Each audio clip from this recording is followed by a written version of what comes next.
Genesis 1. In the beginning, God created the heavens and the earth. The earth didn't have any shape, and it was empty. Darkness was over the face of the ocean. At that time, the ocean covered the earth. The Spirit of God was hovering over the waters. God said, "Let there be light." And there was light.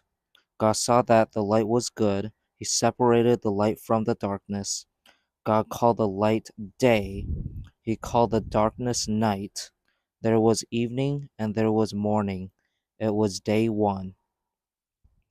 God said, "Let there be a huge space between the waters.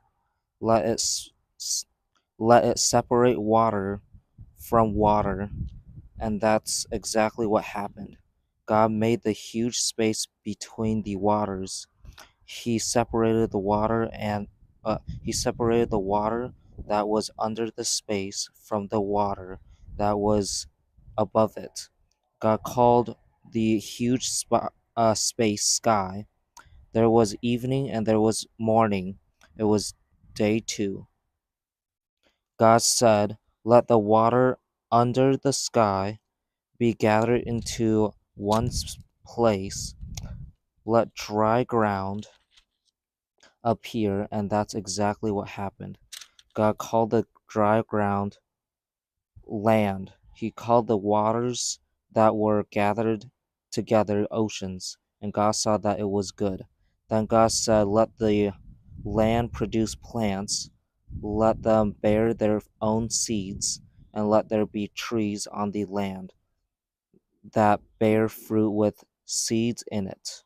Let each kind of plant or tree have its own kind of seeds." And that's exactly what happened. The land produced plants. Each kind of plant had its own kind of seeds. The land produced trees that bared fruit with seeds in it. Each kind of tree had its own kind of seeds. God saw that it was good, and there was evening, and there was morning, and it was day 3.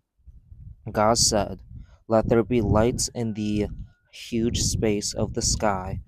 Let them separate the day from the night. Let them serve as signs to mark off the seasons and the days and the season uh, let them serve as signs to mark off the seasons and the days and the years.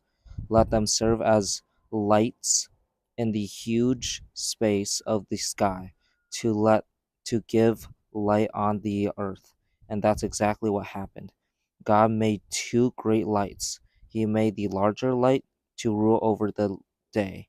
He made the smaller light to rule over the night. He also made the stars. God put the stars in the huge space of the sky to give light on the earth. He put them there to rule over the day and the night. He put them there to separate light from darkness. God saw that it was good, and there was evening and there was morning. It was day 4. God said, "Let the waters be filled with living things. Let birds fly above the earth across the huge space of the sky." So God created the great creatures of the ocean.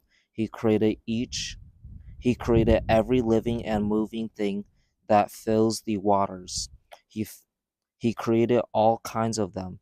He created every kind of bird that flies, and God saw that it was good. God blessed them. He said, "Have little ones and increase your numbers. Fill the water in the oceans. Let there be more and more birds on the earth."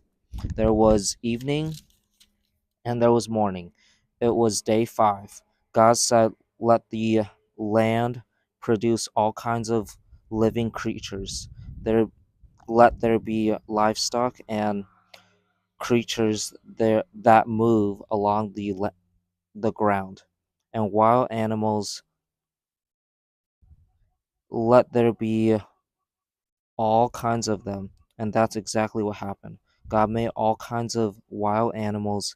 He made all kinds of livestock. He made all kinds of creatures that move along the ground, and God saw that it was good. Then God said, let us make man in our likeness. Let them rule over the fish in the waters and the birds of the air. Let them rule over the livestock and over the whole earth. Let them rule over all the creatures that move along the ground. So God created man in his own likeness. He created him in the likeness of God. He created them as male and female. God blessed them. He said to them, have children and increase your numbers. Fill the earth and bring it under your control. Rule over the fish in the waters and the birds of the air. Rule over every living creature that moves on the ground. Then God said, I am giving you every plant on the face of the whole earth that bears its own seeds. I am giving you every tree that has fruit with seeds in it. All of them will be given to you for food. I am giving you every green plant to all of the land animals and the birds of the air for food. I am also giving the plants to all of the creatures that move on the ground. I am giving them to every living thing that breathes. And that's exactly what happened. God saw everything he had made, and it was very good. There was evening and there was morning. It was day 6. Genesis 2. So the heavens and the earth and everything in them were completed. By the seventh day, God had finished the work he had been doing. So on the seventh day, he rested from all of his work. God blessed the seventh day and made it holy. He rested on it after he had created everything. He rested from all the work he had done. Here is the story of the heaven and the earth when they were created. Then Lord God made the earth and the heavens at that time. Bushes had not appeared on the earth. Plants have had not come up in the fields. The Lord God had not sent rain on the earth, and there wasn't any man to work the ground. But streams came up from the earth. They watered face the whole surface of the ground. Then the Lord God formed a man. He made him out of the dust of the ground. He breathed the breath of life into him, and the man became a living person. The Lord God had planted a garden in the east. It was in Eden. There he put the man he had formed. The Lord God made all kinds of trees grow out of the ground. Their fruit was pleasing to look at and good to eat. The tree had the tree that gives life forever was in the middle of the garden. The tree that gives the ability to tell the difference between good and evil was also there. A river watered the garden. It flowed from Eden. From there, it separated into 4 other rivers. The name of the first river is the uh, Pishon. It winds through the whole land of Havilah. Gold is found there. The gold of that land is good. Onyx and sweet smelling resin are, are also found there. The name of the second river is the Gihon. It winds through the whole land of Gush. The name of the third river is Tigris. It runs along the east side of Asher, Ashur, and the fourth river is the Euphrates. The Lord God made the man in the Garden of Eden. He put him there to work its ground and to take care of it. The Lord God made The Lord God gave the man a command. He said, "You can eat the fruit of any tree that is in the garden, but you must not eat the fruit of the tree of the knowledge of good and evil. If you do, you can be sure that you will die." The Lord God made The Lord God said, "It is not good for the man to be alone. I will make a helper who is just right for him." The Lord God had formed all of the wild animals. He had also formed all the birds of the air. He had made all of them out of the ground. He brought them to the man to see what names he would give them.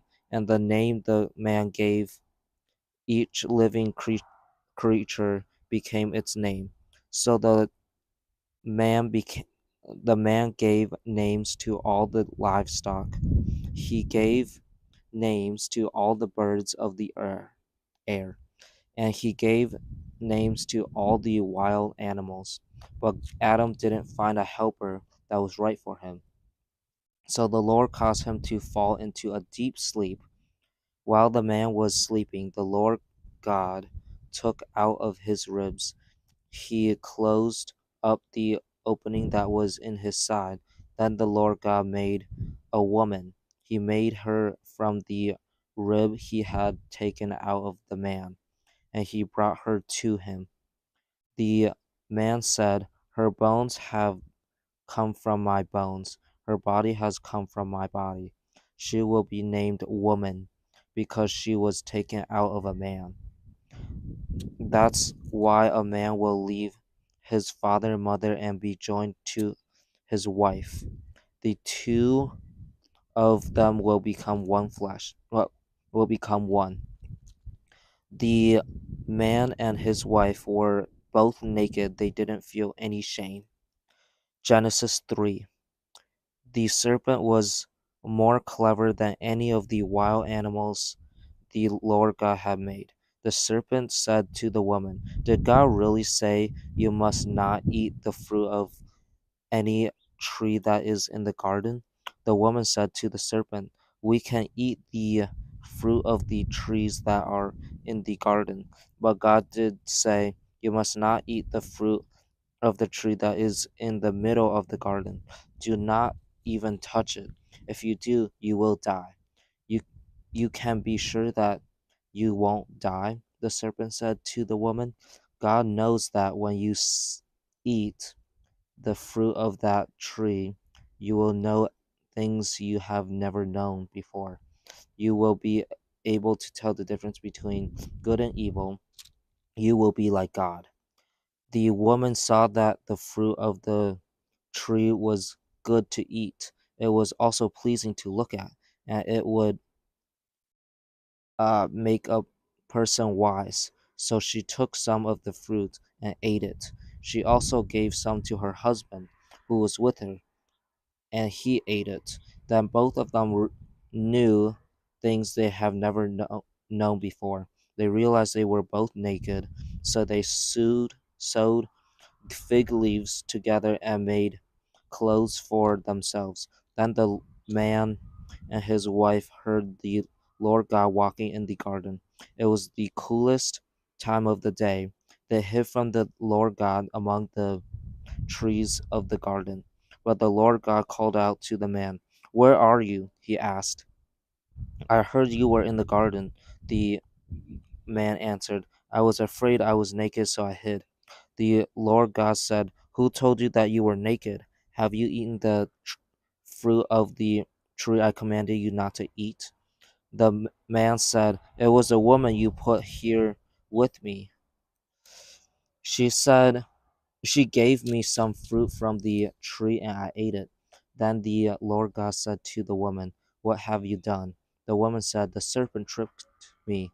That's why I ate the fruit." So the Lord God spoke to the serpent. He said, "Because you have done this, I am putting a curse on you. You are cursed from more than all the livestock and all the wild animals. You will crawl on the ground. You will eat dust all of the days of your life. I will put hatred between you and the woman, Your children and her children will be enemies. Her son will crush your head, and you will crush his heel. The Lord God said to the woman, I will greatly increase your pain when you give birth. You will be in pain when you have children. You will long for your husband, and he will rule over you. The Lord God said to Adam, You listened to your wife. You ate the fruit of the tree that I commanded you about. I said, I said you must not eat its fruits. So I put, so I'm putting a curse on the ground because of what you did. At the days of your life, you will have to work hard to get food from the ground. You will eat the plants of the field, even though the ground produces thorns and thistles. You will have to work hard and sweat a lot to produce the fruit you ate. The food you eat. You were made out of the ground, and you will return to it. You are dust, so you will return to it. Adam named his wife Eve.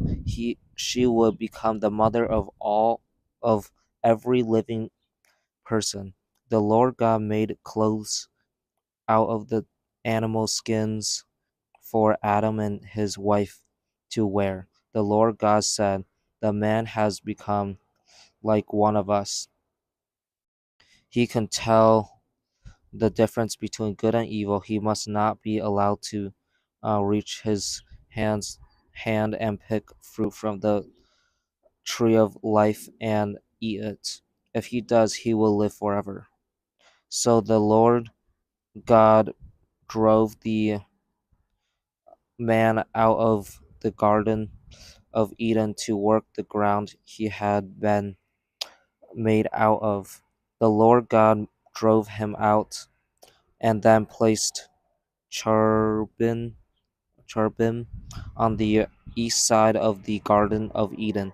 He also placed a flaming sword there. It flashed back and forth. The cherubim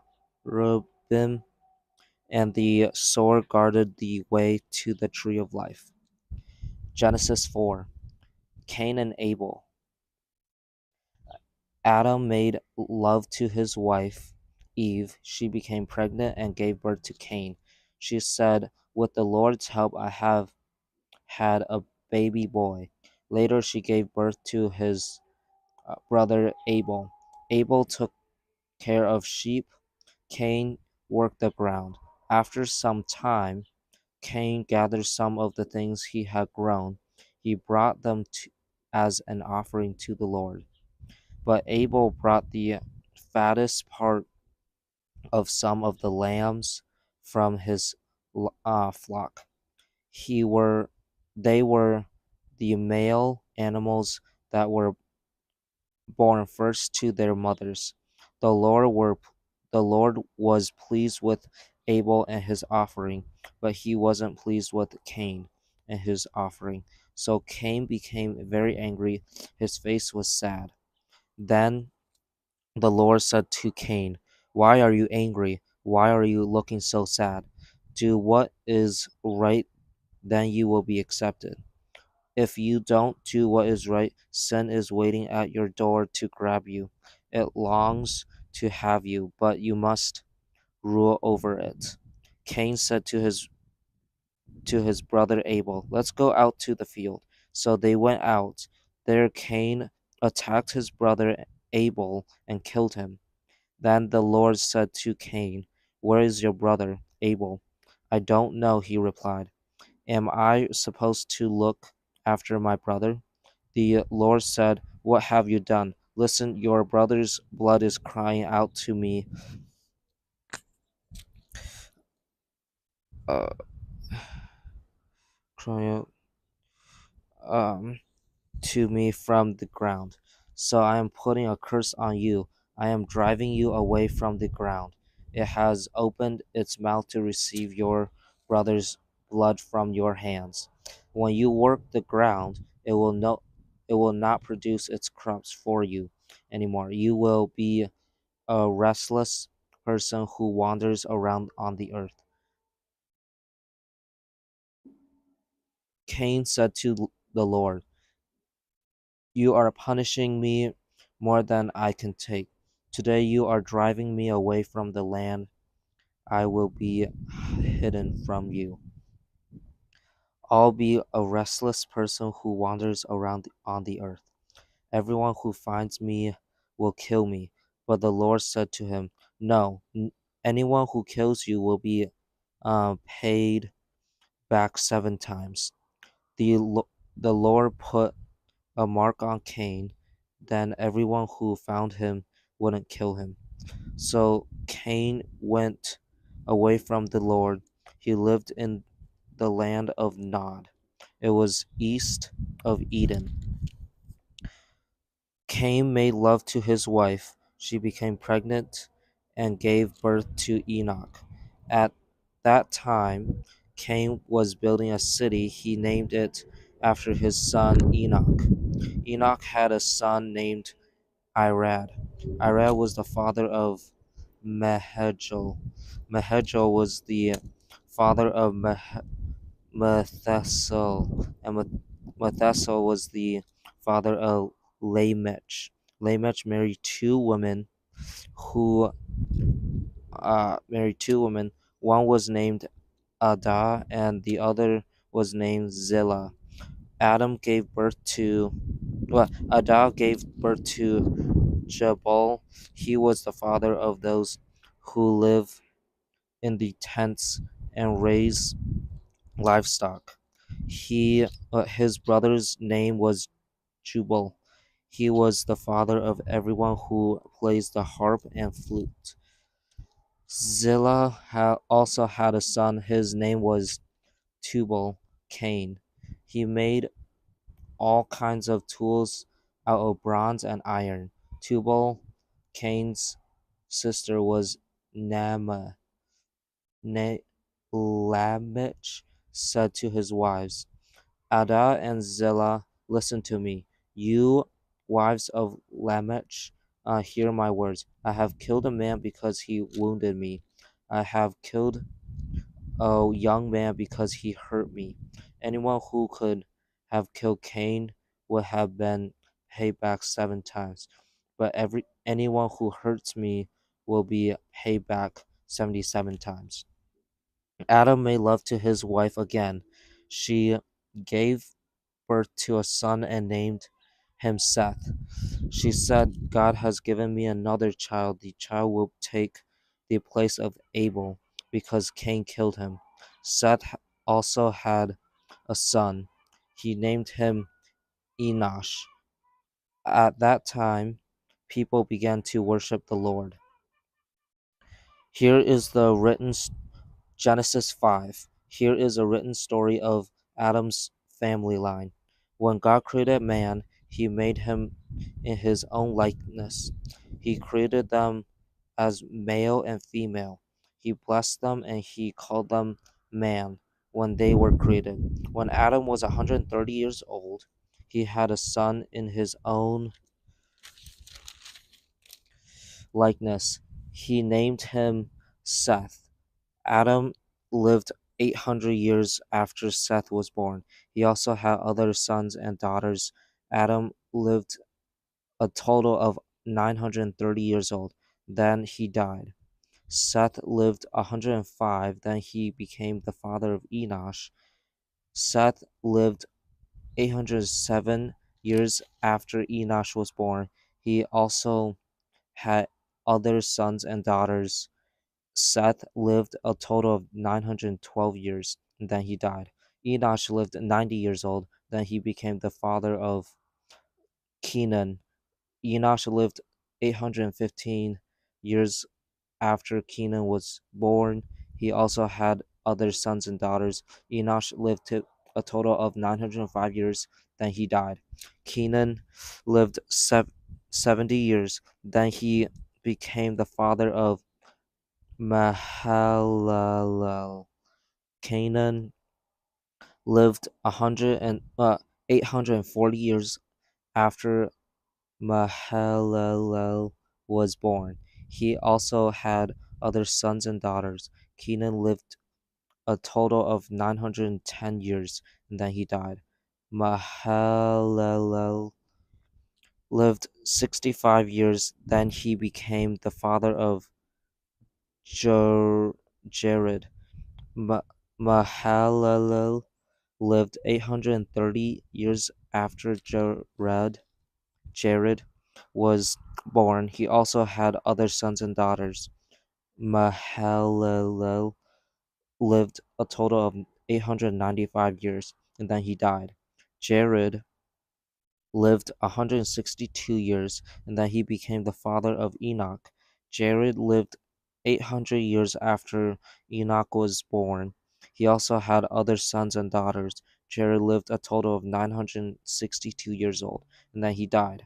Enoch lived 65 years, and then he became the father of Meth.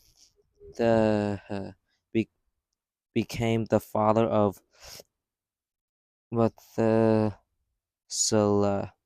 Enoch walked with God 300 years after Methuselah was born. He also had other sons and daughters. Enoch lived a total of 365 years. Enoch walked with God, then he couldn't be found because God took him from this life. Methuselah lived 187 years, and then he became the father of Lamech. Methuselah lived 782 years after Lamech was born. He also had other sons and daughters. Methuselah lived a total of 969 years, then he died. Lamech lived 182 years, and then he had a son. He named him Noah.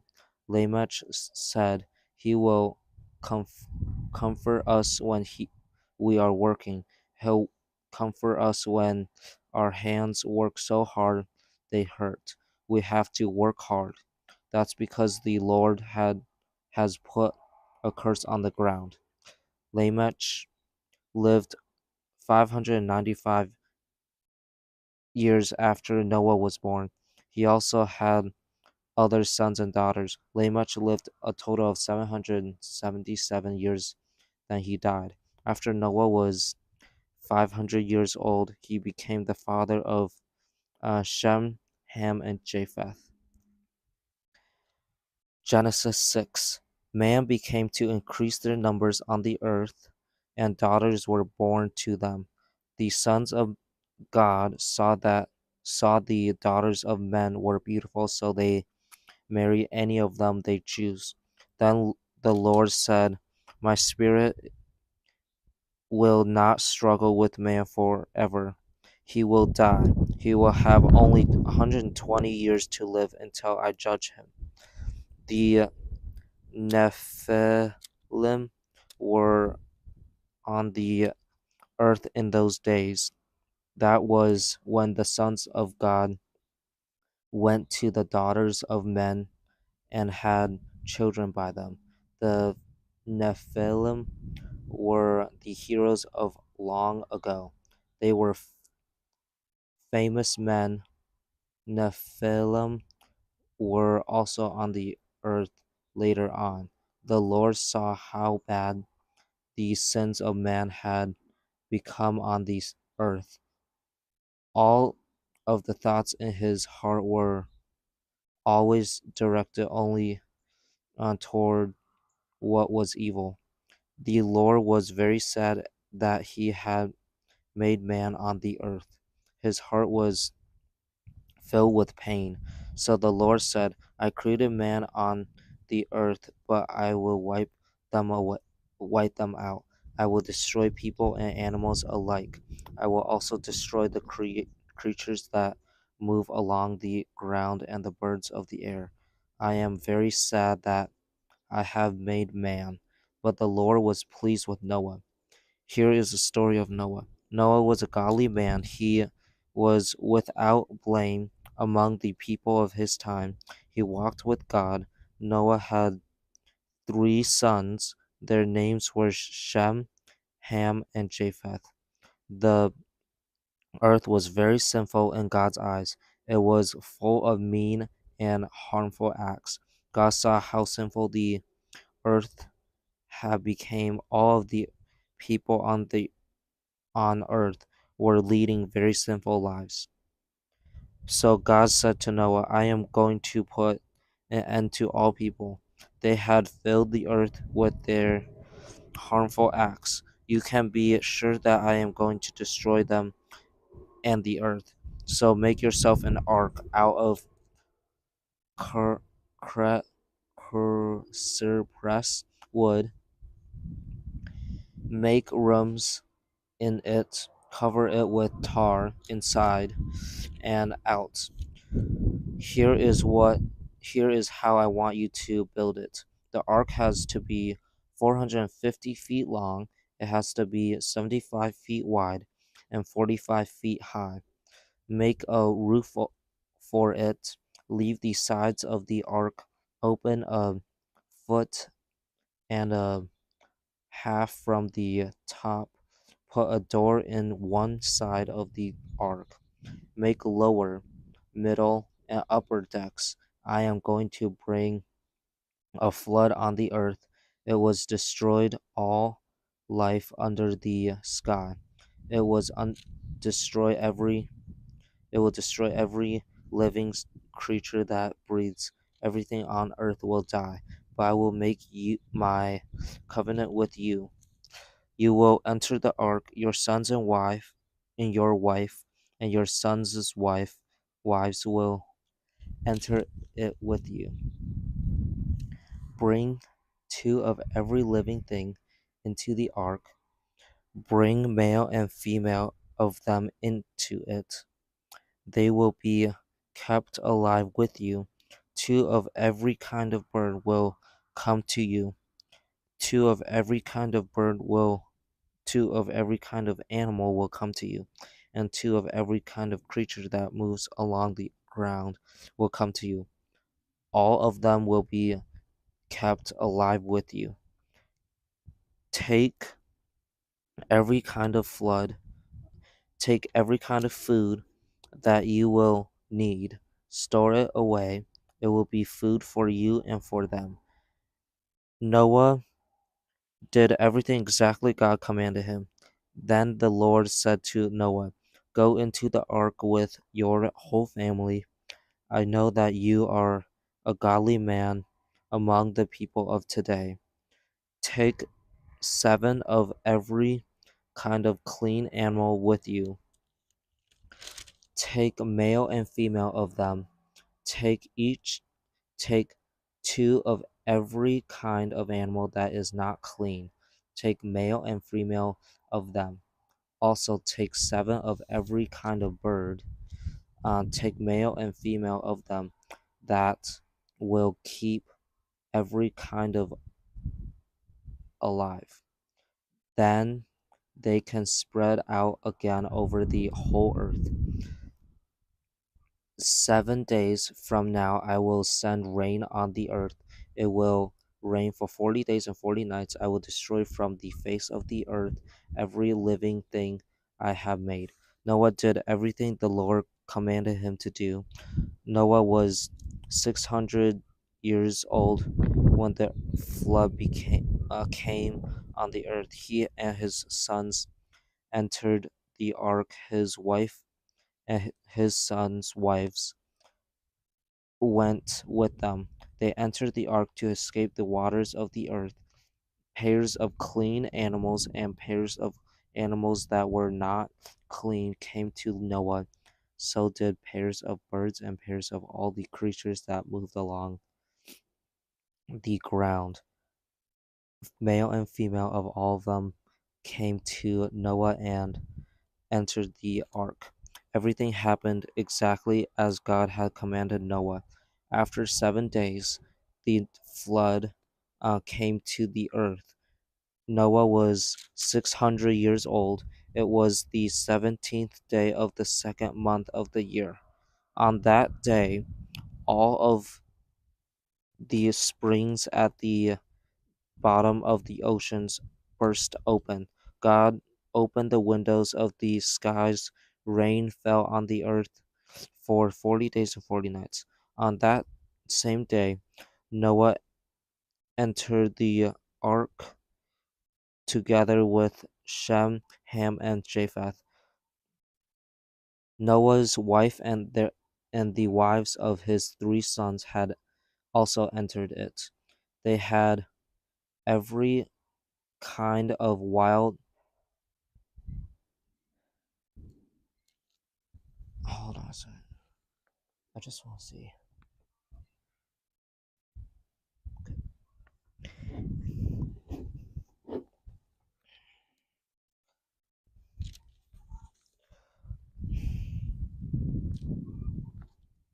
They had every kind of wild animal with them. They had every kind of livestock. They had every kind of creature that moves along the ground. And they had every kind of bird that flies. Pairs of all living creatures that breathe came to Noah and entered the ark. The animals going in were male and female of every living thing. Everything happened exactly as God commanded Noah.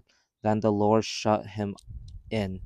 For 40 days the flood kept coming on the earth. As the waters rose higher, they lifted the ark high above the earth. The waters rose higher and higher on the earth. The and the ark floated on the water. The waters rose on the earth until all the high mountains under the entire sky were covered. The waters continued to rise until they covered the mountains by more than 20 feet. Every living thing that moved on the earth died. The birds, the livestock, and the wild animals died. All of the creatures that filled the earth also died, and so did every human being.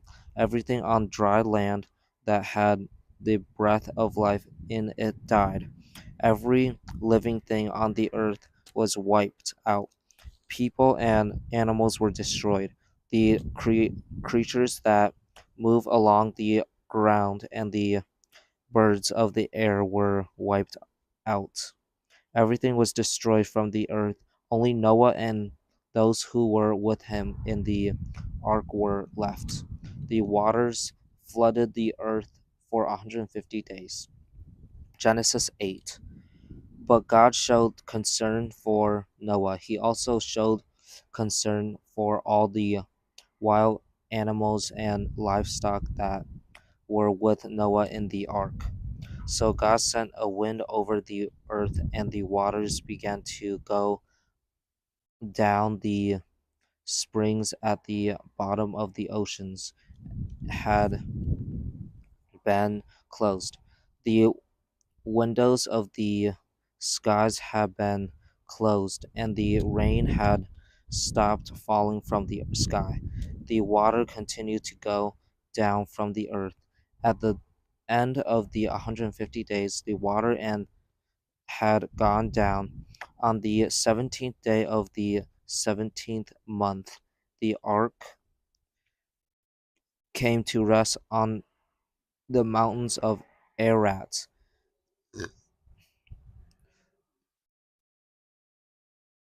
The waters continued to go down until the 10th month. On the first day of the month, the tops of the mountains could be seen.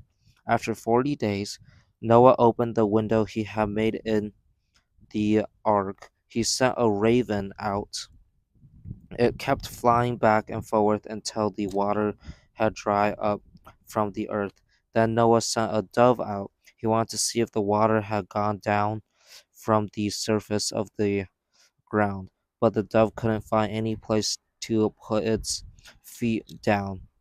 There was still water down.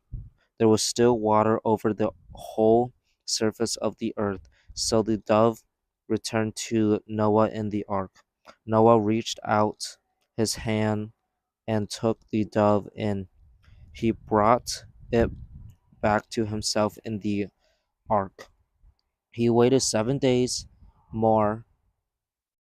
He waited 7 more days. Then he s- sent the dove out from the ark again. In the evening, the dove returned to him.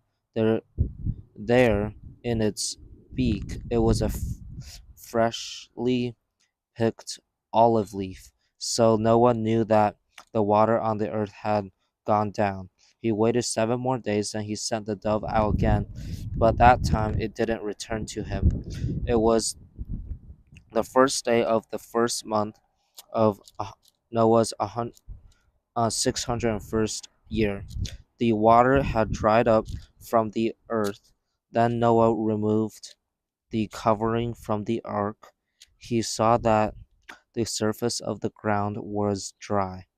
By the 27th day of the second month, the earth was completely dry. Then God said to Noah, "Come out of the ark, bring your wife and your sons and their wives with you. Bring out every kind of living thing that is with you. Bring the birds and the animals and all the creatures that move along the ground. Then they can multiply on the earth. They can have little ones and increase their numbers." So Noah came out of the ark,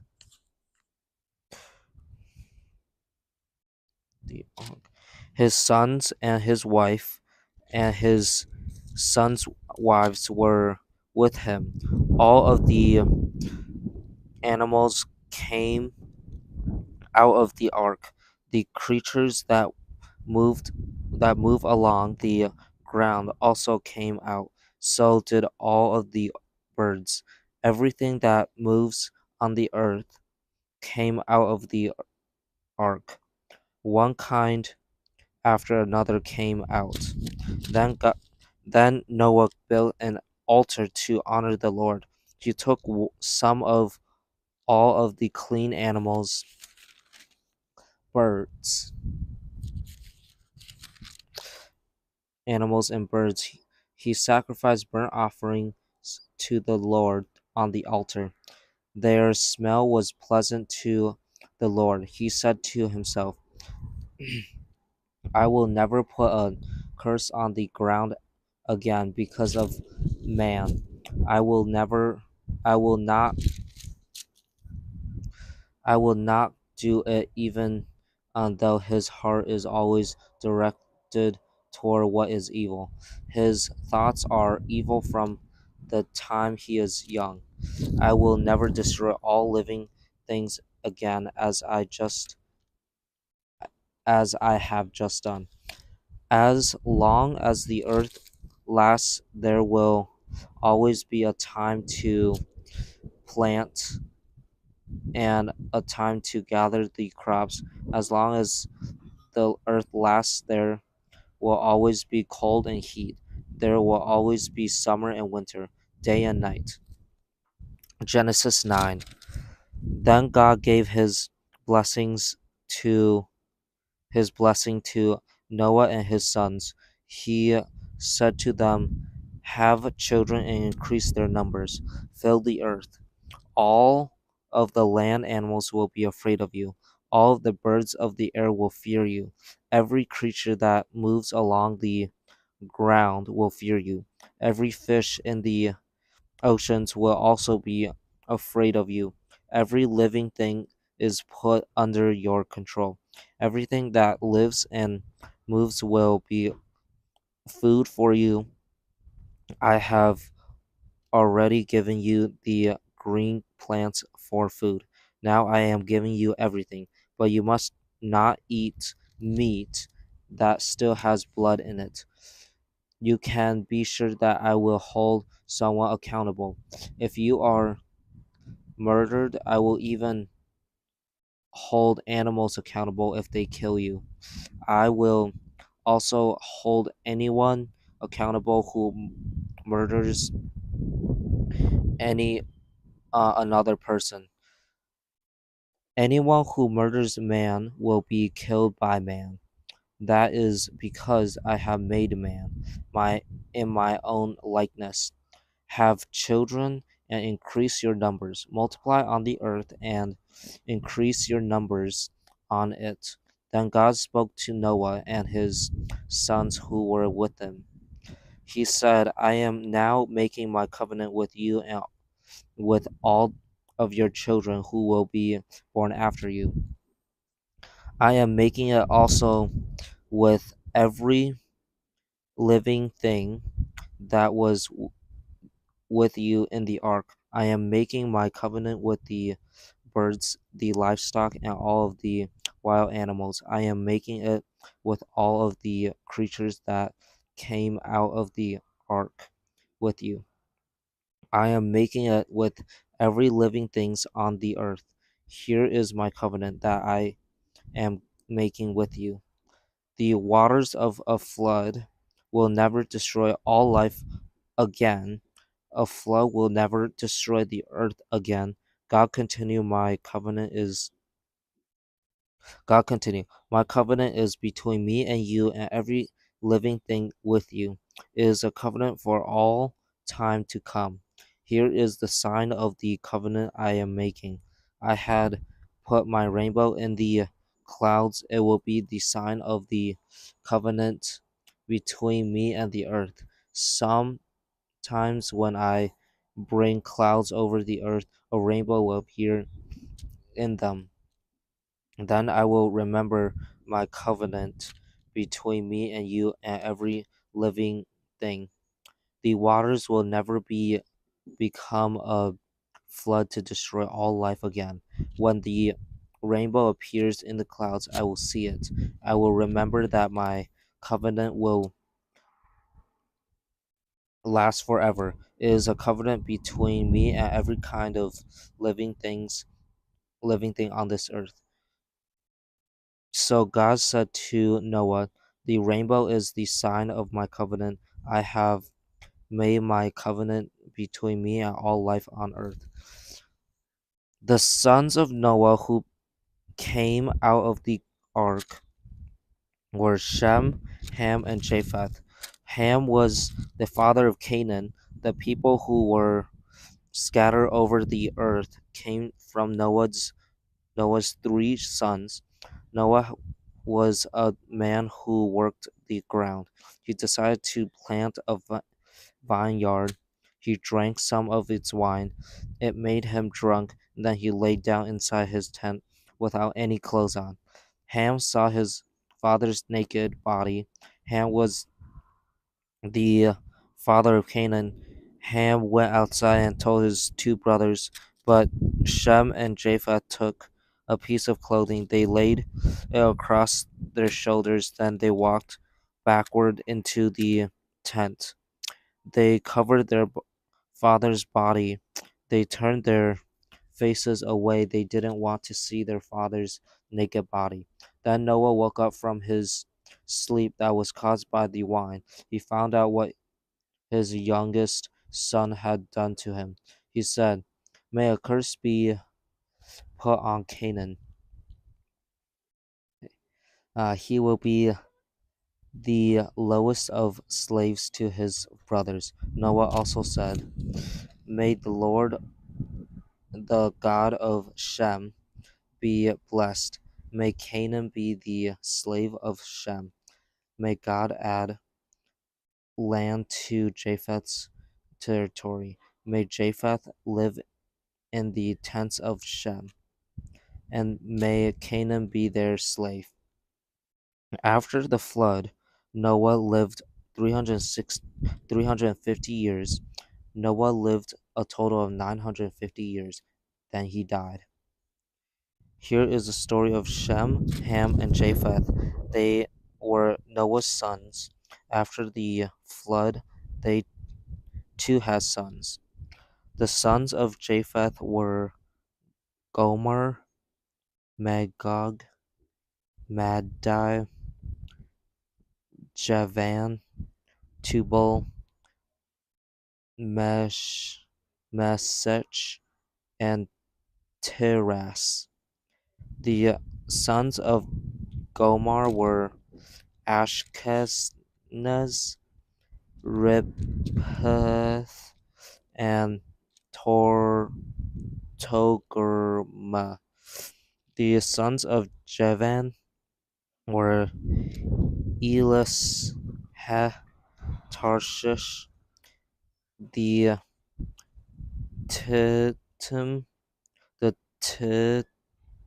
Kittim, and the Rodanites. The people who lived by the sea came from all them, all of them. Their tribes and nations spread out into their own territories. Each tribe and nation had its own language. The sons of Ham were Cush, Egypt, Put and Canaan. The sons of Gush were Seba, Havilah, Sabta, Ramah, and Sabteka. The sons of Ramah were Sheba and Dan. Gush was the father of Nimrod. Nimrod grew up to be a mighty hero on the earth. He was a mighty hunter in the Lord's eyes. That's why people sometimes compared others with Nimrod. They said they are like Nimrod, who is a mighty hunter in the Lord's eyes. At first, Nimrod's kingdom was made up of Babylon, Iraq, Akkad, and Calneh. Those cities were in the land of Babylonia. From that land, he went to Assyria. There he built Nineveh, Rehoboth, Ir, and Calah. He also built Resen. It is between Nineveh and Calah. Nineveh is the great city. Egypt was the father of the Ludites, Anamites, Lehabites, and Nephthhites. He was also the father the Pathrusites,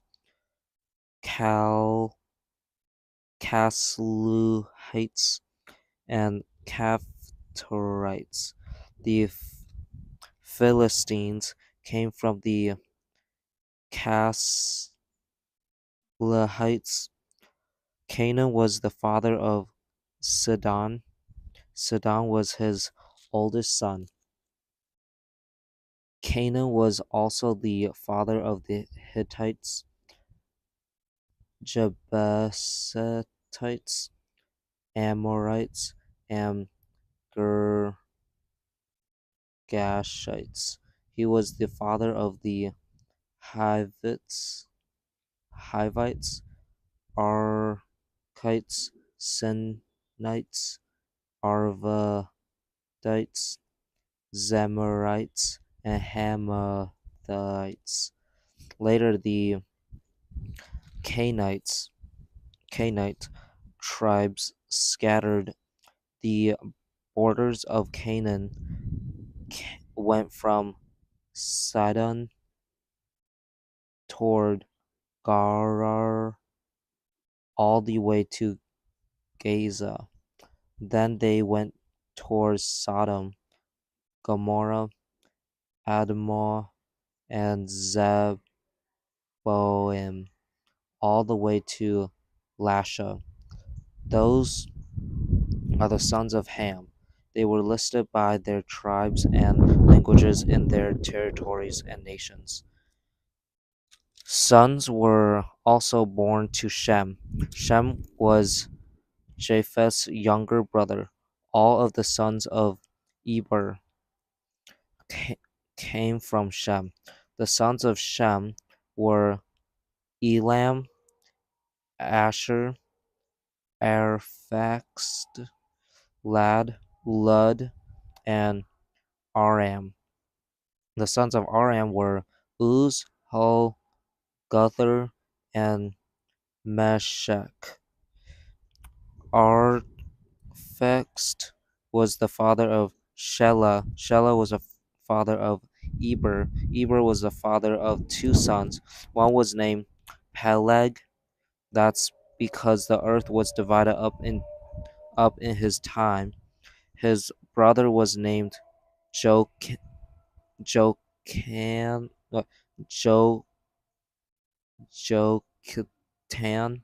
Joktan was the father of Almodad,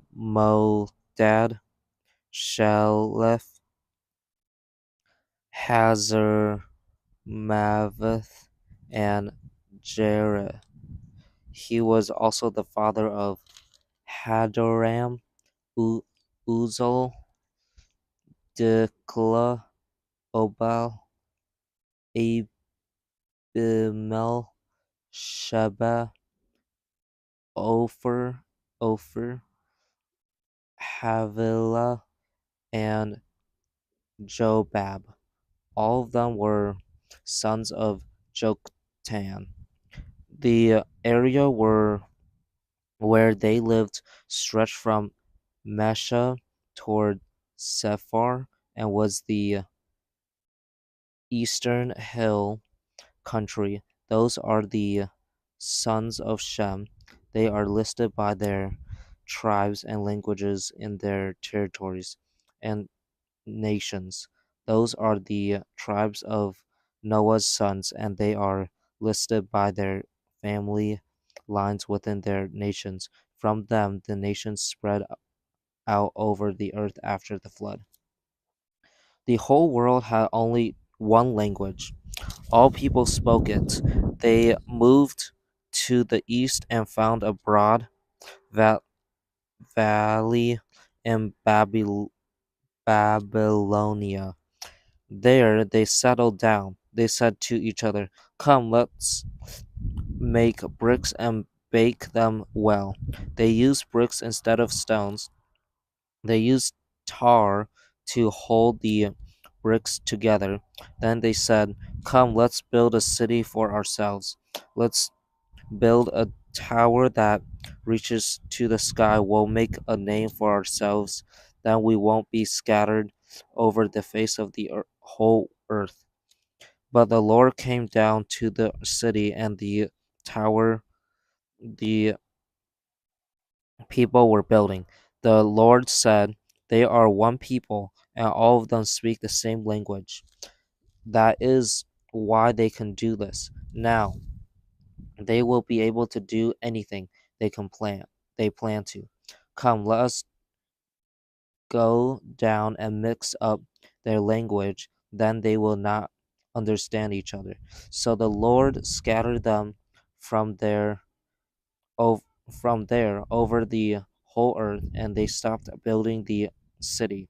The Lord mixed up the language of the whole world. There, that's why the city was named Babel. From there, the Lord scattered them over the face of the whole earth. Here is the story of Shem. It was 2 years after the flood. When Shem was 100 years old, he became the father of Arphaxad. After Arphaxad was born, Shem lived 500 years, and he had other sons and daughters. When Arphaxad had lived 35 years, he became the father of Shelah. After Shelah was born, Arphaxad lived 403 years, and he had other sons and daughters. When Shelah had lived 30 years, he became the father of Eber. After Eber was born, Shelah lived 403 years, and he had other sons and daughters. When Eber had lived 34 years, he became the father of Peleg. After Peleg was born, Eber lived 430 years and he had other sons and daughters. When Peleg had lived 30 years, he became the father of Ru. After Ru was born, Peleg lived 209 years old and he had other sons and daughters. When Ru had lived 32 years, he became the father of Serug.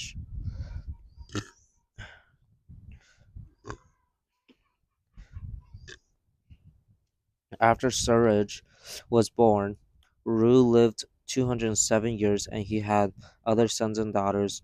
When Serug had lived 30 years, he became the father of Nahor. After Nahor was born, Serug lived 200 years and he had other sons and daughters. When Nahor had lived 29 years, he became the father of Terah. After Terah was born, Nahor lived 119 years and he had other sons and daughters. Terah lived for 70 years, then he became the father of Abram, Nahor, and Haran. Here's the story of Tahor. Tahor Terah became the father of Abram, Nahor, and Haran, and Haran became the father of Lot. Haran died in Ar in Babylonia. That was the land where he had been born. Haran died while his father Terah was still alive. Abram and Nahor both got married. The name of Abram's wife was Sarai. The name of Nahor's wife was Milcah. She was the daughter of Haran. Haran was a father of Milcah and Iscah, but Sarai wasn't able to have children.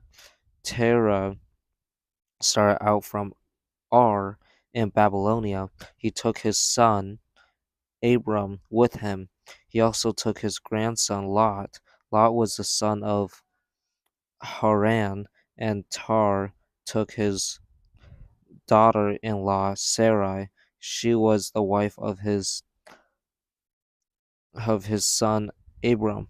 All of them left together to go to Canaan, but when they came to Haran, they settled down. Terah lived for 205 years. He died in Haran. Genesis 12. The Lord has said to Abram, leave your country and your people, leave your father's family, go to the land I will show you. I will make you into a great nation. I will bless you. I will make your name great. I will be a blessing to others. I will bless those who bless you. I will put a curse on anyone who calls down a curse on you. All nations on earth will be blessed because you. So Abram left just as the Lord had told him. Lot went with him. Abram was 75 years old when he left Haran. He took his wife Sarai and his nephew Lot. They took all the things they had gotten in Haran. They also took the workers they had gotten there. They set out for the land of Canaan and they arrived there. Abram traveled through the land. He went as far as the large tree of Marah at Shechem. At that time, the people of Canaan were living in the land. The Lord appeared to Abram at Shechem, he said, I will give this land to your children after you. So Abram built an altar there to honor the Lord who had appeared to him. From there, Abram went on toward the hills east of Bethel. He set up his tent there. Bethel was to the west, and Ai was to the east. Abram built an altar there and worshipped the Lord. Then Abram left and continued to work toward the Negev desert. At that time, there wasn't enough food in the land, so Abram went down to Egypt to live there for a while. As he was about to enter Egypt, he spoke to his wife Sarai. He said, I know what a beautiful woman you are. The people of Egypt will see you. They will say, this is his wife, and they will kill me. But they will let you live. Say you are my sister, then I will be treated well because of you. My life will be spared because of you. Abram arrived in Egypt. The people of Egypt saw that Sarai was a very beautiful woman. When Pharaoh's officials saw her, they bragged to Pharaoh about her. Sarai was taken into his palace. Pharaoh treated Abram very well because of her.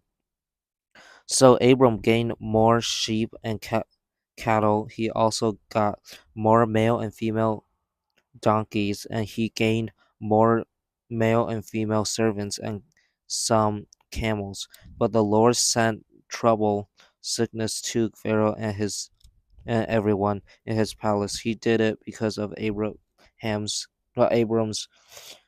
wife Sarai. So Pharaoh sent for Adam. What have you done to me? He said, why didn't you tell me she was your wife? Why did you say she's my sister? That's why I took her to be my wife. Now, now then, here's your wife. Take her and go. Then Pharaoh gave orders about Abram to his men. They sent him on his way.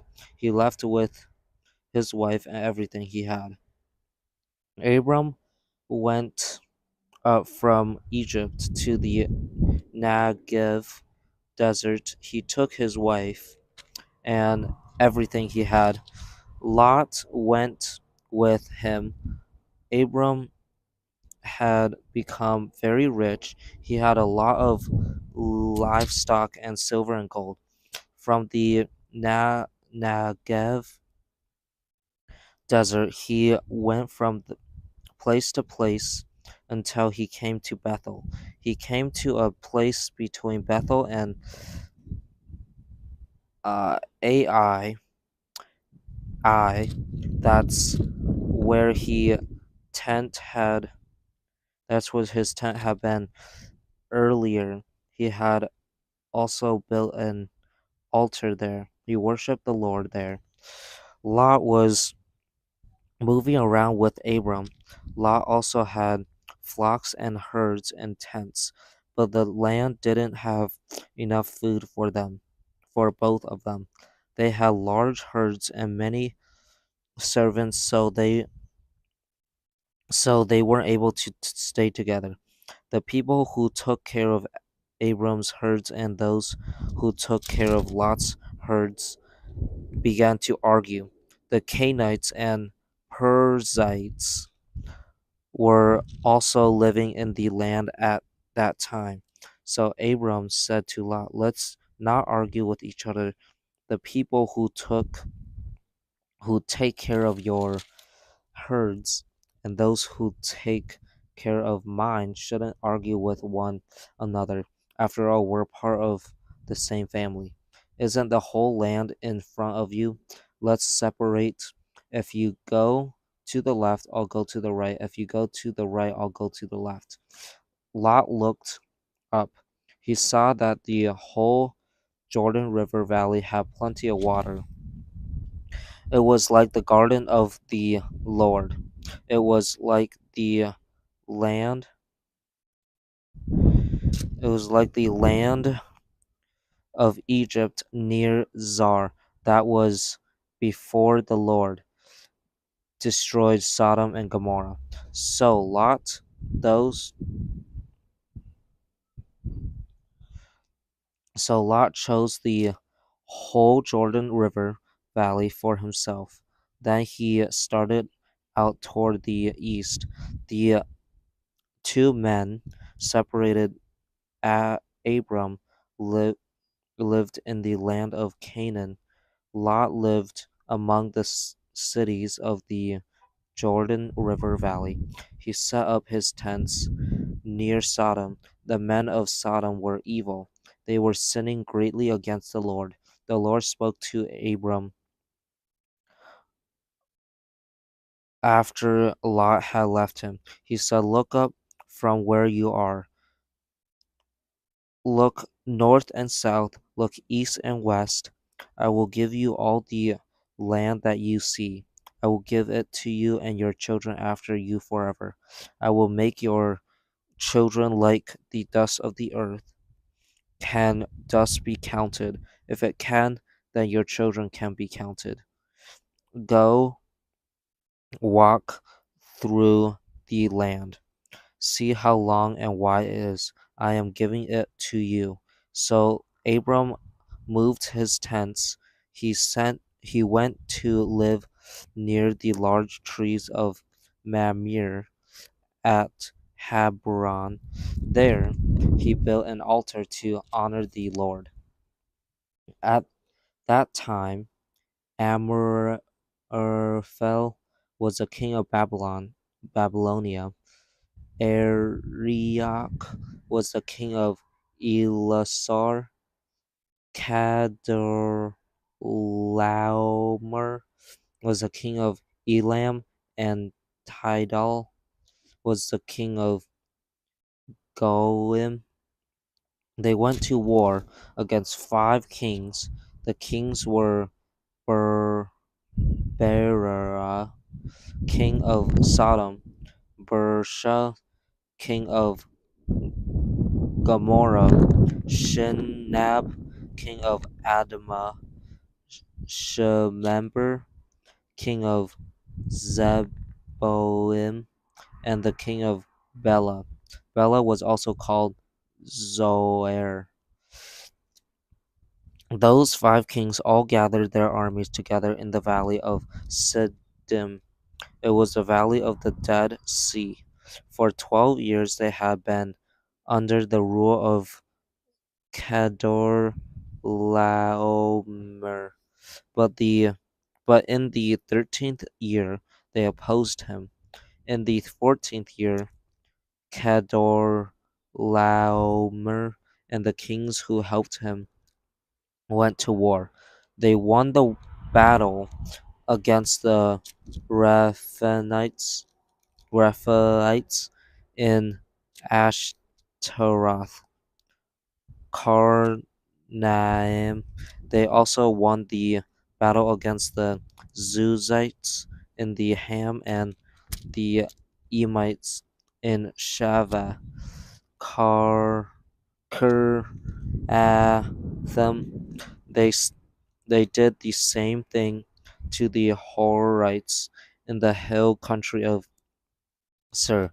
They marched all the way to El Paran, near the desert. Then they turned back. They went to En Meshpat. En Meshpat was also called Kadesh.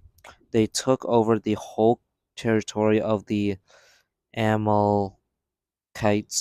They also won the battle against the Amorites, who were living in Hazazon Tomar.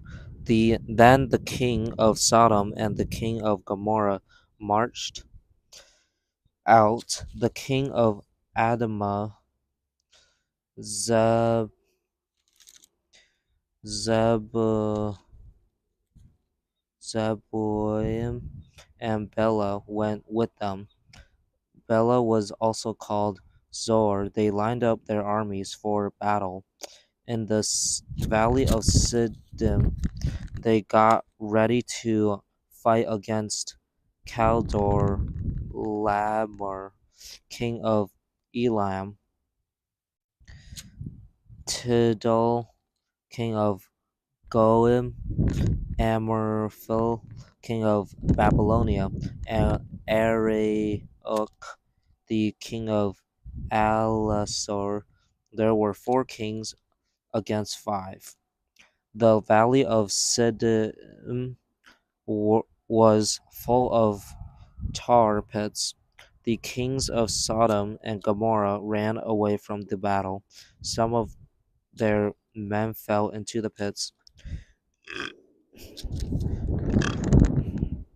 The rest escaped to the hills.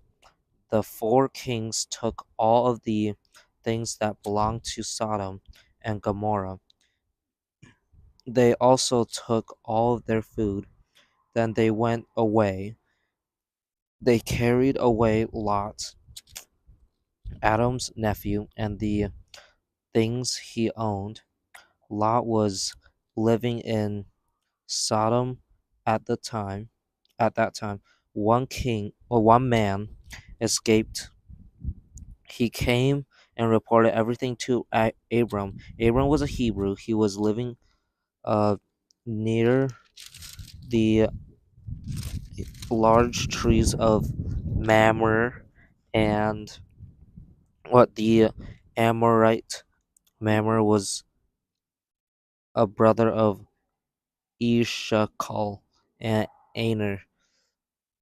All of them helped Abram. Abram heard that Lot had been captured, so he called out his 318 trained men. All of them were sons of his servants. They chased the enemy as far as Dan.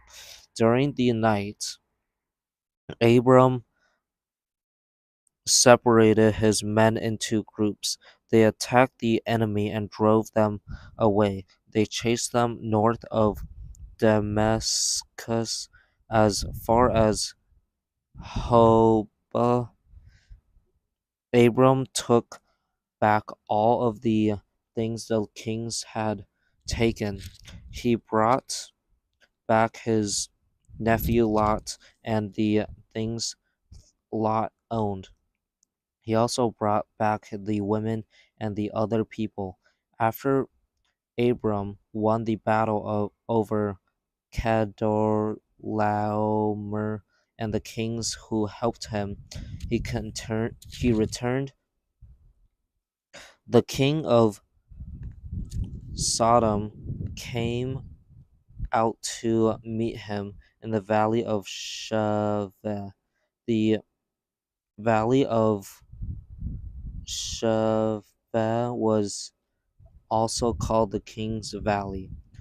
Melchizedek the was the king of Jerusalem. He brought out bread and wine. He was a priest of God Most High. He gave a blessing to Abram. He said, "May God Most High bless Abram. May the Creator of heaven and earth bless him. Give praise to God Most High. He gave your enemies into your hands." Then Abram gave Melchizedek a tenth of everything. The king of Sodom said to Abram, "Give me the people, keep everything else for yourself." For Abram, but Abram said to the king of Sodom, I have raised my hand to the Lord. He is God Most High. He is the creator of heaven and earth. I have taken an oath. I have said that I won't accept anything that belongs to you. I won't take even a thread of the strap of a sandal. You will never be able to say, I made Abram rich. All except only what my men had eaten and what belongs to Ener, Ishkal, and Mamre. Those three men went with me. Let them have their share. Genesis 15.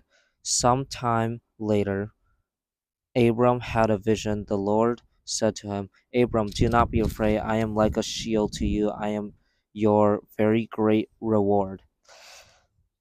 But Abram said, Lord and King, what can you give me? I still don't have any children. My servant El- Eliezer come from Damascus. When I when I die, he will get everything I own. Abram continued, you haven't given me any children, so a servant in my house will get everything I own. Then a message came to Abram from the Lord. He said, this man will not get what belongs to you. A son will come from your body, from your own body. He will get everything you own. The Lord took Abram outside and said, look up at the sky. Count these stars if you can. Then he said to him, that is how many children you will have. Abram believed the Lord. The Lord accepted Abram because he believed. His faith made him right with the Lord. He also said to Abram, I am the Lord. I brought you out of Ur in Babylonia. I wanted to give you this land to take as your very own. But Abram said, Lord and King, how can I know I will take this land as my own? So the Lord said to him, bring me a young cow, also bring a goat and a ram, all of them must be 3 years old. Bring a dove and a young pigeon along with them. Abram brought all of them to the Lord. Abram cut them in two. He placed the halves opposite each other, but he didn't cut the birds in half. Then large birds came down to eat the dead bodies of the animals and birds, but Abram chased the large birds away. As the sun was going down, Abram fell into a deep sleep. A thick and troubled darkness covered him. Then the Lord said to him, you are to be sure of what I am about to tell you. Your children who live after you will be strangers in a country that does not belong to them. They will become slaves. They will be treated badly for 400 years. But I will punish the nation that makes them slaves. After that, they will leave with all kinds of valuable things, but you will die in peace. You will join the members of your family who have already died. You will be buried when you are very old. Your children's grandchildren will come back here. That is because the sin of the Amorites has not yet reached the point where I must judge them. The sun set and darkness fell. Then a burning torch and a fire pot filled with smoke appeared. They passed between the pieces of the animals. On that day, the Lord made a covenant with Abram. He said, I am giving this land to your children after you. It reaches from the river of Egypt to the great river Euphrates. In what? It includes the land of the Canaanites, Kenizzites, Kadmonites, Hittites, Perizzites, and Rephites, the Amorites, Canaanites, Gersh- Girgashites, and Jebusites also lived there. Abram's wife Sarai had never had any children by him, but she had a female servant from Egypt named Hagar. So she said to Abram, "The Lord has sent me from having the Lord has kept me from having children. Go and make love to my servant. Maybe I can have a family through her." Abram agreed to what Sarah had said. After he had been living in Canaan for 10 years, his wife Sarah gave him her servant Hagar to be his wife. He made love to Hagar and she became pregnant. When Hagar knew she was pregnant, she began to look down on the woman who owned her. Then Sarai said to Abram, "It's your fault that I'm suffering like this. I put my servant in your arms. Then, now that she knows she's pregnant, she looks down on me. May the Lord judge between you and me. May he decide which of us is right. Your servant belongs to you." Abram said, with her Do with her what you think is best." Then Sarai treated Hagar badly, so Hagar ran away from her. The angel of the Lord found Hagar near a spring of water in the desert. The spring was beside the road to Shur. He said, "Hagar, you are the servant of Sarah. Why have you come from Where have you come from? Where are you going?" "I'm running away because my owner Sarai," she answered. Then the angel of the Lord told her, "Go back to the woman who owns you. Obey her." The angel continued, "I will greatly increase the number of your children after you. You will have more of them than anyone can count." The angel of the Lord also said to her, "You are now pregnant. You will have a son. He will you will name him Ishmael. That is because the Lord has heard about your suffering. He will be like a wild donkey. He will use his power against everyone, and everyone will be against him. He will not be friendly toward any of his relatives." She gave a name to the Lord who spoke to her. She called him, "You are the God who sees me." That's because she said, "I have now seen the one who sees me." That's because the well was named Bir Lahai Roy. It's still there between Kadesh and Berad. So Hagar had a son by Abram, and Abram gave the name Ishmael to the son she had by him. Abram was 86 years old when Hagar had Ishmael by him.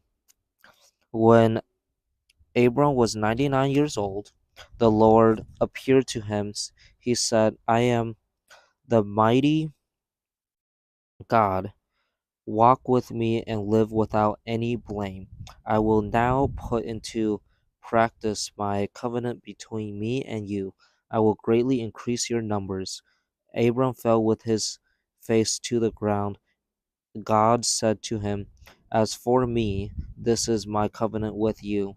You will be the father of many nations. You will not be called Abram anymore. Your name will be Abraham, because I have made you a father of many nations. I will give you many children. Nations will come from you, and kings will come from you. I will make your I will make I will make my covenant with you. It will last forever. It will become it will be between me and you and your children after you for all time to come. I will be your God, and I will be the God of all of your family after you. You are now living in Canaan as an outsider, but I will give you the whole land of Canaan. You will own it forever. It will so it will so will your children after you, and I will be their God. Then God said to Abraham, as for you, you must keep my covenant, and you and your children after you for all time to come must keep it. Here is my covenant that you and your children after you must keep. Every male among you must be circumcised. You must be circumcised. That will be the sign of the covenant between you and me and you. It must be done for all time to come. Every male among you who is 8 years old must be circumcised. That includes those who are born in your house. It also includes those who are bought with money from a stranger, even those who are not your own children must be included. Any male who is born in your house or bought with your money must be circumcised. My covenant will last forever. Your body will have the mark of my covenant on it. Any male who has been circumcised will be cut off from his people. He has broken my covenant. God has God also said to Abraham, as for your Sarai, your wife, do not call her Sarai anymore. Call her name will be Sarah. I will give her my blessings. You can be sure that I will give you a son by her. I will bless her so that she will be the mother of nations. Kings of nations will come from her. Abram, Abraham fell with his face to the ground. He laughed and said to himself, will a son be born to a man who is 100 years old? Will Sarah have a chi- child at the age of 90? Abraham said to God, I wish Ishmael could receive your blessing. Then God said, I will bless Ishmael but your wife Sarah will have a son by you, and you will name him Isaac. I will establish my covenant with him. It will be a covenant that lasts forever. It will be for Isaac and for his family after him. As for Ishmael, I have heard you, and you can be sure that I will bless him. I will give him children. I will greatly increase his numbers. He will be the father of 12 rulers. I will make him into a great nation. But I will establish my covenant with Isaac.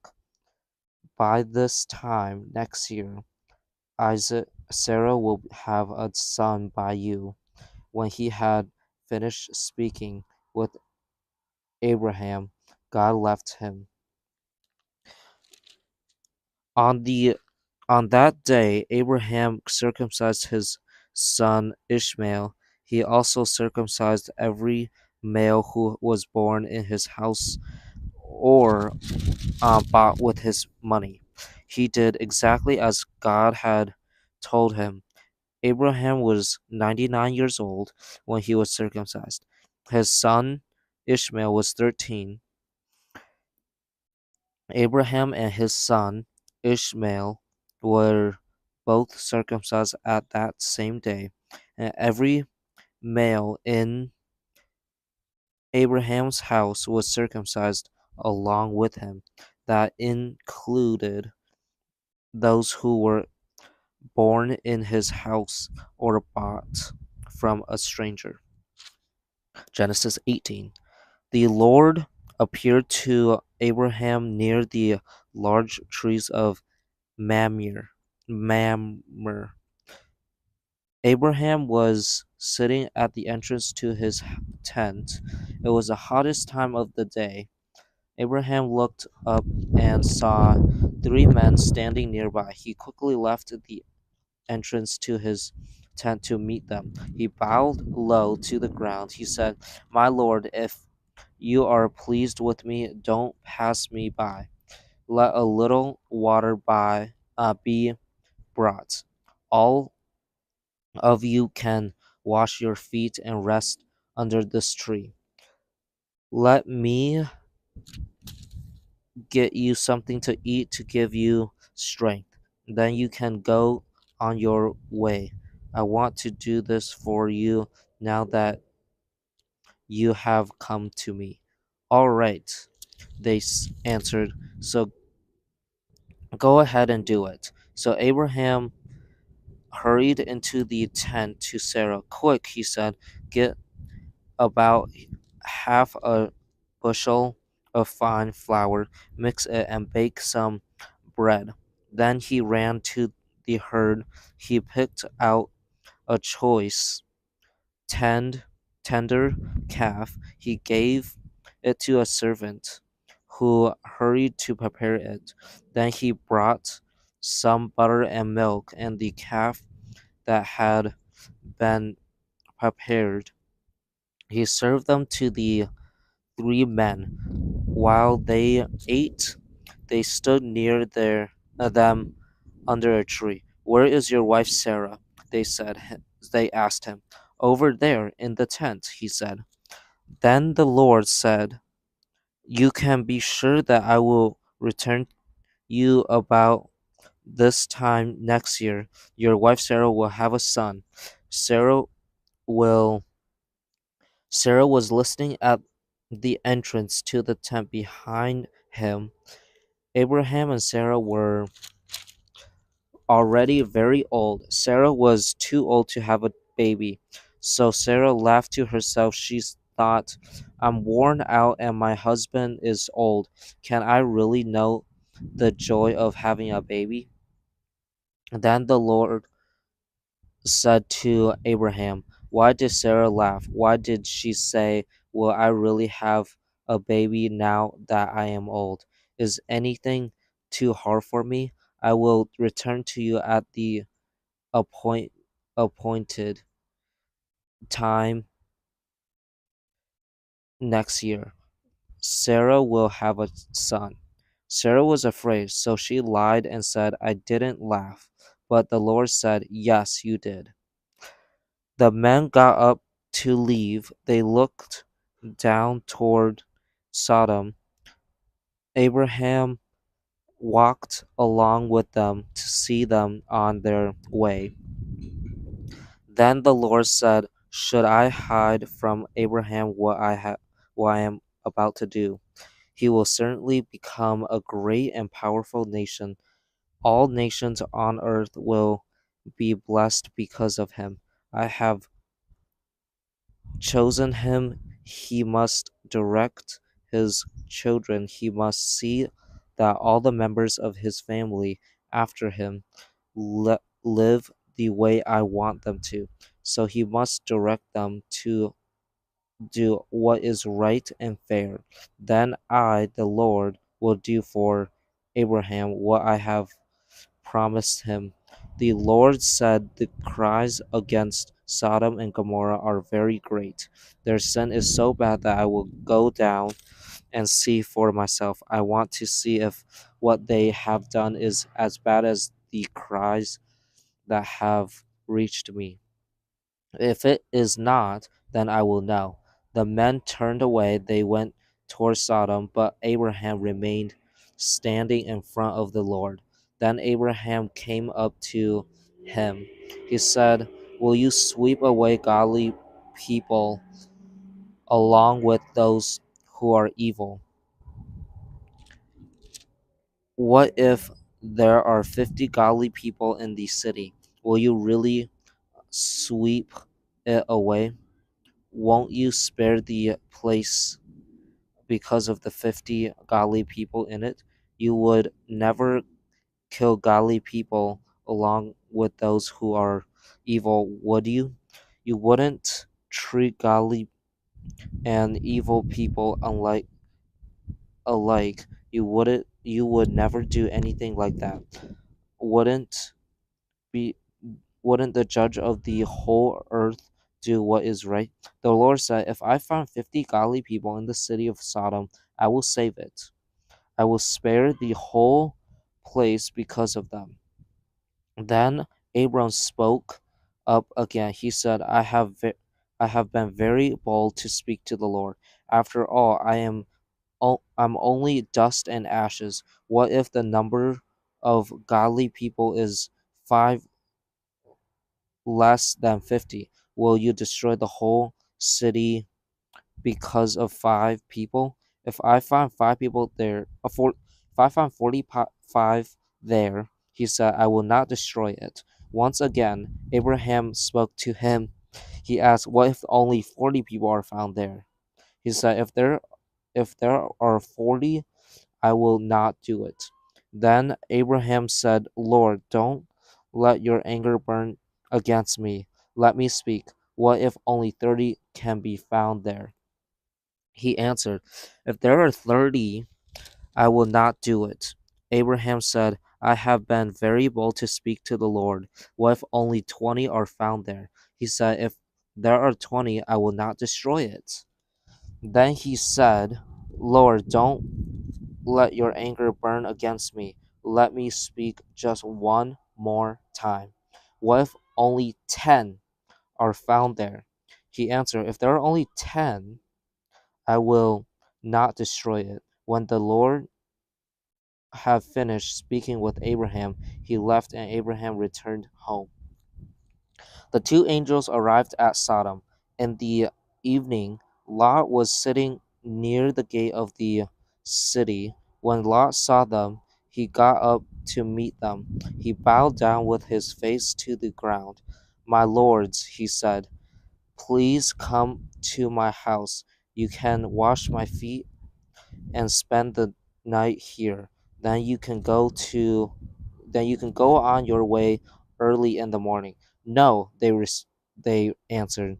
"We'll spend the night in the street." But Lot wouldn't give up. So they went with him and entered his house. He prepared a meal for them. He baked bread without using yeast, and they ate. Before Lot and his guests had gone to bed, all of the men came from every part of the city of Sodom. Young and old men alike surrounded the house. They they called out to Lot. They said, Where are the men who came to you tonight? Bring them out to us. They want to have sex with them."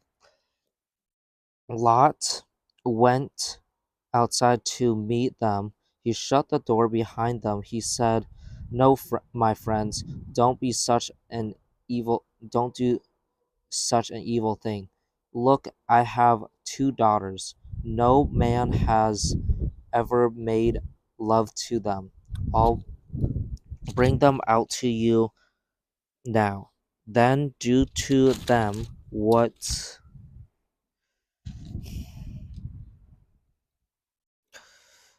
I'll bring then do to them what you want to do. But don't do anything to these men. I've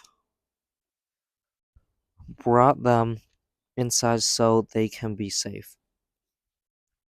"Get out of our way," the men of Sodom replied. They said, This fellow came here as an outsider. Now he wants to act like a judge. We'll treat you worse than them. They kept trying to force Lot to open the door. Then they moved forward to break it down. But the men inside reached out and pulled Lot back into the house. They shut the door.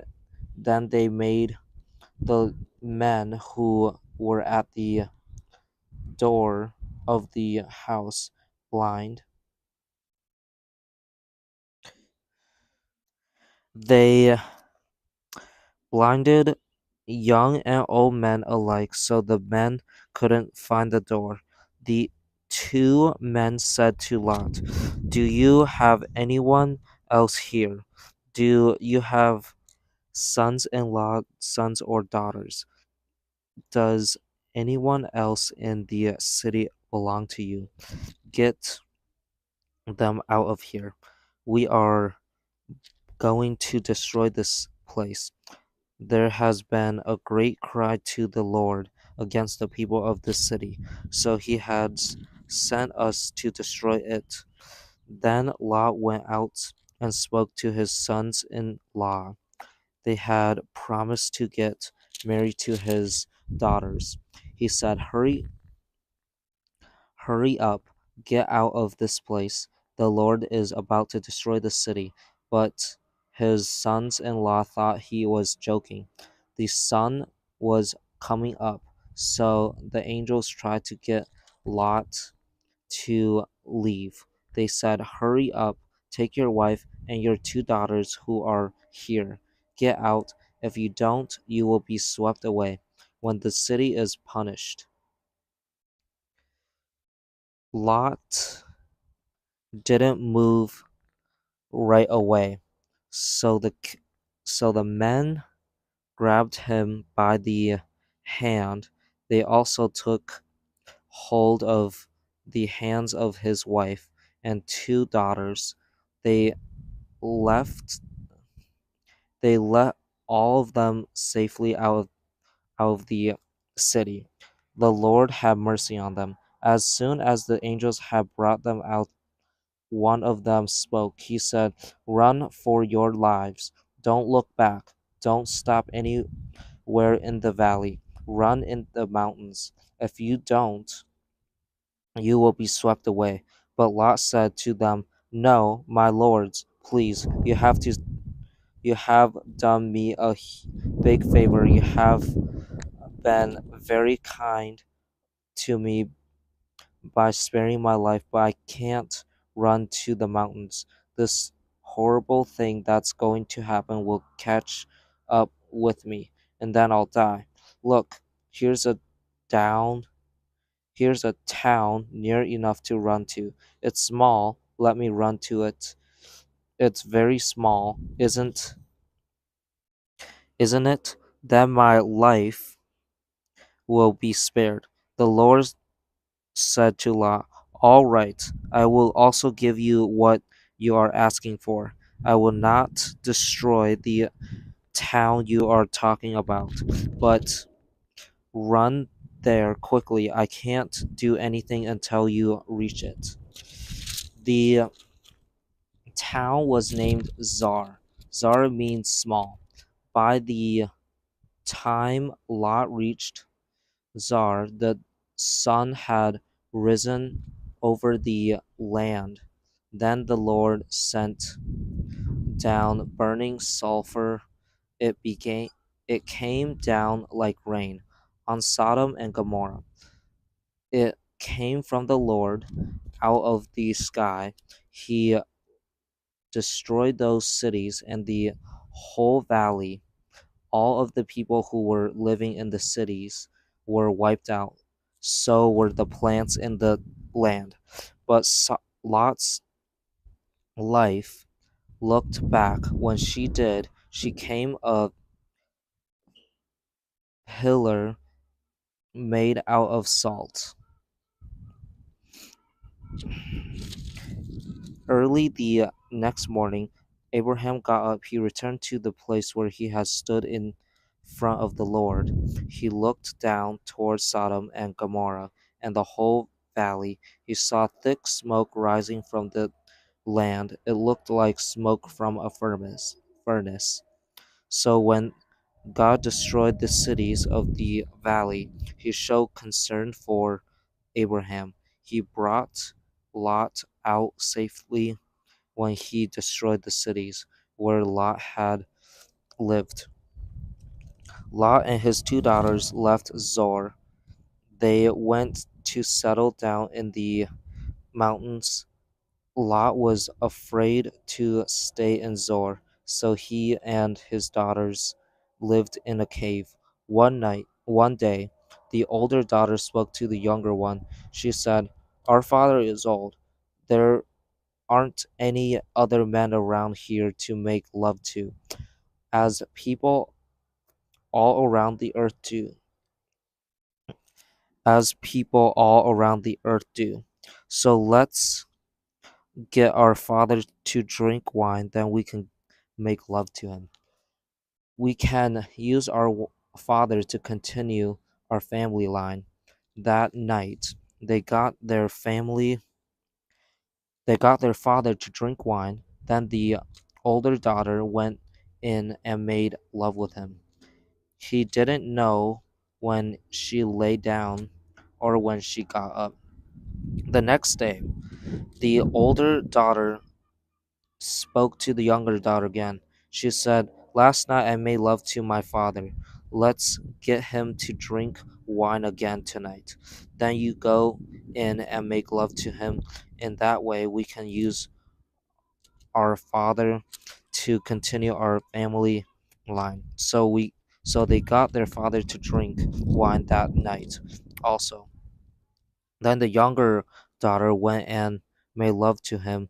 Again, he didn't know when she lay down or when she got up. So both of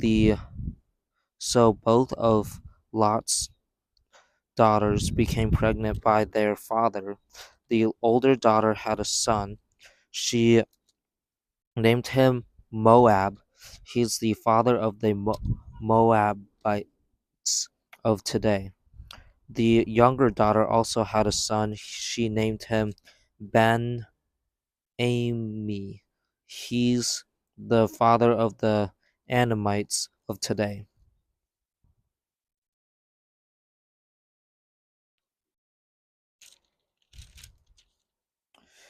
Abraham moved away from there into the Negev desert. He lived between Kadesh and Shur. For a while he stayed in Gerar. There Adam Abraham said about his wife Sarah, "You're my sister." Then Abimelech sent for Sarah and took her. He was a king of Gerar. God came to Abimelech in a dream one night. He said to him, "You are as good as dead, cause you are as good as dead because of the woman you have taken. She is already married." But Abimelech hadn't gone near her. So he said, "Lord, will you destroy a nation that hasn't done anything wrong? Didn't Abraham say to me, 'She's my sister'? And didn't she also say, 'He's my brother'? I had no idea I was doing anything wrong. I'm not guilty." Then God spoke to him in the dream. He said, "Yes, I know you had no idea you were doing anything wrong, so I have kept you from sinning against me. That is why I did not let you touch her. Now, return the man's wife to him. He is a prophet. He will pray for you, and you will live. But what if you do not return? But what if you do not return her? then you can be sure that you and all of your people will die. Early the next morning, Abimelech sent all of his officials. He told them everything that had happened. They were really afraid. Then Abimelech called Abraham in. He said, "What have you done to us? Have I done something wrong to you?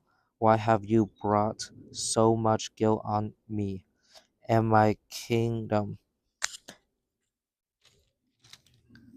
You have done things to me that shouldn't be done." Abimelech also asked Abraham, "Why did you do this?" Abraham replied, "I thought there isn't any respect for God in this place at all.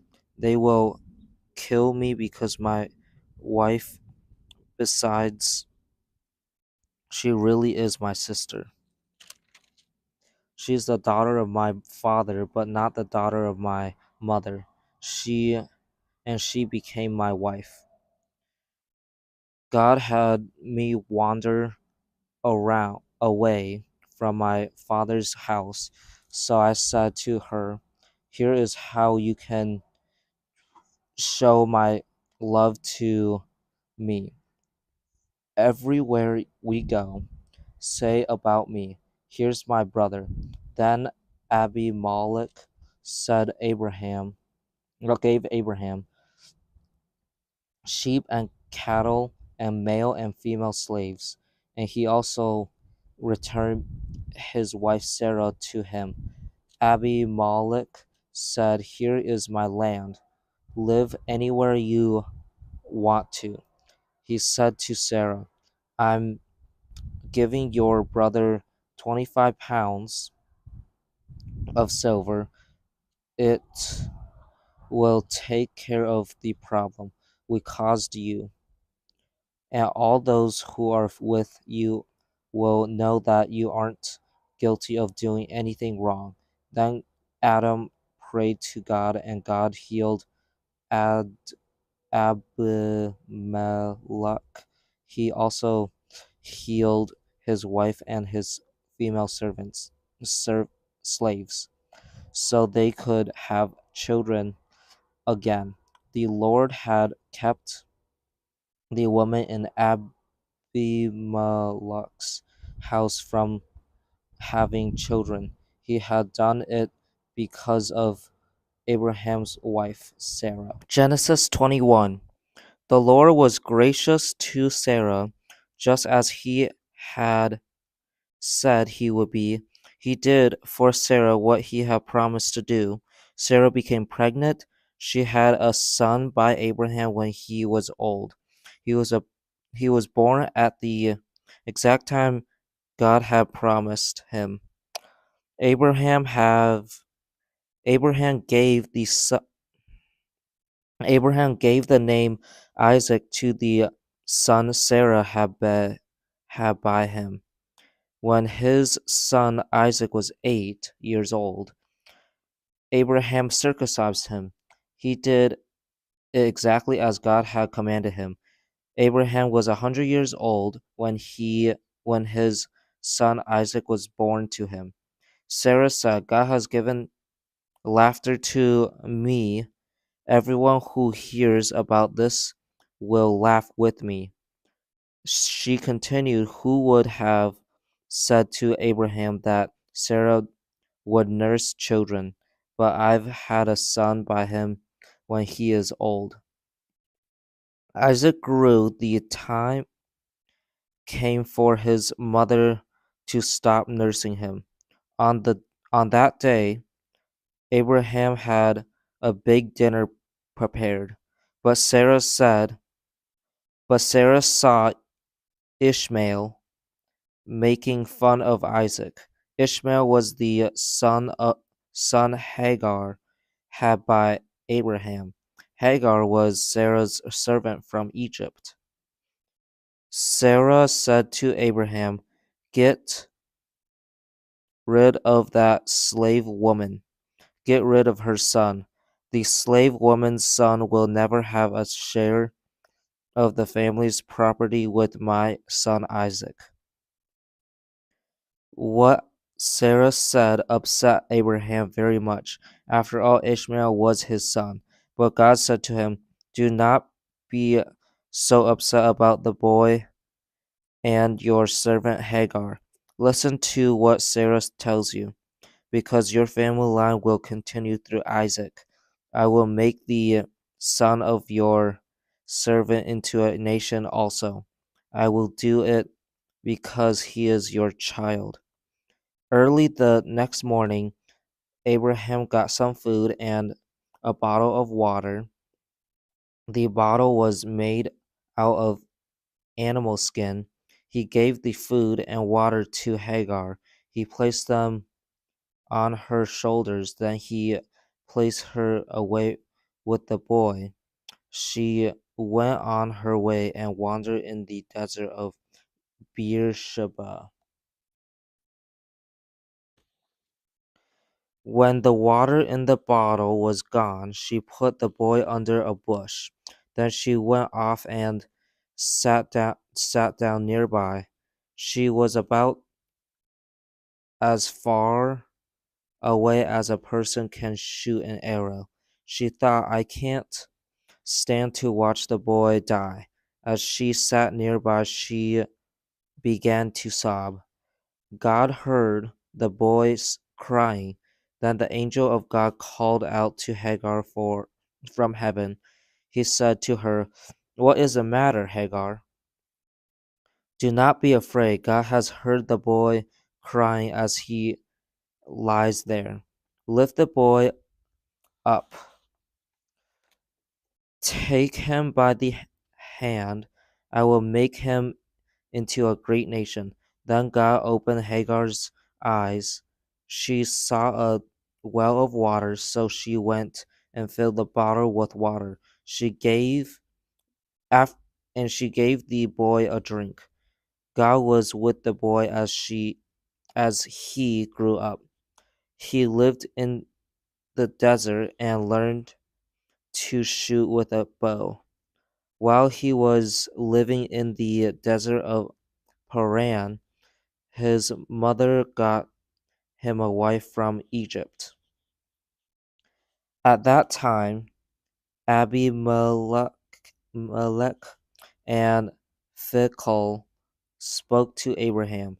Phicol was the commander of Abimelech's army. They said, "God is with you in everything you do. Now make a promise to me here while God is watching. Take an oath that you will treat me fairly. Promise that you will treat my children and their children the same way. I've been kind to you, now you be kind to me, and be kind to the country where you are living as an outsider." Abraham said, "I promise with an oath that I'll do it." Then Abraham objected to Abimelech about what Abimelech's servants had done. They had taken over a well of water. But Abimelech said, "I don't know who has done this. You didn't tell me. Today is the first day. Today is the first time I heard about it." So Abraham gave Abimelech sheep and cattle. The two men made a peace treaty. Then Abraham took out 7 female lambs from his stock. Abimelech asked Abraham, "What's the meaning of these 7 female lambs? Why have you taken them out and put them by themselves?" Abraham replied, "Accept these 7 lambs from me. They will be a witness that I dug this well." That place was named Beersheba. That's because there the 2 men made a promise with an oath. After the peace treaty had been made at Beersheba, Abimelech went back to the land of the Philistines. His army his army commander Philcol went with him. Abraham planted a tamarisk tree in Beersheba. There he worshipped the Lord, the God who lives forever. Abraham stayed in the land of the Philistines for a long time. Sometime later, God put Abraham to the test. He said to him, Abraham, here I am. Abraham replied. Then God said, take your son, your only son. He is the one you love. Take Isaac, go to Moriah, give him to me there as a burnt offering. Sacrifice him on one of the mountains I will tell you about. Early the next morning, Abraham got up. He put a saddle on his donkey. He took one of his servants and his son Isaac with him. He cut enough wood for the burnt offering. Then he started out for the place God had told him about. On the third day, Abraham looked up. He saw the place a long way off. He said to his servants, stay here with the donkey. The boy and I will go over there and worship him. Then we'll come back to you.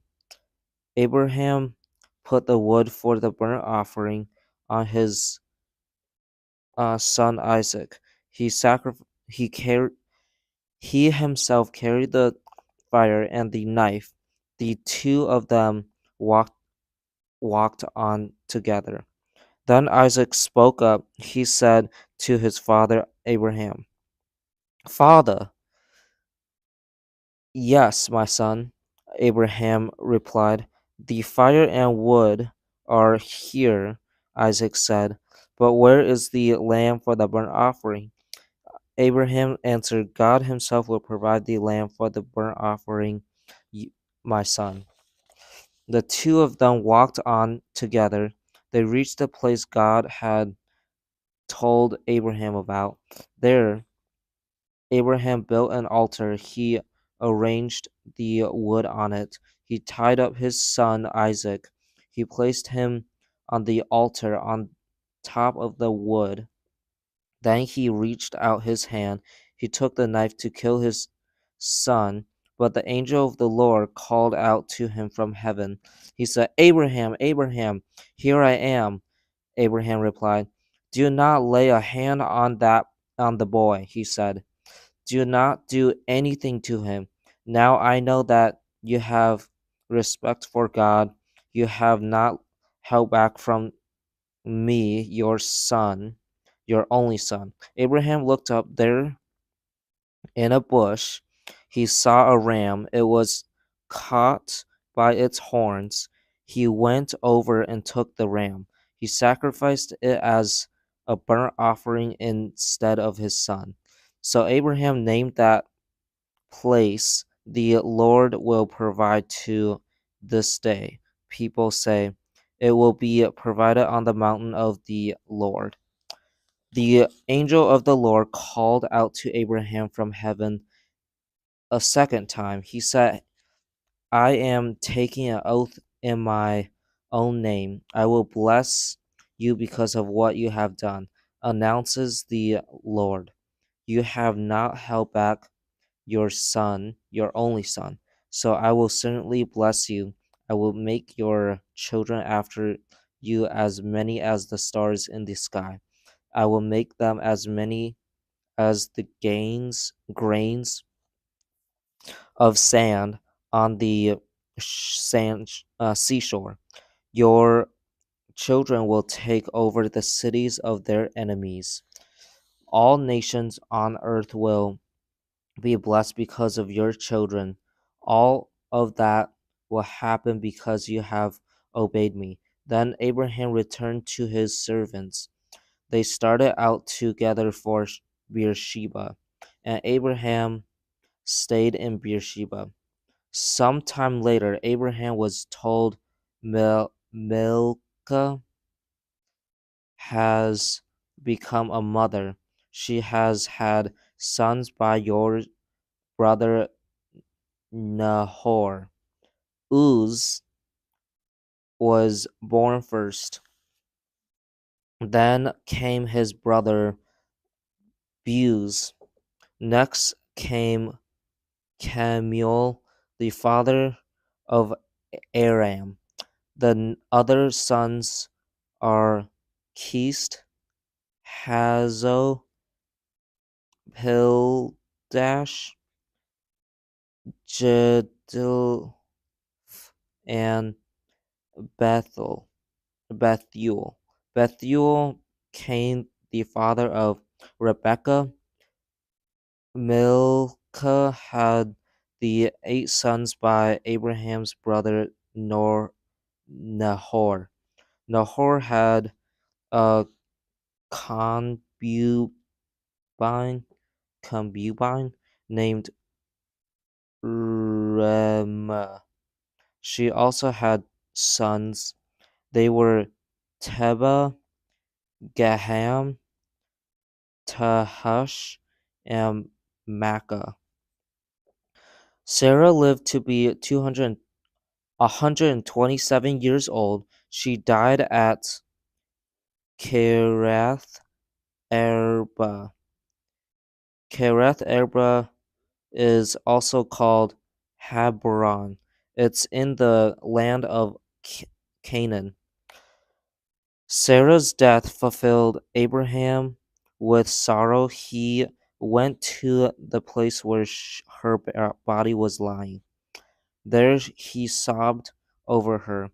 Then Abraham got up from beside his dead wife. He spoke to the Hittites. He said, I am I'm an outsider. I'm a stranger among you. Sell me some property here as a place for a family too. Then I can bury my wife's body. The Hittites replied to Abraham, Sir, listen to us. You are a mighty prince among us. Bury your dead wife in the best of our tombs. None of us will refuse to sell you his tomb for burying her. Then Abraham bowed down in front of the Hittites. The people of the land, he said to them, if you are willing to let me bury my dead wife, then listen to me. Speak to Zohar's son, Ephron. For me, ask him to sell me the cave of Machpelah. It belongs to him and is at the end of his field. Ask him to sell it to me for the full price. I want it as a place to bury my dead wife among you. Ephron, the Hittite, was sitting there among his people. He replied to Abraham, all of the Hittites who had come to the gate of his city heard him. No, sir, Ephron said, listen to me. I will sell you the field. I'll also sell you the cave that's in the field. I will sell it to you in front of my people. Bury your wife. Again, Abraham bowed down in front of the people of the land. He spoke to Ephron so they could hear him. He said, please listen to me. I'll pay the price of the field. Accept it from me, then I can bury my dead wife there. Ephron answered Abraham, Sir, listen to me. The land is worth 10 pounds of silver. But what is that between you and me? bury your wife." Abraham agreed to Ephron's offer. He weighed out for him the price he had named. The Hittites there had heard it. The price was 10 pounds of silver. Abraham had Abraham measured it by the weights that were used by those who bought and sold. So Ephron sold his field in Machpelah near Mamre to Abraham. He bought the field and the cave that was in it. He also bought all of the trees that were inside the borders of the field. Everything was sold to Abraham as his property. He bought it in front of all the Hittites who had come to the gate of the city. Then Abraham buried the body of his wife Sarah. He buried her in the cave in the field of Machpelah near Mamre, in the land of Canaan. Mamre is at Hebron, so the field and the cave that was in it were sold to Abraham by the Hittites. The property became a place for his family too. Genesis 24. By that time, Abraham was very old. The Lord had blessed him in every way. The best servant in his house was in charge of everything he had. Abraham said to him, "Put your hand under my thigh. The Lord is the God of heaven and the God of earth. I want you to make a promise with an oath in his name. I'm living among the people of Canaan, but I want you to promise me that you won't get a wife for my son from their daughters. Instead, promise me that you will go to my country and to my own relatives, get a wife for my son Isaac from there." The servant asked him, "What if the woman doesn't want to come back with me to this land? Then should I take your son back to the country you came from?" "Make sure you don't take my son back there," Abraham said. "The Lord, the God of heaven, took me away from my father's family. He brought me out of my own land, and he made me a promise with an oath. He said, 'I will give this land to your family after you. The Lord will send his angel ahead of you, so you will be able to get a wife for my son from there. The woman may not want to come back with you. If she doesn't, you will be free from your oath. But don't take my son back there."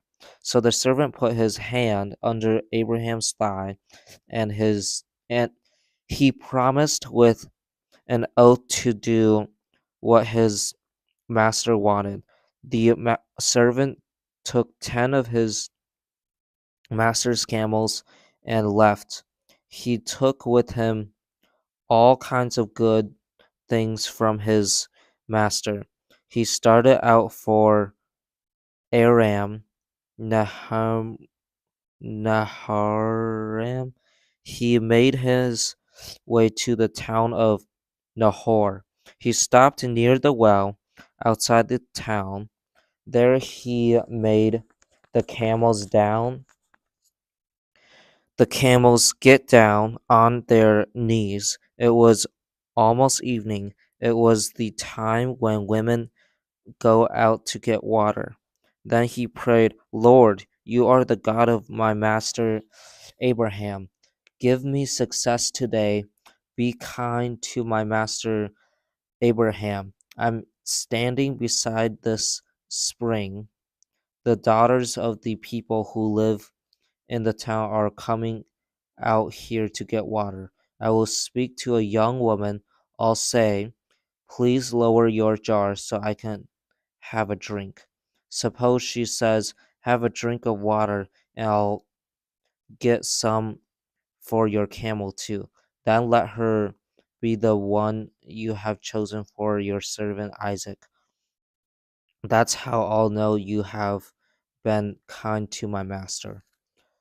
Before he had finished praying, Rebecca came out. She had a jar on her shoulder. She was the daughter of Bethuel, the son of Milcah. Milcah was the wife of Abraham's brother Nahor. The young woman was very beautiful. She was a virgin. No man had made love to her. She went down to the spring. She filled her jar and came up again. The servant hurried to meet her. He said, please give me a little water from my jar. Have a drink, sir, she said. She quickly lowered the jar to her hands. She gave him a drink. After she had given him a drink, she said, I'll give water for your camels too. I'll keep doing it until they finish drinking. So she quickly emptied her jar into the stone tub. Then she ran back to the well to get more water. She got enough for all of his camels. The man didn't say a word. He watched her closely. He wanted to learn whether the Lord had given him success on the journey he had made. The camels finished drinking. Then the man took out a gold nose ring. It weighed a fifth of an ounce. He also took out two gold bracelets. They weighed 4 ounces. Then he asked, whose daughter are you? And please tell me something else. Is there room in your house, in your father's house, for us? Can we spend the night there? She she answered, I'm the daughter of Bethuel. He's the son Milcah had by Nahor. She continued, we have plenty of straw and feed for your camels. We also have room for you to spend the night. Then the man bowed down and worshipped the Lord. He said, I praise the Lord and the God of my master Abraham. He hasn't stopped being kind and faithful to my master. The Lord has led me on this journey. He has brought me to the house of my master's relatives. The young woman ran home. She told her mother's family what had happened. Rebecca had a brother named Laban. He hurried out to the spring to meet the man. Laban had seen the nose ring. He had seen the bracelets on his sister's arms, and he had heard Rebecca tell what the man had said to her. So he went out to the man. He found him standing by the camels near the spring. The Lord has given you his blessing, he said. So come, why are you standing out here? I've prepared my house for you. I also have a place for the camels. So the man went to the house. The camels were unloaded. Straw and fed were Straw and fed were brought for the camels, and water was brought for him and his men to wash their feet. Then the food was placed in front of him, but he said, I won't eat until I've told you what I have to say. Then tell us, Laban said. So he said, I am Abraham's servant. The Lord has blessed my master greatly. He has become wealthy. The Lord has given him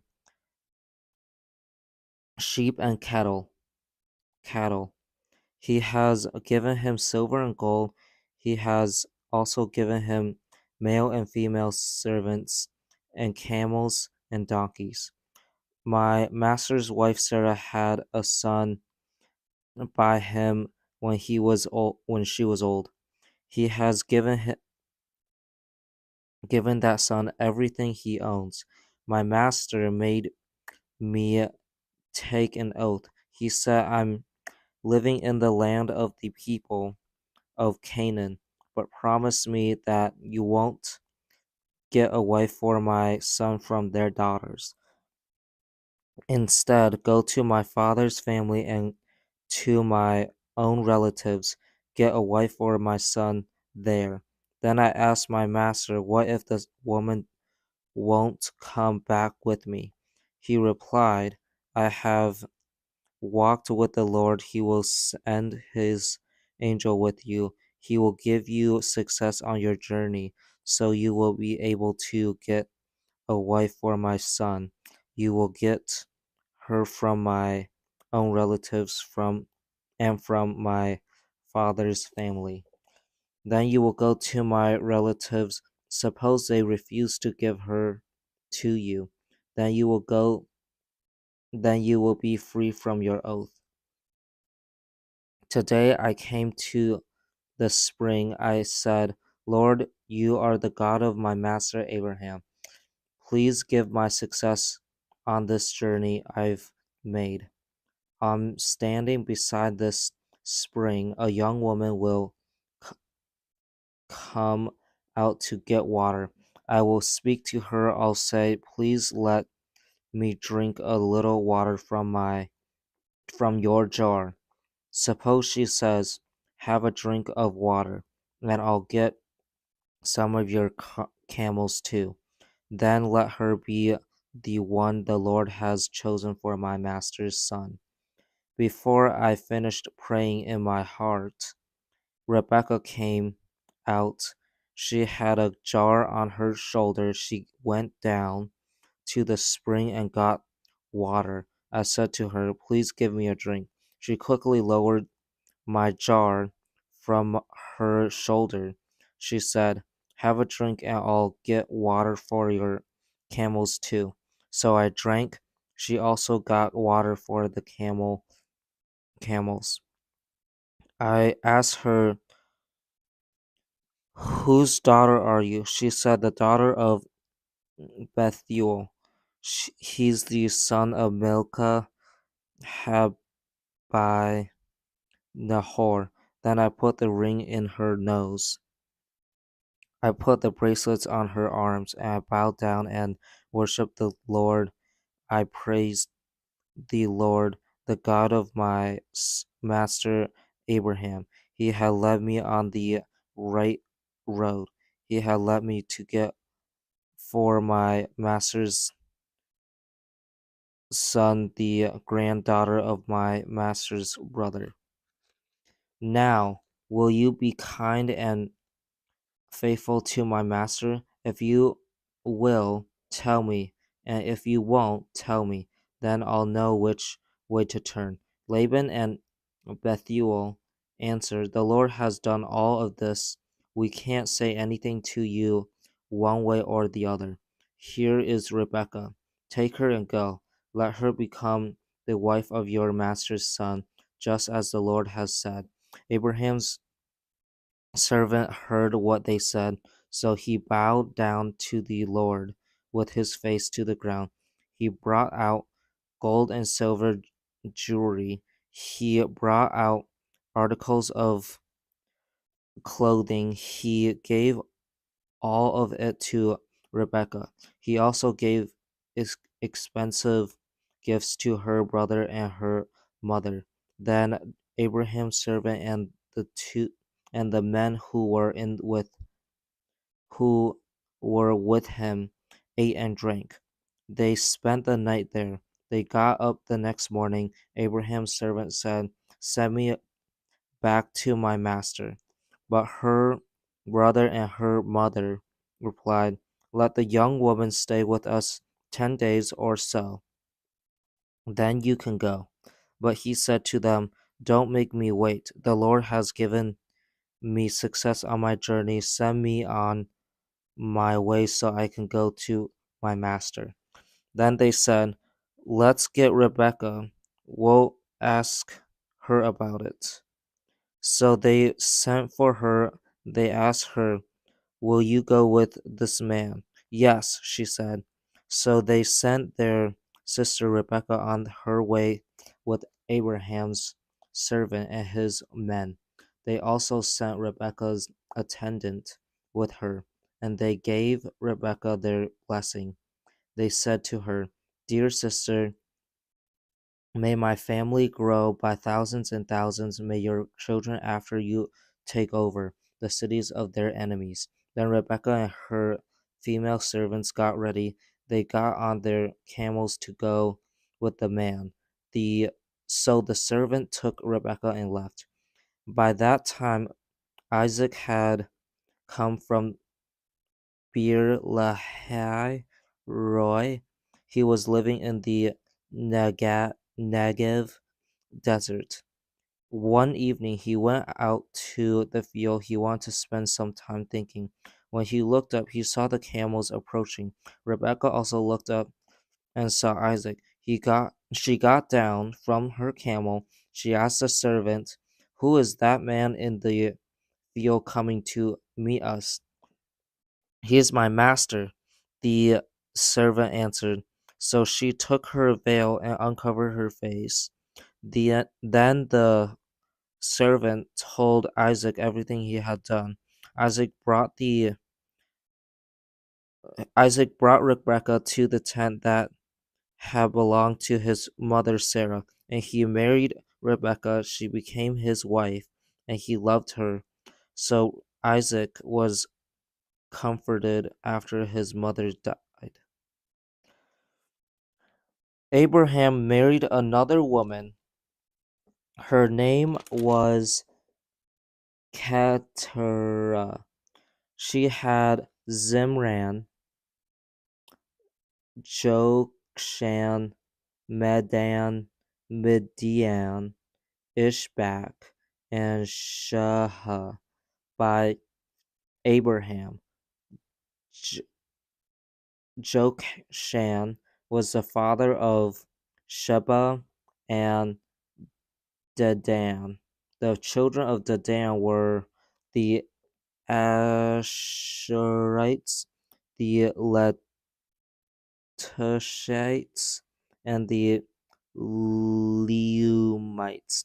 The sons of Midian were Epher, Hanok, Ebada,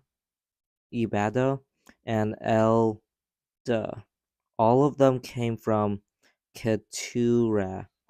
Abraham left everything he owned to Isaac, but while he was still living, he gave gifts to the sons of his concubines. Then he sent them away from his son Isaac. He sent them to the land of the east. Abraham lived a total of 175 years old. He took his last breath and died when he was very old. He had lived a very long time. Then he joined the members of his family who had already died. Abraham's sons, Isaac and Ishmael, buried his body. They put it in the cave of Maca- Mac- Machpelah near Mamre. It was in the field of Ephron, the son of Zohar the Hittite. Abraham had brought Abraham had bought it from the Hittites. He was buried there with his wife Sarah. After Abraham died, God blessed his son Isaac. At that time, Isaac lived near Beer Lahai Roi. The sons of Ishmael. He, Here is the story of Abraham's son Ishmael. Hagar had Ishmael by Abraham. She was Sarah's servant from Egypt. Here are the names of the sons of Ishmael. They are listed in the order they were born. Nebaioth was Ishmael's oldest son. Then came Kedar, Ab- Adbeel, Mib- Mibsam, Mishma, Duma, Massa, Hadad, Tuma, Jetur, Naphish, and Kedema. All of them were Ishmael's sons. They were rulers of 12 tribes. They also lived in their own settlements and camps. Ishmael lived a total of 137 years old, and then he took his last breath and died. He joined the members of his family who had already died. His children settled in the area between Havilah and Shar. It was near the eastern border of Egypt. As you go toward Asher, Ishmael's children weren't friendly toward any of the tribes that were related to them. Here is the story of Abraham's son Isaac. Abraham was the father of Isaac. Isaac was 40 years old when he married Rebekah. She was a daughter of Bethuel the Aramean from Paddan Aram. She was also the sister of Laban the Aramean. Rebekah couldn't have children, so Isaac prayed to the Lord for her, and the Lord answered his prayer. His wife Rebekah became pregnant. The babies struggled with each other inside her. She said, "Why is this happening to me?" She went to ask the Lord what she should do. The Lord said to her, "Two nations are in your body, two tribes that are now inside you will be separated. One nation will be stronger than the other. The older son will serve the younger one." The time came from Rebecca. The time came for Rebecca to have her babies. There were twin boys in her body. The first one is to come out was red. His whole body was covered with hair, so they named him Esau. When his brother came out, his hand was holding onto Esau's heel, so he was named Jacob. Isaac was 60 years old when Rebekah had them. The boys grew up. Esau became a skillful hunter. He was a man who liked the open country, but Jacob was a quiet man. He stayed at home among the tents. Isaac liked the meat of wild animals, so Esau was his favorite son. Rebekah's favorite was Jacob.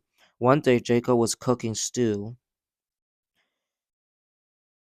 One day, Jacob was cooking some stew. Esau came in from the open country. He was very hungry. He said to Jacob, "Quick, let me have some of the red stew. I'm very hungry." That's why he was also named Edom. Jacob replied, "First sell me the rights that belong to you as the oldest son in the family." "Look, I'm dying of hunger," Esau said. "What good are those rights to me?" But Jacob said, "First promise me with an oath that you are selling me your rights." So Esau promised to do it. He sold Jacob all of the rights that belonged to him as the oldest son. Jacob gave Esau some bread and some lentil stew. Esau ate and drank. Then he got up and left. So Esau didn't care anything at all about the rights that belonged to him as the oldest son. There was very little food in the land. The same thing had been true earlier. In Abraham's time, Isaac went to Ab- Abimelech in Gerar. Abimelech was a king of the Philistines. The Lord appeared to Isaac. He said, "Do not go down to Egypt. Live in the land where I tell you to live. Stay here for a while. I will be with you and give you my blessing. I will give all of these lands you and your children after you, and I will keep the promises I made with an oath to your father Abraham. I will make your children after you as many as the stars in the sky, and I will give them all these lands. All nations on earth will be blessed because of your children. I will do all of those things because Abraham obeyed me. He did what I required. He kept my commands, my rules, and my laws. So Isaac stayed in Gerar. The men of that place asked him about his wife. He said, she's my sister." He was afraid to say, "She's my wife." He thought the men of this place might kill me because of Rebecca. She's a beautiful woman. Isaac had been there a long time. One day, Abimelech, the king of the Philistines, looked down from a window. He saw Isaac hanging and kissing his wife Rebekah. So Abimelech sent for Isaac. He said, "She's really your wife, isn't she? Why did you say she's my sister?" Isaac answered him, "I thought I might lose my life because of her." Then Abimelech said, "What have you done to us? What if one of the men had sex with your wife? Then you would have made us guilty." So Abimelech gave orders to all of the people. He said, "You can be sure that anyone who harms this man or his wife will be put to death." Isaac planted crops in that land. That same year he gathered 100 times more than he planted. That was because the Lord blessed him. Isaac became rich. His wealth continued to grow until he became very rich. He had many stocks and herds and servants. Isaac had so much that the Philistines became jealous of him. So up they stopped up all of the wells the servants of his father Abraham had dug. They filled them with dirt. Then Abimelech, Abli, Abimelech said to Isaac, "Move away from us. You have become too powerful for us." So Isaac moved away from there. He camped in the valley of Gerar and settled there. Isaac opened up the wells again. They had been dug in the time of his father Abraham. The Philistines had stopped them up after Abraham died. Isaac gave the wells the same names his father had given them. Isaac's servants dug for wells in the valley. There they discovered a well full of fresh water, but the people of Gerar, who took care of their herds, argued with the people who took care of Isaac's herds. The water is ours. The people of Gerar said, so Isaac named the well Esek. That's because they argue with him. Then Isaac's servants dug another well. They argue about that one too, so he named it Sitnah. He moved on from there and dug another well, but no one argued about that one, so he named it Rehoboth. Rehoboth. He said, now the Lord has given us room. Now we will do well in the land. From there, Isaac went up to Beersheba. That night the Lord appeared to him. He said, I am the God of your father Abraham. Do not be afraid. I am with you. I will bless you. I will increase the number of your children because of my servant Abraham. Isaac built an altar there and worshipped the Lord. There he set up his tent, and there his servants dug a well. During that time, Abimelech had come to him from Gerar. Seth had come with him, so had Phicol, Abimelech's army commander.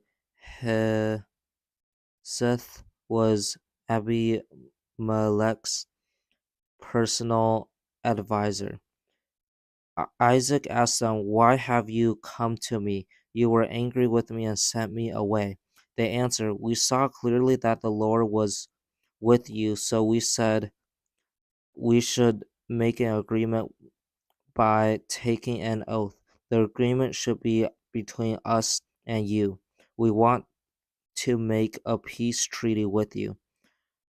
Promise that you won't harm us. We didn't harm you. We always treated you well. We sent you away to peace. Now the Lord has blessed you. Then Isaac had a big dinner prepared for them. They ate and drank. Early the next morning, the men made agreement with an oath. Then Isaac sent the men of Gerar on their way, and they left in peace. That day, Isaac's servants came to him. They told him about the well they had dug. They said, we've found water, so he named it Sheba. To this day, the name of the town has been Beersheba. When Esau was 40 years old, he got married to Judith. She was the daughter of Beeri the Hittite. He also married Basemeth. She was the daughter of Elon the Hittite. Isaac and Rebekah became very upset because Esau had married Hittite women. Isaac had become old. His eyes were so weak he couldn't see anymore. One day he called for his older son Esau. He said to him, my son, here I am. He answered. Isaac said, I am an old man now, and I don't know when I'll die. Now then, get your weapons, get your bow and arrows, go out to the open country, hunt some wild animals for me, prepare for me the kind of tasty food I like. Bring it to me to eat, then I'll give you my blessing before I die.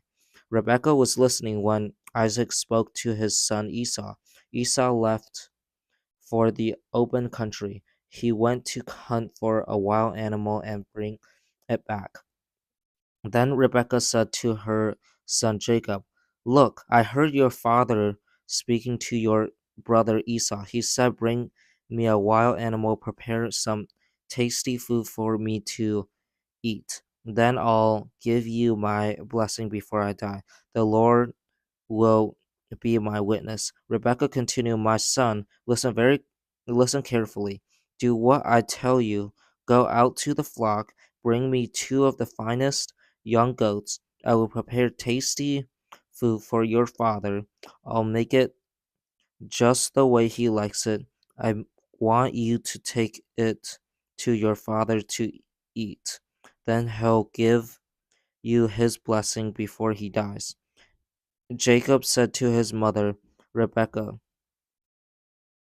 my brother's my brother Esau's body is covered with hair, but my skin is smooth. What if my father touches me? He would know I was trying to trick him. That would bring a curse down on me instead of a blessing. His mother said to him, My son, let the curse fall on me. Just do what I say.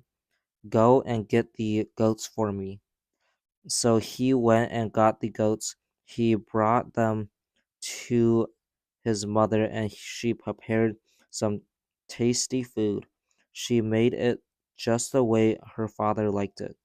The clothes of her older son Esau were in her house. She took the best of them and put them on her younger son Jacob.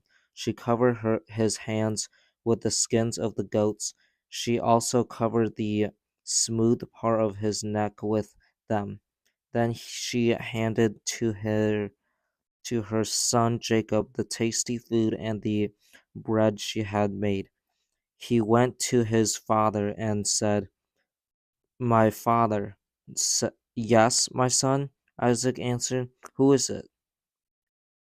Jacob said to his father, I'm your oldest son Esau. I've done as you told me.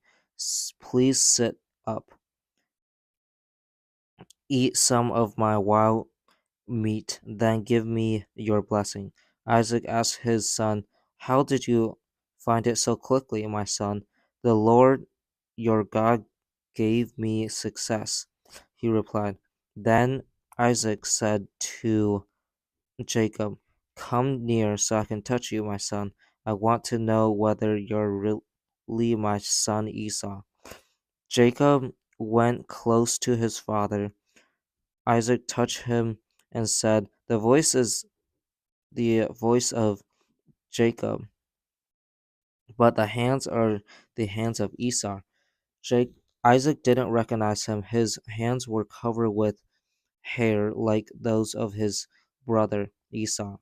So Isaac blessed him. Are you really my son Esau? He asked. I am, Jacob replied.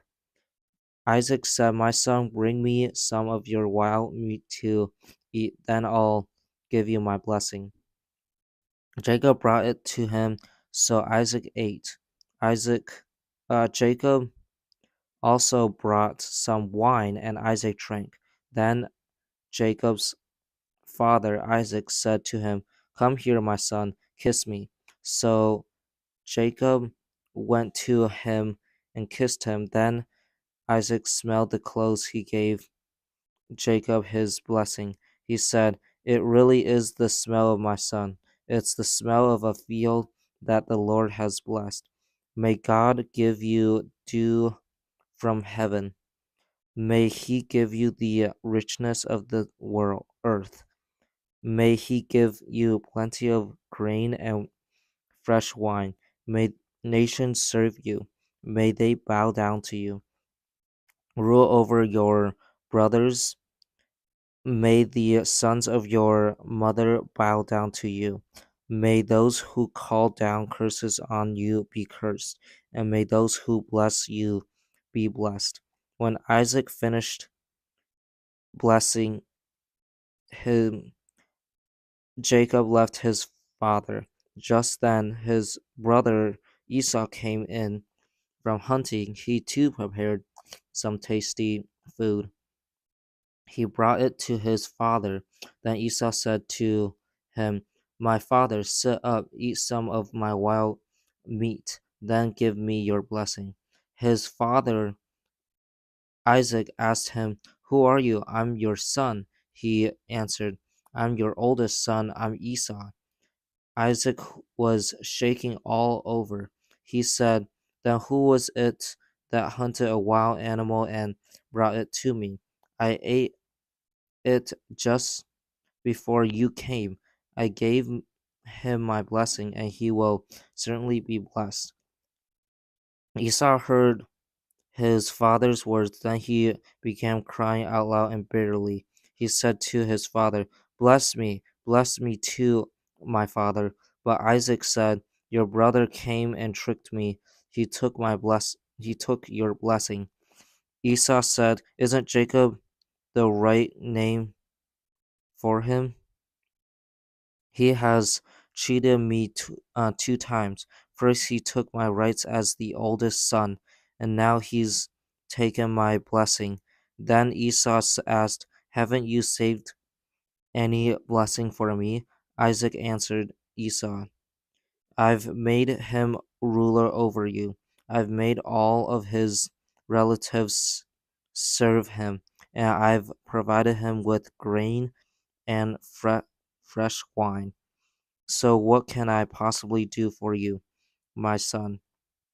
Esau said to his father, do you have only one blessing, my father? Bless me too, my father. Then Esau sobbed loudly. His father Isaac answered him, you will live far away from the richness of the world. You will live far away from the dew of the heaven above. You will live by the sword, and you will serve your brother, but you will grow restless.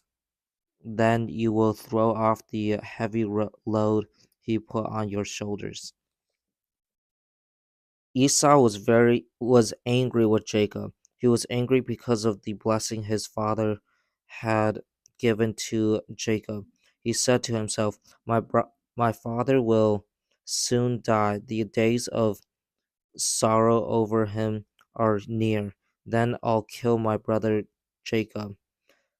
Rebekah was told what her older son Esau had said, so she sent for her younger son Jacob. She said to him, your brother Esau is comforting himself with the thought of killing you. Now, then, my son, do what I say. Go at once to your brother Laban in Haran. Stay with him until your brother's anger calms down. Stay until your brother isn't angry with you anymore. When he forgets what you did to him, I'll let you know. Then you can come back from there. Why should I lose both of you in one day? Then Rebekah spoke to Isaac. She said, I'm sick of living because of Esau's Hittite wives. Suppose Jacob also marries a Hittite woman. If he does, my life won't be worth living. So Isaac called for Jacob and blessed him. He commanded him, don't get married to a woman from Canaan. Go at once to Padan Aram. Go to the house of your mother's father, Bethuel. Find a wife for yourself there. Take her from among the daughters of father, your mother's brother Laban. May the mighty God bless you. May he give you children. May he increase your numbers until you become a community of nations. May he give you and your children after you the blessing he gave to Abraham. Then you can take over the land where you now live as an outsider. It's the land God gave to Abraham. Isaac sent Jacob on his way. Jacob went to Padan Aram. He went to Laban, the son of Bethuel, the Aramean. Laban was the brother of Rebekah, and Rebekah was the mother of Jacob and Esau. Esau found out that Isaac had blessed Jacob and had sent him to Padan Aram. Isaac wanted him to get away from there. Esau heard that when Isaac blessed Jacob, he commanded him, "Don't get married to a woman from Canaan." Esau also learned that Jacob had obeyed his father and mother and had gone to Padan Aram. Then Esau realized how much his father disliked the women of Canaan, so he went to Ishmael and married Mahalath. She was the sister of Nebaioth and the daughter of Abraham's son Ishmael. Esau added her to the wives he already had. Jacob left Beersheba and started out for Haran. He reached a certain place and stopped for the night. The sun had already set. He took one of the stones there and placed it under his head. Then he lay down to sleep. In a dream, he saw a stairway standing on the earth. Its top reached to heaven. The angels of God were going up and coming down on it. The Lord stood above the stairway. He said, "I am the Lord. I am the God of your grandfather, Abraham, and the God of Isaac. I will give you and your children after you the land on which you are lying. They will be like the dust of the earth that can't be counted. They will spread out to the west and to the east. They will spread out to the north and to the south. All nations on earth will be blessed because you because of you and your children after you.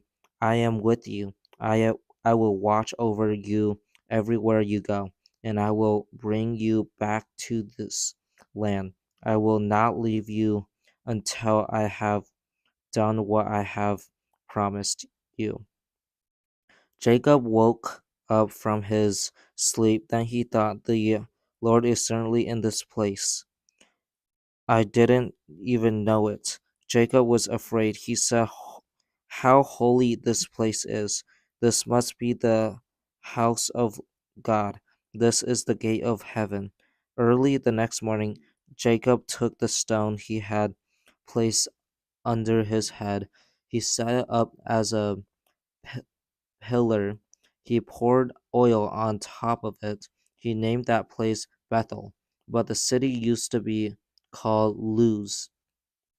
Then Jacob made a promise. He said, "May God be with me. May he watch over me on this journey I'm, I'm taking. May he give me food to eat and clothes to wear. May he do as he has promised so that I can return safely to my father's home. Then you, Lord, will be my God. This stone I've set up as a pillar will be God's house, and I'll give you a tenth of everything you give me." Then Jacob continued on his journey. He came to the land where the eastern tribes lived. There he saw a well in the field. Three flocks of sheep were lying near it. The flocks were given water from the well. The stone over the opening of the was large. All of the flocks were gathered there. The shepherds were roll the stone away from the well's opening. They would give water to the sheep. Then they would put the stone back to its place over the opening of the well. Jacob asked the shepherds, My friends, where are you from here? We're from Haran, they replied. He said to them, do you know Nahor's grandson Laban? Yes, we know him, they answered. Then Jacob asked them, how is he? He's fine, they said. Here come here comes his daughter Rachel with the sheep now. Look, he said, the sun is still high in the sky. It's not time for the flocks to be brought together. Give water to the sheep and take them back to the grasslands. We can't, they replied.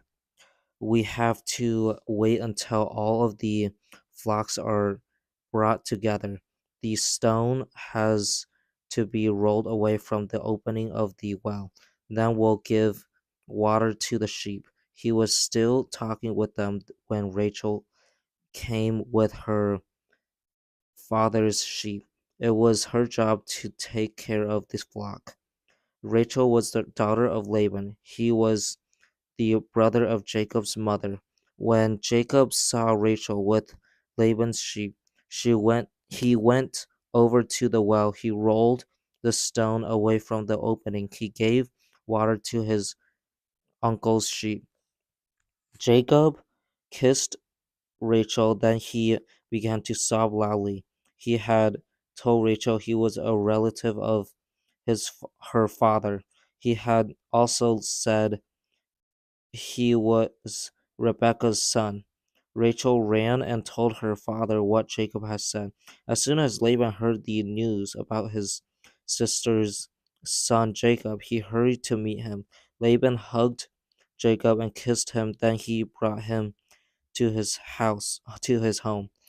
There Jacob had there Jacob told him everything. Then Laban said to him, you are my own flesh and blood. Jacob stayed with Laban for a whole month. Then Laban said to him, you are one of my relatives, but is that any reason for you to work for me for nothing? Tell me what your pay should be. Laban had two daughters. The name of the older one was Leah, and the name of the younger one was Rachel. Leah had weak eyes, but Rachel was beautiful. She had a nice figure. Jacob was in love with Rachel. He said to Laban, I'll work for you for 7 years to get your younger daughter Rachel.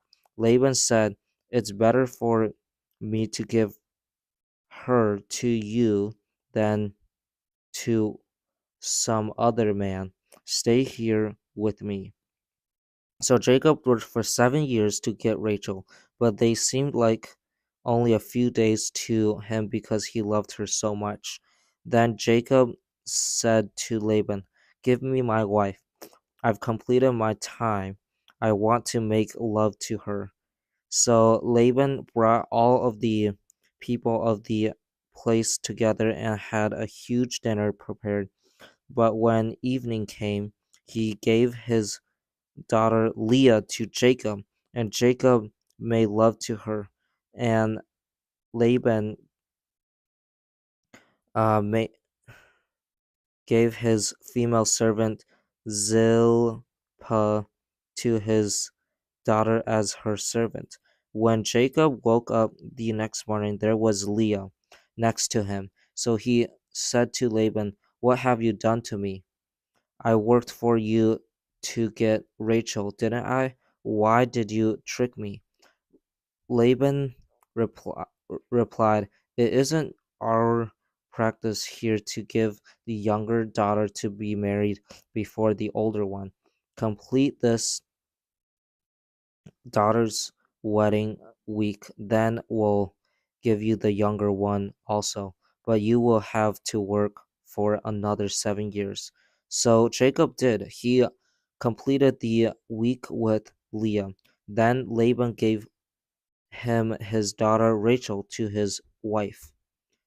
Laban gave his female servant Bilhah to his daughter Rachel as her servant.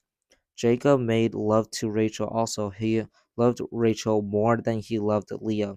He worked for Laban for another 7 years. The Lord saw that Jacob didn't love Leah as much as he loved Rachel, so he let Leah have children. But Rachel wasn't able to have children. Leah became pregnant. She had a son.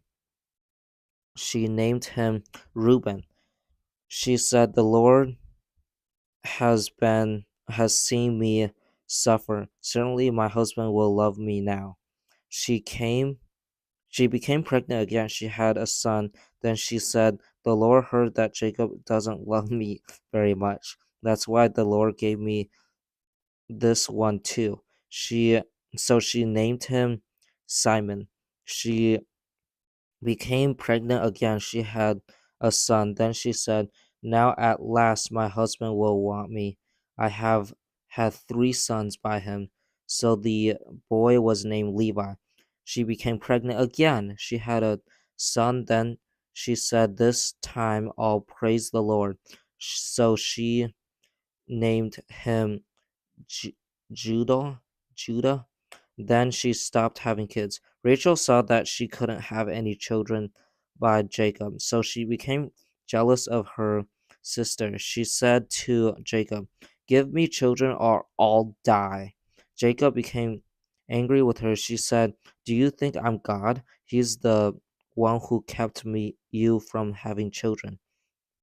Then she said, "Here's my servant Belha, make love to her so that she can have children for me. Then then I too can have a family through her." So she gave him her servant Belha as a wife. Jacob made love to her, and Bilhah became pregnant. She had a son by him. Then Rachel said, "God has stood up for my rights. He has listened to my prayers and given me a son." So she named him Dan. Rachel's servant Bilhah became pregnant again. She had a second son by Jacob. Then Rachel said, "I've had a great struggle with my sister. Now I've won." So she named him Naphtali. Leah said that she had stopped having children, so she gave her servant Zilpah to Jacob as a wife. Leah's servant Zilpah had a son by Jacob. Then Leah said, "What a good fortune." So she named him Gad. Leah's servant Zilpah had a second son by Jacob. Then Leah said, "I'm so happy. The women will call me happy." So she named him Asher. While the wheat harvest was being gathered, Reuben went out into the fields. He found some mandrake plants. He brought them to his mother, Leah. Rachel said to Leah, "Please give me some of your son's mandrakes." But Leah said to her, "Isn't it enough that you took my husband away? Are you going to take my son's mandrakes too?" Rachel said, "All right, Jacob can make love to you tonight if you give me your son's mandrakes." Jacob came in from the fields that evening. Leah went out to meet him. "You have to sleep with me tonight," she said. "I've bought you with my son's mandrakes." So he made love to her that night. God listened to Leah. She became pregnant and had a fifth son by Jacob. Then Leah said, "God has rewarded me because I gave my female servant to my husband." So she named the boy Issachar. Leah became pregnant again. She had a sixth son by Jacob. Then Leah said, "God has given me a priceless gift. This time my husband will treat me with honor." I've had 6 sons by him. So she named the boy Zebulun. Some time later, she had a daughter. She named her Di- Dinah. Then God listened to Rachel. She showed concern for her. He made it possible for her to have children. She became pregnant and she had a son. She said, God has taken my shame away. She continued, may the Lord give me another son. So she named him Joseph. After Joseph After Rachel had Joseph, Jacob spoke to Laban. He said, send me on my way. I want to go back to my own home and country. Give me my wives and children. I worked for you to get them. So I'll be on my way. You know how much work I've done for you. But Laban said to him, if you are pleased with me, stay here. I've discovered that the Lord has blessed me because of you. He continued he continued, name your pay, I'll give it to you. Jacob said to him, you know how hard I've worked for you. You know that your livestock has done better under my care. You had only a little before I came, for that little has become a lot. The Lord has blessed you everywhere I've been, but when can I do something for my own family? What should I give you? Laban asked. Don't give me anything, Jacob replied. Just do one thing for me, then I'll go on taking care of my flocks and watching over them. Let me go through all of your flocks today. Let me remove every sheep that has speckles or spots on it.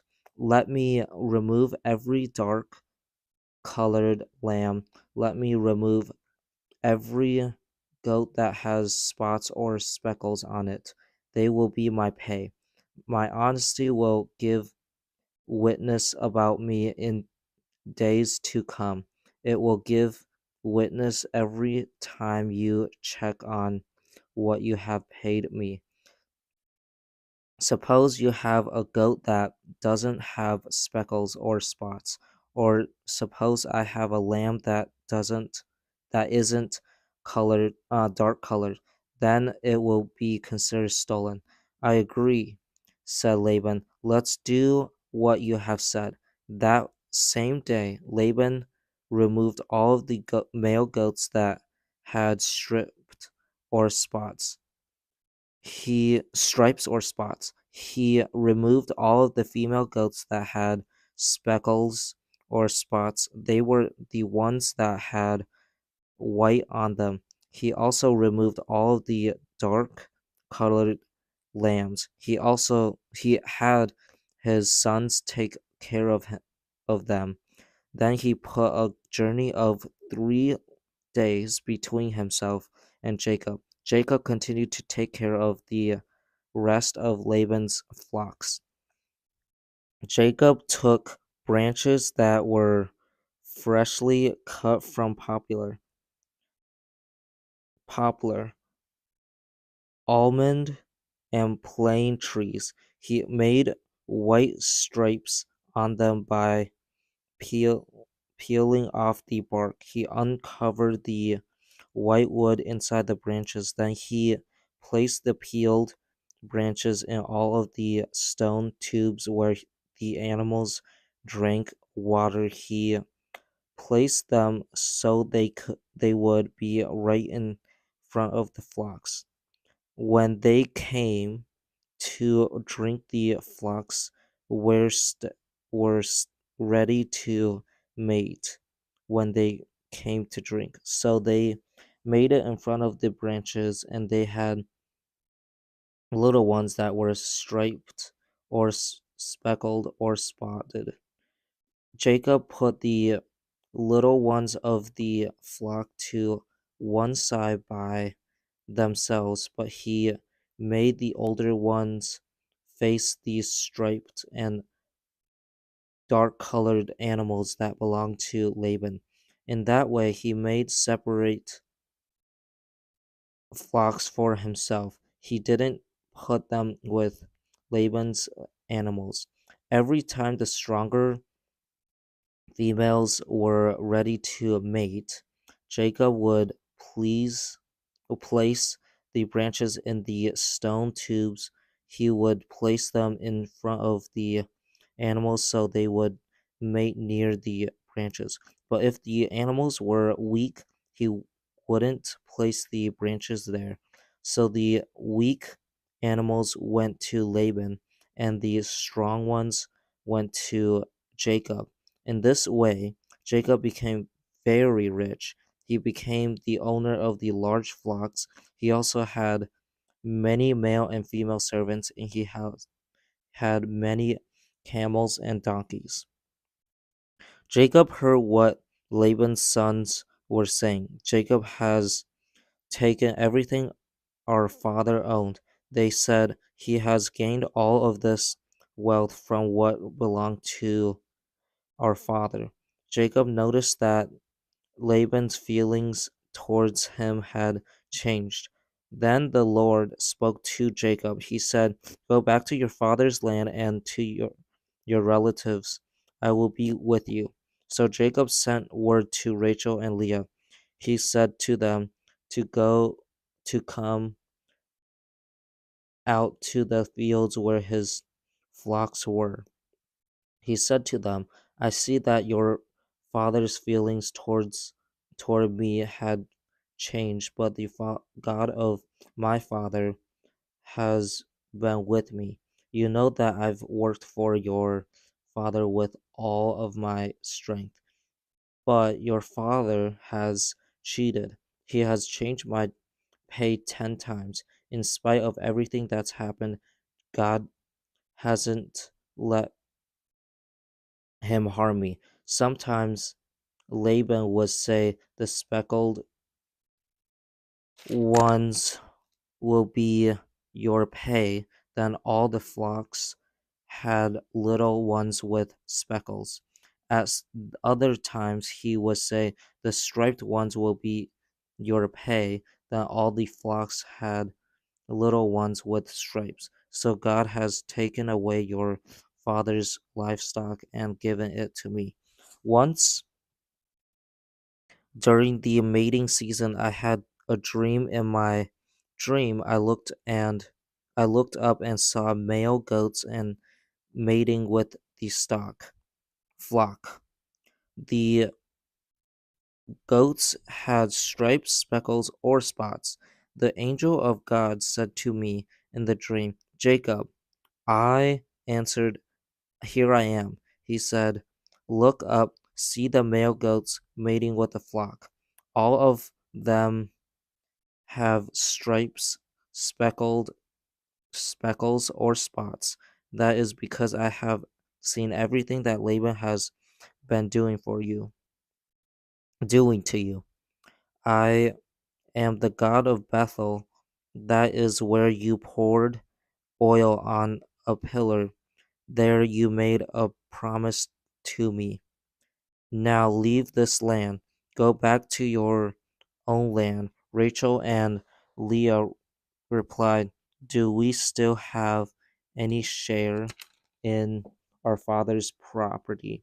Doesn't our father think of us as strangers? First he sold us. Now he has used up what he was paid for us.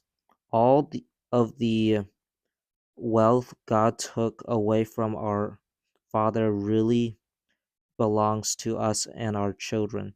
So do what God has told you to do." Then Jacob put his children and wives on camels. He drove all of his livestock ahead of him. He also took with him everything he had gotten in Padan Aram. He left to go to his father Isaac in the land of Canaan. Laban had gone to clip the wool from his sheep. While he was gone, Rachel stole the statues of family gods that belonged to her father. And that's not all. Jacob tricked Laban the Aramean. He didn't tell him he was running away. So Jacob ran off with everything he had. He crossed the Euphrates River and he headed for the hill country of Gilead. On the third day, Laban was told that Jacob had ran away. He took his relatives with him and went after Jacob. 7 days later, he caught up with him in the hill country of Gilead. Then God came to Laban the Aramean in a dream at night. He said to him, "Be careful, do not say anything to Jacob, whether it is good or bad. Jacob has set up his tent in the hill country of Gilead." That's where Laban caught up with him. Laban and his relatives camped there too. Laban said to Jacob, "What have you done? You have tricked me. You have taken my daughters away like prisoners of war. Why did you run away in secret and tricked me? Why didn't you tell me? Then I could have sent you away happily. We could have sung to the music of tambourines and harps, and you didn't even let me kiss my grandchildren and my daughters goodbye. You have done a foolish thing. I have the power to harm you, but last night the Lord, the God of your father, spoke to me. He said, 'Be careful, do not say anything to Jacob, whether it is good or bad.' Now you have run away. You longed to go back to your father's home, but why did you have to steal my gods?" Jacob answered to Laban, "I was afraid. I thought you would take my daughters away from me by force. But if you find anyone who has your gods, he will not remain alive. While our relatives are watching, look for yourself. See if there's anything of yours here with me. If you find anything belongs to you, take it." But Jacob didn't know that Rachel had stolen the gods. The So Laban went into Jacob's tent and Leah's tent. He went into the tent of their two female servants, but he didn't find anything. After he came out of Leah's tent, he entered Rachel's tent. Rachel was the one who had taken his family gods. She had put them inside her camel's saddle. She was sitting on them. Laban searched the whole tent, but he didn't find anything. Rachel said to her father, "I'm sorry, sir. I can't get up for you right now. But don't be angry with me.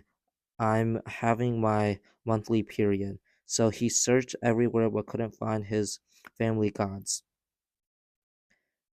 Jacob was very upset with Laban. "What have I done wrong?" he said. "What sin have I committed to make you hunt me down like this? You have searched through all of my things. What have you found that belongs to your family? Put it here in front of your relatives and mine. Let them decide between the two of us. I've been with you for 20 years now. The little ones of your sheep and goats were not dead when they were born. I haven't eaten rams from your flocks. I didn't bring you animals that were torn apart by wild beasts. I made up for the loss myself. Also, you made me pay for everything that was stolen by day or night. And what was my life like?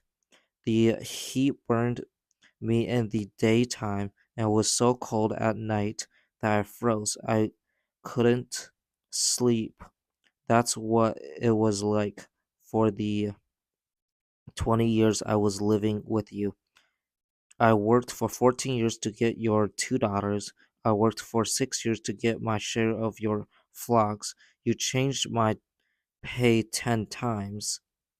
But the God of my father was with me. He is the God of Abraham and the God Jacob Isaac worshipped. If he hadn't been with me, you would certainly have sent me away without anything to show for all of my work. Without anything to show for all my work. But God has seen my hard times. He has seen my all the work my hands have done. So last night he warned you. Laban answered Jacob, the women are my daughters, the children are my children, the flocks are my flocks. Everything you see is mine. But what I can do today about these daughters of mine? What can I do about the children they've had? Come now, let's make a covenant, you and I. Let it be a witness between us. So Jacob took a stone, he set it up as a pillar. He said to his relatives, Go uh, get some stones. So they took stones and put them in a pile, and they ate there by it. Laban named the pile of stones Jegar Sahadutha. Jacob named it Galeed. Laban said, This pile of stones is a witness between you and me today. That's why it was named Galeed. It was also called Mizpah. That's because Laban said, May the Lord keep watch between you and me when we are away from each other. Don't treat my daughters badly. Don't get married to any women besides my daughters. There isn't anyone here to see what we're doing. But remember that God is a witness between you and me. Laban also said to Jacob, Here is this pile of stones, and here is this pillar. I've set them up between you and me. This pile is a witness, and this pillar is a witness. They give witness that I wouldn't go past this pile to harm you, and they give witness that you wouldn't go past this pile and pillar to harm me. The God of Abraham and Nahor is also the God of their father. May their God decide which of us is right. So Jacob took an oath in the name of the God his father Isaac worshipped. He offered a sacrifice there in the hill country, and he invited his relatives to a meal. After they had eaten, they spent the night there. Early the next morning, Laban kissed his grandchildren and his daughters. He gave them his blessing, then he left and returned home. Jacob also went on his way. The angels of God met him. Jacob saw them. He said, This is the army of God. So he named that place Mahanaim. Jacob sent messengers ahead of him to his brother Esau. Esau lived in the land of Seir. It was also called the country of Edom. Ja- Jacob told the messengers what to do. He said, "Here's what you must tell my master Esau. Your master Jacob says, I've been staying with Laban. I've remained there until now. I have cattle and donkeys and sheep and goats. I also have male and female servants. Now I'm sending this message to you. I hope I can please you." The messengers came back to Jacob. They said, "We went to your brother Esau. He's coming now to meet you. He has 400 men with him." Jacob was worried and afraid, so he separated the people who were with him into two groups. He also separated the flocks and herds and camels. He thought Esau may come and attack one group. If he does, the group that's left can escape. Then Jacob prayed, "You are the God of my grandfather Abraham. You are the God of my father Isaac. Lord, you are the one who said to me, 'Go back to your country and your relatives. Then I will give you success.' You have been very kind and faithful to me, but I'm not worthy of any of this. When I crossed this Jordan River, all I had was my walk stick, but now I've become two groups. Please save me from the hand of my brother Esau. I'm afraid he'll come back and attack me and the mothers with their children. But you have said, I will certainly give you success. I will make your children as many as the grains of sand on the seashore. People will not be able to count them." Jacob spent the night there. He chose a gift for his brother Esau from what he had with him. He chose 200 female goats and 20 male goats. He chose 200 female sheep and 20 male sheep.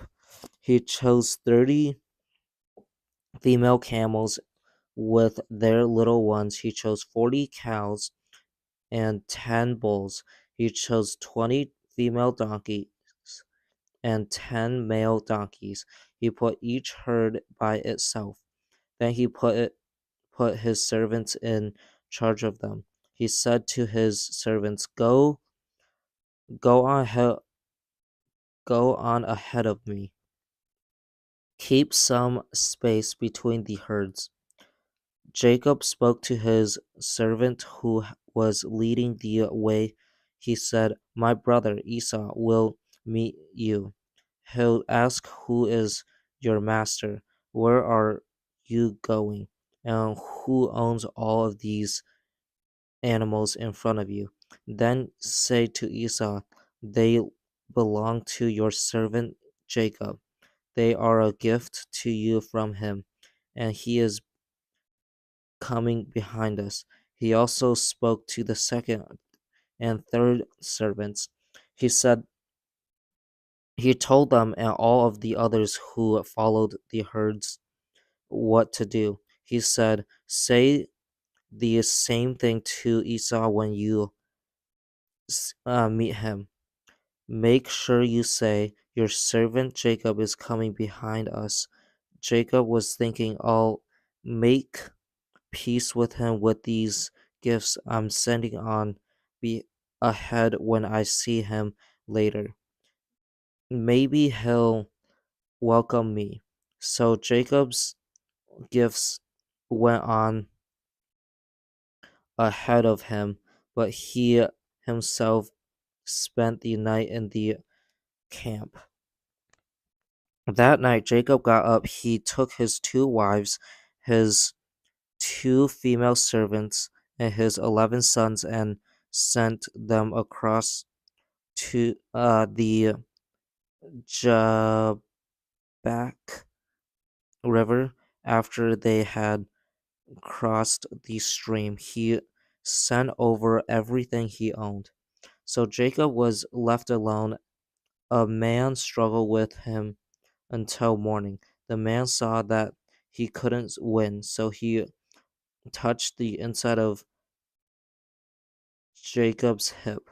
As Jacob struggled with the man, Jacob's hip was twisted. Then the man said, "Let me go. It is morning." But Jacob said, But Jacob replied, "I won't let you go unless you bless me." The man asked him, "What is your name?" "Jacob," he answered. Then the man said, "Your name will not be Jacob anymore. Instead, it will be Israel. You have struggled with God and with men, and you have won." Jacob said, "Please tell me your name." But he replied, "Why do you want to know my name?" Then he blessed Jacob there. So Jacob named the place Peniel. He said, "I saw God face to face. I saw God face to face, but I'm still alive." The sun rose above Jacob as he passed with Peniel. He was limping because of his hip. That's why the people of Israel don't eat the meat attached to the inside of the hip. They don't eat it to this very day. It's because the inside of Jacob's hip was touched. Jacob looked up, and there was Esau coming with his 400 men. So Jacob separated the children. He put them with Leah and Rachel and the 2 female servants. He put the servants and their children in front. He put Leah and her children next, and he put Rachel and Joseph last. He himself went on ahead as he came near his brother, and he bowed down to the ground 7 times. But Esau ran to meet Jacob. He hugged him and threw his arms around his neck. He kissed him, and they cried.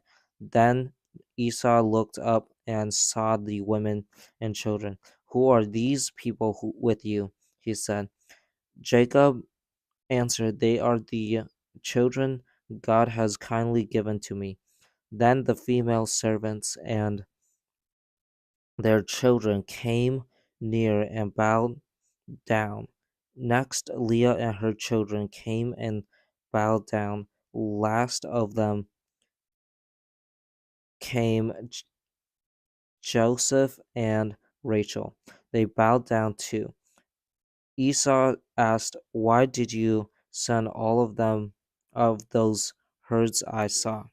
"I hope I could do something to please you," Jacob replied. But Esau said, "I already have plenty. My brother, keep what you have for yourself." "No, please," said Jacob. "If I've pleased you, accept this gift from me. See, Seeing your face is like seeing the face of God. You have welcomed me so kindly. Please accept the present that was brought to you. God has been gracious to me. I have ev- everything I need."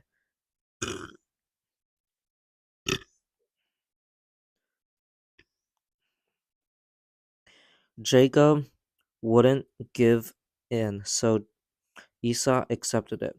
Then Esau said, Let's be on our way. I'll go with you."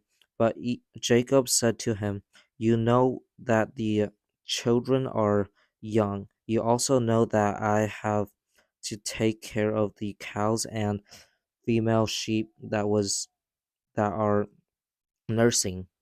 their little ones. If the animals are driven hard for just one day, all of them will die. So you go on ahead of me. I'll move along only as fast as the herds and the children can go. I'll go slowly until I come to you in Seir. Esau said, Then let me leave some of my men with you. Why do that? Jacob asked. I just hope I've pleased you. So that day, Esau started on his way back to Seir, but Jacob went to Succoth. There, he built a place for himself. He also made shelters for his livestock. That's why the place is named Succoth.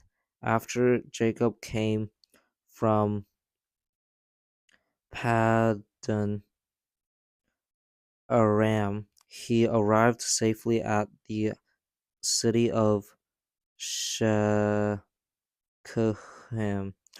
in Canaan. He camped where he could see the city for 100 pieces of silver. He bought a piece of land. He got it from the sons of Humer. He Humer was the father of Shechem. Jacob set up his tent on that piece of land. He also set up an altar there. He named it Il Il Ilhi Israel. Dinah was a daughter Leah had by Jacob. Dinah went out to visit the women of the land. Homar the Hivite was the ruler of that area. When his son Shechem saw Dinah, he took her and raped her. Then his heart longed for Jacob's daughter Dinah. He fell in love with her and spoke tenderly to her. Shechem said to his father Homar, get me that woman. I want her to be my wife. Jacob heard that his daughter Dinah had been made unclean.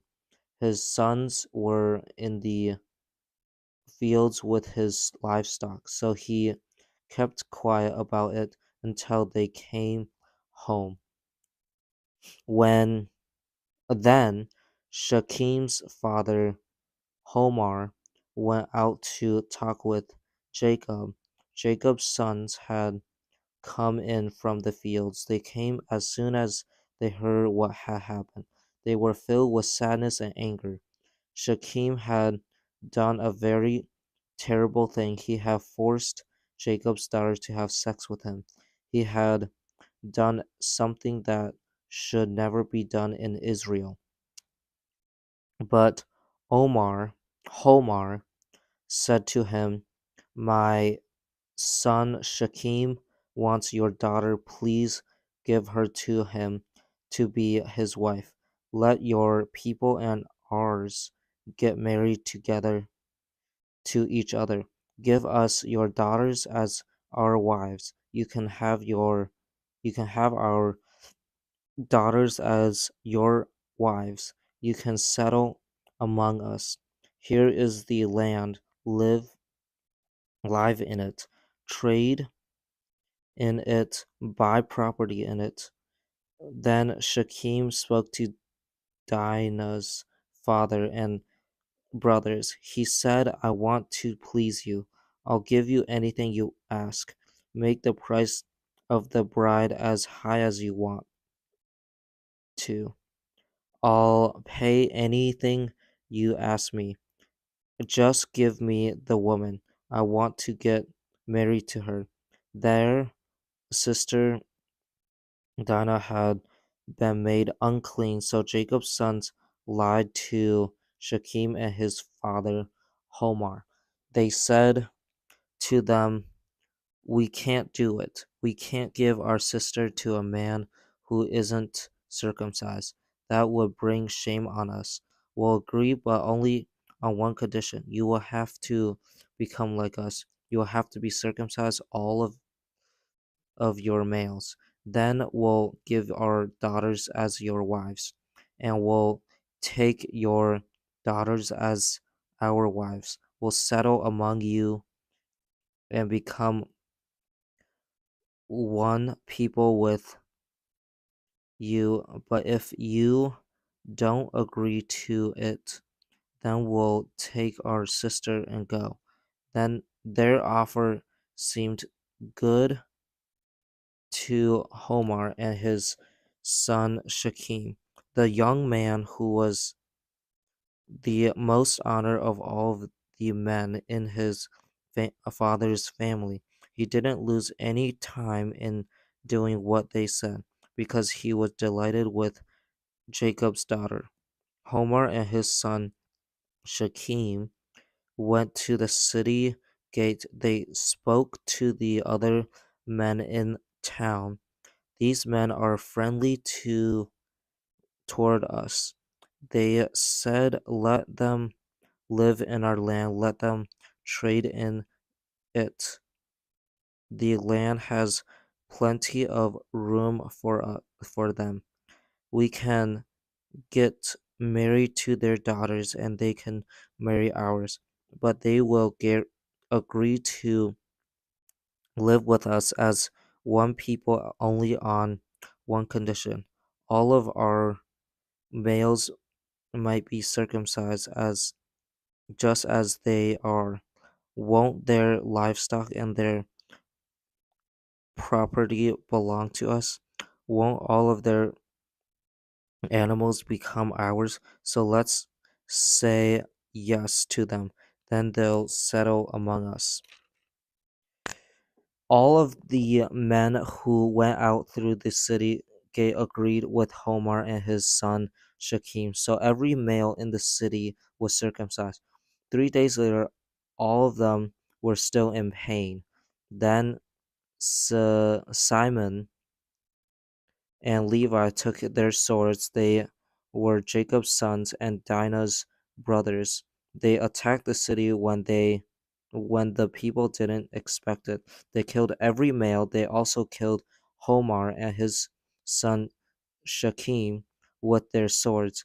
Then they took Dinah from Shechem's house and left. Shechem, Jacob's other sons found the dead bodies. They robbed the city where their sister had been made unclean. They took the flocks and herds and donkeys. They took everything that was in the city and out in the fields. They carried everything away, and they took all of the women and children. They took away everything that was in the houses. Then Jacob said to Simon and Levi, "You have brought trouble on me. Now I'm like a very bad smell to the Ca- Canaanites and Perizzites who live in this land. There aren't many of us. They may join together against me and attack me. Then I and my family will be destroyed." But they replied, "Should he have treated our sister like a prostitute?" Then God said to Jacob, "Go up to Bethel and settle there, build an altar there to honor me. That's where I appeared to you when you were running away from your brother Esau." So Jacob spoke to his family and to everyone who was with him. He said, "Get rid of the strange gods you have with you. Make them yourselves pure and change your clothes. Come, let's go up to Bethel. There I'll build an altar to honor God." He answered me, When I was in trouble, he's been with me everywhere I've gone. So they gave Jacob all of the strange gods they had. They also gave him their earrings. Jacob buried them under the oak tree at Shechem. Then Jacob and everyone who was with him started out. The terror of God fell on the towns all around them, so no one chased them. Jacob and all of the people who were with him came to Luz. Luz is also called Bethel. It's in the land of Canaan. Jacob built an altar at Luz. He named the place El Bethel. There, God made himself known to Jacob when he was running away from his brother. Rebekah's attendant, Deborah, died. They buried her body under the oak tree below Bethel, so it was called Olon Bakuth. After Jacob returned from Paddan Aram, God appeared to him again and God blessed him. God said to him, "Your name is Jacob, but you will not be called Jacob anymore. Your name will be called Israel." So he named him Israel. God said to him, "I am the mighty God,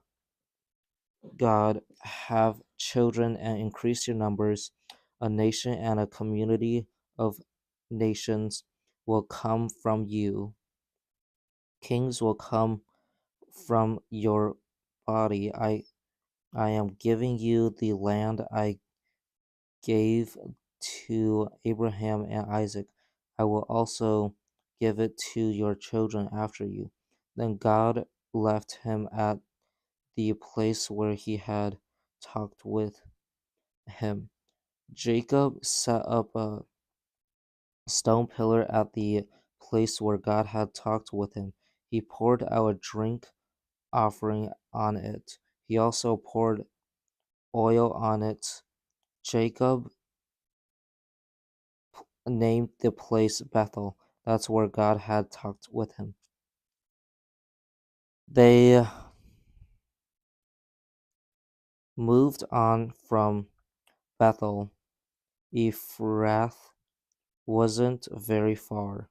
When Rachel began to have a baby, she was having a very hard time of it. The woman who helped her saw that she was having problems. She said to her, "Don't be afraid, you have another son." But Rachel was dying. As she took her last breath, she named her son Ben Oni, but his father named him Benjamin. So Rachel died. Her body was buried beside the road to Ephrath. Ephrath was also called Bethlehem.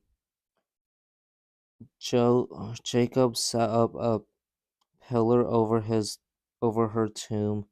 The pillar marks the place of Rachel's tomb to this very day.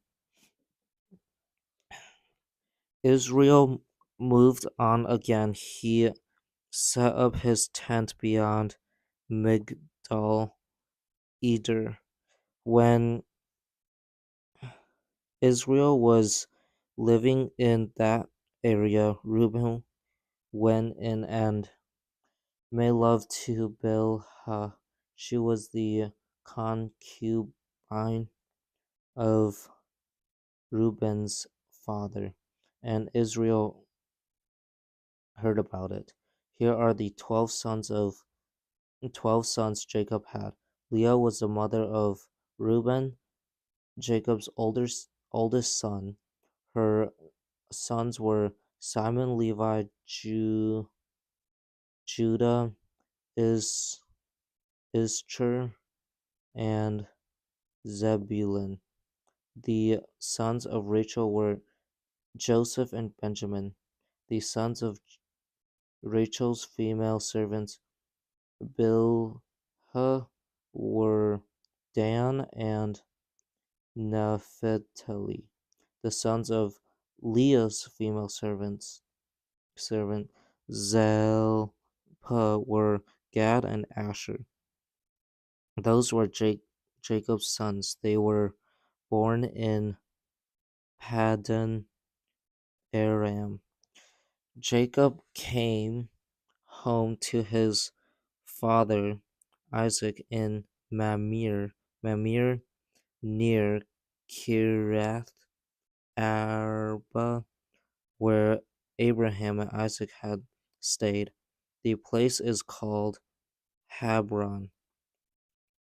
Isaac lived 180 years, then he took his last breath and died. He was very old when he joined the members of his family who had already died. His sons Esau and Jacob buried his body. Here is the story of Esau. Esau was also called Edom. Esau got his wives from among the women of Canaan. He married Adah, the daughter of Elon the Hittite. He also married Oholibamah, the daughter of Anah and the granddaughter of Zibeon the Hivite, and he married Basemath, the daughter of Ishmael and the sister of Nebaioth. Adah had Eliphaz by Esau. Basemath had Real Oholibamah had Josh, Jalam, and Korah. All of them were Esau's sons. They were born in Canaan. Esau moved to a land far away from his brother Jacob. He took with him his wives and his sons and his daughters and all of the people who lived with him. He also took his livestock and all of his other animals. He took everything he had gotten in Canaan. Jacob and Esau owned so much that they couldn't maintain together. There wasn't enough land for both of them. They had too much livestock, so Esau settled in the hill country of Seir. Esau was also called Edom. Here is the story of Esau. He's the father of the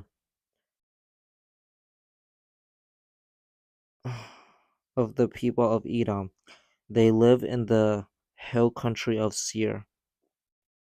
Here are the names of Esau's sons. They are Eliphaz, the son of Esau's wife Adah, and Reuel, the son of Esau's wife Basemath. The sons of Eliphaz were Teman, Omar, Zepho, Gatam, and Kenaz. Esau's name Eliphaz also had a concubine named Timnah. She had Amalek by Eliphaz. They were grandsons of Esau's wife Adah. The sons of Reuel were Nahath, Zara, Shammah, and Mizah. They were grandsons of Esau's wife Base Samath. Esau's wife Oholibamah was the daughter of Eunah and the granddaughter of Zebeon. She had Jewish, Jish, Jalulam, and Korah by Esau. Here are the chiefs who were among Esau's sons. Eliphaz was Esau's oldest son. The sons of Eliphaz were chiefs Taman, Omar, Zepho, Kenaz, Korah, Katam, and Amalek. They were the chiefs in Edom, who were sons of Eli, Eliphaz. Eliphaz. They were Adaz's grandsons. The grandsons of Esau's son Reuel were chiefs of Nahath, Zerah, Shema, and Mizah. They were the chiefs in the Edom who were the sons of Reuel. They were grandsons of Esau's wife Basemath. The sons of Esau's wife Oholibamah were chiefs Jeush,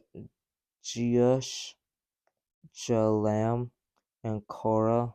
They were the chiefs who were sons of Esau's wife Oholibamah. She was Anah's daughter. That was the family line of Esau. And there were the chiefs Esau, who was also called Edom.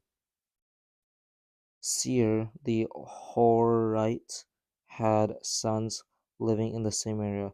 They were Lotan, Shobal, Zibeon, Anah, Dishan, Ezer, and Dishan.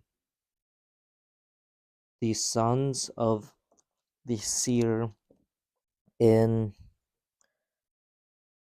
Edom were Horite chiefs. The sons of Lotan were Hori and Homam.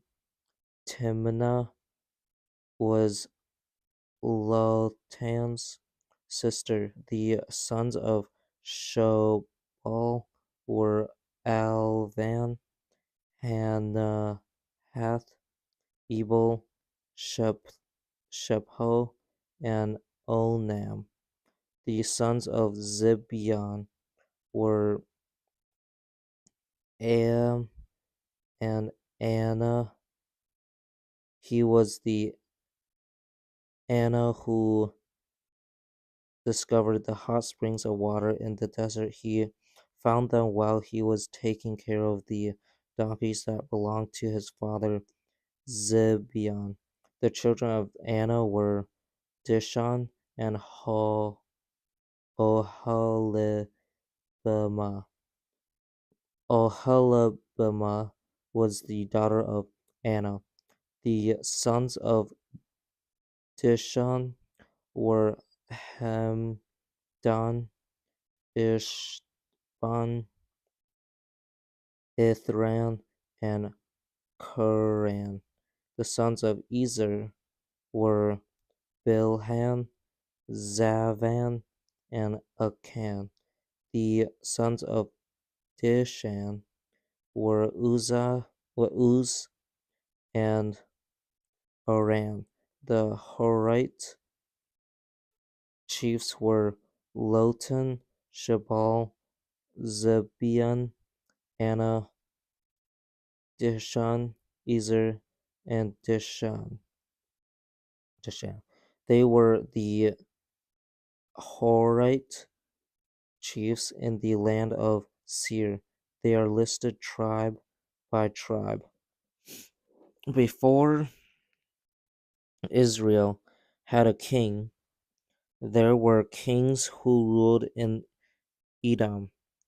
Bela became the king of Edom. Bela was the son of Beor. Bela's city was called Ben Haba. When, when Bela died, Jobob became the next king. Jobob was the son of Zerah from Bozrah.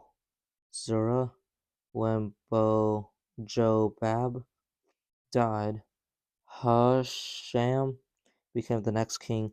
Husham was the land of the Tamanites. When Husham died, Hadad became the next king. Hadad was the son of Badad. Hadad had won the battle over Hadan in the country of Moab. Hadad's city was called Avith.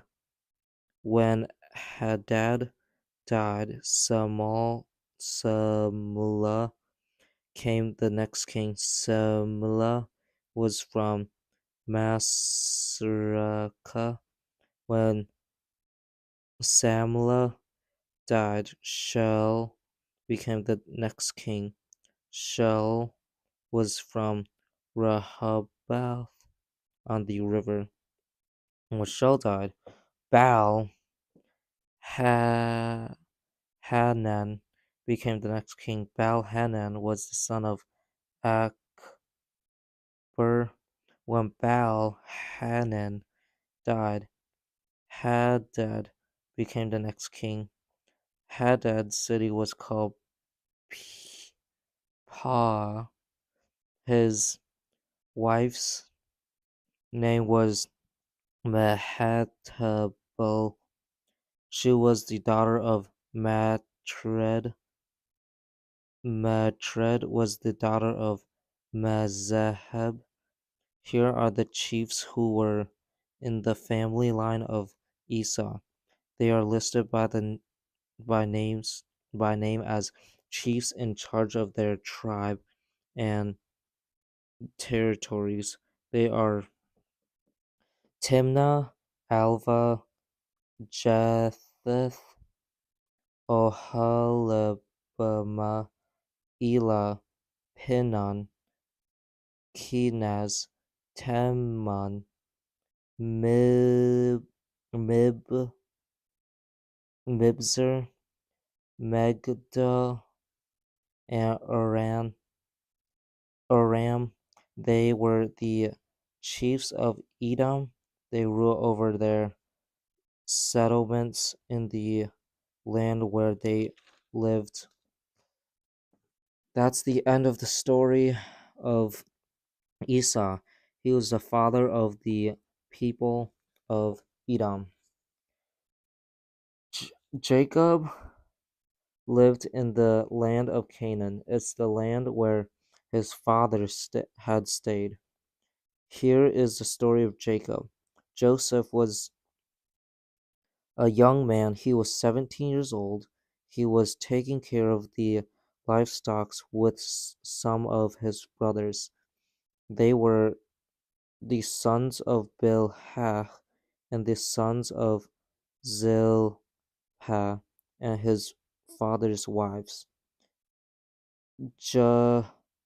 Joseph brought their father a bad report about him. Israel loved Joseph more than any of his other sons. Joseph had been born to him when he was old. Israel made him a beautiful robe Joseph's brothers saw that their father loved him more than any of them, so they hated Joseph. They didn't even speak one kind word to him. Joseph had a dream. When he told it to his brothers, they hated him even more. They said to them, "Listen to the dream I had. We were tying up bundles of grain out in the field. Suddenly my bundle rose and stood up straight. There your bundles gathered around my bundles and bowed down to it." His brothers said to him, "Do you plan to be king over us? Will you really rule over us?" So they hated him even more because of his dream. They didn't like what he had said. Then Joseph had another dream. He had he told it to his brothers. "Listen," he said. I had another dream. This time the sun and the moon and 11 stars were bowing down to me." Told his father as well as his brothers. Then his father objected. He said, "What about this dream you had? Will your mother and I and your brothers really do that? Will we really come and bow down to the ground in front of you?" His brothers were jealous of him, but his father kept the m- matter in mind. Joseph's brothers had gone to take care of their father's flock near Shechem. Israel said to Joseph, "As you know, your brothers are taking care of the flocks near Shechem. Come, I'm going to send you to them." "All right," Joseph replied. So Israel said to him, "Go to your brothers, see how they are doing. Also see how the flocks are doing. Then come back and tell me." So he sent him away from the Hebron Valley. Joseph arrived at Shechem. A man found him wandering around in the field. He asked Joseph, "What are you looking for?" He replied, "I'm looking for my brothers. Can you tell me where they are taking care of their flocks?" "They've moved on from here," the man answered. I heard they said, 'Let's go to Dothan.'" So Joseph went to look for his brothers. He found them near Dothan, but they saw him a long way off. Before he reached them, they made plans to kill him. "Here comes that dreamer," they said to one another. "Come, let's kill him. Let's throw him into one of these empty wells. Let's say that a wild animal ate him up, then we'll see whether his dreams will come true." Reuben heard them. He tried to save Joseph from them. "Let's not take his life," he said. "Let's not spill any blood.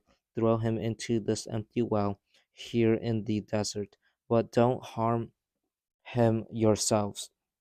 Reuben said that to save Joseph from them.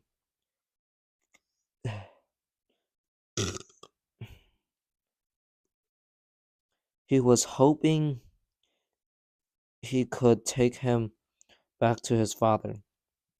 When Joseph came to his brothers, he was wearing his beautiful robe. They took it away from him and they threw him into the well.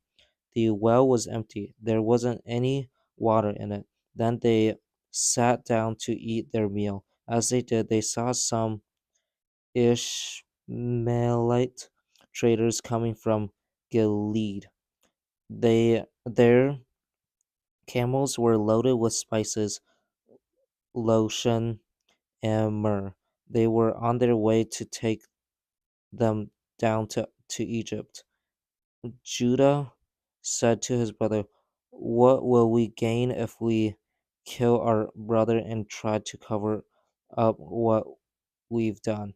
Come, let's sell him to these traders. Let's not harm him ourselves after all. He's our brother. He's our own flesh and blood." Judah's brothers agreed with him. The traders from Midian came by. Joseph's brothers pulled him up out of the well. They sold him to the Ishmaelite traders for 8 ounces of silver. Then the traders took him to Egypt. Later, Reuben came back to the empty well. He saw that Joseph wasn't there. He was so upset that he tore his clothes. He went back to his brothers and said, "The boy isn't here. Now what should I do?" Then they got Joseph's beautiful robe. They killed a goat and dipped the robe in the blood. They took it back to their father. They said, "We found this. Took Take a look at it. See if it's your son's robe." Jacob recognized it. He said, "It's my son's robe. A wild animal has eaten uh, him up." Joseph must have been torn to pieces. Joseph tore his clothes. He put on black clothes. Then he sobbed over his son for many days. All of Jacob's other sons and daughters came to comfort him, but they weren't able to. He said, "I'll be full of sorrow when I go down into the grave to be with my son." So Joseph's father sobbed over him, but the traders from Midian sold Joseph to Potiphar in Egypt. Potiphar was one of Pharaoh's officials. He was the captain of the palace guard. At that time, Judah left his brothers. He went down to stay with a man named Hurrah. Hurrah was from the town of Adullam. There, Judah met the daughter of a man from Canaan. His name was Shah. Judah married her and made love to her. She became pregnant. She had a son. They named him She became pregnant again and had another son. She named him Onan. Onan. She had still another son. She named him Shelah. He was born at Kazib. Judah got a wife for his oldest son, Ur. Her name was Tamar. But Judah's oldest son, was evil in the Lord's eyes, so the Lord put him to death. Then Judah said to Onan, "Make love to your brother's wife. After all, you are her brother-in-law. So carry out your duty to her. Produce children for your brother." But Onan knew that children wouldn't belong to him, so every time he made love to his brother's wife, he spilled his semen on the ground. He did it so he wouldn't produce children for his brother. What he did was evil in the Lord's eyes, so the Lord put him to death. What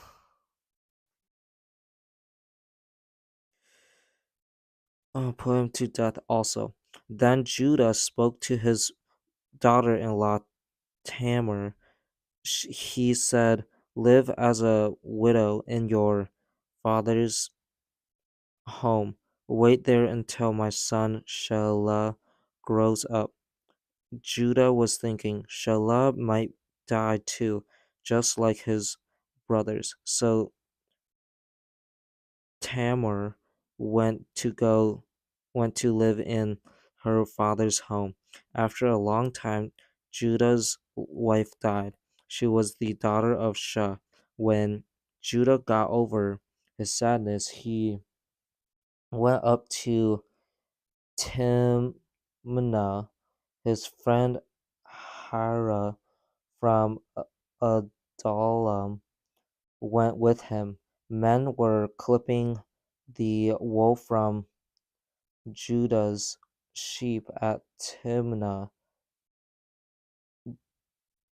Tamar was told, your father-in-law is on his way to Timnah to clip the wool from his sheep. So she took off her widow's clothes. She covered her face with a veil so people wouldn't know who she was. Then she sat down at the entrance to Enam. Enam is the road to Timnah.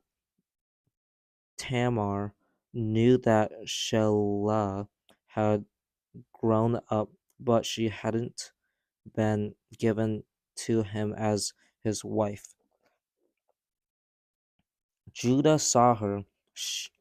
He thought she was a prostitute because she had covered her face with a veil.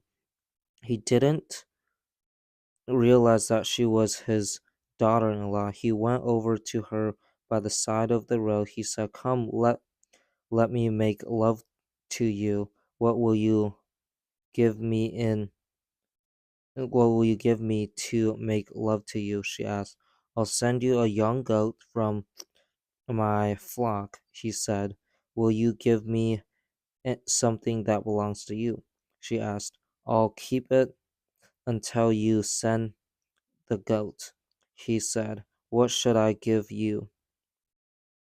"Give me your seal and its string," she answered, "and give me your walking stick." So he gave them to her. Then he had sex with her, and she became pregnant by him. After she left, she took off her veil. She put on her widow's clothes again. Judah sent her his friend Hira with the young goat he had promised. He wanted to get back what he had given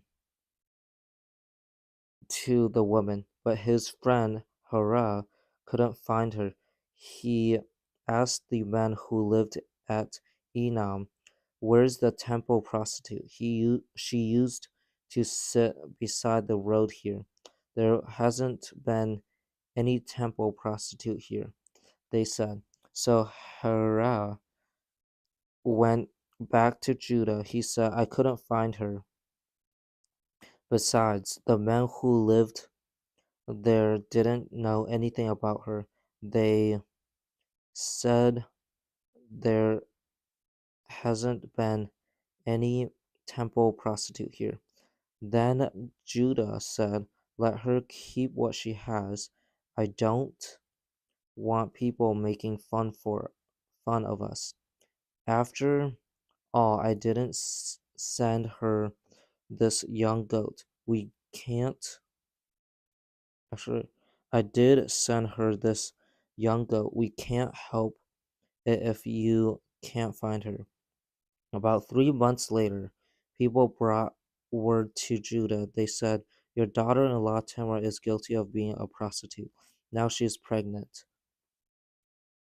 Tamar said, "Bring her out. Have her burned to death." As Tamar was being brought out, she sent a message to her father-in-law. She said, "I am pregnant by the man who owns these. She continued, do you recognize the seal and string and walking stick? Do you know who they belong to? Judah recognized them. He said, she's a better person than I am. I should have given her up to my son Shelah, but I didn't. Judah never had sex with Tamar again. The time came for Tamar to have her baby. There were twin boys inside her. As the babies were being born, one of them stuck out, out his hand. So the woman who was helping Tamar took a bright red thread. The woman tied it on the baby's wrist. She said this one came out first, but he pulled his hand back and his brother came out first instead. He said, just look at how you have broken out. So he was called Perez. Then his brother, who had the red thread on his wrist, came out, so he was named Zerah. Joseph had been taken down to Egypt. An Egyptian named Potiphar had bought him from the Ishmaelite traders who had taken him there. Potiphar was one of Pharaoh's officials. He was the captain of the palace guard. The Lord was with Joseph. He gave him great success. Joseph lived in Potiphar's house. Joseph's master saw that the Lord was with him. He saw that the Lord gave Joseph success in everything he did.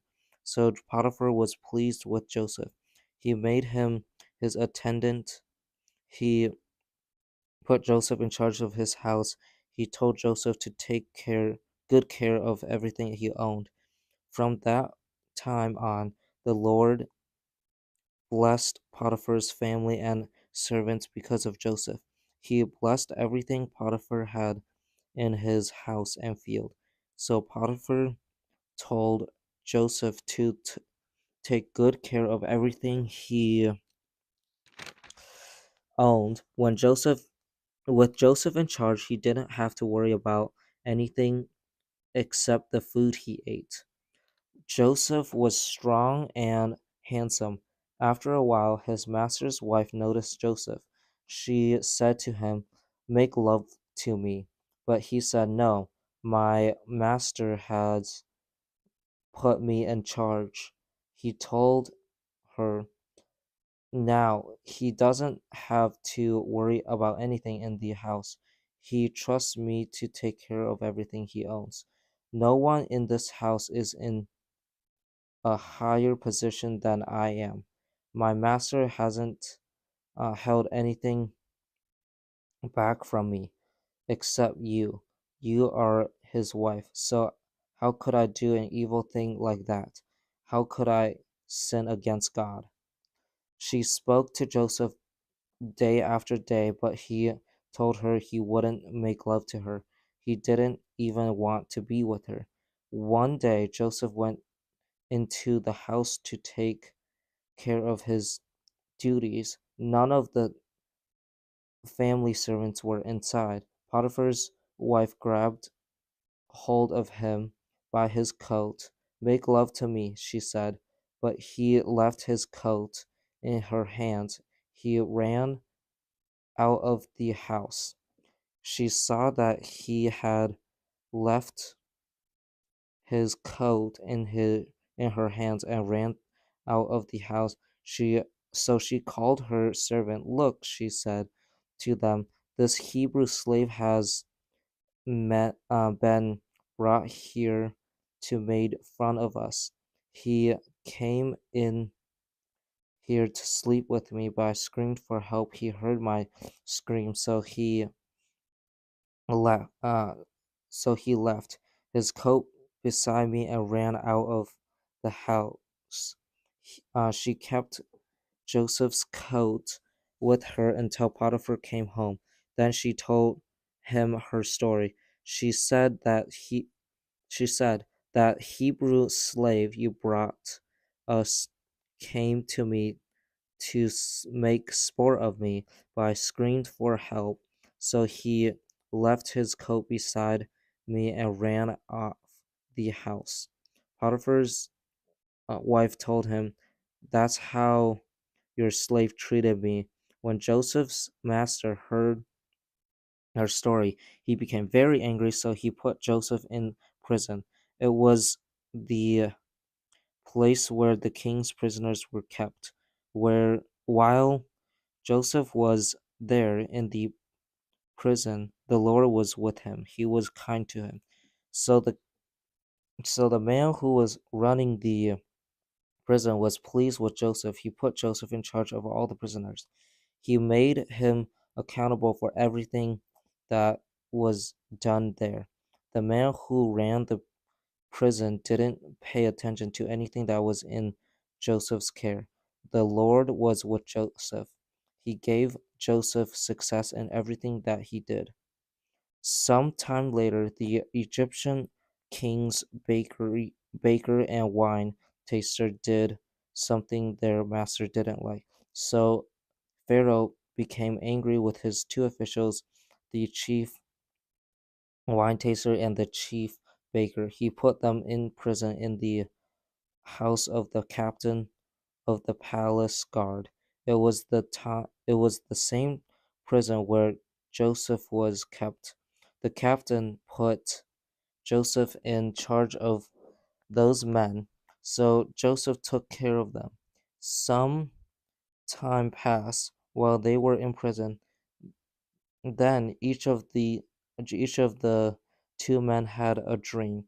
The men were in the Egyptian king's baker and wine taster. They were being held in prison. Both of them had dreams the same night. Each of their dreams had its own meaning. Joseph came to them the next morning. He saw that they were sad. They were Pharaoh's officials, and they were in prison with Joseph in their master's house. So he asked them, "Why do you look so sad today?" "We both had dreams," they answered, but no one can tell us what they mean." Then Joseph said to them, "Only God knows what dreams mean. Tell me your dreams." So the chief wine taster told Joseph his dream. He said to him, "I in my dream I saw a vine in front of me. There were three branches on the vine. As soon as it budded, it flowered bunches bunches of ripe grapes grew on it. Pharaoh's cup was in my hand. I took the grapes, I squeezed them into Pharaoh's cup, then I put the cup in his hand." "Here's what your dream means," Joseph said to him. "The three branches are 3 days. In 3 days, Pharaoh will let you out of prison. He'll give your position back to you, and you will put Pharaoh's cup in his hands. That's what you used to do when you were his wine tester. But when everything is going well with you, remember me. Do me a favor, speak to Pharaoh about me. Get me out of this prison. I was taken away from the land of the Hebrews by force. Even here I haven't done anything to be put in prison for." The chief baker saw that Joseph had given a positive meaning to the wine tasters dream. So he said to Joseph, I had a dream too. There was 3 baskets of bread on my head, all kinds of baked goods for Pharaoh were in the top basket, but the birds were eating them out of the basket that was on my head. Here's what your dream means. Joseph says, the 3 baskets are 3 days. In 3 days, Pharaoh will cut your head off. Then he will stick a pole through your body and set the pole up. The birds will eat up your body. The third day uh, was Pharaoh's birthday. He had a big dinner prepared for all of his officials. He brought the chief wine taster and the chief baker out of prison, and he did it in front of his officials. He gave the chief wine taster's position back to him. Once again, the wine taster put the cup into Pharaoh's hand, but Pharaoh had a pole stuck through the chief baker's body. Then he had the pole set up, everything exactly as Joseph had told them when he explained their dreams. But the chief wine tester didn't remember Joseph. In fact, he forgot all about him. Okay.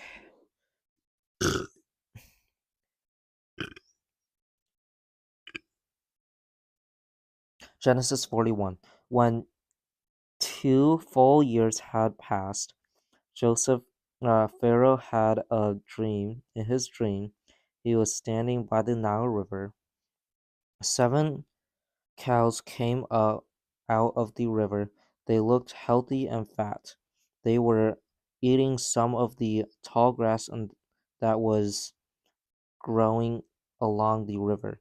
After them, 7 other cows came up out of the Nile. They looked ugly and skinny. They were standing beside the other cows on the riverbank. The ugly, skinny cows ate up the 7 cows that looked healthy and fat. Then Pharaoh woke up. He fell asleep again and had a second dream. In that dream, 7 heads of grain were growing on one stem. They were healthy and good. After them, 7 other heads of grains came up. They were thin and dried up by the east wind. The thin heads of grain swallowed up the 7 healthy full heads.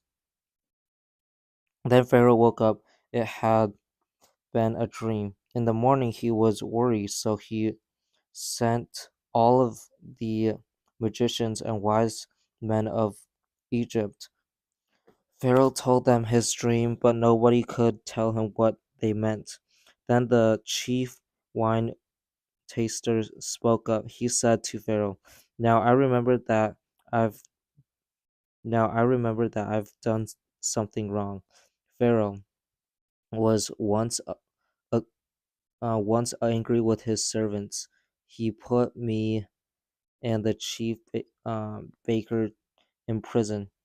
We were in the house of the captain of the palace guard. Each of us had a dream the same night. Each dream had its own meaning. A young Hebrew servant was there with us. He was a servant out of the captain of the guard. We told him our dreams and he explained them to us.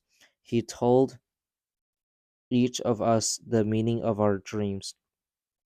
Things turned out exactly as he said they would. I was given back my position. The other man had a pole stuck through his body. So Pharaoh sent for Joseph. He was quickly brought out of the prison. Joseph shaved himself and changed his clothes. Then he came to Pharaoh. Pharaoh said to Joseph, I had a dream. No one can tell me what it means, but I've heard that what you hear a dream you can explain. I I can't do it. Joseph replied to Pharaoh, but God will give Pharaoh the answer he wants. Then Pharaoh told Joseph what he had dreamed. He said, I was standing on the bank of the Nile River. 7 cows came up out of the river. They were fat and good looking. They were white, eating the tall grass then that were growing along the river. After them, 7 other cows came up. They were bony and very ugly and thin. I had never seen such ugly cows in the whole land of Egypt. The thin, ugly cows ate up the 7 fat cows that came up first. But even after the thin cows ate up the fat ones, no one could tell that they had eaten them. They looked just as ugly as before. Then I woke up. In my dreams, I also saw 7 heads of grain. They were full and good. They they were all growing on one stem. After them, 7 other heads of grain came up. They were weak and thin and dried up by the east wind. The thin heads of grain swallowed up the 7 good heads. I told my dreams to my magicians, but none of them could explain them to me. Then Joseph said to Pharaoh, both of Pharaoh's dreams had the same meaning. God has shown Pharaoh what he is about to do. The 7 good cows are 7 years, and the 7 good heads of grains are 7 years. Both dreams mean the same thing. The 7 thin, ugly cows that came up later are 7 years. So there are 7 worthless heads of grain that were dried up by the east wind. They are 7 years when there won't be enough food. It's exactly as I said to Pharaoh. God has shown Pharaoh what he's about to do. 7 years with plenty of food are coming to the whole land of Egypt, but 7 years where there won't be enough food will follow them. Then everyone will forget about all of the food Egypt had. Terrible hunger will destroy the land. There won't be anything left to be remind people of the years when there was plenty of food in the land. That's how bad the hunger that follows will be. God gave the dream to Pharaoh in 2 forms. That's because the matter has been firmly decided by God, and it's because God will do it soon. So Pharaoh should look for a wise and understanding man. He should put him in charge of the land of Egypt. Pharaoh should appoint officials to be in charge of the land. They should take a fifth of the harvest in Egypt during the 7 years when there's plenty of food. They should collect all of the extra food of the good years that are coming. Pharaoh should give them authority to store up the grain. They should keep it in the cities for food. The grain should be stored up for the country to use later. It will be needed during the 7 years when there isn't enough food in Egypt. Then the country won't be destroyed just because it doesn't have enough food. The plan seemed good to Pharaoh and all his officials. So Pharaoh said to them, "The Spirit of God is in this man. We can't we can't find anyone else like him, can we?" The Pharaoh said to Joseph, "God has made all of his known to you. No one is as wise as and understanding as you are, and you will be in charge of my palace. All of my people must obey your orders. I will be greater than you only because I'm the one who sits on the throne." So Pharaoh said to Joseph, "I'm putting you in charge of the whole land of Egypt." Then Pharaoh took his ring off his finger. It was the ring he used to stamp all of the officials' papers. He put it on Joseph's finger. He dressed him in robes that were made out of fine linen. He put a gold chain around his neck. He also had him ride in a chariot. Joseph was now next in command after Pharaoh. People went in front of him and shouted, "Get down on your knees." By doing all of those things, Pharaoh put Joseph in charge of the whole land of Egypt. Then Pharaoh said to Joseph, "I am Pharaoh, but without your words, no one will do anything in the whole land of Egypt." Joseph gave Pharaoh gave Joseph the name Zephanath Pan. He gave him a wife. She was Esneth, the daughter of Potiphar. Potiphar was the priest of On. Joseph traveled all over the land of Egypt. Joseph was 30 years old when he began serving Pharaoh, the king of Egypt. He left Pharaoh's palace and traveled all over Egypt. During the 7 years when there was plenty of food, the land produced more than the people needed. Joseph collected all of the extra food produced in those 7 years in Egypt. He stored it in the city.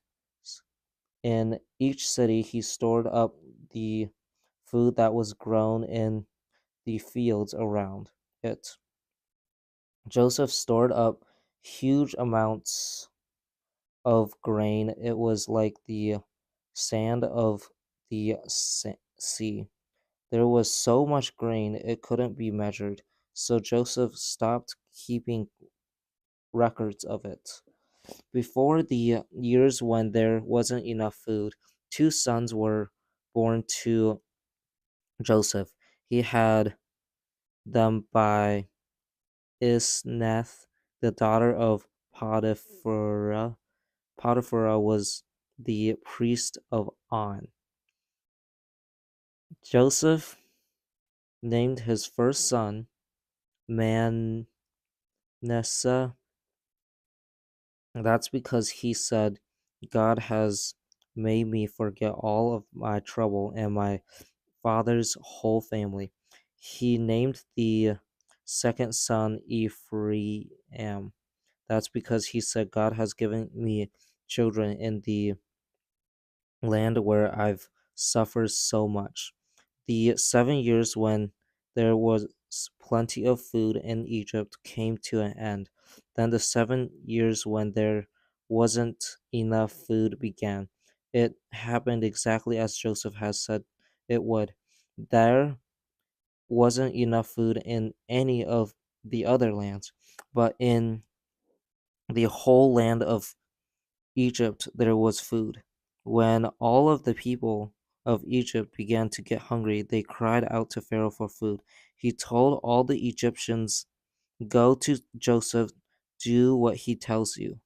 There wasn't any food anywhere in the country. So Joseph opened the storerooms. He sold grains grain to the Egyptians because people were very hungry all over Egypt. People from of the people from all of the other countries came to Egypt. They came to buy grain from Joseph. That's because people were very hungry all over the world. Joseph found out that there was grain in Jacob found out there was grain in Egypt, so he said to his sons, "Why do you just keep looking at each other?" He continued, "I've heard there's grain in Egypt. Go down there, buy some for us, then we'll live and not die." So 10 of Joseph's brothers went down to Egypt to buy grain there. But Jacob didn't send Joseph's brother Benjamin with them. He was afraid Benjamin would be harmed. Israel's sons were among the people who went to buy grain. There wasn't enough food in the land of Canaan.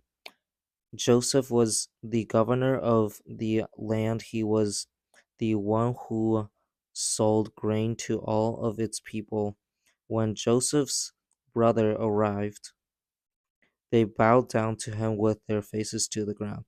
As soon as Joseph saw his brothers, he recognized them and he pretended to be a stranger. He spoke to them in a mean way. Where do you come from?" he said. "From the land of Canaan," they replied. "We come to buy food." Joseph recognized his brothers, but they didn't recognize him. Then Joseph remembered his dreams about him, so he said to them, "You are spies. You have come to see the places where our land isn't guarded very well." "No, sir," they answered. "We've come to buy food. All of us are the sons of one man. We're honest men. We aren't spies." "No," he said to them, "you have come to see the places where our land isn't guarded very well." But they replied, "We are 12 brothers. All of us were the sons of one man. He lives in the land of Canaan. Our youngest brother is now with our father, and our one brother is gone." Joseph said to them, "I still say you are spies, so I'm going to put you to the test. You can be sure that Pharaoh lives, and you can be just as sure that you won't live you won't leave this place unless your youngest brother comes here. I promise with an oath that you won't leave here. Send one of you back to your brother. The rest of you will be kept in prison." "I'll put your words to the test. Then we'll find out whether you are telling the truth. You can be sure that Pharaoh lives, and you can be just as sure that if you aren't telling the truth, we'll know that you are spies." So Joseph kept all of them under guard for 3 days. On the third day, Joseph spoke to them. He said, "Do what I say, then you will live, because I have respect for God. If you are honest men, let one of your brothers stay here in prison. The rest of you may go and take grain back to your hungry families. But you must bring your youngest brother to me. That will prove that your words are true, that you won't die." So they did what he said. They said to one another, "God is certainly punishing us because of our brother. We saw how troubled he was when he begged us to let him live, but we wouldn't listen. That's why all of this trouble has come to us. Reuben replied, "Didn't I tell you not to sin against the boy? But you wouldn't listen. Now we're being held accountable for killing him." They didn't realize that Joseph could understand what they were saying. He was using someone else to explain their words to him in the Egyptian language. Joseph turned away from them and began to sob. Then he returned around and spoke to them again. He says, "Simon, taken and tied up right there in front of them." Joseph gave orders to have their bags filled with grain. He had each man's money put back into his sack. He also made sure they they were given food for their journey. Then brother then the brothers loaded their grain on their donkeys and left. When night came, they stopped. One of them opened their sack to get feed for his donkey. He saw his money in the top of the sack. "My money has been given back," he said to his brothers. "Here it is in my sack." They had a sinking feeling in their hearts. They began to tremble. They turned to each other and said, "What has God done to us?" They came to their father Jacob in the land of Canaan. They told him everything that had happened to him. They said, "The man who is the governor of the land spoke to us in a mean way. He treated us if we were spies on we were spying on the land." But we said to him, "We're honest men, we aren't spies. We are 12 brothers. All of us were the sons of one father, but now one brother is gone, and our youngest brother is with our father in Canaan." Then man who is the governor, then the man who is in the governor of the land spoke to us. He said, "Here's how I will know whether you are honest men. Leave one of your brothers here with me. Take food for your hungry families and go. But bring your youngest brother to me. Then I'll know that you are honest men and not spies. I'll give your brother back to you, and you will be free to trade in the land." They began emptying their sacks.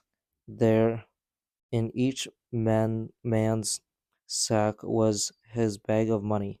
When they and their father saw the money bags, they were afraid. Their father Jacob said to them, "You have taken my children away from me. Joseph is gone, Simon is gone. Now you want to take Benjamin? Everything is going against me." Then Reuben spoke to his father. He said, "You can put both of my sons to death if I don't bring Benjamin back to you. Place him in my care, I'll bring him back." But Jacob said, "My son will not go down with will not go down there with you. His brother is dead. He's the only one left here with me. Suppose he's harmed on the journey you are taking, then I would die as a sad old man. I would go down into the grave full of sorrow." Genesis 43. There Still wasn't enough food anywhere in the land. After a while, Jacob's family had eaten all of the grain the brothers had bought from Egypt. So their father said to them, "Go back, buy us a little more food."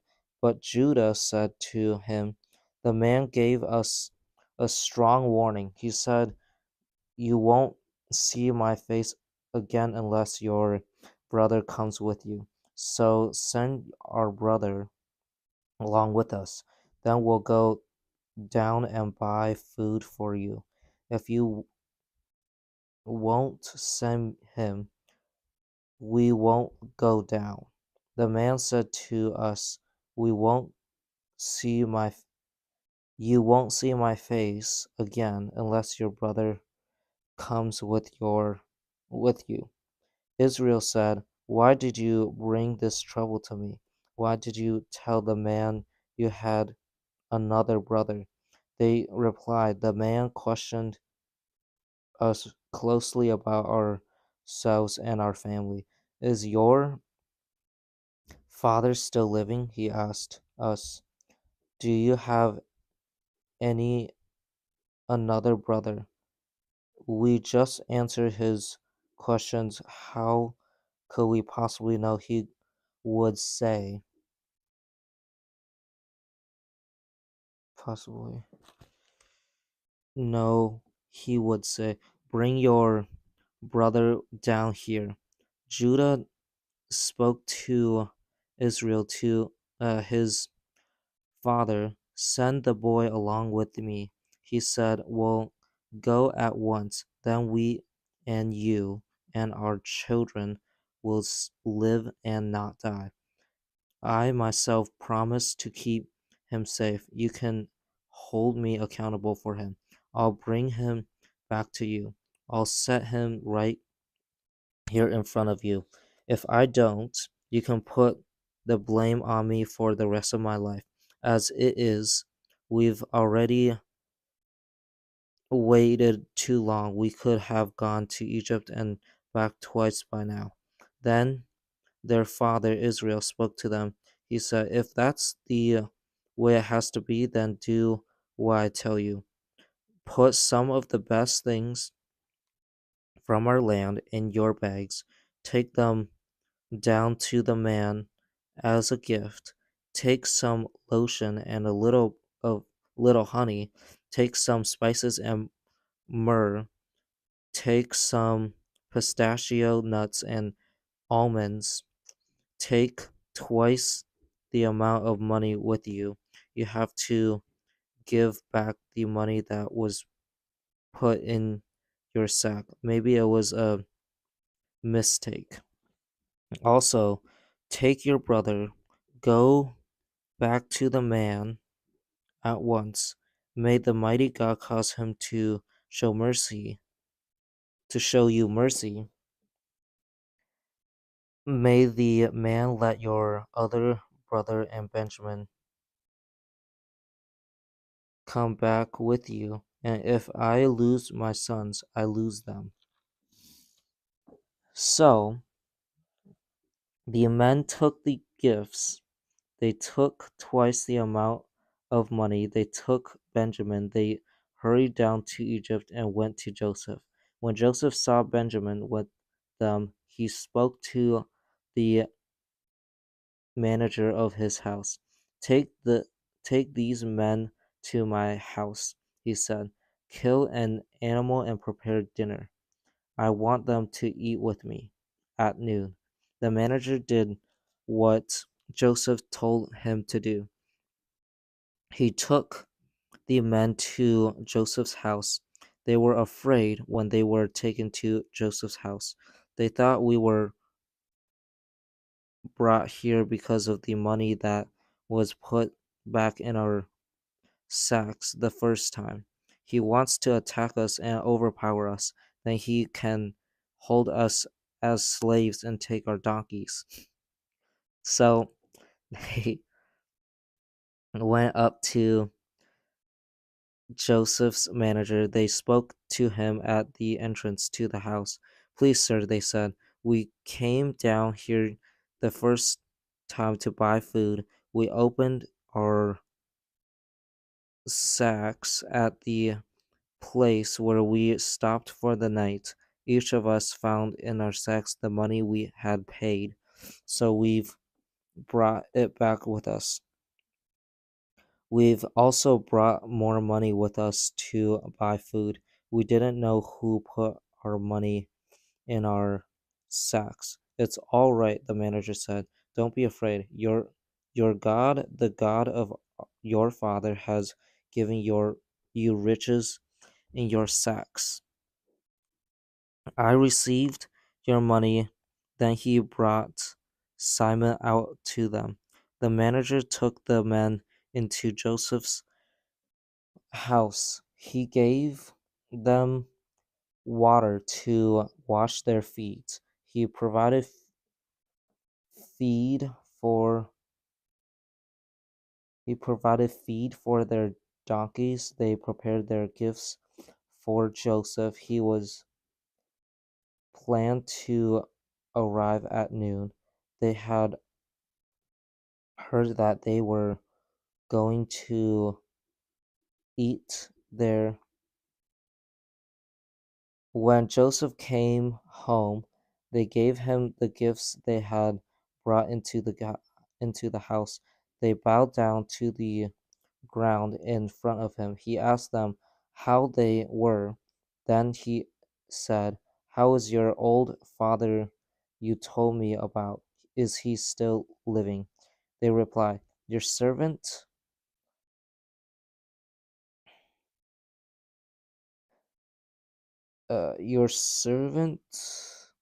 our father, is still alive and well." And they bowed low to show him respect, much honor. Joseph looked around. Then he saw his brother Benjamin, his own mother's son. He asked, "Is this your youngest brother? Is he the one you told me about?" He continued, "May God be gracious gracious to you, my son." It moved him deeply to see his brother, so Joseph hurried out and looked for a place to cry. He went into his own room and cried there. Then he washed his face and came out. He calmed down and said, "Serve the food." He served they served Joseph by himself. They served the brothers by themselves. They also served the Egyptians who ate with him by themselves because of their beliefs. Egyptians can't eat with Hebrews. The brothers had been given places in front of Joseph. They had been seated in the order of their ages, from the oldest to the youngest. Then that made them look at each other in great surprise. While they were eating, some food were brought to them from Joseph's table. Benjamin was given 5 times as much anyone else, so all of Joseph's brothers ate and drank a lot with him. Joseph told the manager of his house what to do. Fill the men's sack with as much food as they can carry. He said, "Put each man's money in his sack. Then put my silver cup in the youngest one's sack. Put it there along with the money he paid for his grain." So the manager did what Joseph told him to do. When morning came, the men were sent on their way with their donkeys. They hadn't gone very far from the city when Joseph spoke to his manager. "Go after those men at once," he said. "Catch up with them. Say to them, 'My master was good to you. Why have you paid him back by doing evil. Isn't this the cup my master drank from? Doesn't he also use it to figure things out? You have done an evil thing. When the manager caught up with them, he told them what Joseph had said. But they said, "Why do you say these things? We would never do anything like that. We even brought back to you from Canaan the money we found in our sacks. So why will we steal silver or gold from your master's house? If you found out that any of us has the cup, he will die, and the rest of us will become your slaves." "All right, then," he said, "as you wish. The one who is found to have the cup will be become my slave, but the rest of you will be free from blame." Each of them quickly put his sack down on the ground, opened it. Then the manager started to search. He began with the oldest and ended with the youngest. The cup was found in Benjamin's sack. When that happened, they were so upset they tore their clothes. Then all of them loaded their donkeys and went back to the city. Joseph was still in the house when Judah and his brothers came in. They threw themselves down on the ground in front of him. Joseph said to them, "What have you done? Don't you know that a man like me has ways to figure things out? What can we say to you?" Judah replied, "What can we say? How can we prove we haven't done anything wrong? God has shown you that we are guilty. We are now your slaves, all of us here. All of us are, including the one who was found to have the cup." But Joseph said, "I would never do anything like that. Only the man who found the cup will become my slave. The rest of you may go back to your father in peace." Then Judah went up to him. He said, "Please, sir, let me speak a word to you. Don't be angry with me. Even though you are equal to Pharaoh himself, you asked us, 'Do you have a father or a brother?' We answered, 'We have an old father. A young son was born to him. He was when he was old. His brother is dead. He's the only one of his mother's sons left, and his father loves him.' Then you said to us, 'Bring him down to me. I want to see him for myself.' We said to you, 'The boy can't leave his father. If he does, his father will die.' But you told us, 'Your youngest brother must come down here with you. If he doesn't, you won't see my face again.' So we went back to my father. We told him what you had told us. Then our father said, 'Go back, buy a little more food.'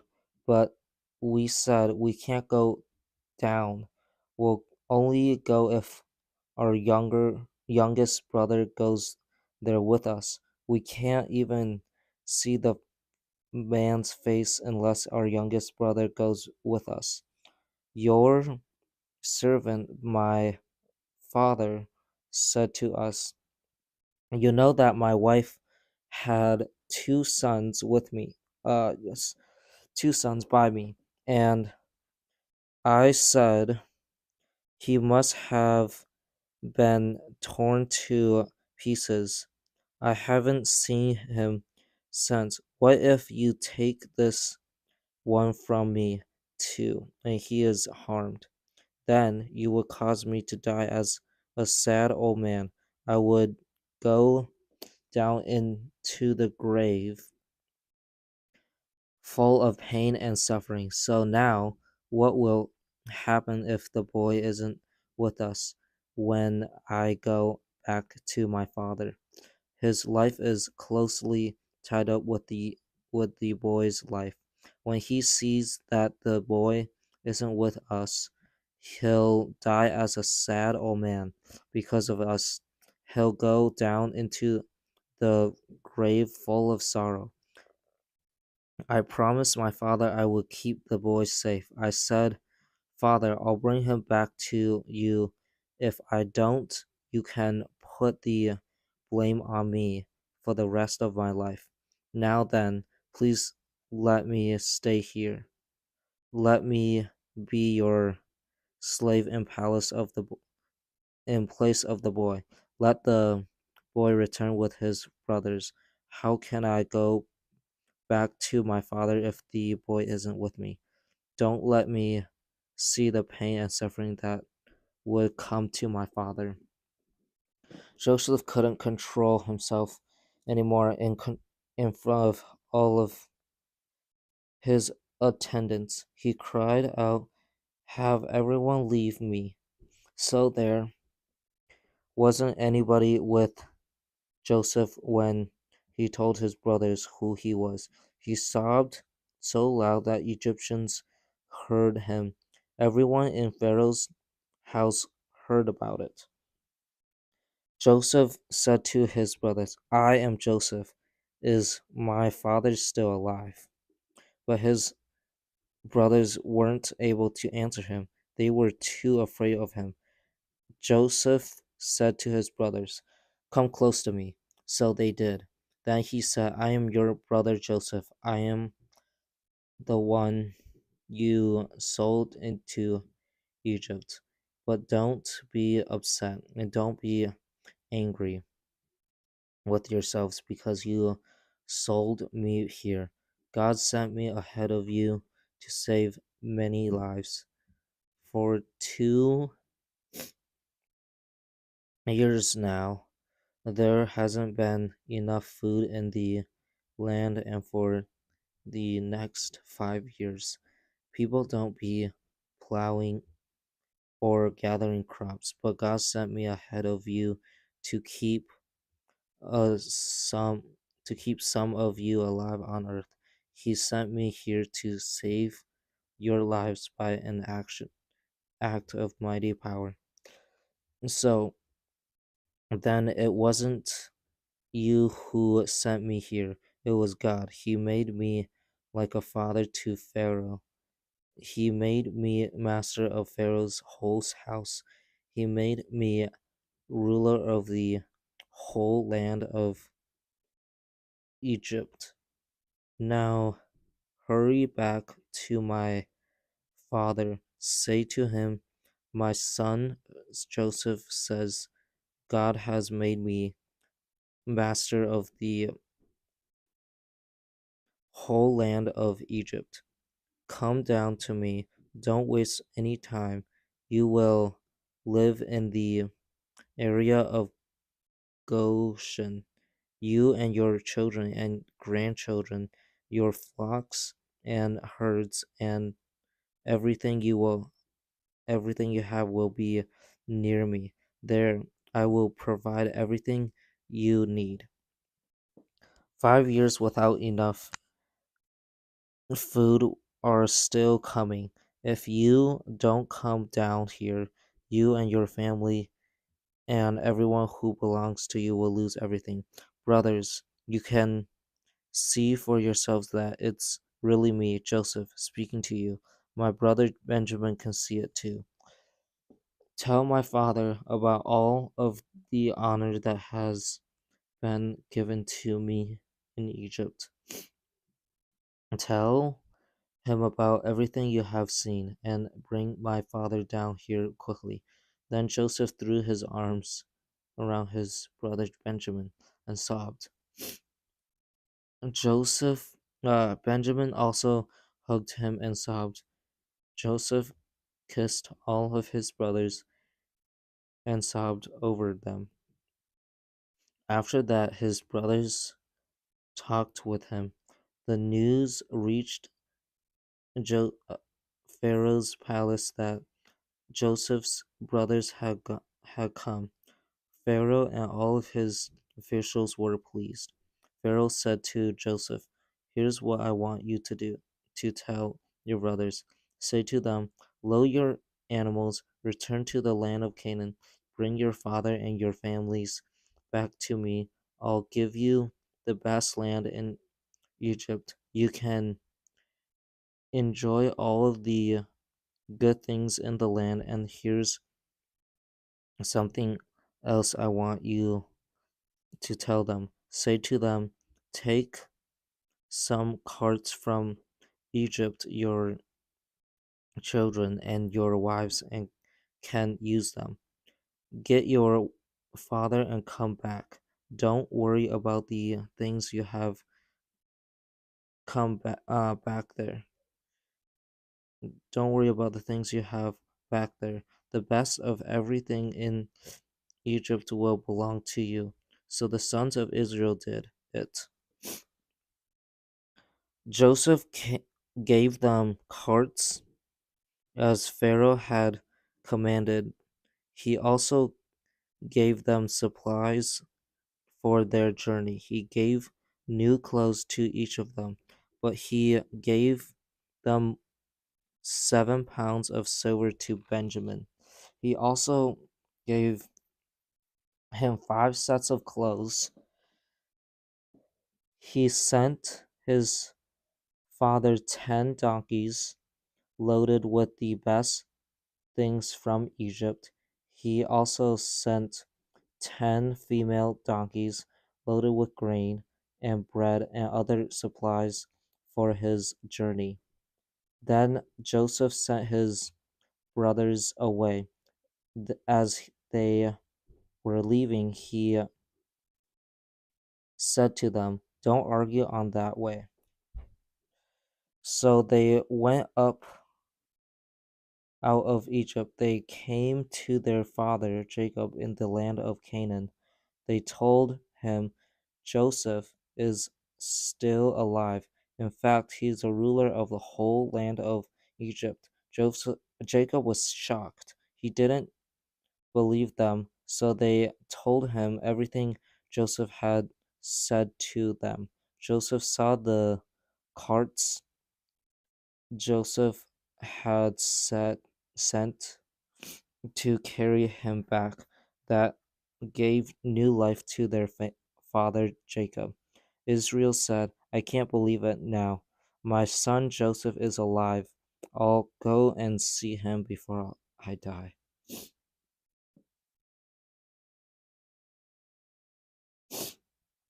So Israel started out with everything that belonged to him when he reached Beersheba.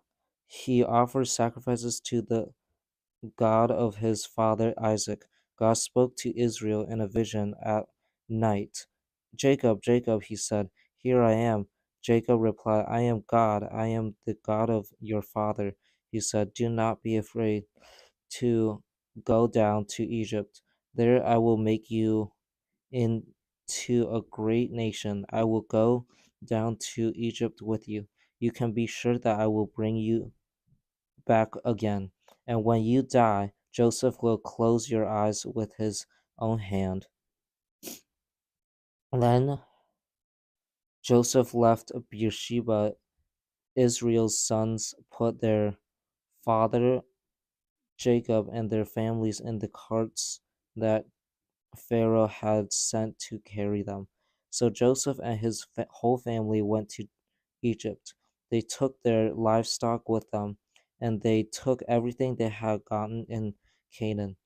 Joseph took his sons and grandsons with him to Egypt. He also took his daughters and granddaughters. He took all of them, all of his children and grandchildren with him. Here are the names of Israel's children and grandchildren who went to Egypt. Jacob and all of his children and grandchildren are included. Reuben was Jacob's oldest son. The sons of Reuben were Hanok, Palu, Hezron, and Carmi. The sons of Simon were Jemuel, Jamin, Ohad, Jachin, Zohar, and Shaul. Shaul was the son of a woman from Canaan. The sons of Levi were Gershon, Kohath, and Merari. The sons of Judah were Ir, Onan, Shelah, Perez, and Zerah. But and Onan had died in the land of Canaan. The sons of Perez were Hezron and Hamuel. The sons of Az Issachar were Tola, Pua, Jashub, and Shimron. The sons of Zebulun were Zered, Elon, and Jehalelel. These were the sons and grandsons who were born to Jacob and Leah in Pandan Aram. Leah also had a daughter by Jacob. Her name was Dinah. The total number of people in the family line of Jacob and Leah was 33. The sons of Gad were Zephon, Haggai, Shani, Isban, Eri, Arodi, and Arili. The sons of Asher were Imnah, Ashva, Ashvi, and Burah, and their sister was Sarah. The sons of Beriah were Heber and Melchiel. Those were the children and grandchildren who were children to Jacob and Zilpah. Laban had given Zilpah to his daughter Leah. The total number of people in the family line of Jacob and Zilpah was 16. The sons of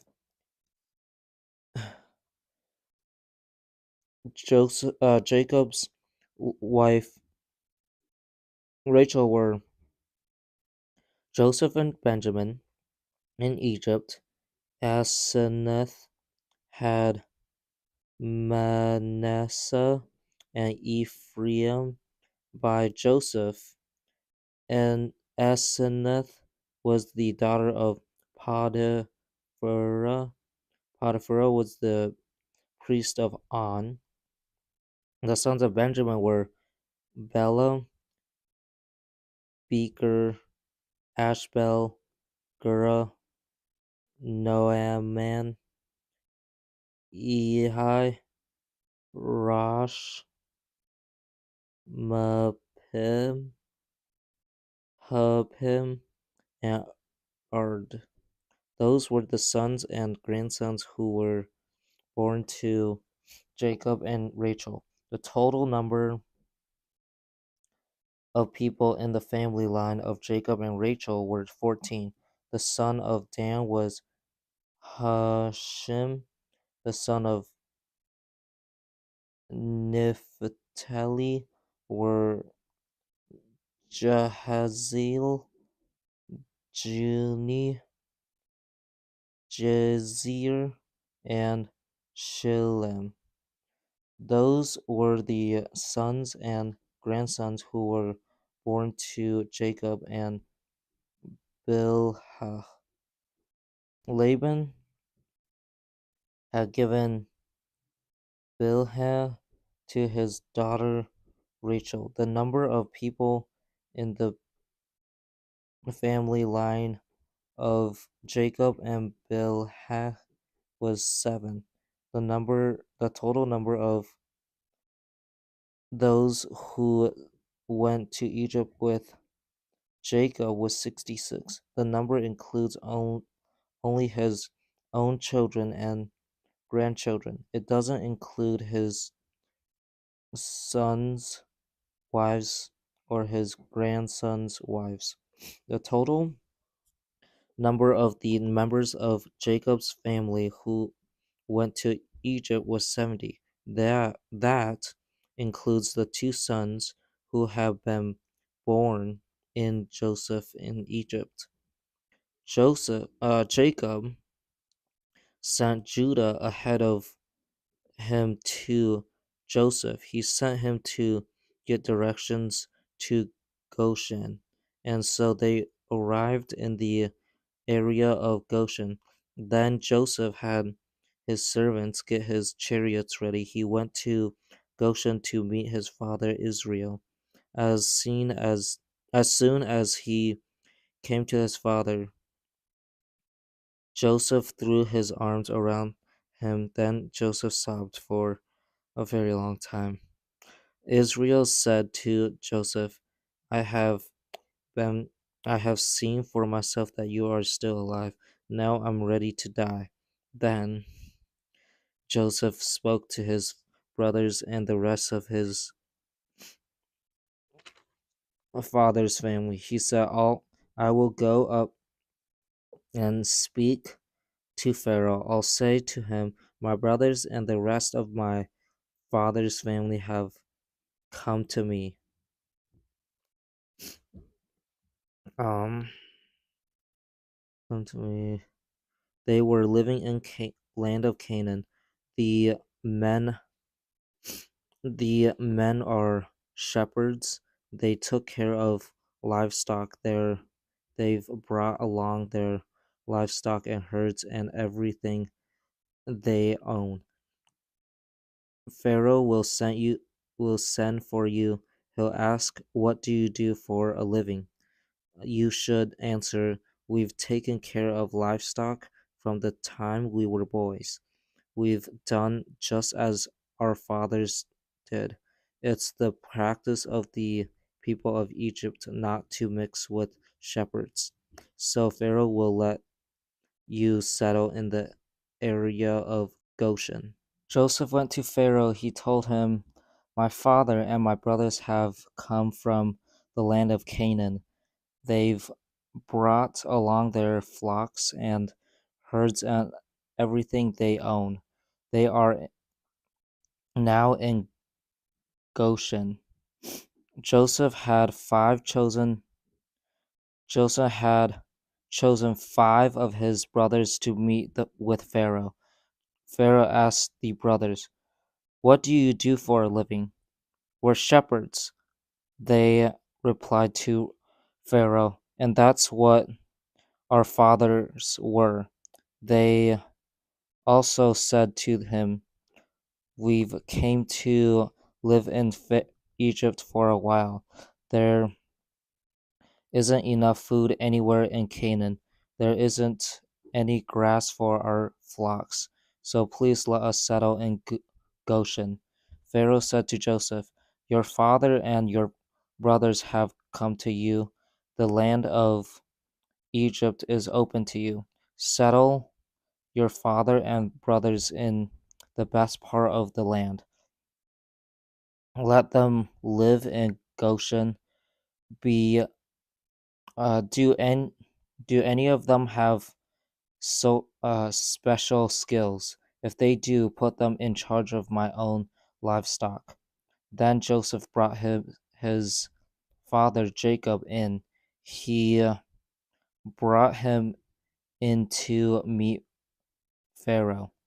Jacob gave Pharaoh his blessing.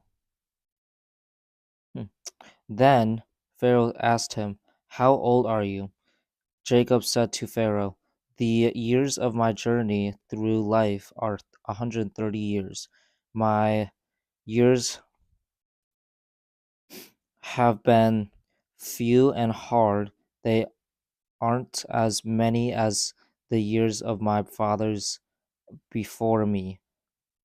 Jacob gave Pharaoh his blessing, then he left him. So Joseph settled his father and his brothers in Egypt. He gave them property in the best part of the land, just as Pharaoh had directed him to do.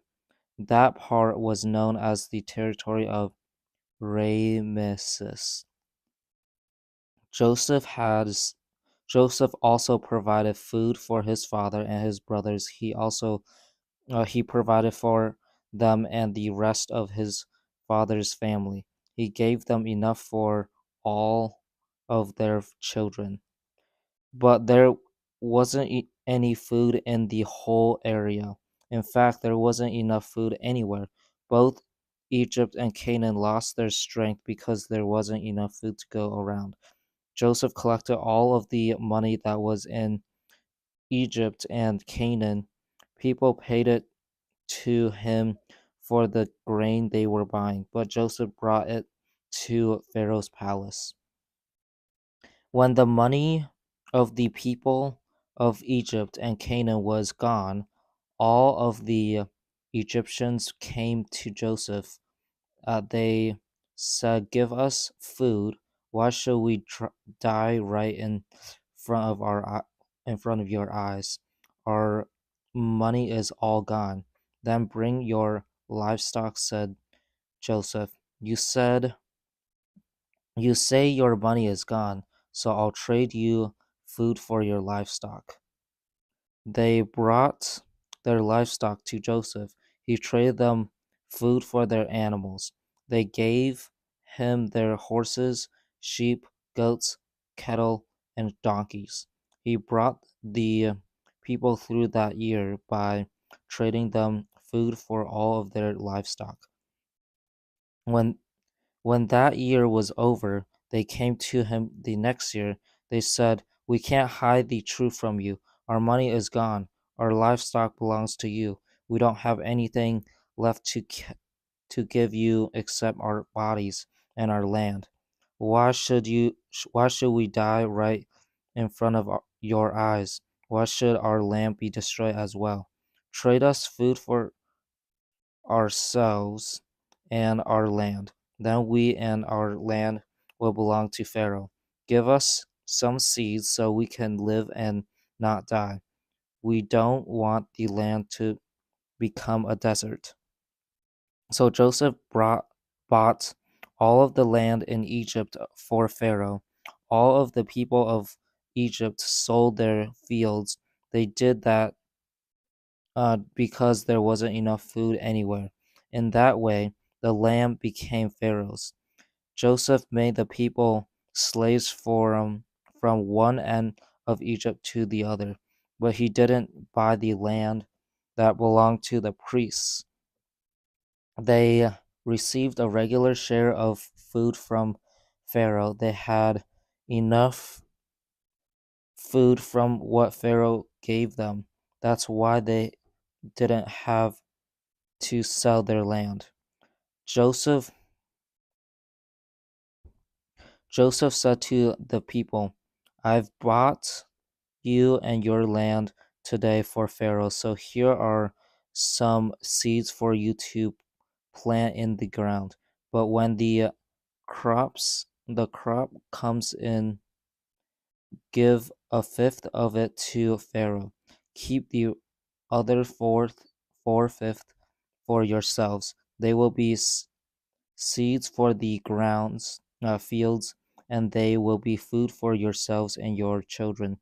and the other people who live with you. You have saved our lives, they said. If you are pleased with us, we will be slaves to Pharaoh.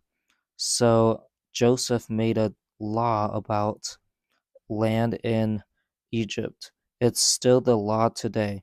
A fifth of the produce belongs to Pharaoh.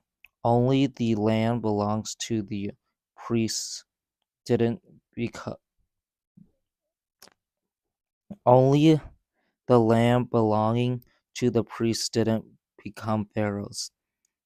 The people of Israel settled in Egypt in the area of Goshen. They received poverty there. They had children and greatly increased their numbers. Jacob lived 17 years in Egypt. He lived a total of 147 years old. The time came near of Israel to die, so he sent for his son Joseph. He said to him, "If you are pleased with me, put your hand under my thigh. Promise me that you will be kind and faithful to me. Don't bury me in Egypt. When I join the members of my family who have already died, carry me out of Egypt.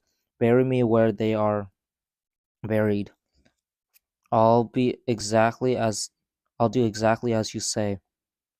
Joseph said, "Promise me with an oath that you will do it." Jacob said. So Joseph promised him, and Israel worshiped God as he leaned on the top of his wooden staff. Sometime later, Joseph was told, "Your father is sick." So he took his two sons, Manasseh and Ephraim, also along with him. Jacob was told, "Your son Joseph has come to you." So Israel became stronger and sat up in bed. Jacob said to Joseph, "The mighty God appeared to me at Luz in the land of Canaan. He blessed me there. He said to me, I am going to give you children. I will increase your numbers. I will make you a community of nations, and I will give this land to your children after you. It will belong to them forever." Now then, two sons were born to you in Egypt. It happened before I came to you here. They will be counted as my own sons. Ephraim and Manasseh will belong to me, in the same way that Reuben and Simon belong to me. Many children who are born to you after they will belong to you. Any children who are born to you after them will belong to you. Any territory they receive will come from the land that is given to Ephraim and Manasseh. As I was returning from Padan, Rachel died. It made me very sad. She died in the land of Canaan where we were still on the way. We weren't very far away from Euphrates, so I buried her body there beside the road up to Euphrates. Euphrates, also called Bethlehem. Israel saw Joseph's sons. He asked, "Who are they?" "They are the sons God has given me here," Joseph said to his father. Then Israel said, "Bring them to me. I want to give them my blessing." Israel's eyes were weak because he was old. He couldn't see very well, so Joseph brought his sons close to him. His father kissed them and hugged them. Israel said to Joseph, I never thought I'd see your face again, but now God has let me see your children too. Then Joseph took his sons away from Israel's knees. He bowed down with his face to the ground. Joseph placed Ephraim on his right toward Israel's left hand. He placed Manasseh on his left toward Israel's right hand. Then he brought them close to Jacob. But Israel reached out his right hand and put it on Ephra- Ephraim's head. He did it even though Ephraim's was the younger son. He crossed his arms and put his hand on, on Manasseh's head. He did it even though Manasseh was the older son. Then Israel gave Joseph his blessing. He said, May God bless these boys. He is the God of my grandfather Abraham and my father Isaac. They walk with him. They is the He is the God who has been my shepherd all of my life to this very day. He is the angel who has saved me from all harm. May he bless these boys. May they be called by my name. May they also be called by the names of my grandfather Abraham and my father Isaac, and may they greatly increase their numbers on the earths. Joseph saw his brother, his father, putting his right hand on Ephraim's head, and Joseph didn't like it. So he took hold of his father's hand to move it over to Manasseh's head. Joseph said to him, No, father, here's my older son. Put your right hand on his head. But his father wouldn't do it. He said, I know, my son. I know. He too will become a great nation. He too will become great. But his younger brother will be greater than he is. His children after him will become a group of nations. On that day, Jacob gave them his blessing. He said, In the land of Israel, people will bless others in your names. They will say, May God make you like Ephraim and Manasseh. So he put Ephraim ahead of Manasseh. Then Israel said to Joseph, I'm about to die, but God will be with all of you. He'll take you back to the land of your fathers. But you, Joseph, are over your brothers. So I'm giving you the range of hills I took from the Amorites. I took it with my sword and bow. Then Jacob sent for his sons. He said, Gather around me so I can tell you what will happen to you in days to come. Sons of Jacob, come together and listen. Listen to your father Israel. Reuben, you are my oldest son. You are my first child. You were the first sign of my strength. You were first in honor. You were first in power. But you're as unsteady as water, so you won't be first anymore. You had sex with your father's concubine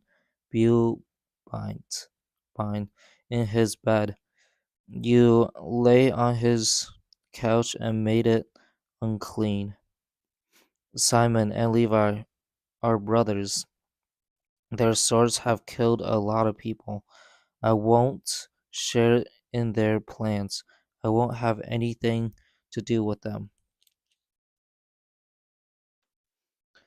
They became angry and killed people. They cut the legs of oxen just for the fun of it. May the Lord put a curse on them because of their trouble anger. I will scatter I will scatter them in Jacob's land. I will spread them around in Israel. Judah, your brothers will praise you. Your enemies will be brought under your control. Your father's sons will bow down to you. Judah, you are like a lion's cub. You return from hunting, my brother, my son. Like a lion, you lie down and sleep. You are like a mother lion who dares to wake you up. The right to rule will not leave Judah. The ruler's rod will not be taken from between his feet. It will be his until the king it belongs to comes. It will be his until the nation obeys him. He will tie his donkey to a vine. He will tie his colt to the very best branch. He will wash his clothes in wine. He will wash his robes in the red juice of grapes. His eyes will be darker than wine. His teeth will be whiter than milk. Zebulun will live by the seashore. He will become a safer harbor for ships. His border will go out toward Sidon. Is Issachar is like a donkey lying down between two saddlebags. He sees how good his resting place is. He sees that his land is pleasant, so he'll carry a heavy load on his back. He will obey when he's forced to work. Dan will do what is fair for his people. He will do it as one of the tribes of Israel. Dan will be a serpent by the side of the road. He will be a poisonous snake along the path. It bites the horse's heels so that the rider falls off backward. Lord, I look to you to save me. Gad will be attacked by a group of robbers, but he'll attack them as they run away. Asher's food will be rich and sweet. He will provide food that even a king would enjoy. Naphtali is a female deer that is set free and gives birth to beautiful fawns. Joseph is a vine that grows a lot of fruit. It grows close by a spring. Branches climb its branches climb over a wall. Mean people shoot arrows at him. They shoot at him because they were angry. But his bow remained steady. His strong arms moved freely. The hand of the mighty one of Jacob was with him. A shepherd, the rock of Israel, stood by him. Your father's God helps you. The mighty one blesses you. He gives you blessings from the highest heavens. He gives you blessings from the deepest oceans. He blesses you with the children and with a mother's milk. Your father's blessings are great. They are greater than the blessings from the age old mountains. They are greater than the gifts from the ancient hills. Let all of those blessings rest on the head of Joseph. Let them rest on the head of the one who is prince among his brothers. Benjamin is a hungry wolf. In the morning he eats what he has killed. In the evening he shares what he has stolen. All of those are the 12 tribes of Israel. That's what their father said to them when he blessed them. He gave each one of the blessing that was just right for them, just right for him. Then Jacob gave directions to his sons. He said, am about to join the members of my family who had already died. Bury me with them in the cave in the field of Ephron the Hittite. The cave is in the field of Machpelah near Mamre in Canaan. Abraham brought had bought it as a place where he could bury his wife's body. He had bought the cave from Ephron the Hittite along with the field. The bodies of Abraham and his wife Sarah was buried there, so were the bodies of Isaac and his wife Rebekah. I also buried Leah's body there. Abraham bought the field and the cave from the Hittites. When Jacob had finished telling his sons what to do, he pulled his feet up into his bed. Then he took his last breath, joined the members of his family who had already died. Joseph threw himself on his father's body. He sobbed over him and kissed him. Then Joseph walked to the doctors who served him. He told them to prepare the body for his father Israel to be buried. So the doctors prepared it. They took 40 days to do it. They needed that much time to prepare a body in the right way. The Egyptians sobbed over Jacob for 70 days. After the days of sorrow had passed, Joseph went to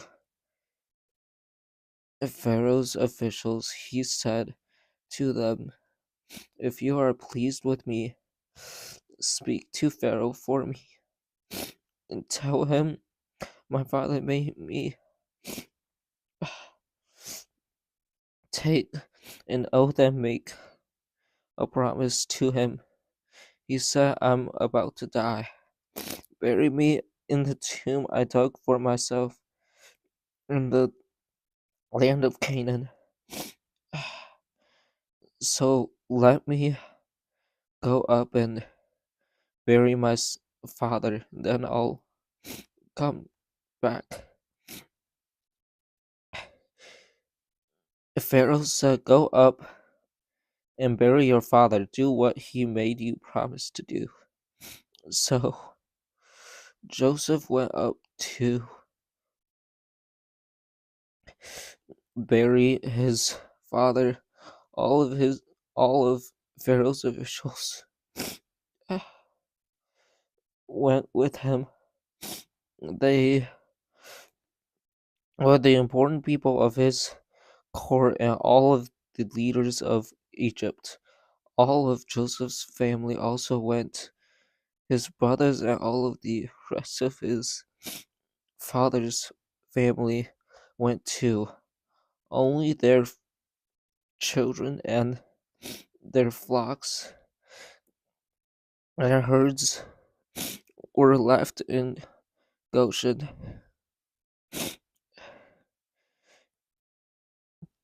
Chariots and horsemen also went up with him. It was a very large group. They came to the threshing floor of Atad. It was near the Jordan River. There they sobbed loudly and bitterly. Joseph set apart 7 days of sadness to honor his father's memory. The people of Canaan who were living there saw how sad of all of them were at the threshing floor of Atad. They said, "The Egyptians are having a very special service for the dead. That's why that place near the Jordan River is called Abel of the Egyptians." So Jacob's sons did exactly as he had commanded them. They carried his body to the land of Canaan. They buried it in the cave in the field of Machpelah near Mamre. Abraham had bought the cave as a place where he could bury his wife's body. He had bought it from Ephron the Hittite, along with the field. After Joseph buried his father, he went back to Egypt. His brothers and all of the others who had gone to help him bury his father went back with him. Now that their father was dead, Joseph's brothers were worried. They said, "Remember all of the bad things we did to Joseph? What if he decides to hold those things against us? What if he pays us back for them?" So they sent a message to Joseph. They said, "Your father gave us directions before he died. He said, here's what you must say to Joseph. Tell him, I'm asking you to forgive your brothers, forgive the trouble things that they did to you. Forgive them for treating you so badly. Now then, please forgive your sins. We we serve the God of our we serve the God of your father." When their message came to Joseph, he sobbed. Then his brothers came and threw themselves down in front of him. "We are your slaves," they said. But Joseph said to them, "Don't be afraid. Do you think I'm God? Your plan to harm me, but God planned it for good. He planned to do what is now being done. He wanted to save many lives. So then, don't be afraid. I'll provide for you and your children." He set them free from their fears, and he spoke in a kind way to them. Joseph stayed in Egypt along with all of his father's family. He lived 110 years. He lived long enough to see Ephraim's kids and grandchildren. When the chil- when the children of Machir were born, they were placed on Joseph's knees and counted as his own children. Machir was the son of Manasseh. Joseph said to his brothers, I'm about to die, but I'm sure that God will come to help you. He'll take you up out of this land.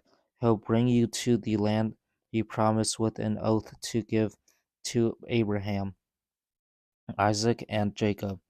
Joseph made the sons of Israel take an oath and make a promise to him. He said, I'm sure that God will come to help you, then you must carry my bones up from this place. So Joseph died at the age of 110. They prepared his body to be buried. Then he was placed in a casket in Egypt. Here are the names of Israel's children who went to Egypt with Jacob. Each one went with his family. Jacob's sons were Reuben, Simon, Levi, Judah, Issachar, Zebulun, Benjamin, Dan, Naphtali, Gad, and Asher. The total number of Jacob's children and grandchildren was 70. Joseph was already in Egypt. Joseph and all of his brothers died, so did all of their children. The people of Israel had many children. They greatly increased their numbers. There were so many of them that they filled the land. Then a new king came to power in Egypt. He didn't know anything about Joseph. Look, he said to his people, the Israelites are far too many for us. Come, we must deal with them carefully. If we don't, they will increase their numbers even more. Then, if war breaks out, they'll win, they'll join our enemies. They'll fight against us and leave the country.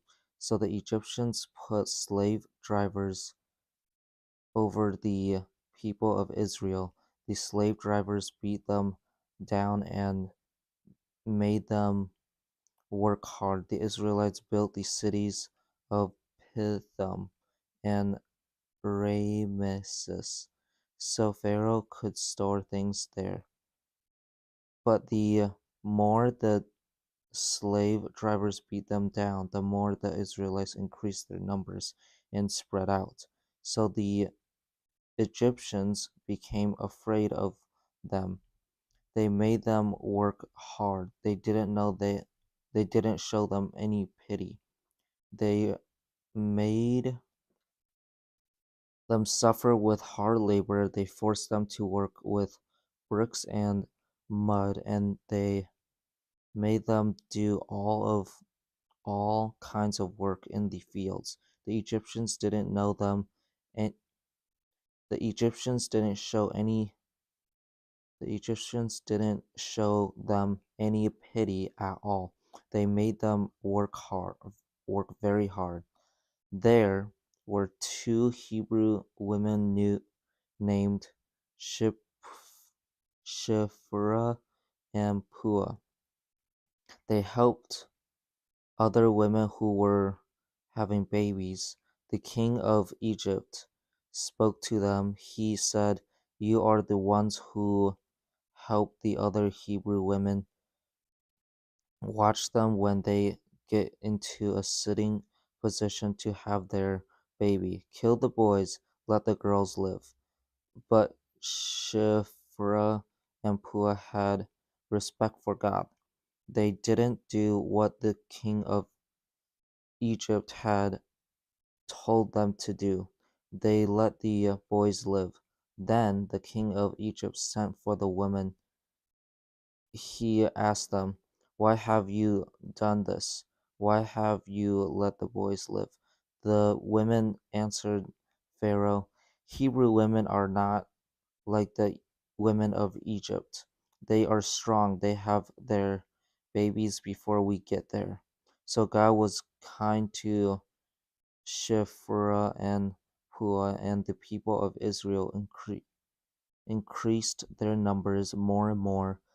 Shiphrah and Puah had respect for God, so he gave them families of their own. Then Pharaoh gave an order to all of his people. He said, "You must throw away every baby boy into the Nile River, but let every baby girl live." A man and a woman from the tribe of Levi got married. She became pregnant and had a son by him. She saw that her baby was a fine child, so she hid him for 3 months. After that, she couldn't hide him any longer, so she got a basket that was made out of the stems of tall grass. She coated it with tar. Then she placed the child in it. She put the basket in the tall grass that grew along the bank of the Nile River. The child's sister wasn't very far away. She wanted to see what would happen to him. Pharaoh's daughter went down to the Nile River to take a bath. Her attendants were walking along the bank of the river. She saw the basket in the tall grass, so she sent her female slave to get it. When she opened it, she saw the baby. He was crying. She felt sorry for him. "This is one of the Hebrew babies," she said. Then his sister spoke to Pharaoh's daughter. She asked, "Do you want me to go and get one of the Hebrew women? She could nurse the baby for you." "Yes, go," she answered. So the girl went and got the baby's mother. Pharaoh's daughter said to her, "Take this baby, nurse him for me. I'll pay you." So the woman took the baby and nursed him. Then the child grew older. She took him to Pharaoh's daughter, and he became her son. She named him Moses. She said, "I pulled him out of the water." Moses grew up. One day he went out to where his own people were. He watched them while they were hard at work. He saw an Egyptian hitting a Hebrew man. The man was one of Moses' own people. Moses looked around and didn't see anyone, so he killed the Egyptian. Then he hid his body in the sand. The next day, Moses went out again. He saw two Hebrew men fighting. He asked the one who had started the fight a question. He said, "Why are you hitting another Hebrew man?" The man said, "Who made you ruler and judge over us? Are you thinking about killing me as you killed the Egyptian?" Then Moses became afraid. He thought, "People must have heard what about what I did." When Pharaoh heard about what had happened, he tried to kill Moses, but Moses escaped from Pharaoh and went to live in Midian. There he sat down by a well. A priest of Midian had 7 daughters. They came to fill the stone tubs with water. They wanted to give water to their family father's flock. Some shepherds came along and drove the women away, but Moses got up and helped them. Then he gave water to their flock. The young women returned to their father Reuel. He asked them, "Why have you returned so early today?" They answered, "An Egyptian saved us from the shepherds. He even got water for us and gave it to the flock." "Where is he?" he asked. "His daughters Where is he? He asked his daughters. Why did you leave him? Invite him to have something to eat. Moses agreed to stay with the man, and the man gave his daughter Zipporah to Moses to be his wife. Zipporah had a son by him. Moses named him G- Gershom. Moses said, I'm an outsider in a strange land. After a long time, the king of Egypt died. The people of Israel groaned because they were slaves. They also cried out to God. They cry for help when they cry for help went up to him. God heard their groans. He remembered his covenant with Abraham, Isaac, and Jacob. So God looked on the Israelites with favor. He was concerned for about them. Moses was taking care of the flock of his father-in-law Jethro. Jethro was the priest of Midian. Moses led the flock to the western side of the desert. He came to Horeb. It was the mountain of God. There the angel of the Lord appeared to him from inside a burning bush. Moses saw that the bush was on fire, but it didn't burn up. So Moses thought, I'll go over and see this strange sight. Why doesn't the bush burn up? The Lord saw that Moses had gone over to look. So God spoke to him from inside the bush. He called out, Moses, Moses. Here I am, Moses said. Do not come any closer, God said. Take off your sandals. The place you are standing on is holy ground. He continued, I am the God of your father. I am the God of Abraham. I am the God of Isaac. I am the God of Jacob. When Moses heard that, he turned his face away. He was afraid to look at God. The Lord said, I have seen my people suffer in Egypt. I have heard them cry out because of their slave drivers. I am concerned about their suffering. So I have come down to save them from the Egyptians. I will bring them up out of that land. I will bring them into a good land. It has a lot of room. It is a land that has plenty of milk and honey. It is the home of the Canaanites, Hittites, Amorites, Perizzites,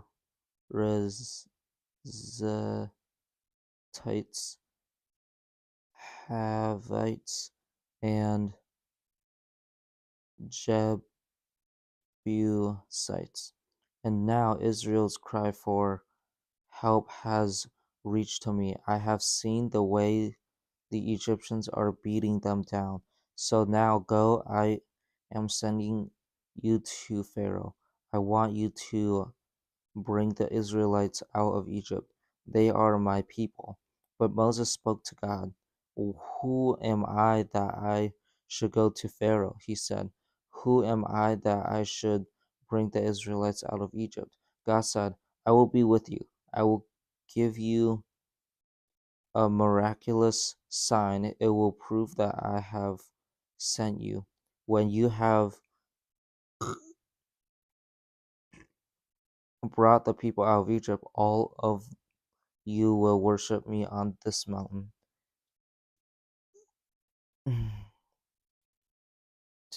Okay. Moses said to God, suppose I go to the people of Israel. Suppose I say to them, the God of your fathers has sent me to you. Suppose they ask me, what is his name? Then what should tell them? God said to Moses, I am who I am. Here is what you must say to the Israelites. Tell them, I am, I am has sent me to you. God also said to Moses, say to the Israelites, the Lord is the God of your fathers. He has sent me to you. He is the God of Abraham, he is the God of Isaac, and he is the God of Jacob. My name will always be the Lord. Remember me by that name for all time to come. Go, gather the elders of Israel together. Say to them, the Lord, the God of your fathers, appeared to me. He is the God of Abraham, Isaac, and Jacob. He said, I have watched over you. I have seen what the Egyptians have done to you. I have promised to bring you up out of Egypt where you are suffering. I will bring you into the land of the Canaanites, Hittites, Amorites, Perizzites, Levites,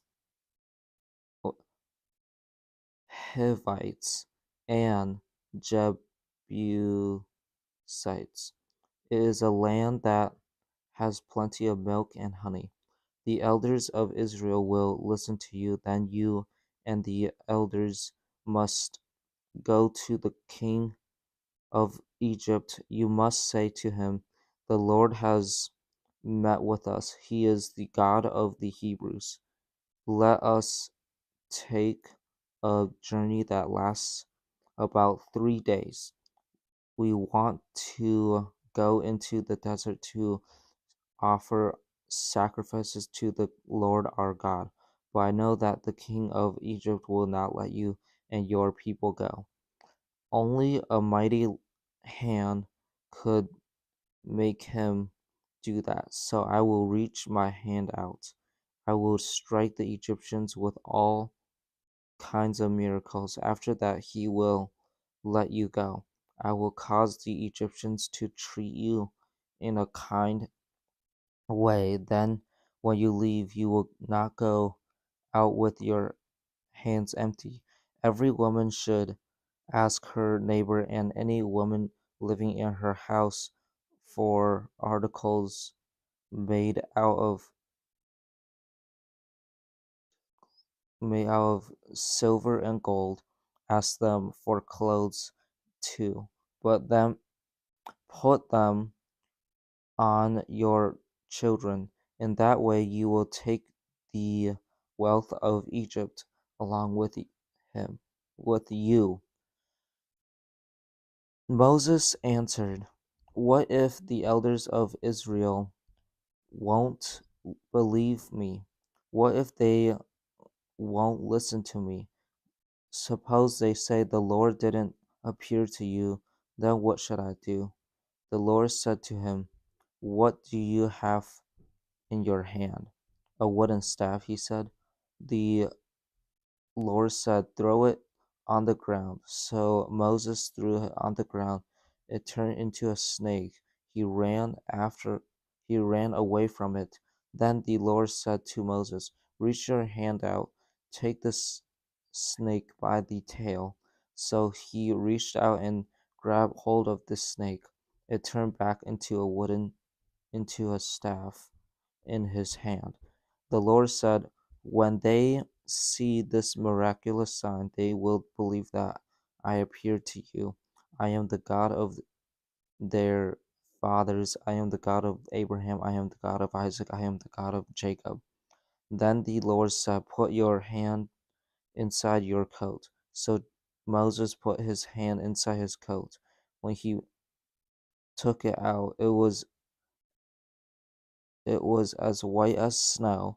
It was covered with a skin disease. Now put it back into your coat, the Lord said. So Moses put his hand back into his coat. When he took it out, the skin was healthy again. His hand was like the rest of his skin. Then the Lord said, suppose they do not believe you or pay attention to the first miracle, then maybe they will believe the second one. But suppose they do not believe either miracle, suppose they will not listen to you, then get some water from the Nile River, pour it on the dry ground. The water you take from the river will turn to blood on the ground.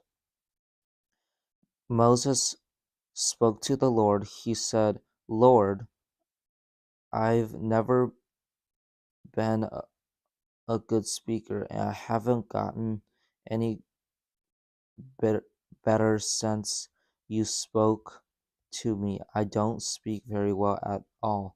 The Lord said to him, who makes a man able to talk? Who makes him unable to hear or speak? Who makes him unable to see? Who makes him blind? It is I, the Lord. Now go, I will help you speak. I will teach you what to say. But Moses said, Lord, please send someone else to do it.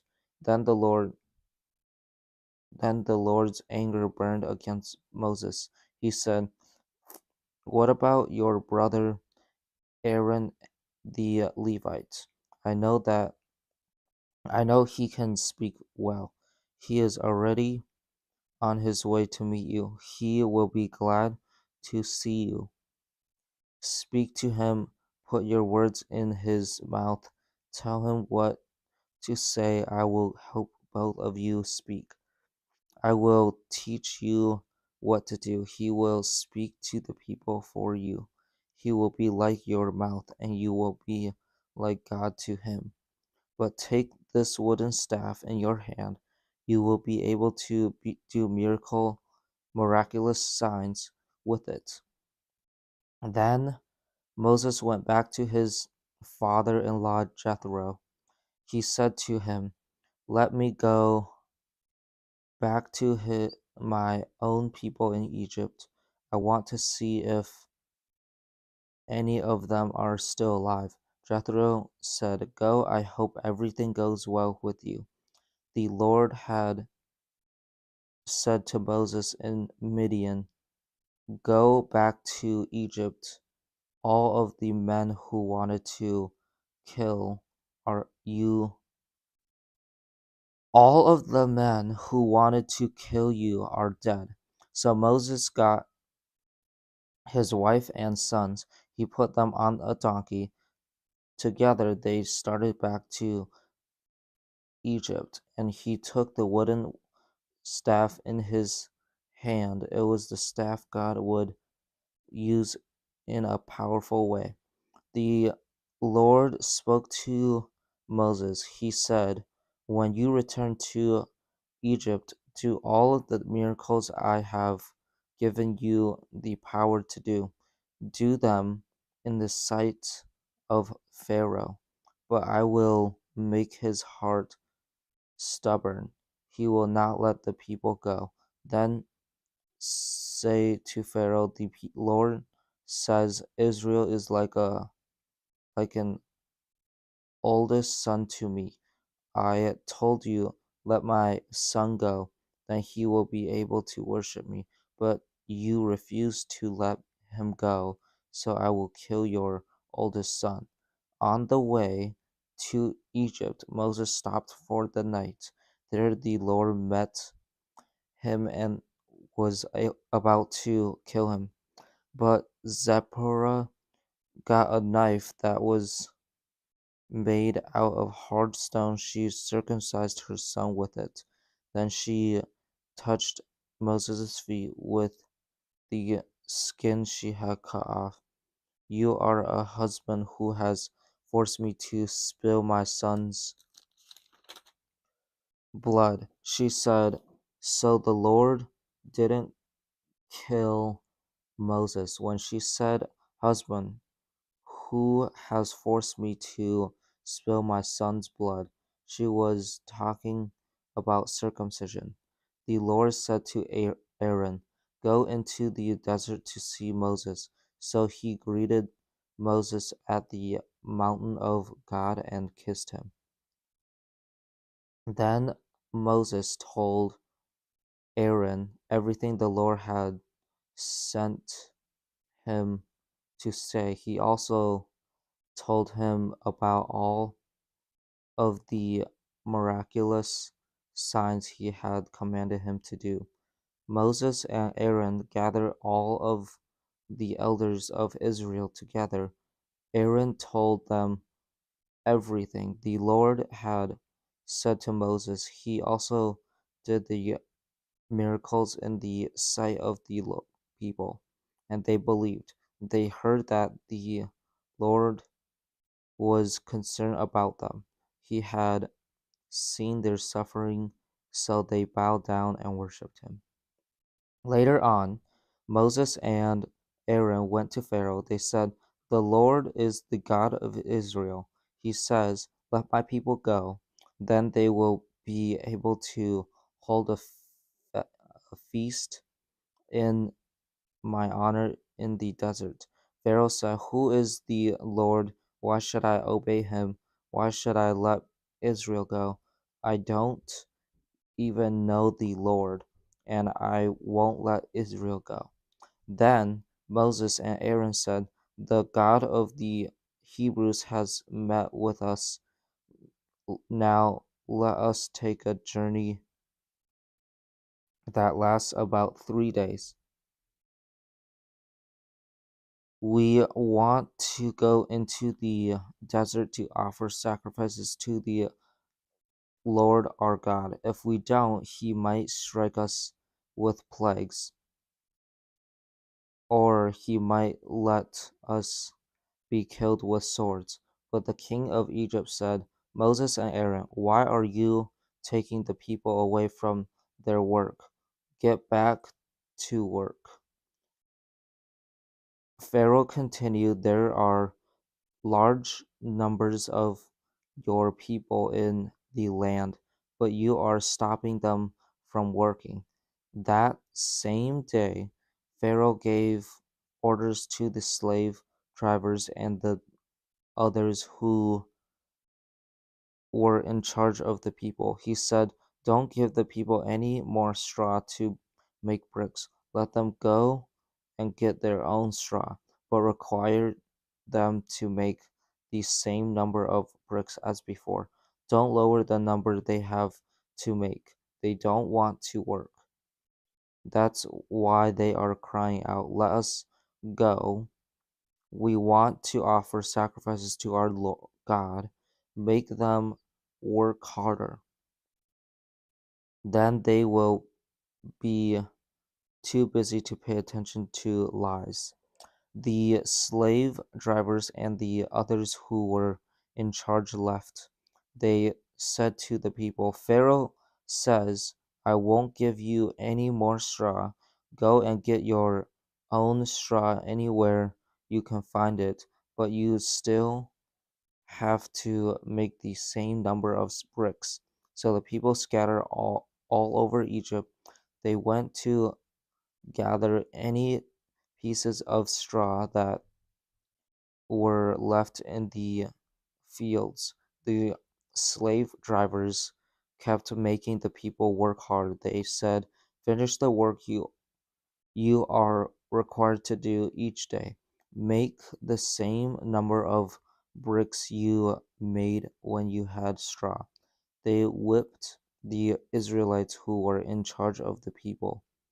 Those Israelites had been appointed by Pharaoh's slave drivers. The slave drivers asked, "Why didn't you make the same number of bricks yesterday or today, just as before?" Then the Israelites who were in charge of the people made their appeal to Pharaoh. They asked, "Why have you treated us like this? You didn't give us any straw, but you told us make bricks. We are being whipped, but it's the fault of your own people." Pharaoh said, You just don't want to work. Keep that's what you keep saying. 'Let us go. We want to offer sacrifice to the Lord.' Now get to work. We won't give you any straw, but you still have to make the same number of bricks. The Israelites who were in charge of the people realized they were in trouble. They knew it when they were told, "Don't lower the number of bricks you are required to make each day." When they left, when they left Pharaoh, they found Moses and Aaron waiting to meet them. They said to Moses and Aaron, "We want the Lord to look at what you have done. We want him to judge you for it. We are like a very bad smell to Pharaoh and his officials. You have given them an excuse to kill us with their swords."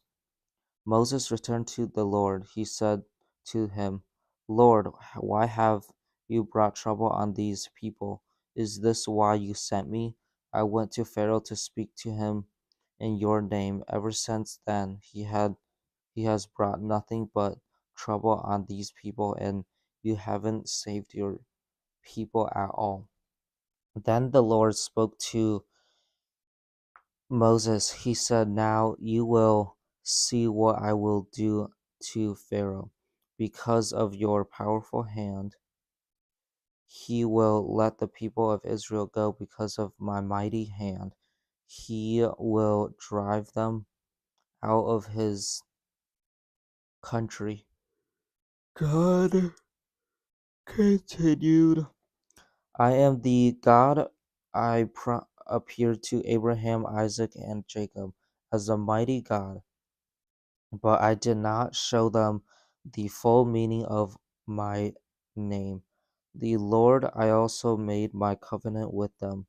I promised to give them and the land of Canaan, that is where they lived as outsiders.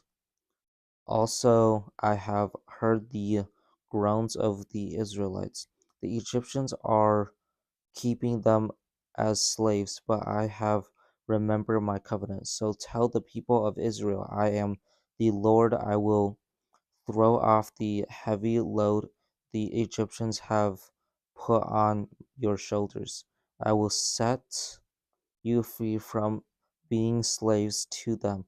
I will reach out your arm and save you with mighty acts with when I judge Egypt. I will take you to be my own people. I will be your God. You will know that I am the Lord your God when I throw off the load the Egyptians have put on your shoulders.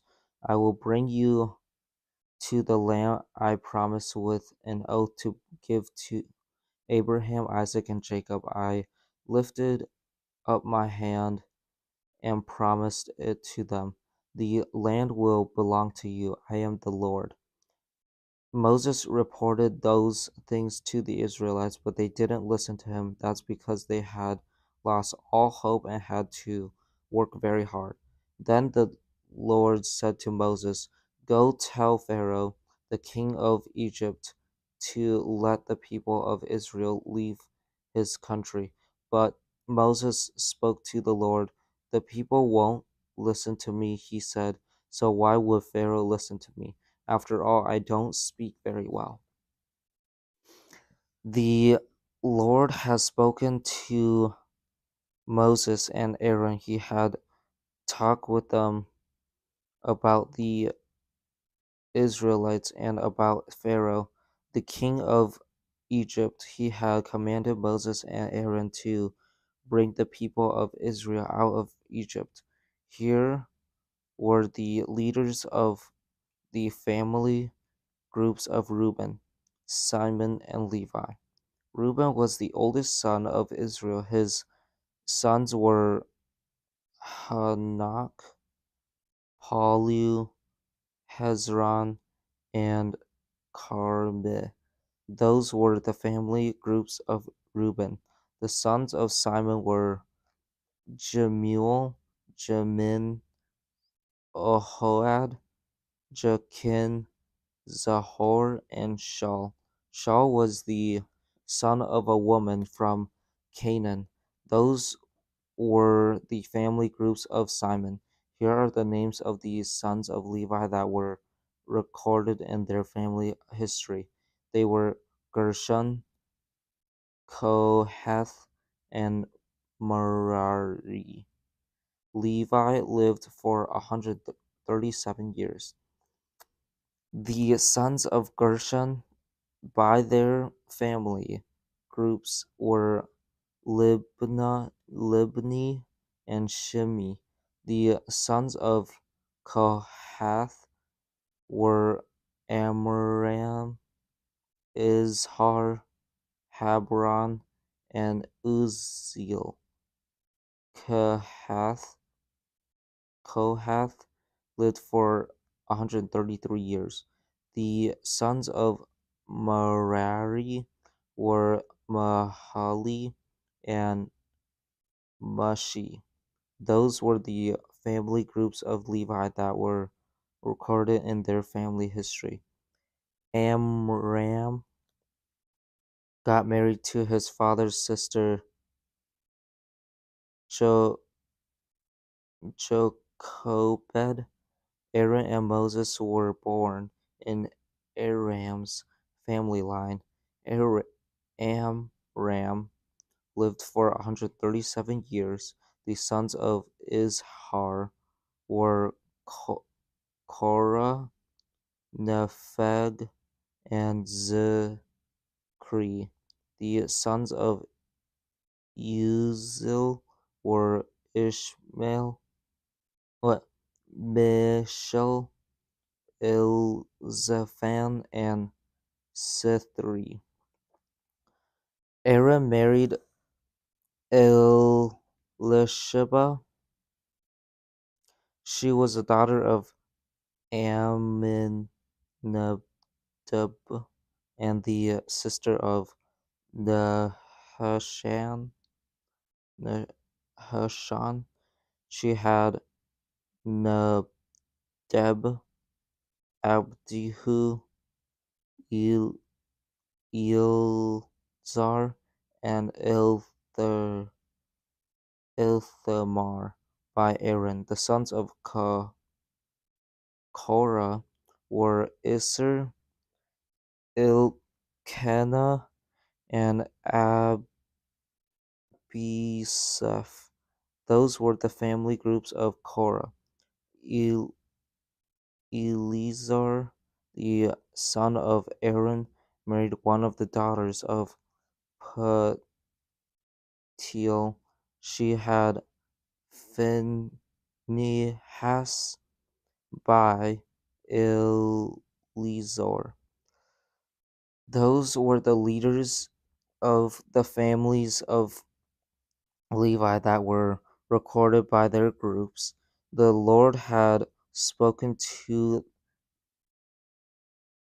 that some Aaron and Moses. He had told them, "Bring the Israelites out of Egypt like an army on the march." They spoke to Pharaoh, the king of Egypt, about bringing the people out,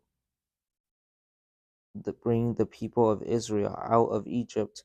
They were that same Moses and Aaron.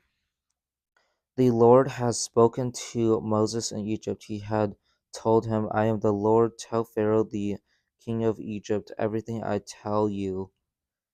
But Moses said to the Lord, "I don't speak very well, so why would Pharaoh listen to me?"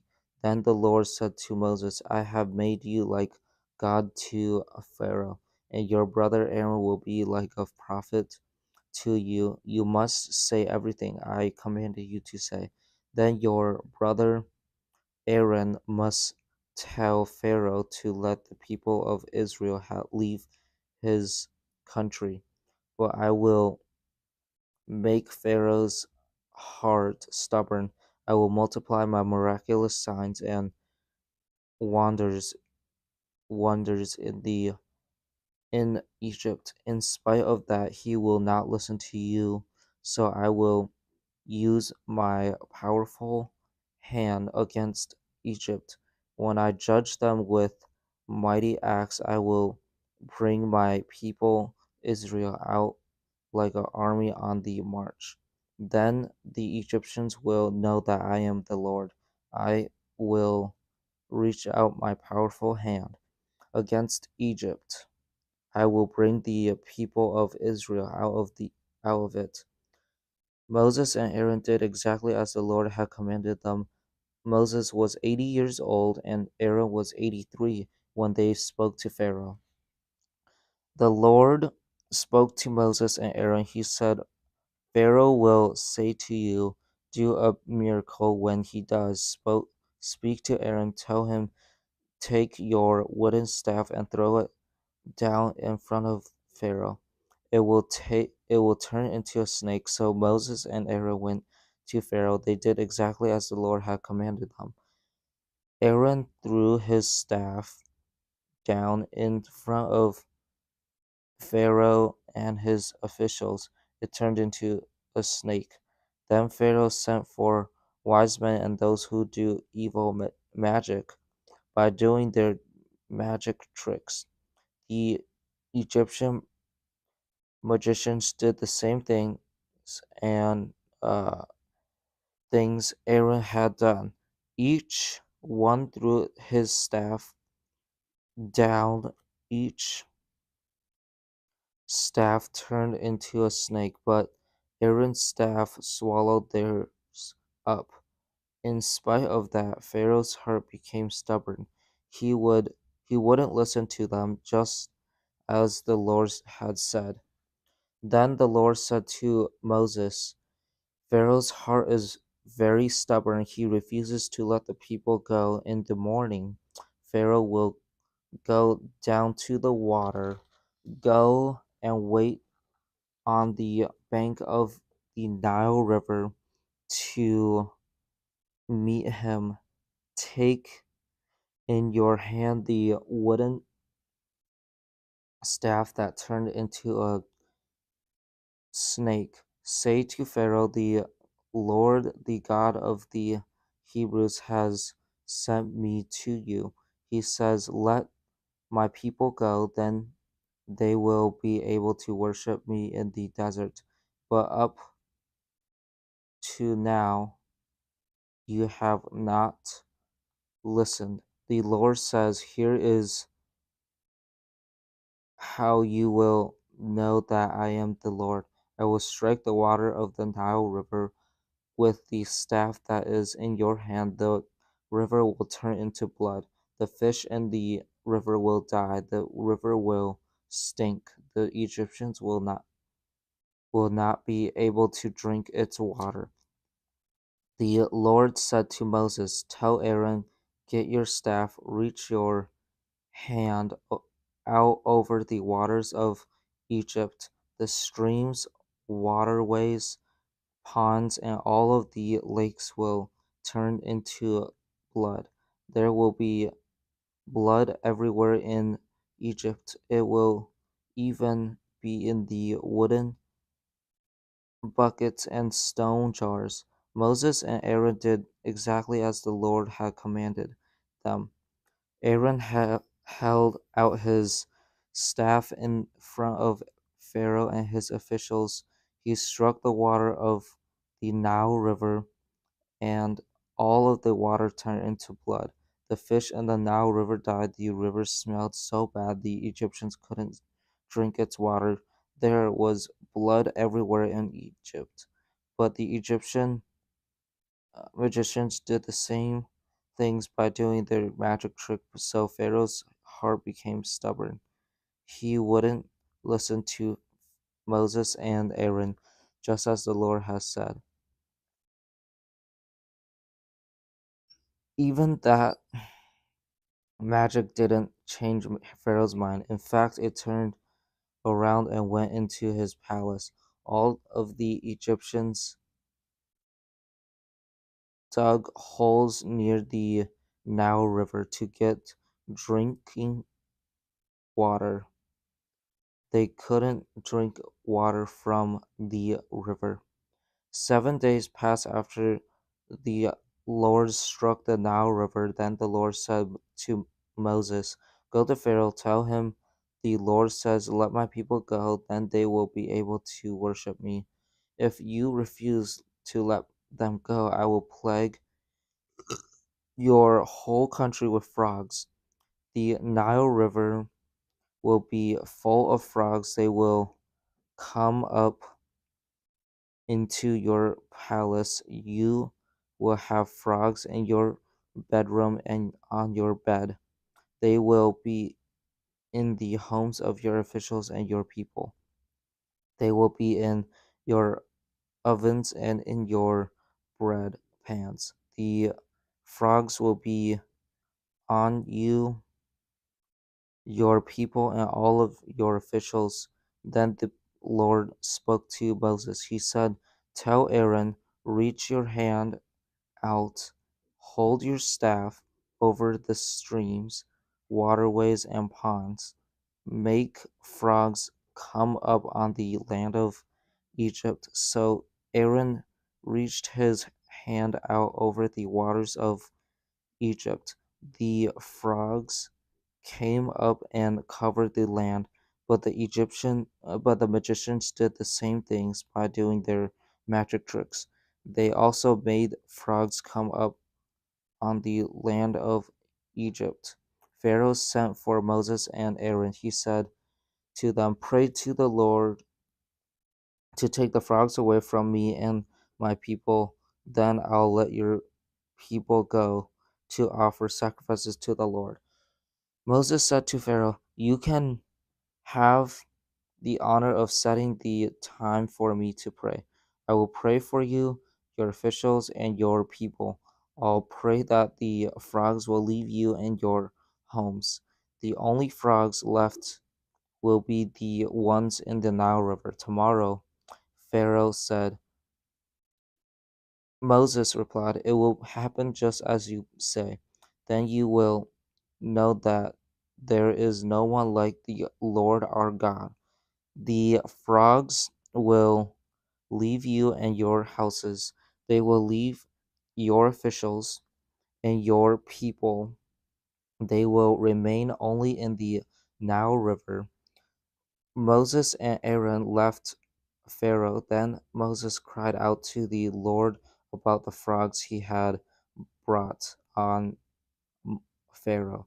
And the Lord did what Moses asked. The frogs died in the houses, courtyards, and fields. The Egyptians piled them up. The land smelled very bad because of them. But when Pharaoh saw that the frogs were dead, his heart became stubborn. He wouldn't listen to Moses and Aaron, just as the Lord has said. Then the Lord spoke to Moses. He said, "Tell Aaron, reach your wooden staff out, strike the dust on the earth, on the ground with it. Then all over the land of Egypt the dust will turn into gnats." So they did it. Aaron reached out the staff that was in his hand. He struck the dust on the ground with it. The dust all over the land of Egypt turned into gnats. They landed on people and animals alike. The magicians tried to produce gnats by doing their magic tricks, but they couldn't. The gnats stayed on people and animals alike. The magicians said to Pharaoh, "God's powerful finger has done this." But Pharaoh's heart was stubborn. He wouldn't listen just as the Lord has said. Then the Lord spoke to Moses. He said, "Get up early in the morning, take talk to Pharaoh as he goes down to the river. Say to him, 'The Lord says, let my people go, then they will be able to worship me. If you do not, let my people go. I will send large numbers of flies. I will send them on you and your officials. I will send them on your people and into your homes. The houses of each of the Egyptians will be full of flies. Even the area where they live will be full of flies. But on that day I will treat the area of Goshen differently from yours. That is where my people live. There will not be l- large numbers of flies in Goshen. Then you will know that I, the Lord, am in this land. I I will treat my people differently from yours. The miraculous sign will take place tomorrow.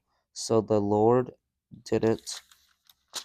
Huge numbers of flies poured into Pharaoh's palace. They came into the homes of his officials.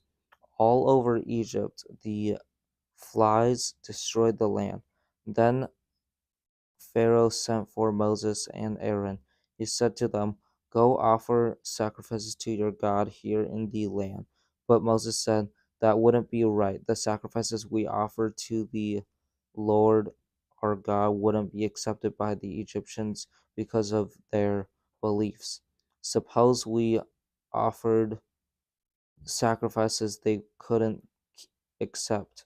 Then they would throw stones at us and try to kill us. We have to take a journey that lasts about 3 days. We want to go into the desert to offer sacrifices to the Lord our God, e- exactly as he commanded us." A Pharaoh said, "I will let you and your people go to offer sacrifices. You can offer them to the Lord your God in the desert, but you must not go far and pray for me." Moses replied, "As soon as I leave you, I will pray to the Lord. Tomorrow the flies will leave you. They will also leave your officials and your people. Just be sure you don't try to trick us again. Let the people go to offer sacrifices to the Lord." Then Moses left Pharaoh and prayed to the Lord, and the Lord did what Moses asked. The flies left Pharaoh and his officials and his people. Not one fly remained, but Pharaoh's heart became stubborn that time also. He wouldn't let the people go. Then the Lord spoke to Moses. He said, "Go to Pharaoh, tell him the Lord, the God of the Hebrews, says, 'Let my people go, then they will be able to worship me.' Do not refuse to let them go. Do not keep holding them back. If you refuse, my powerful hand will bring a terrible plague on you. I will strike your livestock in the fields. I will strike your horses, donkeys, camels, cattle, sheep, and goats. But I will treat Israel's livestock differently from yours. No animal that belongs to the people of Israel will die." The Lord set a time for the plague. He said, "Tomorrow I will send it on the land." So the next day, the Lord sent it. All of the livestock of the Egyptians died, but not one animal that belonged to the Israelites died. Pharaoh sent the people to find out what had happened. They discovered that not even one animal that belonged to the Israelites had died, but his heart was still very stubborn. He wouldn't let the people go. Then the Lord spoke to Moses and Aaron. He said, "Take handfuls of ashes from a furnace. Have Moses toss them into the air in front of Pharaoh. The ashes will turn into fine dust all over the whole land of Egypt. Then boils will break out on people and animals all over the land. Their bodies will be covered with them. So Moses and Aaron took ashes from a furnace and stood in front of Pharaoh. Moses tossed them into the air. Then boils broke out on people and animals alike. The bodies of all of the Egyptians were covered with boils. The magicians couldn't stand in front of Moses because of the boils that were all over them. But the Lord made Pharaoh's heart very stubborn. Pharaoh wouldn't listen to Moses and Aaron just as the Lord has said to Moses. Then the Lord spoke to Moses. He said, "Get up early in the morning, go to Pharaoh and say to him, 'The Lord, the God of the Hebrews says, let my people go, then they will be able to worship me. If you do not let them go, I will send the full force of my plagues against you this time. They will strike your officials and your people. Then you will know that there is no one like me in the whole earth. By now I could have reached out my hand. I could have struck you and your people with a plague that would have wiped you off the earth, but I had a special reason for making you king. I decided to show you my power. I want my name to become known everywhere on earth, but you are still against my people. You will not let them go. So at this time, tomorrow, I will send the worst hailstorm ever to fall on Egypt in its entire history. Give in order now to bring your livestock inside to a safe place.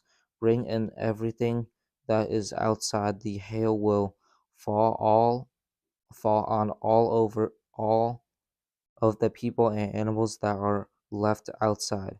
They are they will die. The officials of Pharaoh who had respect for what the Lord had said obeyed him. They hurried to bring their slaves and their livestock inside, but others didn't pay attention to what the Lord had said.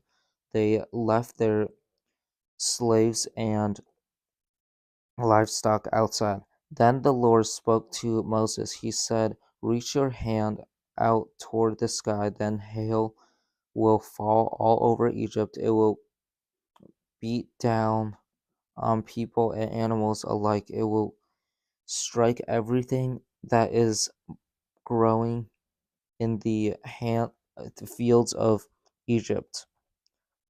Moses reached his wooden staff toward the sky. Then the Lord sent thunder and hail. Lightning flashed down to the ground. The Lord rained hail on the land of Egypt. Hail fell and lightning flashed back and forth. It was the worst storm in Egypt's entire history. All over Egypt, hail struck everything in the field. It fell on people and animals alike. It beat down everything that was growing in the fields. It tore all of the leaves off the trees. The only place it didn't hail was in the area of Goshen. That's where the people of Israel were. Then Moses sent for Then Pharaoh sent for Moses and Aaron. "This time I've sinned," he said to them. "The Lord has done what is right. I and my people have done what is wrong. Pray to your God, to your Lord, because we've had enough thunder and hail. I'll let you and your people go. You don't have to stay here any longer." Moses said, "When I've left the city, I'll lift up my hands and pray to the Lord. The thunder will stop. There won't be any more hail. Then you will know that the earth belongs to the Lord. But I know that you and your officials still don't have any respect for the Lord.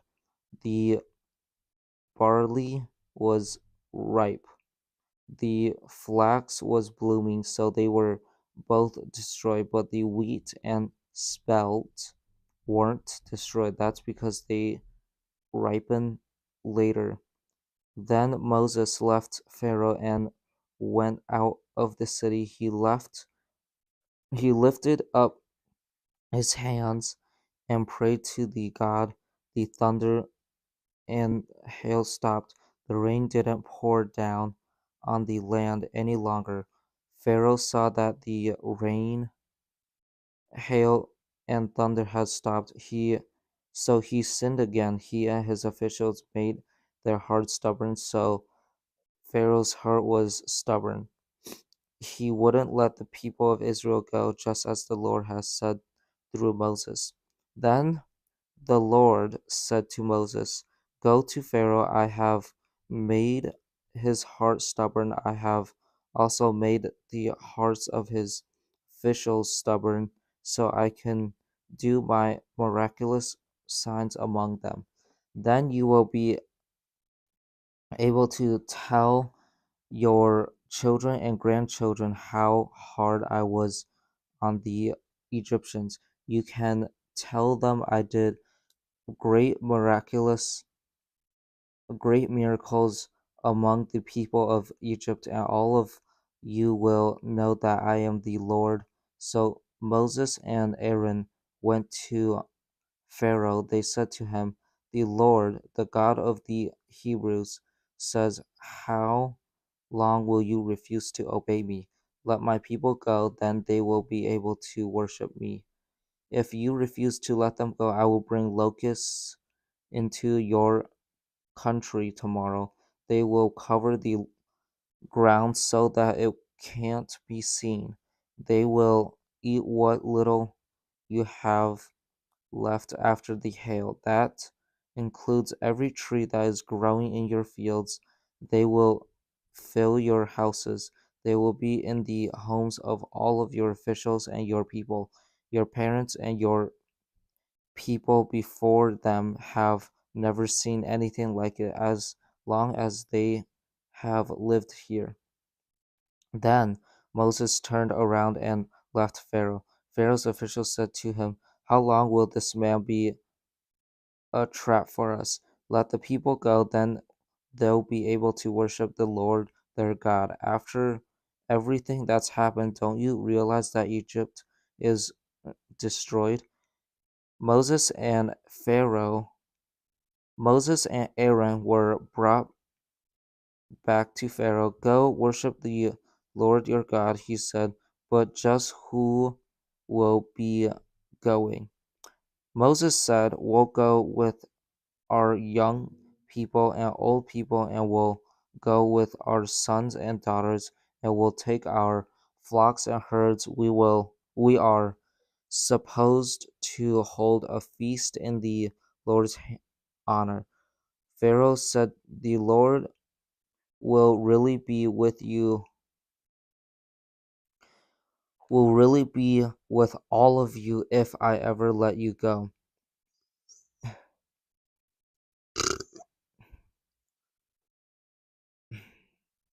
along with your women and children. Clearly, you are planning to do something bad." "No, I'll only allow the men to go. Then all of you can worship the Lord. After all, that's what you have been asking for." Then Pharaoh drove Moses and Aaron out of his sight. The Lord said to Moses, "Reach out your hand over Egypt. Locusts will cover the land. They will eat up everything that is growing in the fields. They will eat up everything that was left by the hail." So Moses reached his wooden staff out over Egypt. Then the Lord had an east wind blow across the land. It blew all that day and all that night. By morning, the wind had brought the locusts. They came into every part of Egypt. They settled down in every area of the country in large numbers. There had never been a plague of locusts it like it before, and there will never be one like it again. The locusts covered the ground until it was black. They ate up everything that was left off after the hail. They ate up everything that was growing in the field. Field. They ate up the fruit on the trees that there was nothing green left on any tree or plant in the whole land of Egypt. Pharaoh quickly sent for Moses and Aaron. He said, I have sinned against the Lord your God. I've also sinned against you. Now forgive my sin one more again. Pray to your Lord your God to take this deadly plague away from me.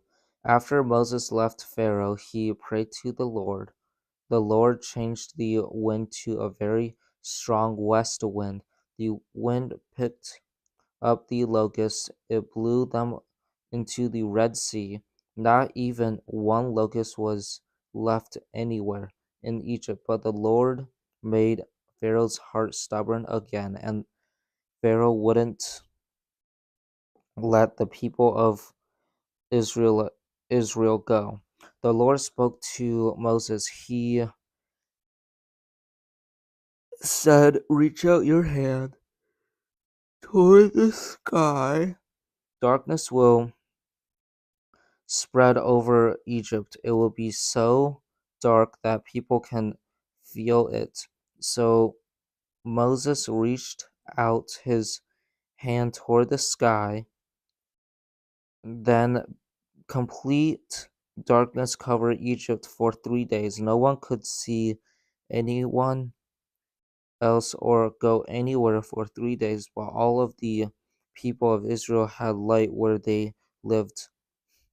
Then Pharaoh sent for Moses. He said to him, go worship the Lord. Even your women and children could go with you. Just leave your flocks and herds behind. But Moses said, you must allow us to take animals to offer as sacrifices and burnt offerings to the Lord our God.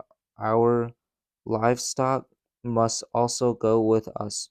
We have to use some of them to worship the Lord our God. We can't leave any we can't leave even one animal behind until we get there. Won't know what we are supposed to use to worship the Lord. But the Lord made Pharaoh's heart stubborn, so he wouldn't let the people go. The Pharaoh said to Moses, get out of my sight. Make sure you don't come to see me again. If you do, you will die. I'll do just as you say. Moses replied, I will never come to see you again. The Lord has spoken to Moses. He has said, I will bring one more plague on Pharaoh and on Egypt. After that, he will let you and your people go. When he does, he will drive you completely away. Tell the men and women alike to ask their neighbors for articles made out of silver and gold. The Lord caused the Egyptians to treat the Israelites in a kind way. Pharaoh's officials and the people had great respect for Moses. Moses said, the Lord says about midnight I will go through every part of Egypt.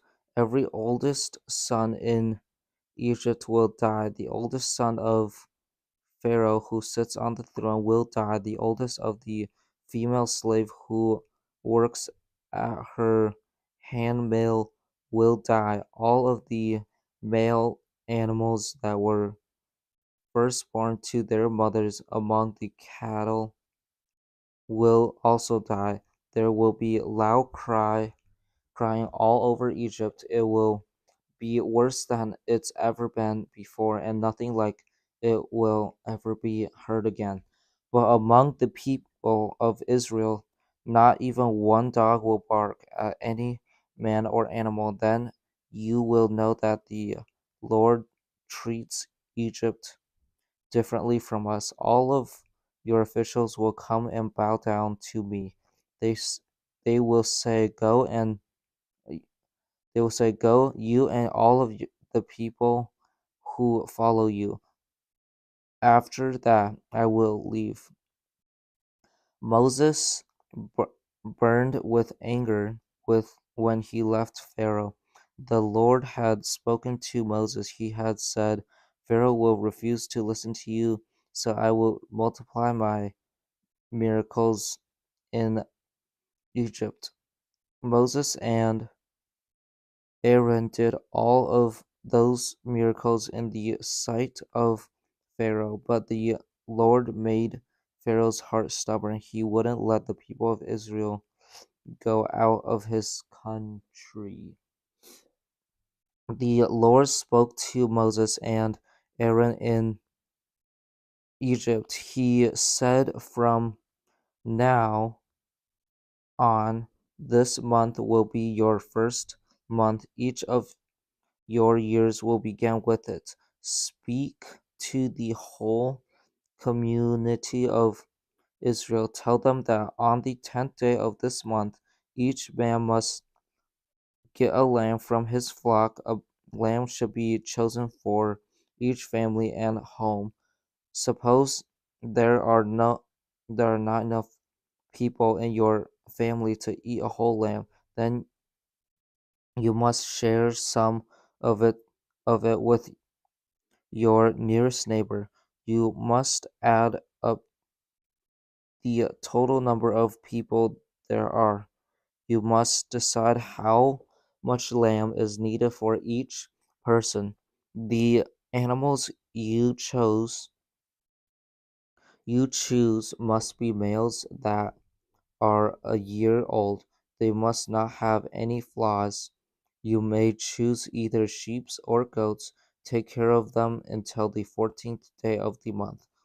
Then the whole community of Israel must kill them. When the sun goes down, take some of the blood, put it on the sides and the put on the sides and tops of the door frames of the houses where you eat the lambs. That same night, eat the meat cooked over the fire. Also, eat bitter plants and eat bread that is made without yeast. Do not eat the meat raw or spoil in water. Instead, cook it over the fire. Cook the head, legs, and inside parts. Do not leave any of it until morning. If some is left over until morning, burn it. Eat the meat while your coat is tucked into your belt. Put your sandals on your feet. Take your walking stick in your hand. Eat the food quickly. It is the Lord's Passover. That same night I will pass through Egypt. I will strike down every oldest son. I will also kill all of the male animals that were born first to their mothers. Judge I will judge all of the gods of Egypt. I am the Lord. The blood on your houses will be a sign for you. When I see the blood, I will pass over you. No deadly plague will touch you when I strike Egypt. Always remember this day for all time to come. You and your children after you must celebrate this day as a feast in honor of the Lord. It is a law that will last forever. Eat bread made without yeast of for 7 days. On this first day, remove the yeast from your home. For the next day, 7 days, anyone who eats anything that has yeast in it must be cut off from Israel. On the first and seventh day, come together for a special service. Do not work at all on those days. All you are allowed to do is prepare food for every one to eat. Celebrate the yeast of unleavened bread. I brought you out of Egypt on the on this very day, like an army on the march. It is a law that will last for all time to come. In the first month, eat bread that is made without yeast. Eat it from the evening of the 14th day until the evening of the 21st day. For 7 days, do not let any yeast be found in your homes. Anyone who eats anything that has yeast in it must be cut off from the community of Israel. That applies to outsiders and Israelites alike. Do not eat anything that is made with yeast. Do not, no matter where you live, eat bread that is made without yeast. Then Moses sent for all of the elders of Israel. He said to them, go at once, choose the animals for your families. Each family must kill a Passover lamb, get a branch of a hyssop plant, dip it into the blood in the bowl. Put some of the blood on the top and on both sides of the door frame. None of you can go out the door of your house until morning. The Lord will go through the land to strike the Egyptians down. He'll see the blood on the top and sides of the doorframe. He will pass over that house. He won't let the destroying angel enter your homes to kill you. Obey all of these directions. It's a law for you and your children after you for all time to come.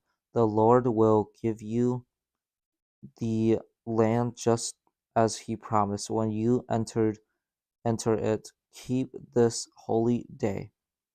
Your children will ask you, what does this holy day mean to you? Tell them it's the Passover sacrifice in honor of the Lord. He passed over the houses of the people of Israel in Egypt. He spared our homes when he struck the Egyptians down. Then the people of Israel bowed down and worshipped him. They did just what the Lord commanded Moses and Aaron.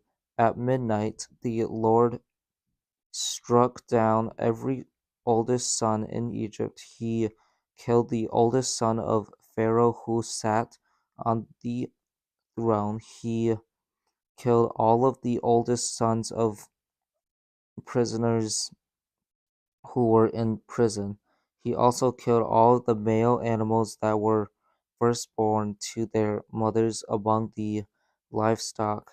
Pharaoh and all of his officials got up during the night so did all of the Egyptians. There was loud crying in Egypt because no someone has died in every home. During the night, Pharaoh sent for Moses and Aaron. He said to them, "Get out of here, you and the Israelites. Leave my people. Go worship the Lord, just as you have asked. Go take your livestock, take your flocks and herds, just as you have said, and also give me your blessing."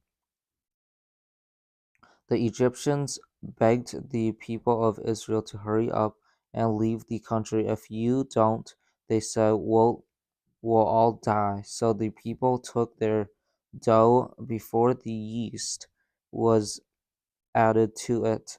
They carried it on their shoulders bread in bread pans that were wrapped in clothes. They did just as Moses had directed them. They asked the Egyptians for articles that were made out of silver and gold. They also asked them for clothes that the Lord had caused the Egyptians to treat the people of Israel in a kind way. So they gave them what they asked for. The people of Israel took many expensive things that belonged to the Egyptians. The Israelites traveled from Rameses to Succoth. There were about 600,000 men who were old enough to go into battle. The women and children went with them, so did many other people. The Israelites also took large flocks and herds with them.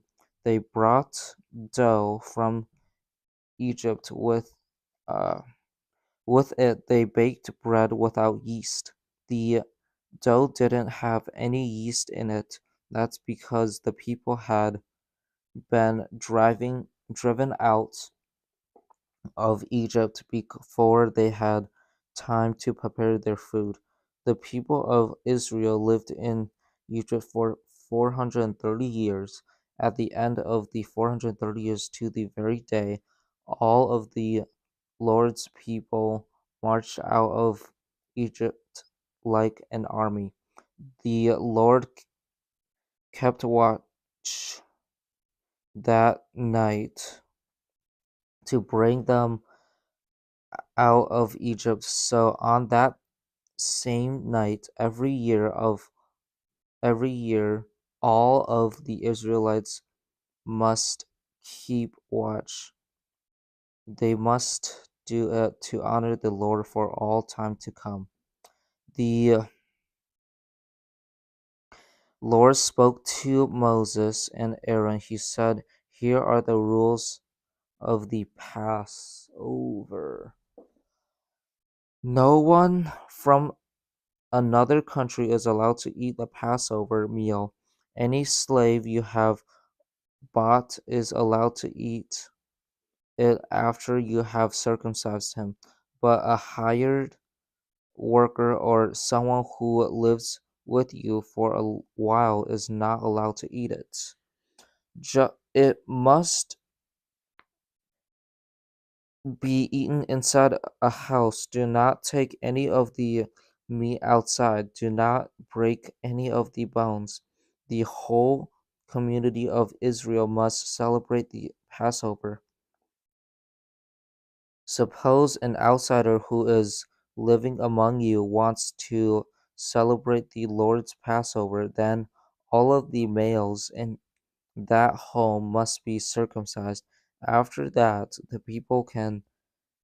person can take part, just like an Israelite.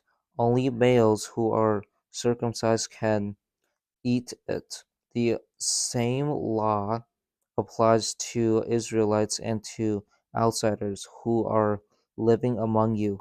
All of the people of Israel did just what the Lord had commanded Moses and Aaron.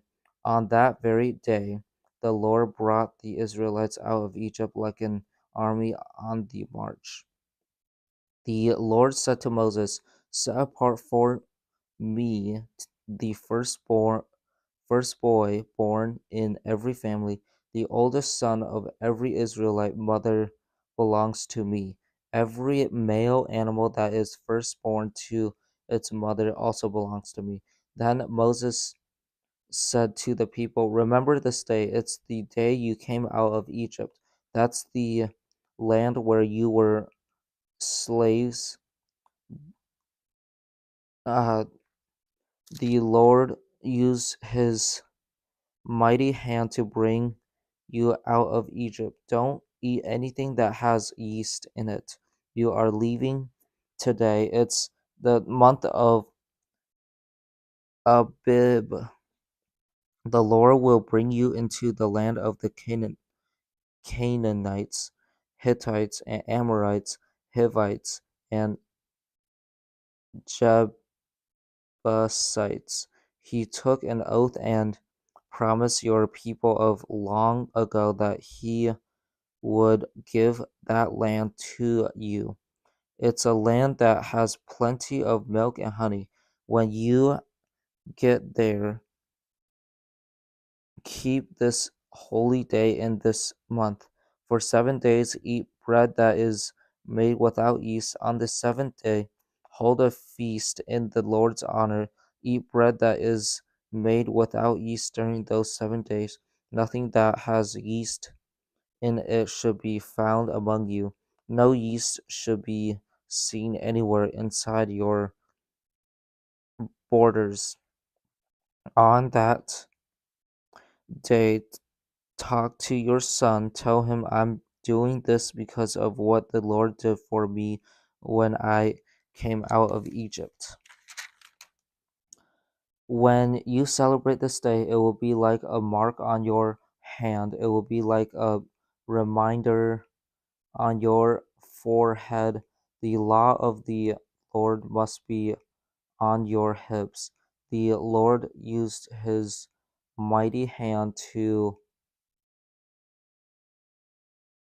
bring you out of Egypt. Obey this law at at the appointed time, year after year. The Lord will bring you into the land of Canaan. He will give it to you just as he promised he would.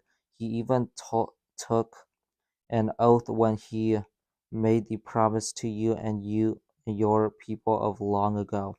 After you arrive, after you arrive there, give to the Lord the oldest son of every mother, every male animal that is born first to its mother among your livestock belongs to the Lord.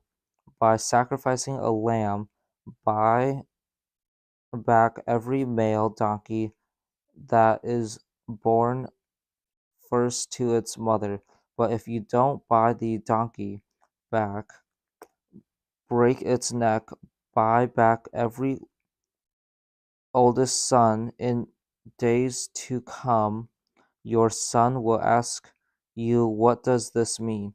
When he does, say to him, "The Lord used his mighty hand to bring us out of Egypt. That's the land where we were slaves." Pharaoh was stubborn. He refused to let us go. So the Lord killed every oldest son in Egypt.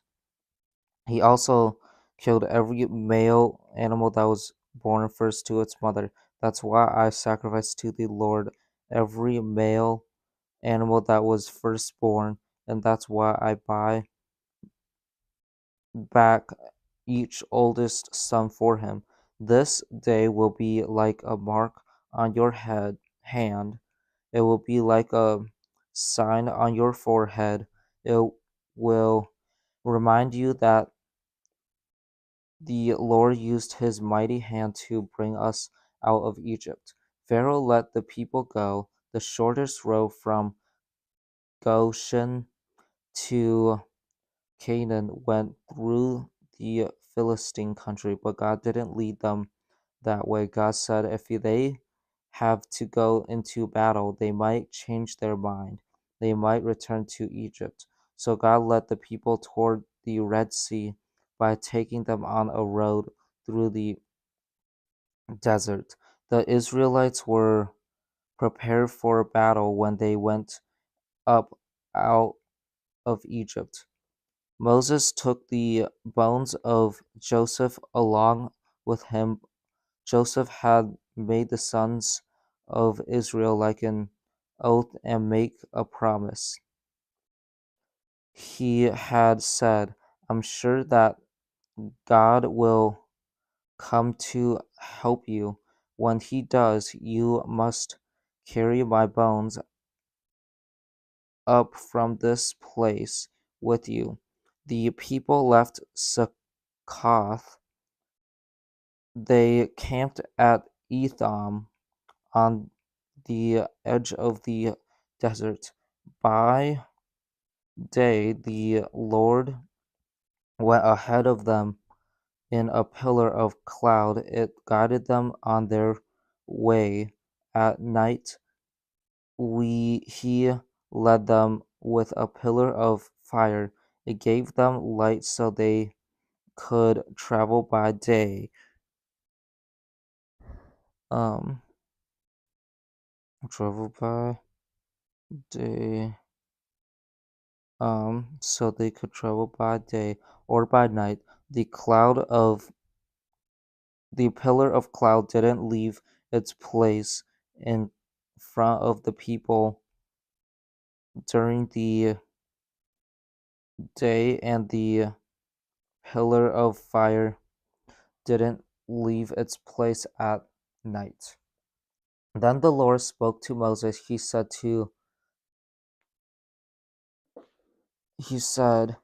tell the people of Israel to turn back, have them camp near Pi Haroth,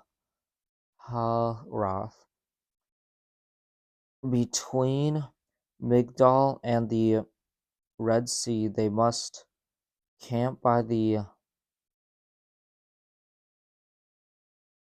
between Migdal and the Red Sea. They must camp by the sea, right across from Baal Zephon.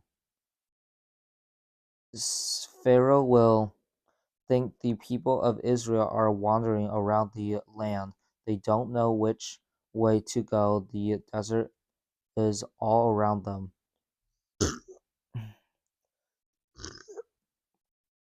I will make the Pharaoh's heart stubborn. He will chase them, but I will gain glory for myself because of what will happen to Pharaoh and his whole army. And the Egyptians will know that I am the Lord. So the Israelites camped by the Red Sea. The king of Egypt was told that the people had gotten away. The Pharaoh and his officials changed their minds about them. They said, what have we done? We've let the people of Israel go. We've lost our slaves and all of the work they used to do for us. So he had his chariot made ready. He took his army with him. He took 600 of the best chariots in Egypt. He also took along all of the other chariots. Officers were in charge of all of them. The Lord made the heart of Pharaoh, the king of Egypt, stubborn. He chased the Israelites who were marching out boldly. The Egyptians went after the Israelites. All of the Pharaoh's horses and chariots and horsemen and troops went after them. They caught up with them as they camped by the sea. The Israelites were near Pi Haroth, across from Baal Zephon. As Pharaoh approached to as Pharaoh approached, the people of Israel looked up. There were the Egyptians marching after them. The Israelites were terrified. They cried out to the Lord. They said to Moses, "Why did you bring us to the desert to die? Weren't there any graves in Egypt? What have you done to us by bringing us out of Egypt? We told you in Egypt, 'Leave us alone. Let us serve the Egyptians.' It would have been better for us to serve the Egyptians than to die here in the desert." Moses answered to the people. He said, "Don't be afraid. Stand firm. You will see how the Lord will save you today. Do you see those Egyptians? You will never see them again. The Lord will fight for you. Just be still."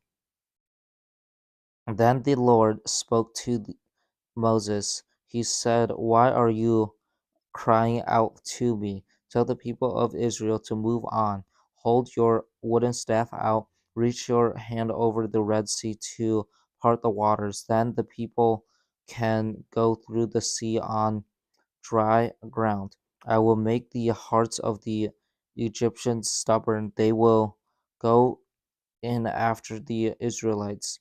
I will gain glory for myself because of what will happen to Pharaoh, his whole army, his chariots, and his horsemen.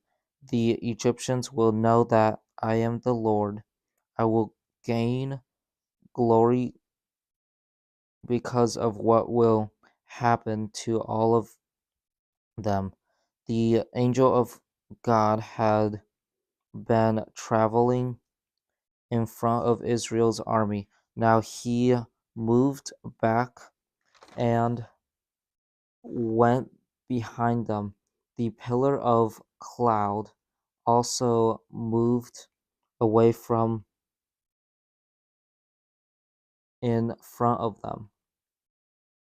The pillar of cloud also moved away from in front of them. Now it stood behind them. It came between the armies of Egypt and Israel. All through the night, the cloud brought darkness to one side and light to the other. Neither army went near the other all night long. Then Moses reached his hand out over the Red Sea. All that night, the Lord pushed the sea back with a strong east wind. He turned the sea into dry land. The waters were parted. The people of Israel went through the sea on dry ground. There was a wall of water on their right side and on their left. The Egyptians chased after them.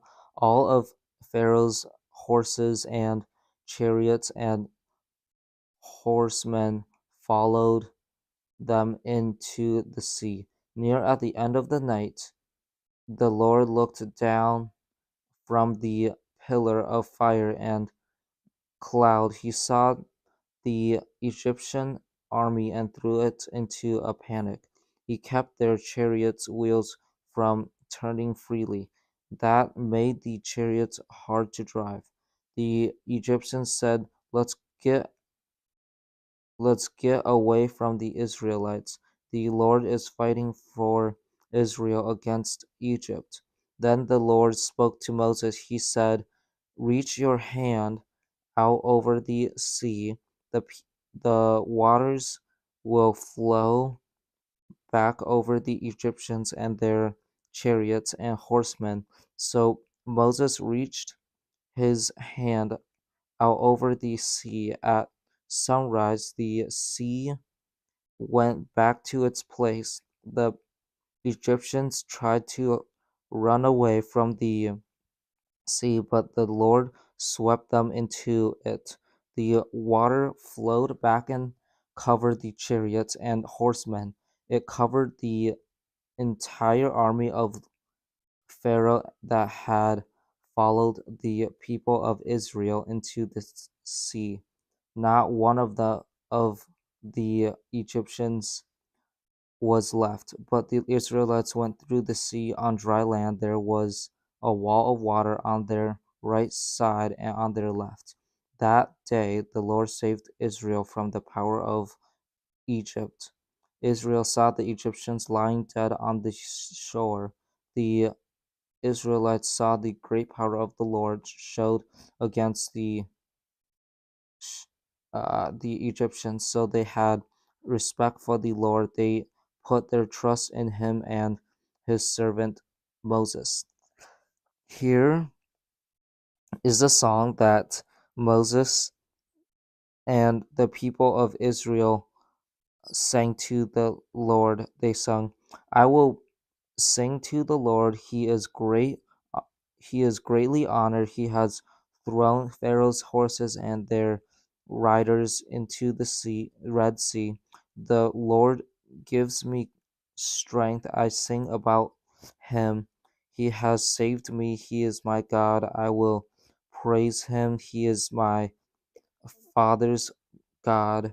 I will honor him. The Lord goes into battle. The Lord is his name. He has thrown Pharaoh's chariots and army into the Red Sea. Pharaoh's best officers drowned in the sea. The deep waters covered them. They sank to the bottom like a stone. Lord, your right hand was majestic and powerful. Lord, your right hand destroyed your enemies. Because of your great majesty, you threw down those who opposed you. Your burning anger blazed out, it burned them up like straw. The power blast from your nose piled up the waters. The rushing waters stood firm like a wall. The deep waters stood up in the middle of the sea. Your enemies bragged, we will chase Israelites, we will chase them, we'll divide up what we take from them, we'll eat them alive, we'll pull our swords out, our powerful hands will destroy them. But you blew with your breath, the Red Sea covered your enemies, they sank like lead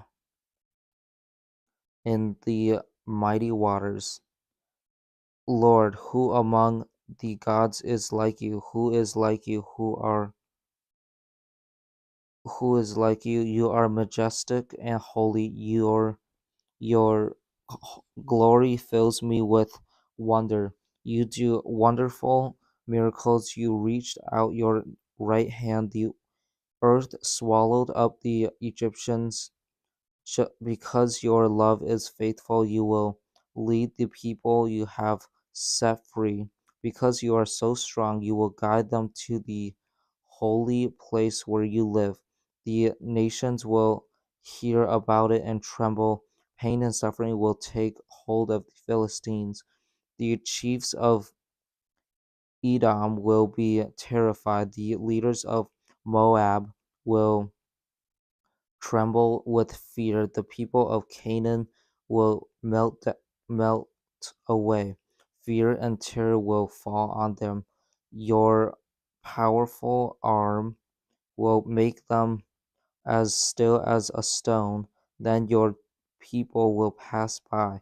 Lord, then the people you created will pass by. You will bring them in. You will plant them on the mountain you gave them.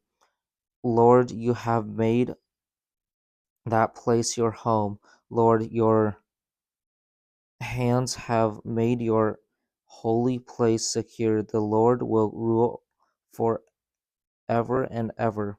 Pharaoh's horses and chariots and horsemen went into the Red Sea, the Lord brought the waters of the sea back over them, but the people of Israel walked through the sea on dry land. Aaron's sister Miriam was a prophet. She took a tambourine in her hand. All the women followed her. They played tamarins and danced.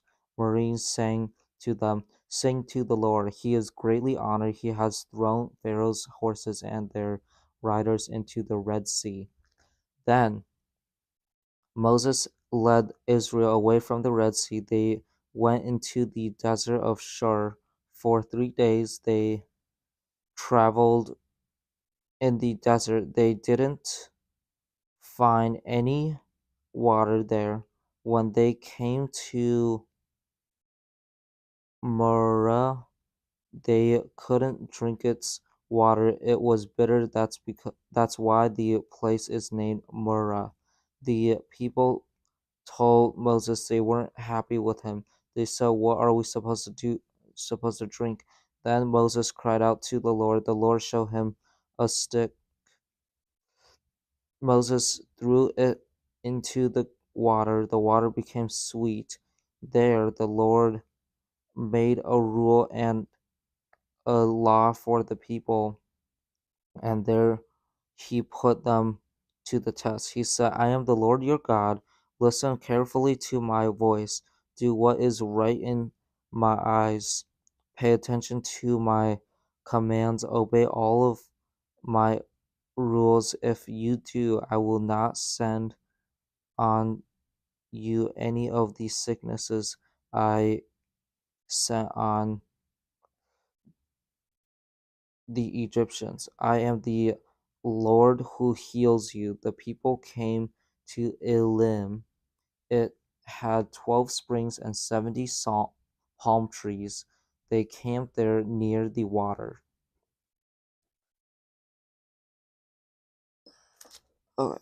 The whole community of Israel started out from Elim.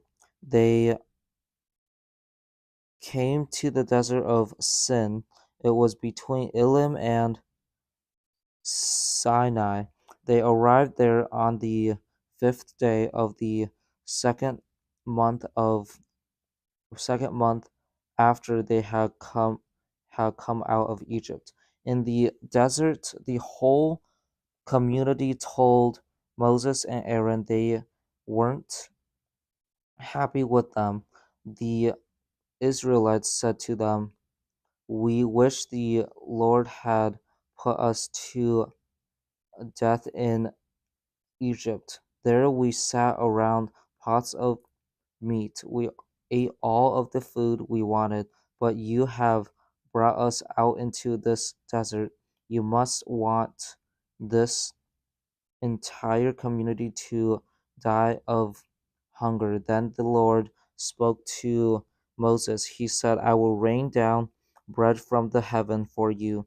The people must go out each day, have them gather enough bread for that day. Here is how I will them in the test put them to the test. I will see if they will follow my directions. On the 6th day they must prepare what they bring in.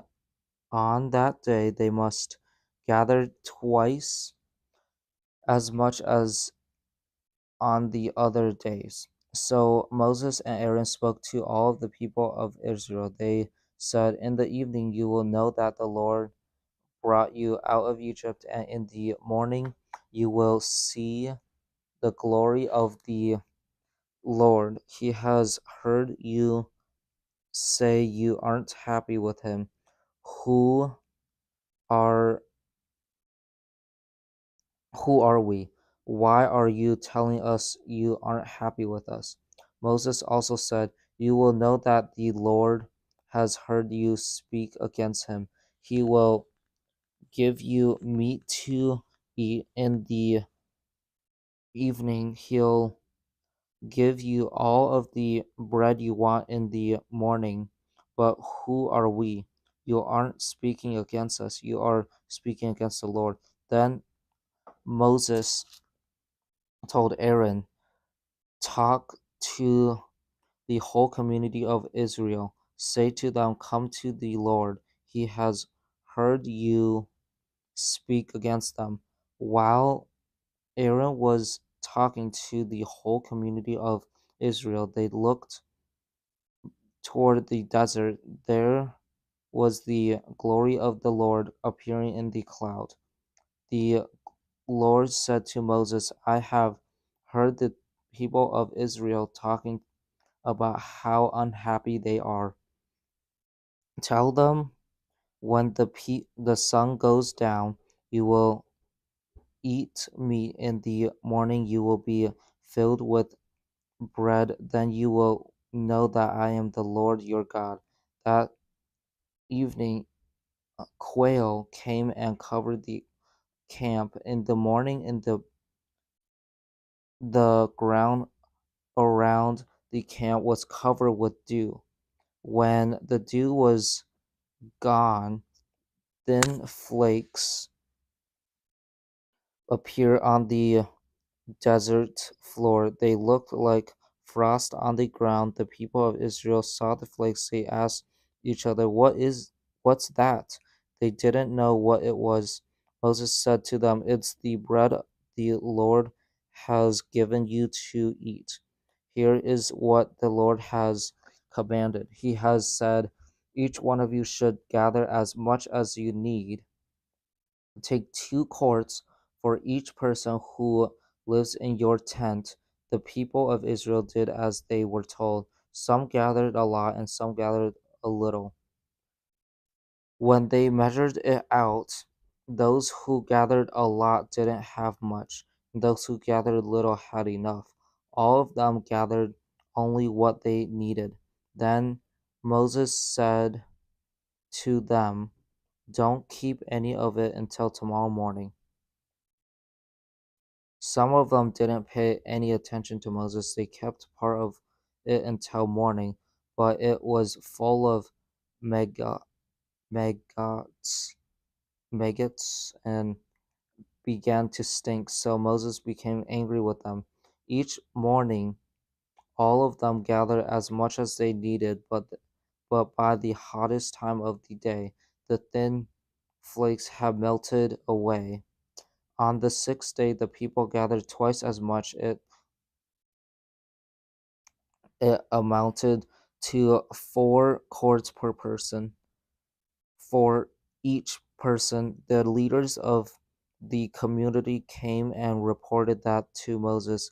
He said to them, here is what the Lord commanded.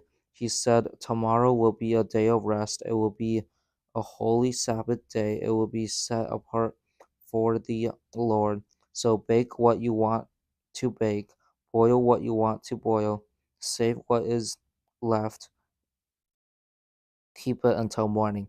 So they saved it until morning, just as Moses commanded. It didn't stink or get maggots on it. Eat it today, Moses said. Today is a Sabbath day in the Lord's honor. You won't find any flakes on the ground today. Gather them for 6 days, but on the seventh day there won't be any. It's the Sabbath. In spite of what Moses said, some of the people went out on the 7th day to gather the flakes, but they didn't find any. Then the Lord spoke to Moses. He said, how long will all of you refuse to obey my commands and my teachings? Keep in mind that I have given you the Sabbath day. That is why on the 6th day I give you bread for 2 days. All of you must stay where you are on the 7th day. No one can go out So the people rested on the seventh day. The people of Israel called the bread manna. It was white like colander seeds. It tasted like wafers that were made with honey. Moses said, "Here is what the Lord has commanded. He has said, get 2 quarts of manna, keep it for all time to come.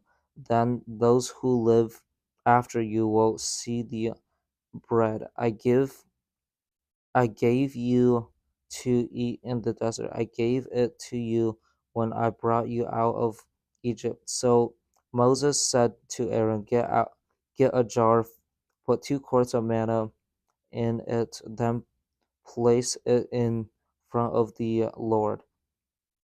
Keep it there for all time to come. Aaron did exactly as Lord has commanded Moses. He put the manna in front of the tablets of the covenant. He put it there so it would be kept for all time to come. The people of Israel ate manna for 40 years. They ate it until they came to a land that was settled. They ate it until they reached the border of Canaan. The jar had an omer of manna in it. An omer was 2 quarts. The whole community of Israel started out from the desert of Sin. They traveled from the place to place just as the Lord commanded. They camped at Rephidim, but there wasn't any water for the people to drink. So they argued with Moses. They said, "Give us water to drink." Moses replied, "Why are you arguing with me? Why are you putting the Lord to the test?" But the people who were thirsty for water there, so they told Moses they weren't happy with him. They said, "Why did you bring us out up out of Egypt? Did you want us, our children, and our livestock to die of thirst?" Then Moses cried out to the Lord. He said, "What am I doing? What am I going to do with these people? They are almost ready to kill me by throwing stones at me."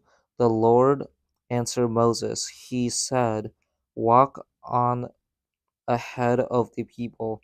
Take some of the elders of Israel among you, along with you. Take in your hand the wooden staff you used when you struck the Nile River. Go, go.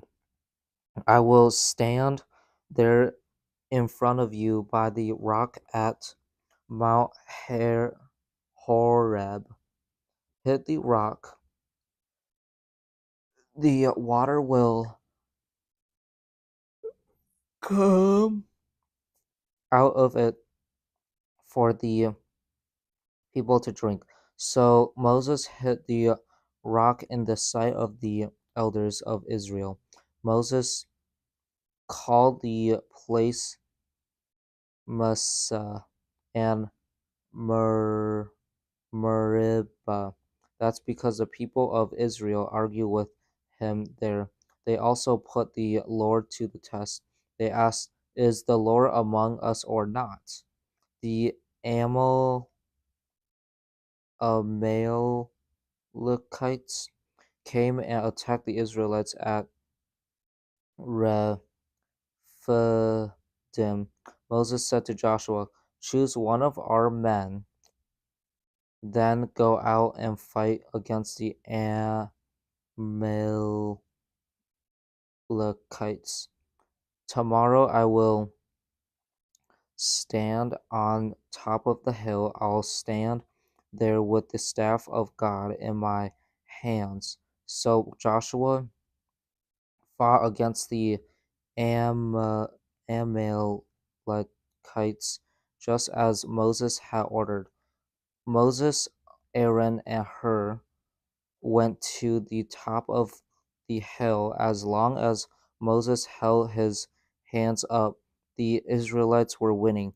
But every time he lowered his hands, the Amalekites began to win. When Moses' arms got tired, Aaron and Hur got a stone and put it under him. Then he sat on it. Aaron and Hur held his hands up. Aaron was on one side and Hur was on the other. Moses' hands Moses' hands remained steady until sunset. So Joshua destroyed the Amalekite army with swords.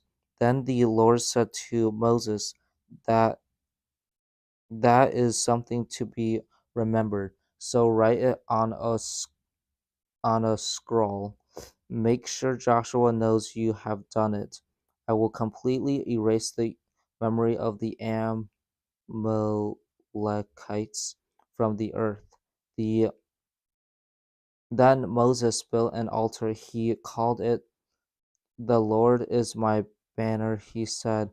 I raised my hands toward the throne of the Lord. The Lord will fight against the Amalekites for all time to come. Moses' father-in-law Jethro was the priest of Midian.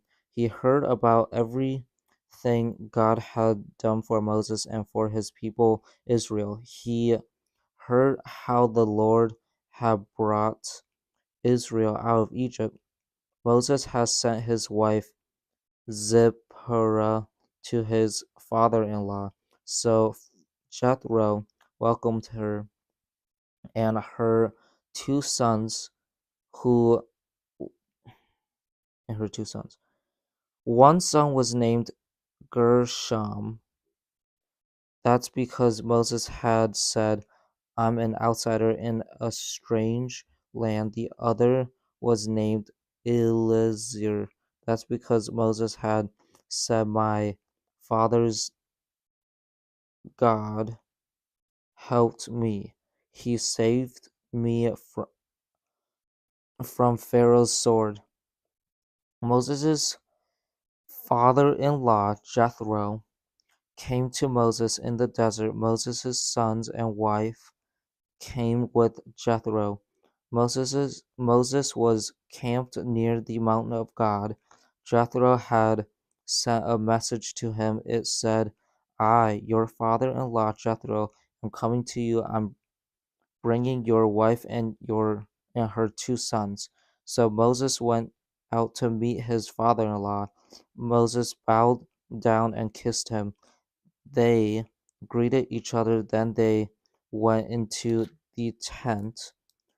Moses told his father-in-law about everything the Lord had done to Pharaoh and the Egyptians because of how much he loved Israel.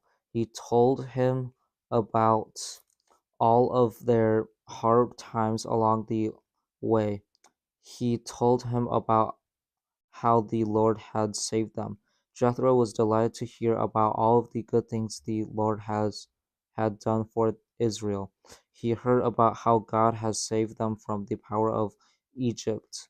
He said, "I praise the Lord. He saved you and your people from the power of Pharaoh and Egypt. Now I know that the Lord is greater than all other gods. See what he did to those who looked down on Israel." Then Moses' father-in-law Jethro brought a burnt offering and other sacrifices to God. Aaron came with all of the elders of Israel. They ate with Moses' father-in-law in the sight of God. The next day Moses took his seat to serve the people as their judge.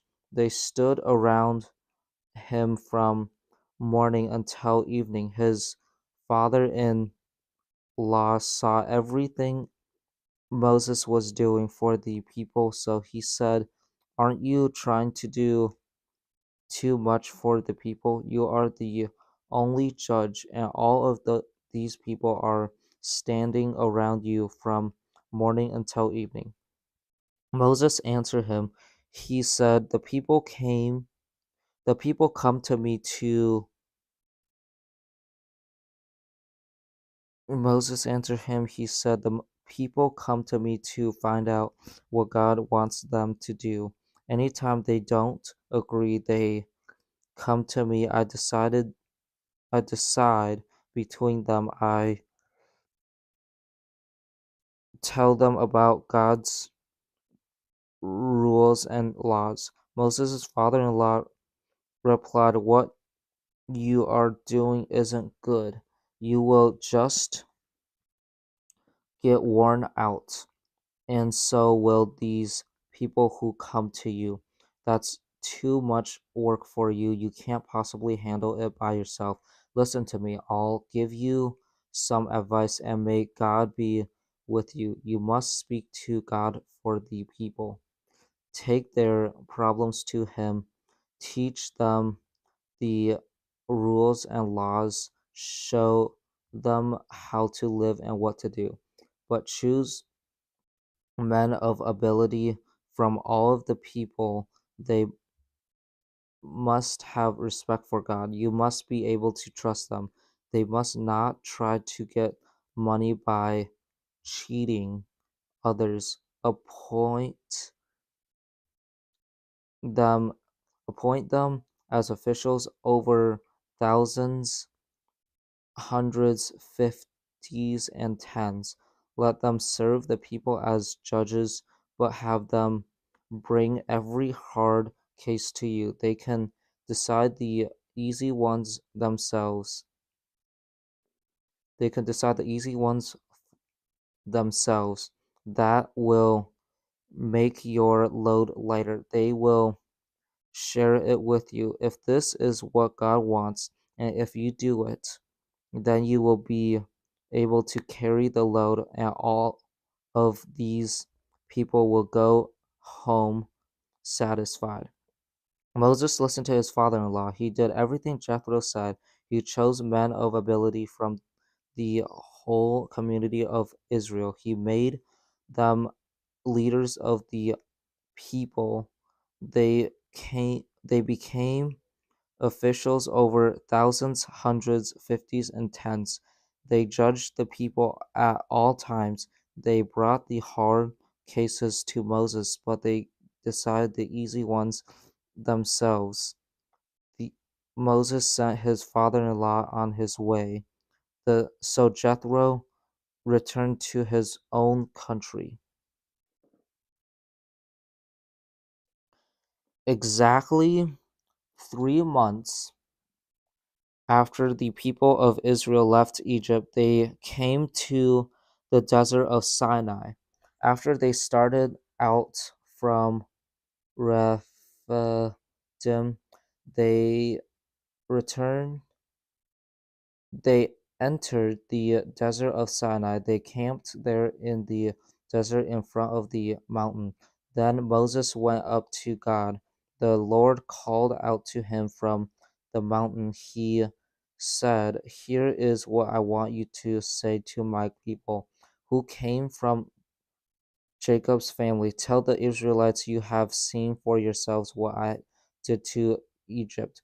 You saw how I carry you on the wings of eagles and brought you to myself.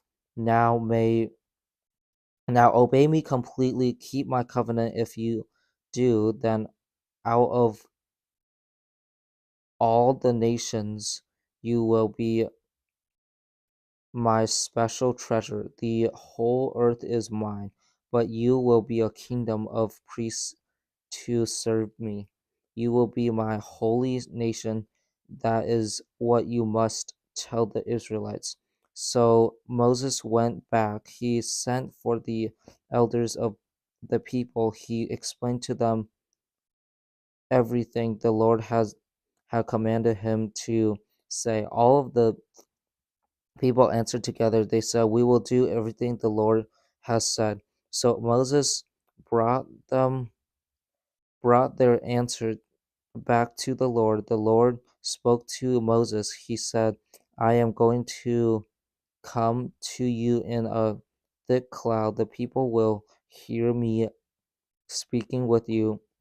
They will always put their trust in me." Then Moses told the told the Lord what the people had said. The Lord said to Moses, "Go to the people today and tomorrow. Set them apart for me. Have them wash their clothes. Have the people ready by the third day. On that day I will come down on Mount Sinai. Everyone will see it. Put limits for the people around the mountain. Tell them, be careful that you do not go up the mountain. Do not even touch the foot of it. You can be sure that all who touch the mountain will be put to death. Do not lay a hand on any of them. Kill them with stone or shoot them with arrows, whether they are people or animals. Do not let them live. They may go up to the mountain only when the ram's horn gives out a long blast." Moses went up the mountain to the people. After he set them apart for the Lord, they washed their clothes. Then he spoke to the people. He said, "Get ready for the third day. Don't make love." On the morning of the third day, there was thunder and lightning.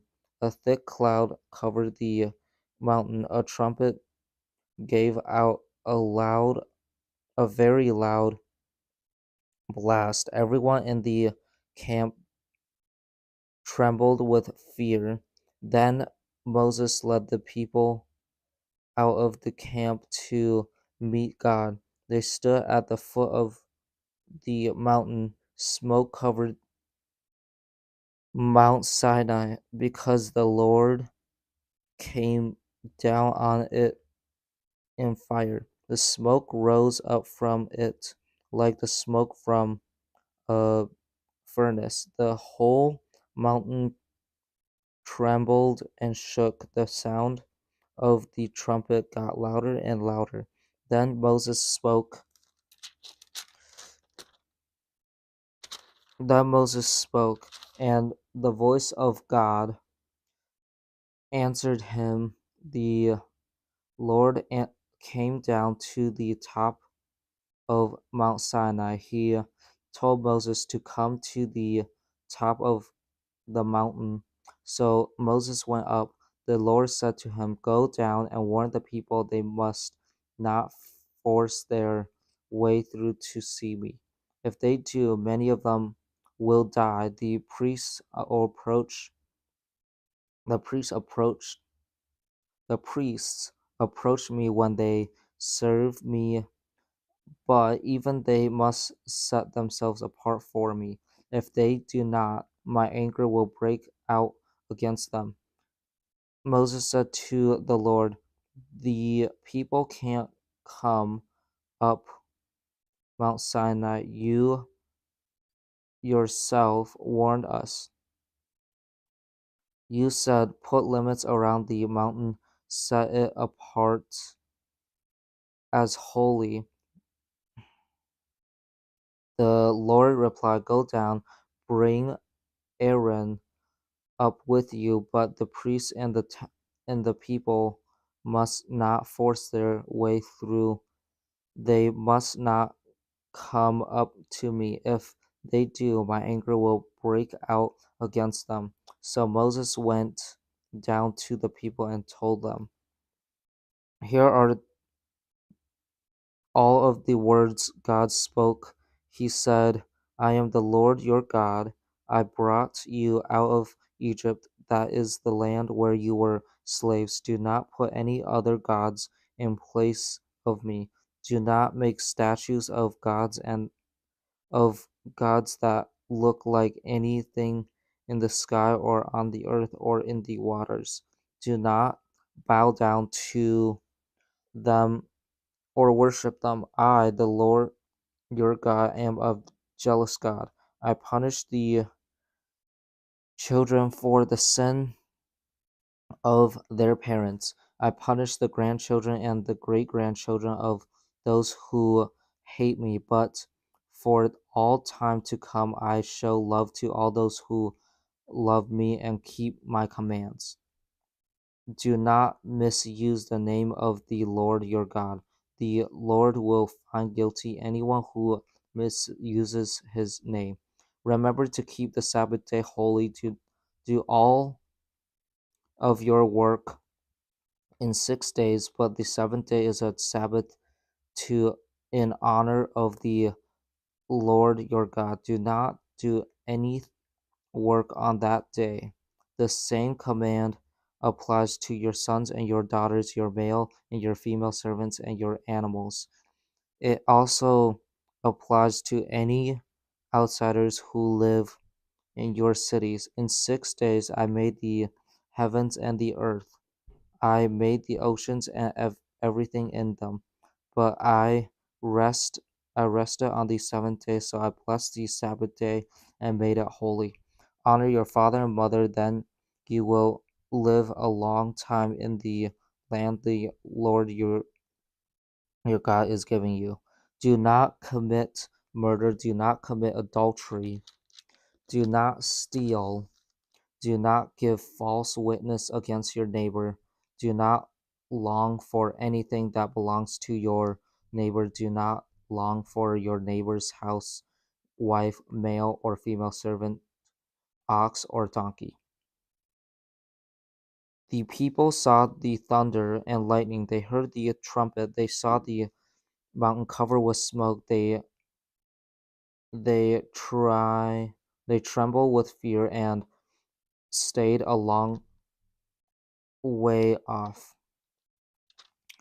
They said to Moses, speak to us yourself, then we'll listen. But don't let God speak to us. If he does, we'll die.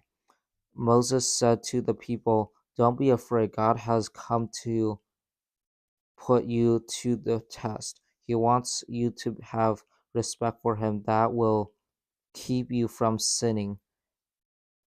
Moses approached the thick darkness where God was, but the people remained a long way off.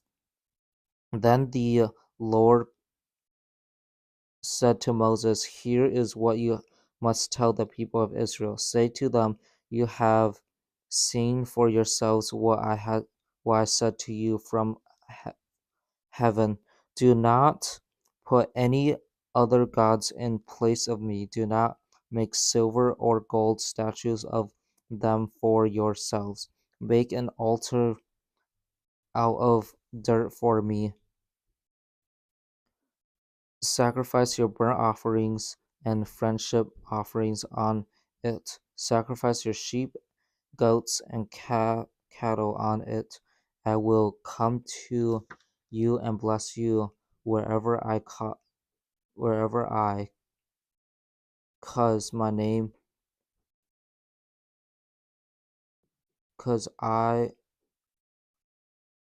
cause my name is to be honored. If you make an altar out of stones in honor of me, do not build it with blocks of stone. You will make it unclean if you use a tool on it. Do not walk up steps to my altar. If you do, someone might see you naked body and under your robes. Exodus 21. Here are the laws you must explain to the people of Israel. Suppose you buy a Hebrew servant, he must serve you for 6 years, but in the seventh year you must set him free. He does not have to pay anything. If he does not have a wife when he comes, he must go free alone. But if he has a wife when he comes, she must go with him. Suppose his master gives him a wife, and suppose she has sons of or daughters by him, then only the man will go free. The woman and her children will belong to her master. But suppose the servant says, I love my master and my wife and children. I don't want to go free. Then his master must take him to the judges. He must be taken to the door or doorpost of his master's house. His master must poke a hole through his ear lobe into the doorpost. Then he will become master, his servant for life. Suppose a man sells his daughter as a servant, then she can't go free as male servants do. But what if the master who has chosen her does not like her? Then he must let the man buy her back. He has no right to sell her to strangers. He has broken his promise to her. What if he chooses her to get married to his son? Then he must grant her the rights of a daughter. What if he marries another woman? He must still give the first one her food and clothes and make love to her. If he does not provide her with those three things, she can go free. She does not have to pay anything. You can be sure that if anything hits and kills someone else, he will be put to death. Suppose he did not do it on purpose. Suppose I let it happen. Then he can escape to a place I will choose. But suppose he kills someone on purpose. Then take him away from my altar and put him to death. If anyone attacks his father or mother, he will be put to death. If anyone kidnaps and sells another person, he will be put to death. If he still has the person with him when he is caught, he will be put to death. If anyone calls down a curse on his father and mother, he will be put to death. Suppose two men get into a fight and argue with each other. One hits the other with a stone or his fist. He does not die, but has to stay in bed. And later he gets up and walks around outside with his walking stick. Then the man who hit him will not be held accountable, but he must pay the person pay the one who was hurt for the time he spent in bed. He must be sure that the person is completely healed. Suppose a man beats his male or female slave to death with a club. Then he must be punished, but he will not be punished if the slave gets up alter a day or two. After all, the slave is his property. Suppose some men are fighting and one of them hits a pregnant woman, and suppose she has her baby early but is not badly hurt. Then the man who hurt her must pay a fine. He must pay what the woman's husband asks for, and the court allows. But if anyone, but if someone is badly hurt, a life must be taken for a life. An eye must be put out for an eye. A tooth must be knocked out for a tooth. A hand must be cut off for a hand, and a foot for a foot. A burn must be given for a burn. A wound for a wound, a bruise for a bruise. Suppose a man hits his male or female servant in the eye and destroys it, then he must let the servant go free to pay for the eye. Suppose he knocks out the tooth of a male or a female servant, then he must let the servant go free to pay for the tooth. Suppose a bull kills a man or woman with its horns, then you must kill the bull by thro- throwing stones at it.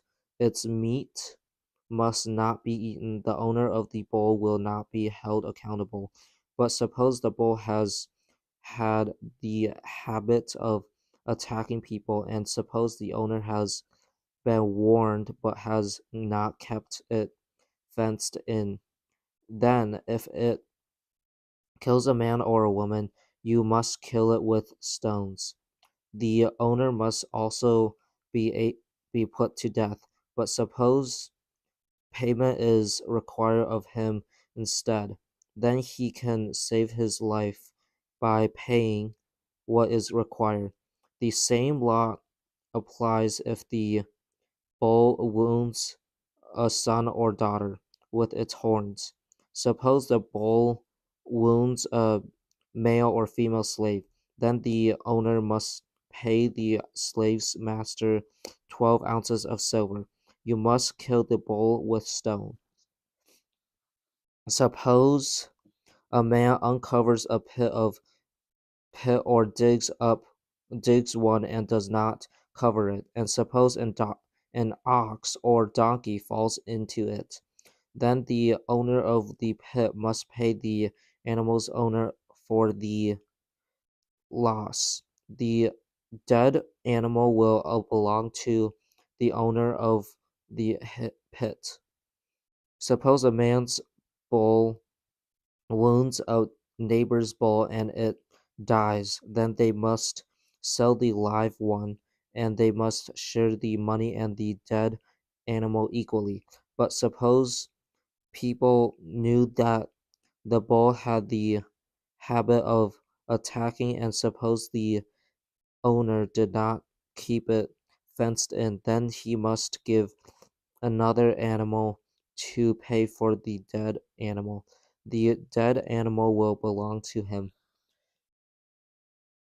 Suppose a man steals an ox or a sheep, and suppose he kills it or sells it, then he must pay back head of cattle for the ox, or he must pay back 4 sheep or goats for the sheep.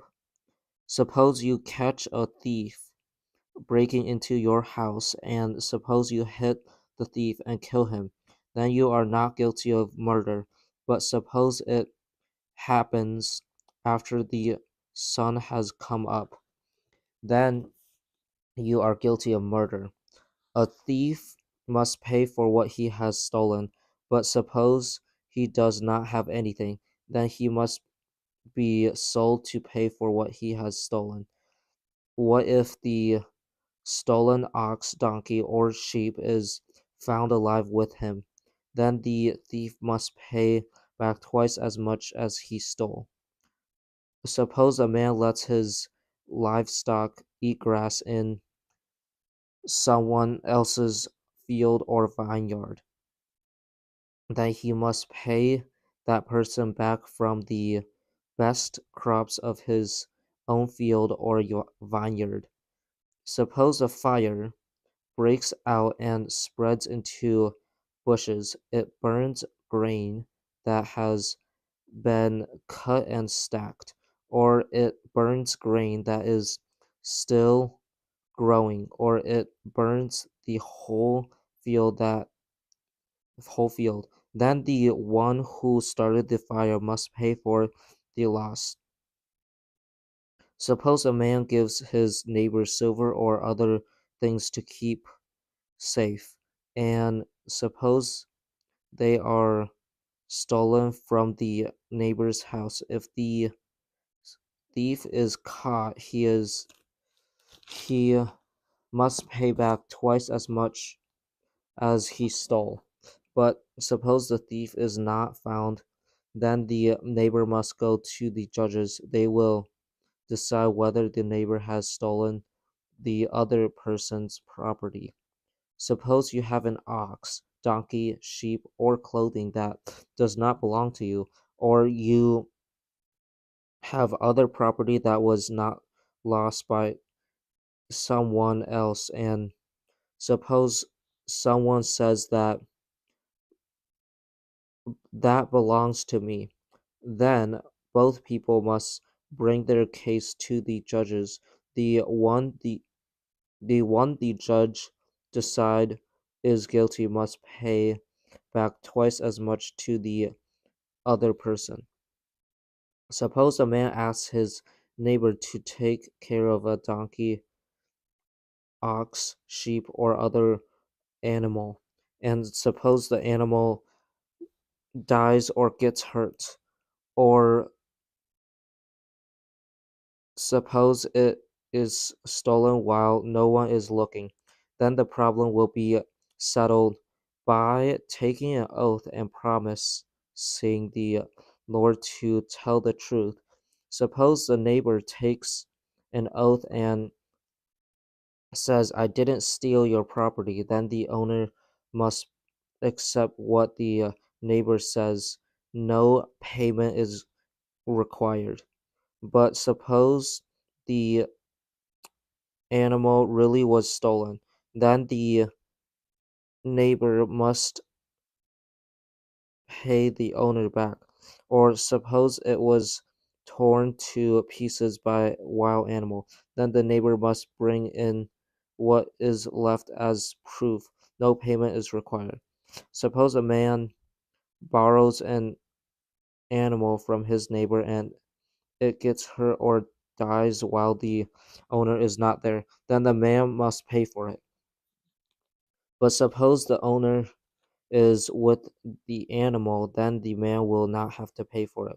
If he hired the animal, the money he paid to hire it covers the loss. Suppose a man meets a virgin who is not engaged and he talks her into having sex with him, then he must pay her father the price for a bride, and he must get married to her. But suppose her father absolutely refuses to give her to him, then he must still pay the price for getting married to a virgin. Do not let a woman who does evil magic stay alive. Put her to death. Anyone who has sex with an animal must be put to death. Anyone who sacrifices to any god other than me must be destroyed. No, do not treat outsiders badly. Do not beat them down. Remember, you were outsiders in Egypt. Do not take advantage of widows. Do not take advantage of children whose fathers have died. If you do, they might cry out to me. Then I will certainly hear them, and I will get angry. I will kill you with a sword. Your wives will become widows, your children's fathers will die. Suppose you lend money to one of my people among you who is in need. Then do not be like those who lend money and charge interest. Do not charge any interest. Suppose your neighbor owes you money and gives you a coat as a promise to pay it back. Then return it to him by sunset. That coat is the only thing he owns to wear or sleep in. When he cries out to me, I will listen because I am loving and kind. Do not speak evil things against me. Do not call down a curse on the ruler of your people. Do not hold back your grain offerings or wine offerings. You must give me the oldest of your sons. Do the same with your cattle and sheep. Let them stay with their mothers for 7 days, but give them to me on the eighth day. I want you to be my holy people, so do not eat the meat of any animal that has been torn by wild animals. Throw it to the dogs. Do not spread reports that are false. Do not help an evil person by telling lies in court. Do not follow the crowd when they do what is wrong. When you are a witness in court, do not turn what is right into wrong. Do not go along with the crowd. Do not show favor to a poor person in court. Suppose you come across your enemy's ox or donkey wandering away. Then by then be sure to take it back to him. Suppose you see that the donkey or someone who hates you have has fallen down under its load. Then do not leave it under. Do not leave it there. Be sure you help him with it. Be fair to your poor people in their court cases. Do not have anything to do with a charge that is false. Do not put to death those who are not guilty of doing anything wrong. I will not let those who are guilty go free. Do not take money from people who want special favors. It makes you blind to the truth. It twists the words of godly people. Do not be an outsider down. You yourselves know how it feels to be an outsiders. Remember, you were outsiders in Egypt. For 6 years, plant your fields and gather your crops. But during the seventh year, do not plow your land or use it. Then the poor people who are among you can get food from it. The wild animals can eat what is left over.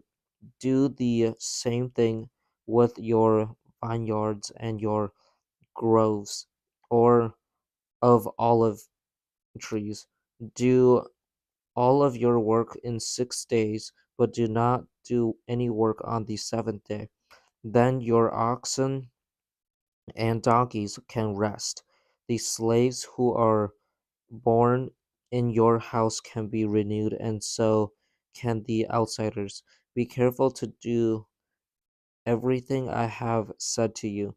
Do not use the names of other gods. Do not even let them be heard on your lips. 3 times a year you must celebrate a feast in my honor. Celebrate the feast of unleavened bread. Eat bread that is made throughout yeast for 7 days, just as I commanded you. Do it at the appointed time in the month of Abib. You came out of Egypt in that month. You must not come to worship me with your hands empty.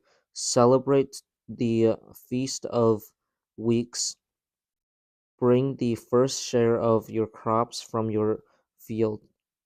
Celebrate the Feast of Booths. Hold it in the fall when you gather in your crops from the field. 3 times a year, all of your men must come to worship me. I am your Lord and King. Do not include anything that is made with yeast when you offer me the blood of a sacrifice. Suppose the fat from sacrifices is left over from my feasts. Then do not keep it until morning. Bring the best of the first share of your crops to my house. I am the Lord your God. Do not cook a young goat in its mother's milk. I am sending an angel ahead of you. He will guard you along the way. He will bring you to the palace I have prepared. He will bring you to the palace I have prepared. Pay attention to him. Listen to what he says. Do not refuse to obey him. He will not forgive you if you turn against him. My very name is in him. Listen carefully to what he says. Do everything I say, then I will be an enemy to your enemies. I will fight against those who fight against you. My angel will go ahead of you. He will bring you into the land of the Amorites, Hittites, Perite, per, Perizzites, Canaanites, Hivites, and Jebusites. I will wipe them out. Do not do what they do. Do not bow down to their gods or worship them. You must destroy the statues of their gods. You must break their sacred stones to pieces. I am the Lord your God. Worship me. Then I will bless your food and water. I will take away sickness from among you. In your land, no woman will give birth to a dead baby. Every woman will be able to have children. I will give you a long life. I will send my terror ahead of you. I will throw every nation you meet into a picnic. I will make all of your enemies turn their backs and run away. I will send hornets ahead of you. They will drive the Hivites, Canaanites, and Hittites out of your way, but I will not drive them out in just 1 year. If I do, the land would be deserted. There would be too many wild animals for you. I will drive them out ahead of you little by little. I will do it until your numbers have increased enough for you to take control of the land. I will make your borders secure from the Red Sea to the Mediterranean Sea. They will go from the desert to the Euphrates River. I will hand over to you the people who live in the land. You will drive them out to make room for you. Do not make a covenant with them or with their gods. Do not let them live in your land. If you do, they will cause you to sin against me. If you worship their gods, that will certainly be a trap for you. The Lord said to Moses, You and Aaron, Nadab and Abihu, and 70 of the elders of Israel must come up to me. Do not come close when you worship. Only Moses can come close to me. The others must not come near, and the people may not go up with him. Moses went and told the people all of the Lord's words and laws. They answered with one voice. They said, We will do everything the Lord has told us to do. Then Moses wrote down everything the Lord had said. Moses got up early the next morning. He built an altar at the foot of the mountain. He set up 12 stone pillars. They stood for the 12 tribes of Israel. Then he sent young Israelite men to offer burnt offerings. They also sacrificed young bulls as friendship offerings to the Lord. Moses took half of the blood and put it in bowls. He sprinkled the other half on the altar. Then he took the scroll of the covenant and read it to the people. They answered, "We will do everything the Lord has told us to do. We will obey him." Then Moses took the blood and sprinkled it on the people. He said, "This is the blood that puts the covenant into effect. The Lord has made this covenant with you in keeping with all of these words." Moses and Aaron, Nadab and Abihu, and the 70 elders of Israel went up. They saw the God of Israel under his feet was something like a street made out of sapphire. It was as clear as the sky itself, but God didn't raise his hand against those leaders of the people of Israel. They saw God and they ate and drank. The Lord said to Moses, "Come up to me on the mountain. Stay here. I will give you the stone tablets. They contain the law and commands I have written to teach the people." The Mos- then Moses and Joshua, his helper, started. Moses, they started out. Moses went up on the mountain of God. He said to the elders, "Wait for us here until we come back to you. Aaron and Hur are with you. Anyone who has a problem can go to them." Moses went up on the mountain. Then the cloud covered it.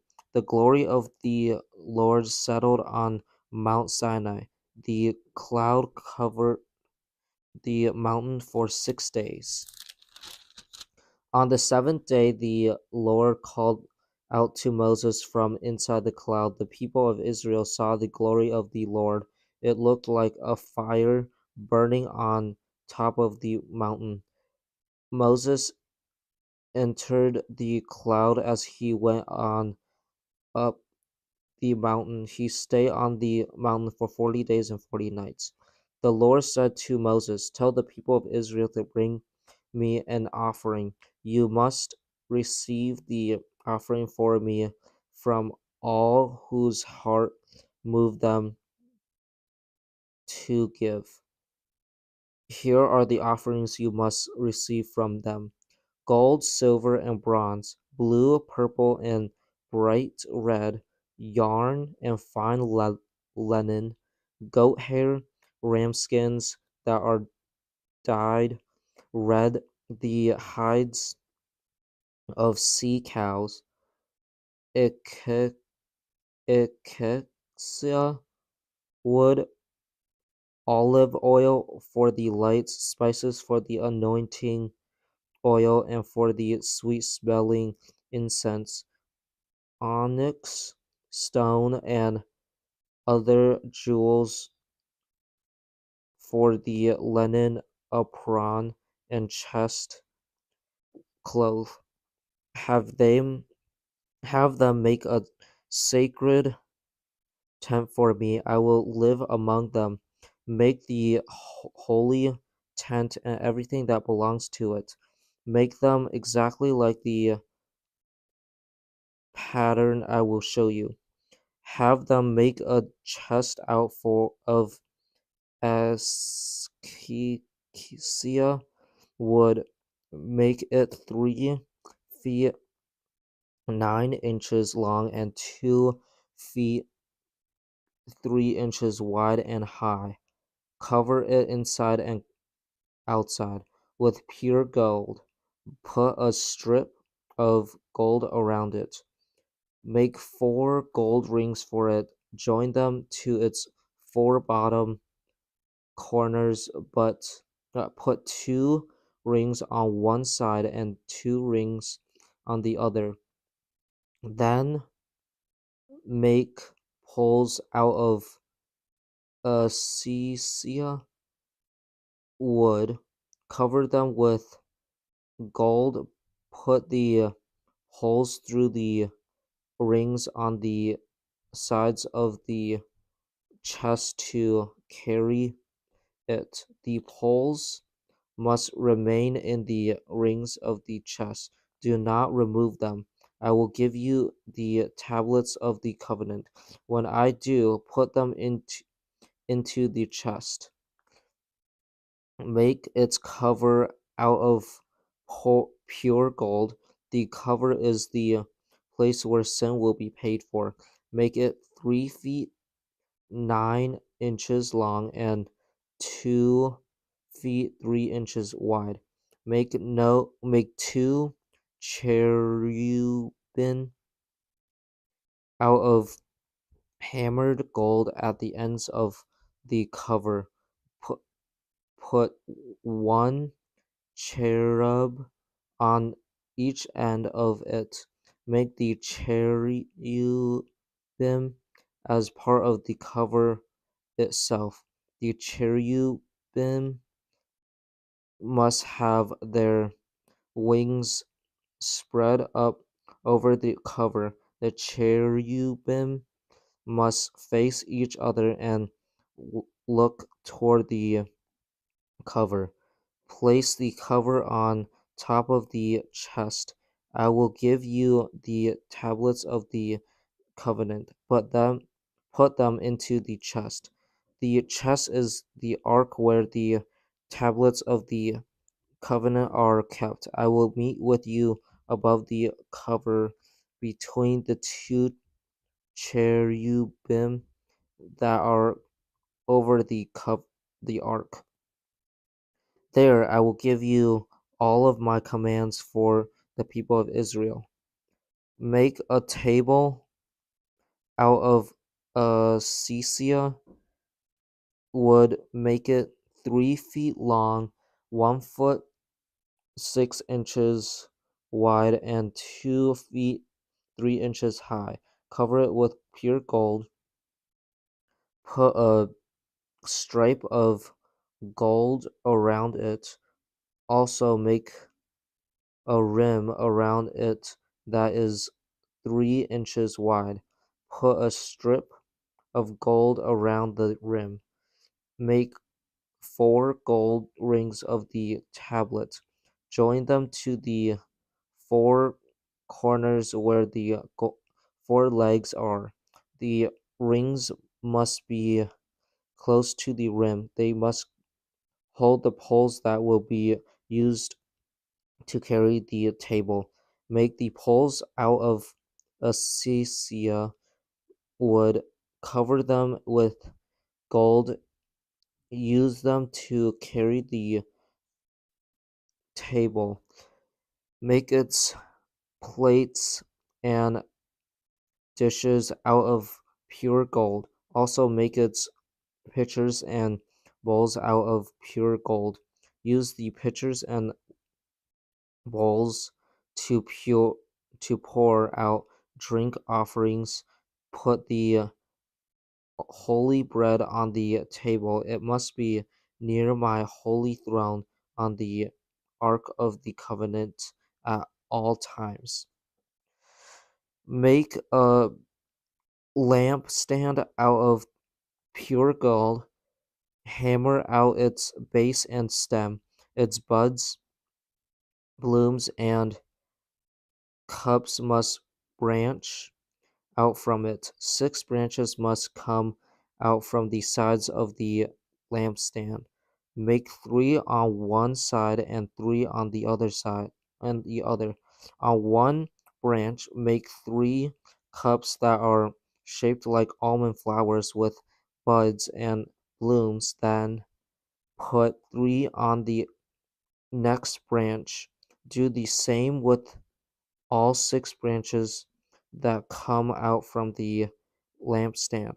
On the lampstand, there must be 4 cups that are shaped like almond flowers with buds and blooms. One bud must be under the first pair of branches that come out from the lampstand.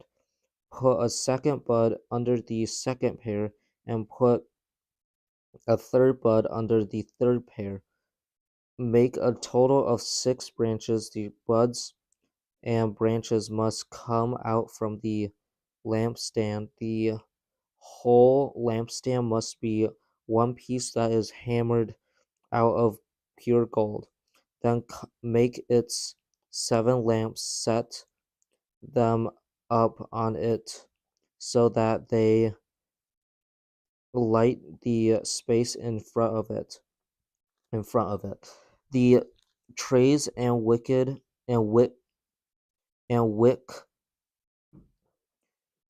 cutters must be made out of pure gold. Use 75 pounds of pure gold to make the lampstand and everything that is used with it. Be sure to make everything just like the pattern I showed you on the mountain. Make 10 curtains out of finely twisted linen for the holy tent. Make them with blue, purple, and bright red yarn. Have a skilled worker sew cherubim into the pattern. Make all of the curtains the same size. They must be 42 feet long and 6 feet wide. Join 5 of the curtains together. Do the same thing with the other 5. Make loops out of blue stripes of cloth along the edge of the end curtains in one set. Do the same thing with the end curtain in the other set. Make 50 loops on the end curtain of the one set. Do the same thing on the end curtain of the other set, but the loops across from each other. Make 50 gold hooks. Use them to join the curtains together so that the holy tent is all one piece. Make a total of out 11 curtains out of goat hair to put over the holy tent. Make all 11 curtains the same size. They must be 45 feet long and 6 feet wide. Join 5 of the curtains together into one set. Do the same thing with the other 6. Fold the 6th curtain in half at the front of the tent. Make 50 loops along the edge of the end curtain one in the one set. Do the same thing with the other set. Then make 50 bronze hooks. Put them in the loops to join the tent together all in one piece. Let the extra half curtain hang down at the rear of the holy tent. The tent curtains will be 1 foot 6 inches longer on both sides. What is left over will hang over the sides of the holy tent and cover it. Make a covering for the tent. Make it out of ram skins that are dyed red, but put a covering of the hides of sea cows over that. Make frames out of acacia wood for the holy tent.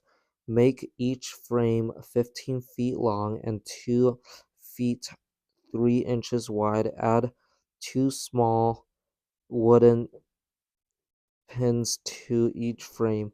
Make the pins stick out so that they are even with each other. Make all of the frames for the holy tent in the same way. Make 20 frames for the south side of the holy tent, and make 40 silver bases to go under them. Make 2 bases for each frame. Put one under each pin that sticks out for the north side of the holy tent. Make 20 frames and 40 silver bases. Put 2 bases under each frame. Make 6 frames for the west end of the holy tent. Make 2 frames for the corners at the far end. At those 2 corners, the frames must be double from top to bottom. They must be fitted into a single ring, but make both of them the same. There will be 8 frames and 16 silver bases. There will be 2 bases under each frame. Also make crossbars out of acacia wood. Make 5 for the frames on one side of the holy tent. Make 5 for the frames on the other side, and make 5 for the frames on the west at the far end of the holy tent. The center crossbar must reach from end to end middle at the middle of the frames. Cover the frames with gold. Make gold rings to hold the crossbars. Also cover the crossbars with gold. Set up the holy tent in keeping with the plan I showed you on the mountain. Make a curtain out of blue, purple, and bright red yarn and finely twisted linen. Have a skilled worker sew cherubim into the pattern. Hang the curtain with gold hooks on 4 posts that are made out of acacia wood. Cover the posts with gold. Stand them on 4 silver bases. Hang the curtain from the hooks. Place the Ark of the Covenant behind the curtains. The curtain will separate the holy room from the most holy room. Put the cover on the Ark of the Covenant in the most holy room. The cover will be the place where sin is paid for. Place the table outside the curtain on the north side of the holy tent and put the lampstand across from it on the south side. For the entrance to the tent, make a curtain out of blue, purple, and bright red yarn and finely twisted linen. Have a person who sews skillfully make it. Make gold hooks for the curtain. Make 5 posts out of acacia wood. Cover them with gold and make 5 bronze bases for them. Build an altar out of acacia wood. It must be 4 feet 6 inches high and 7 feet 6 inches square. Make a horn stick out from each of its upper four corners. Cover the altar with bronze.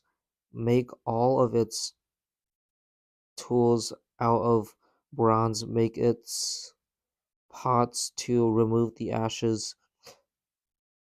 Make its shovels, sprinkling bowls,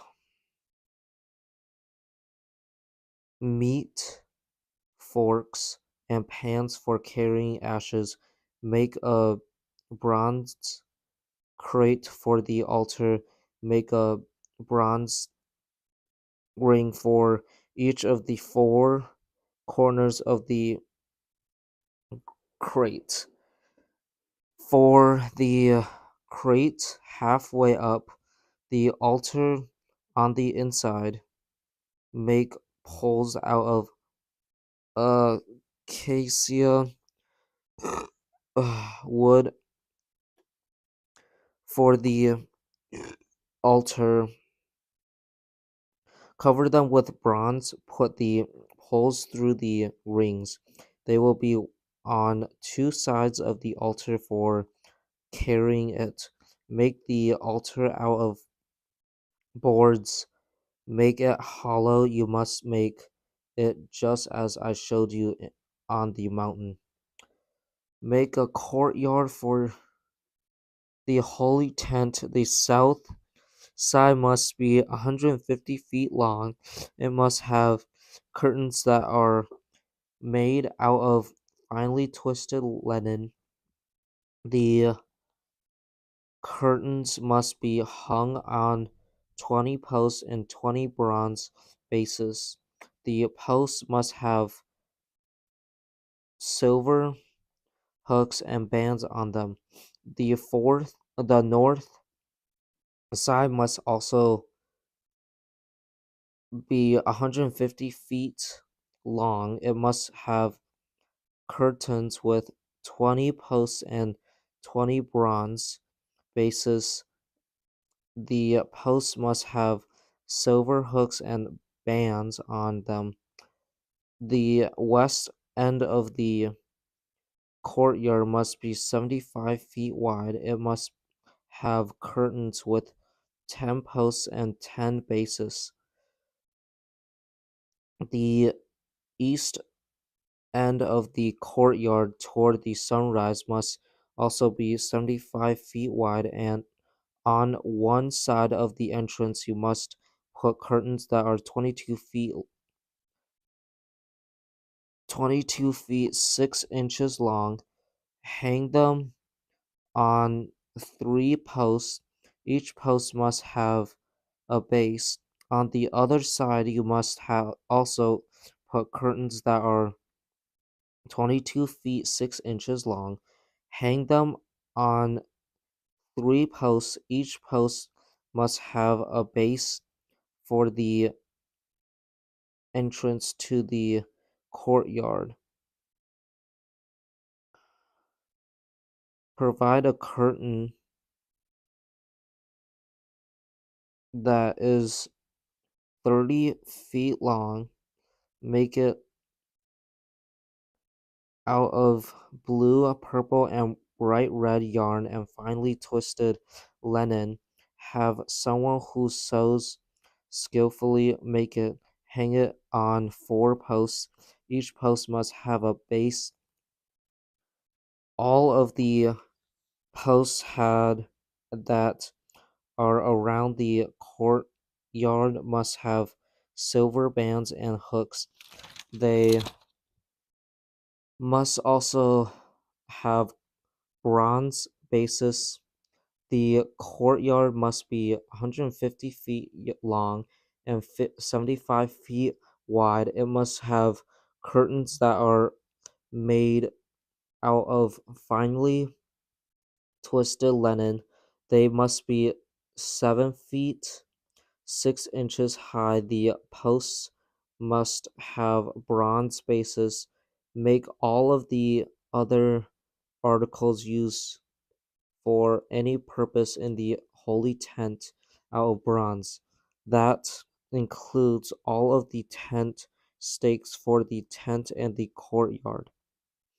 Command the people of Israel to bring you clear oil that is made from pressed olives. Use it to keep the lamps burning and giving light. Aaron and his sons must keep the lamps burning in the tent of meeting. The lamps will be outside the curtain that is in front of the tablets of the covenant. The lamps must be kept burning in my sight from evening until morning. That is a law for the people of Israel that will last for all time to come. Have your brother Aaron brought brought to you from among the people of Israel, his sons Nadab, Abihu, Eleazar, and Ithamar must also be brought.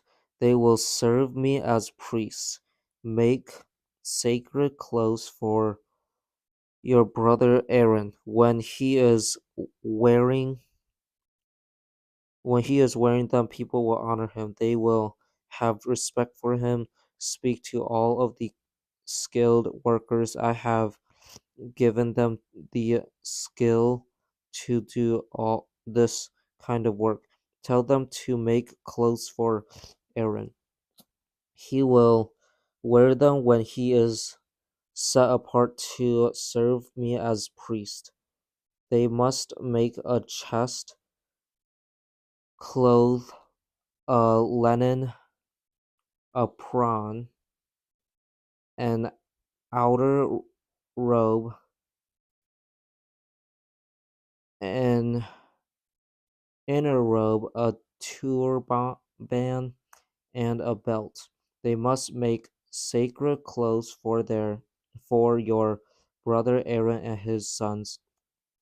Then they will serve me as priests. Have them use fine gold wire and blue, purple and bright red yarn and fine linen. Make the linen apron, apron, apron, apron. I think it's apron out of fine gold wire and out of blue, purple, and bright red yarn, and out of finely twisted linen. Have a skilled worker make it. It must have two shoulder straps joined to two of its corners. Its skillfully made waistband must be like the waistband must be part of the apron itself. Make the waistband out of fine gold wire and out of blue, purple, and bright red yarn, and out of finely twisted linen. Get two onyx stones, carve the name of the sons of Israel on them. Arrange them in the order of their birth. Carve 6 names on one stone and 6 on the other. Carve the names of the sons of Israel on the 2 stones the way a jewel cutter carves a seal. Then put the stones in fancy gold settings. Connect them to the shoulder straps of the linen apron. These stones will stand for the sons of Israel.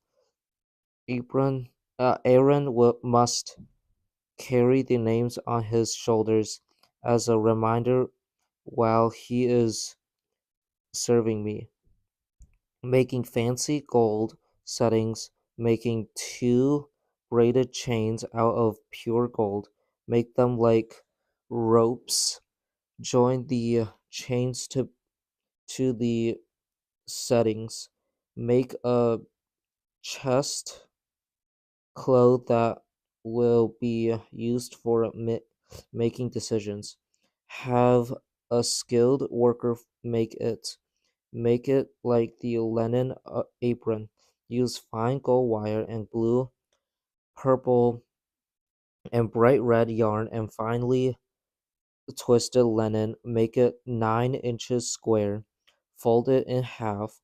Put 4 rows of valuable jewels on it. Put a ruby, a topaz, and a beryl in the first row. Put a turquoise, a sapphire, and an emerald in the second row. Put a jacinth and agate and an amethyst in the third row and put a chrysolite, an an onyx, and a jasper in the fourth row. Put them in fancy gold settings. Use a total of 12 stones. Use one for each of the names of the sons of Israel.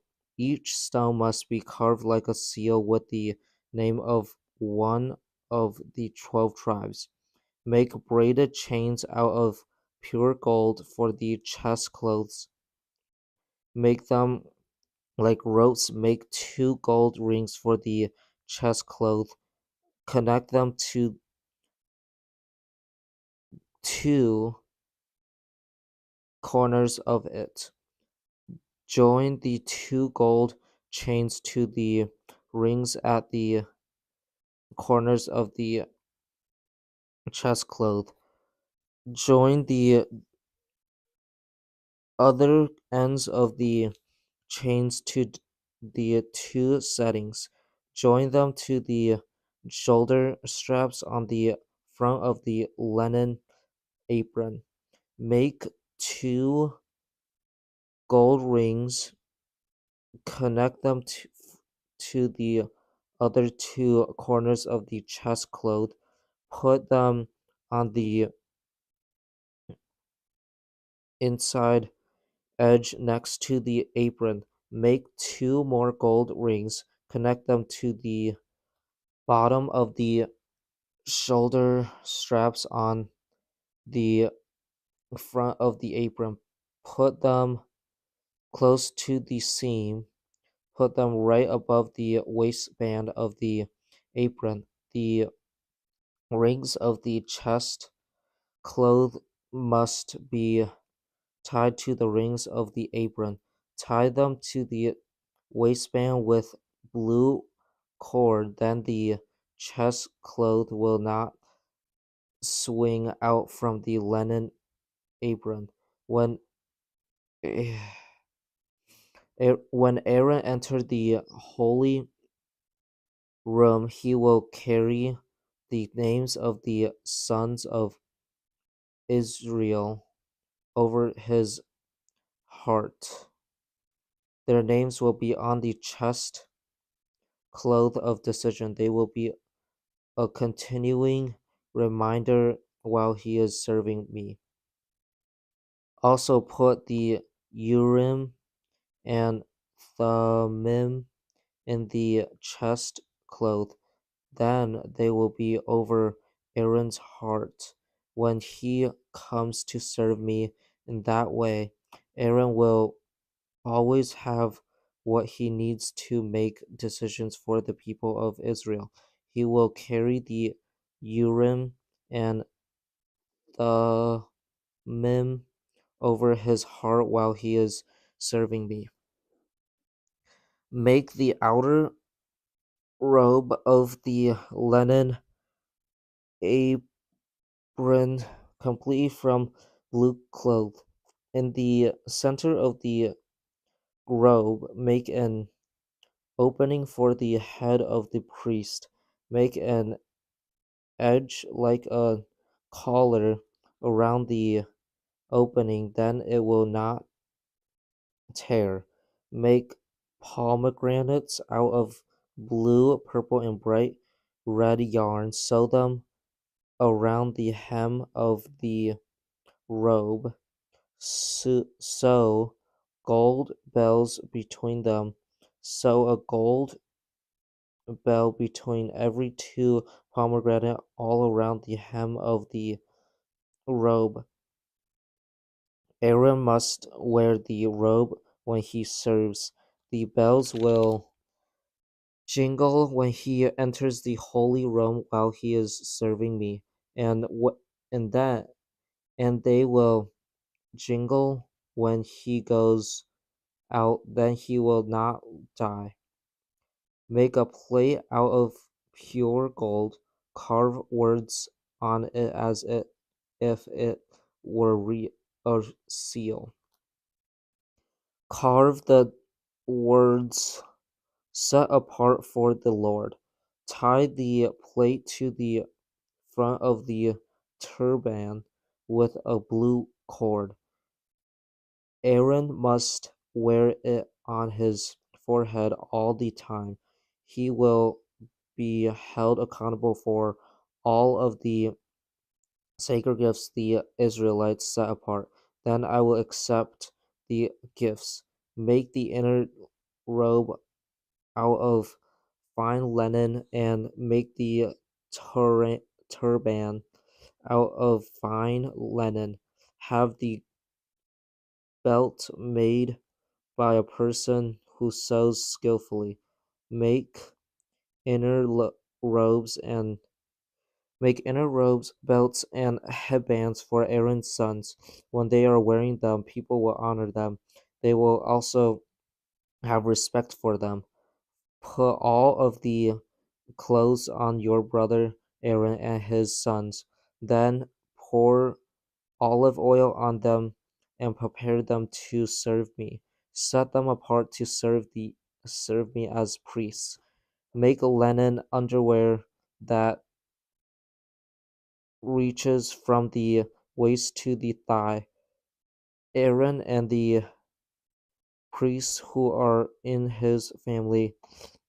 line who are in his family line must wear it when they enter the tent of meeting.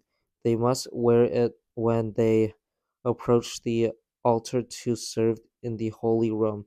Then they will not be found guilty and die. For all time to come, that will be a law for Aaron and the priests who are in his family line. Here is what you must do to set Aaron and his sons apart to serve me as priests. Get a young bull and two rams. They must not have any flaws. Get fine wheat flour that does not have yeast in it. Use the flour to make bread, flat cakes that are mixed with olive oil, and wafers that are spread with oil. Put everything in a basket. Offer them long Offer them along with the bull and the two rams. Then bring Aaron and his sons to the entrance to the tent of meeting. Wash them with water. Take the inner robe, the outer robe of the linen uh, apron, the apron itself, and the chest cloth, dress Aaron in them. Take the skillful maid waistband and tie the apron on him with it.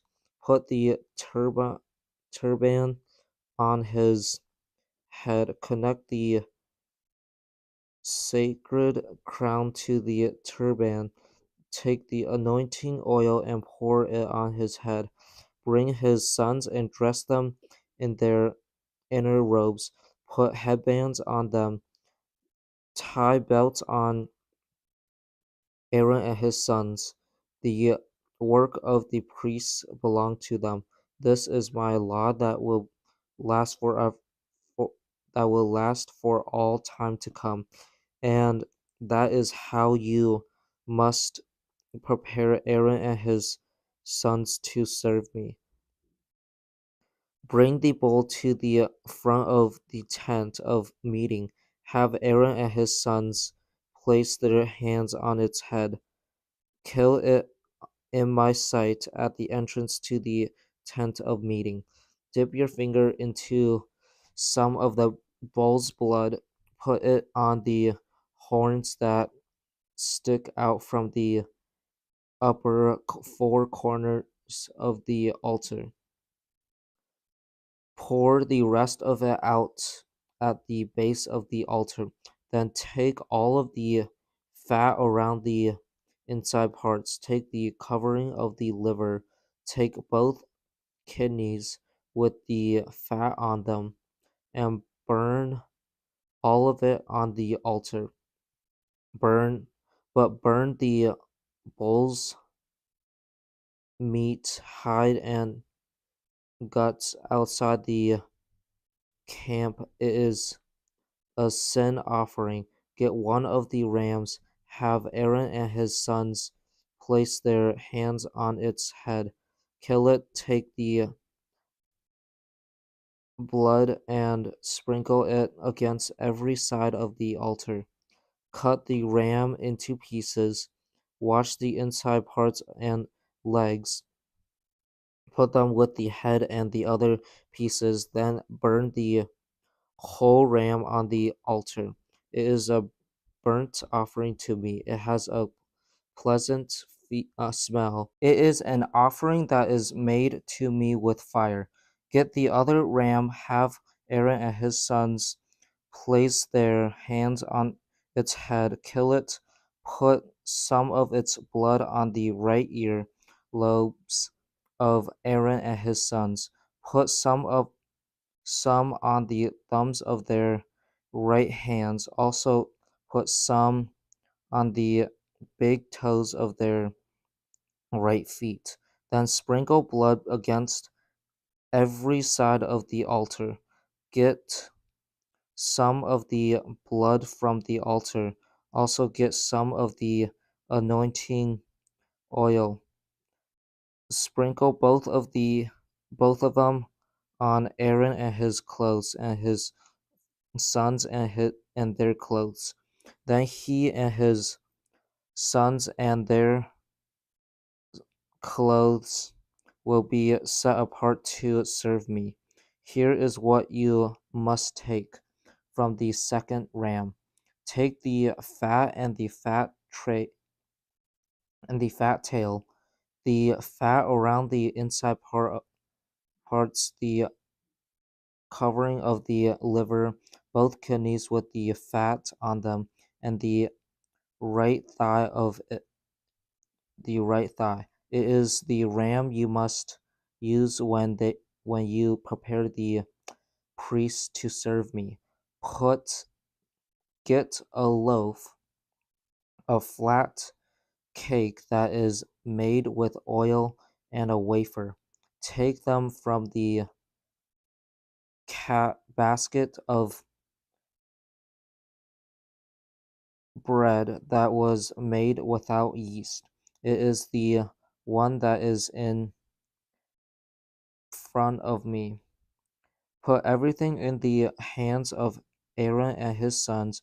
Tell them to lift it up and wave it in front of me waving offer, as a wave offering. Then take it from their hands, burn it on the altar along with the burnt offering. It gives a smell that is pleasant to me. It is an offering that is made to me with fire. Get the breast of the ram that is used when you prepare Aaron to serve me. Wave it in front of me as a wave offering. It will be your share of the meat. Here are the parts of the second ram that belong to Aaron and his sons. You must set apart the breast that was waved and the thigh that was offered. It will always be the regular share from the people of Israel for Aaron and his sons. The people must give it to me from their friendship offerings. Aaron's sacred clothes will belong to his sons who will come after him. Then they can wear them when you anoint them and prepare them to serve me. The son who comes after him as priest must wear them 7 days. He will come and serve in the holy room in the tent of meeting. Get the ram that is sacrificed when you prepare Aaron and his sons to serve me. Cook the meat in a sacred place. Aaron and his sons must eat the ram's meat, and they must eat the bread that is in the basket. They must eat all of it at the entrance to the tent of meeting. Those are the offerings to pay for their sins. They must eat them. The offerings must be made when Aaron and his sons are set apart and prepared to serve me. No one else can eat them. They are sacred. And if any parts of the ram or bread that are sacrificed when you prepare Aaron and his sons to serve me are left until morning, burn them up. They must not be eaten. They are sacred. Do everything I have commanded you to do for Aaron and his sons. Take 7 days when you prepare them to serve me. Sacrifice a bull each day. It is a sin offering to pay for their sins. Make the altar pure. Pour olive oil on it to set it apart. Take 7 days to make the altar pure. Set it apart, then the altar will be a very holy place. Anything that touches it will be holy. Every day offer offer on the altar two every day offer on the altar 2 lambs that are a year old. Offer one in the morning, offer the other one when the sun goes down, along with along with the first lamb. Offer 8 cups of fine flour, mix it with a quart of oil that is made from pressed olives. Along with that, offer a quart of wine as a drink offering. Sacrifice the other lamb when the sun goes down. Sacrifice it along with the same grain offering and its drink offering as you do in the morning. It has a pleasant smell. It is an offering that is made to me with fire. For all time to come, the burnt offering must be sacrificed regularly. Sacrifice it at the entrance to the tent of meeting. In my sight, there I will meet you and speak to you there. I will also meet with the people of Israel. My glory will make name the place holy. So I will set the tent of meeting and the altar apart, and I will set Aaron and his sons apart to serve me as priests. Then I will live among the people of Israel, and I will be their God. They will know that I am the Lord their God. They will know that I brought them out of Egypt so I could live among them. I am the Lord their God. Make an altar for burning incense. Make it out of acacia wood. It must be 1 foot 6 inches square and 3 feet high. Make a horn stick out from each of its upper four corners. Cover the top, sides, and horns with pure gold. Put a strip of gold around it. Make 2 gold rings for the altar below the strip from the rings across from each other. They will hold the poles that are used to carry it. Make the poles out of acacia wood, cover them with gold. Put the altar in front of the curtain that hangs in front of the ark where the tablets of the covenant are kept. The ark will have a cover. It will be the place where sin is paid for. There I will meet with you. Aaron must burn sweet-smelling incense on the altar. He must do it every morning when he takes care of the lamps.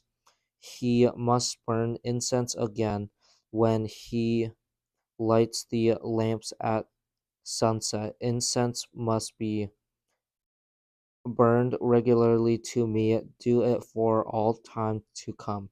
Do not burn any other incense on the altar. Do not use the altar for burnt offerings or grain offerings. Do not pour drink offerings on it. Since once a year Aaron must put the blood of a sin offering on its horns to make it pure. He must do it on the day Israel's sin is paid for. Do it for all time to come.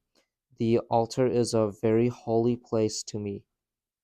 Then the Lord spoke to Moses. He said, when you make a list of the people of Israel and count them, they must pay me for their lives at the same time they are counted.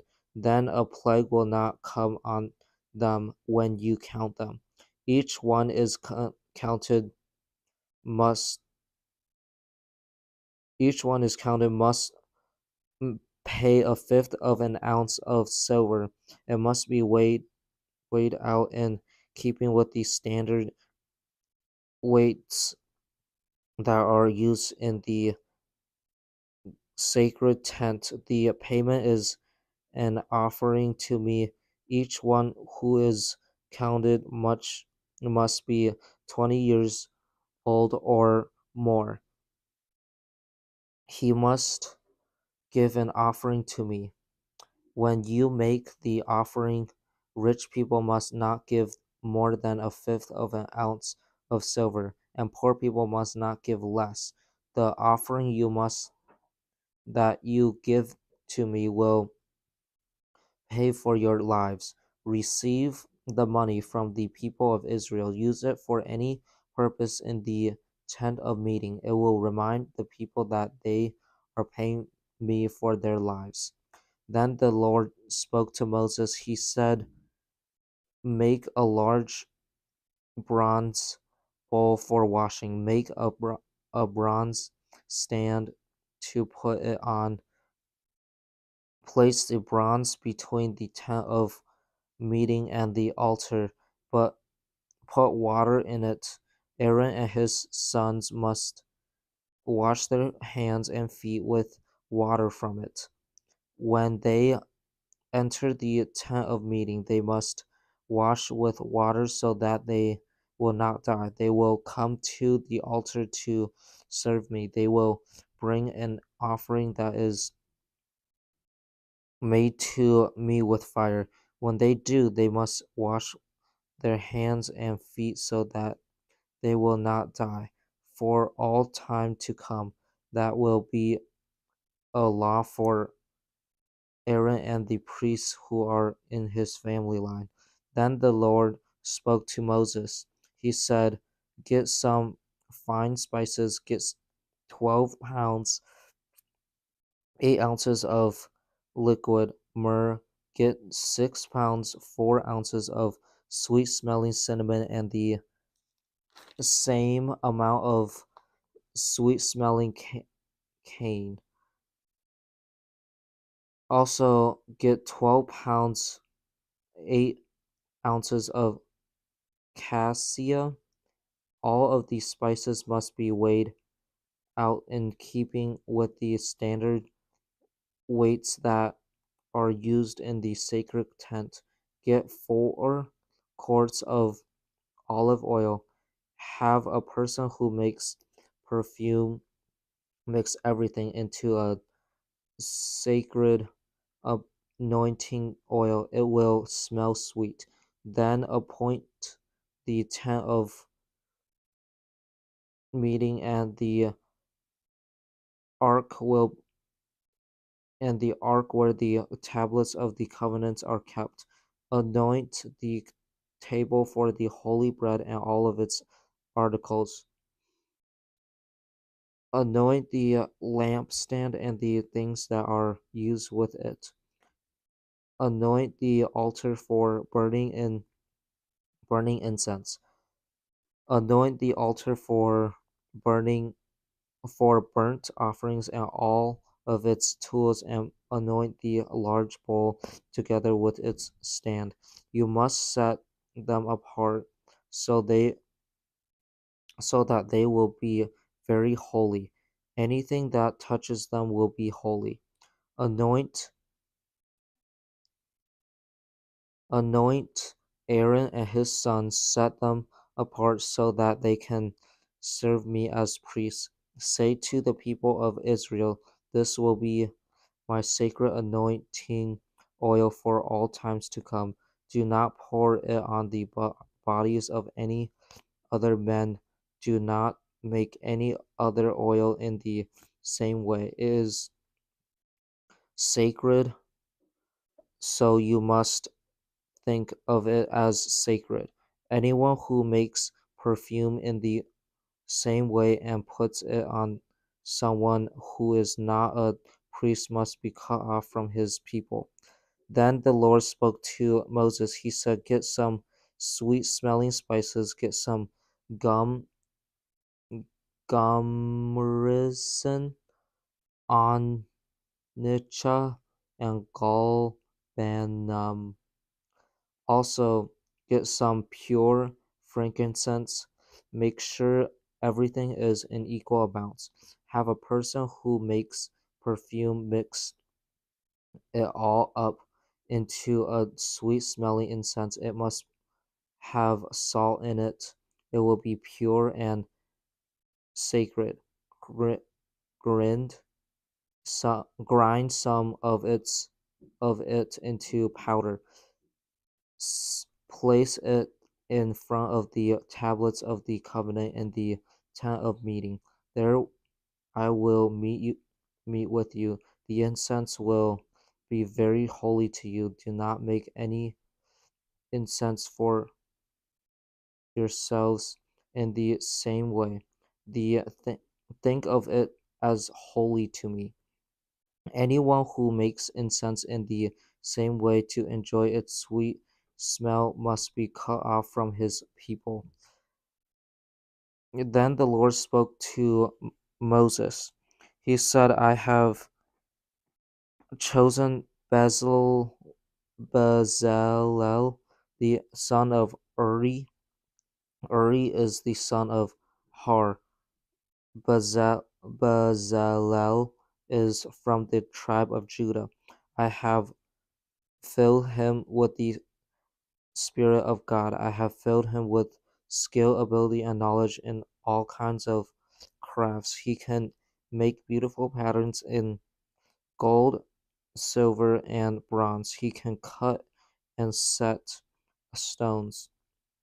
He can work with wood. In fact, he can work in all kinds of crafts. I have also anointed whole, whole, a whole Liab, Holiab, the son of Ah- Ahisamach, to help him. Aholi- Aholiab is from the tribe of Dan. I have given ability to all of these skilled workers. They can make everything I have commanded you to make. Here is the complete list: the tent of meeting, the ark, where the tablets, the covenant are kept, the cover of the ark, tab, the table for the holy bread and its articles, the pure gold lampstand and everything that is used with it, the altar for burning incense, the altar for burnt offerings and all of its tools, the large bowl with its stand, the sacred clothes for Aaron and the priests, the clothes for his sons when they serve as priests, the anointing oil, the sweet smelling incense from the whole holy room. The skilled workers must make them just as I commanded you.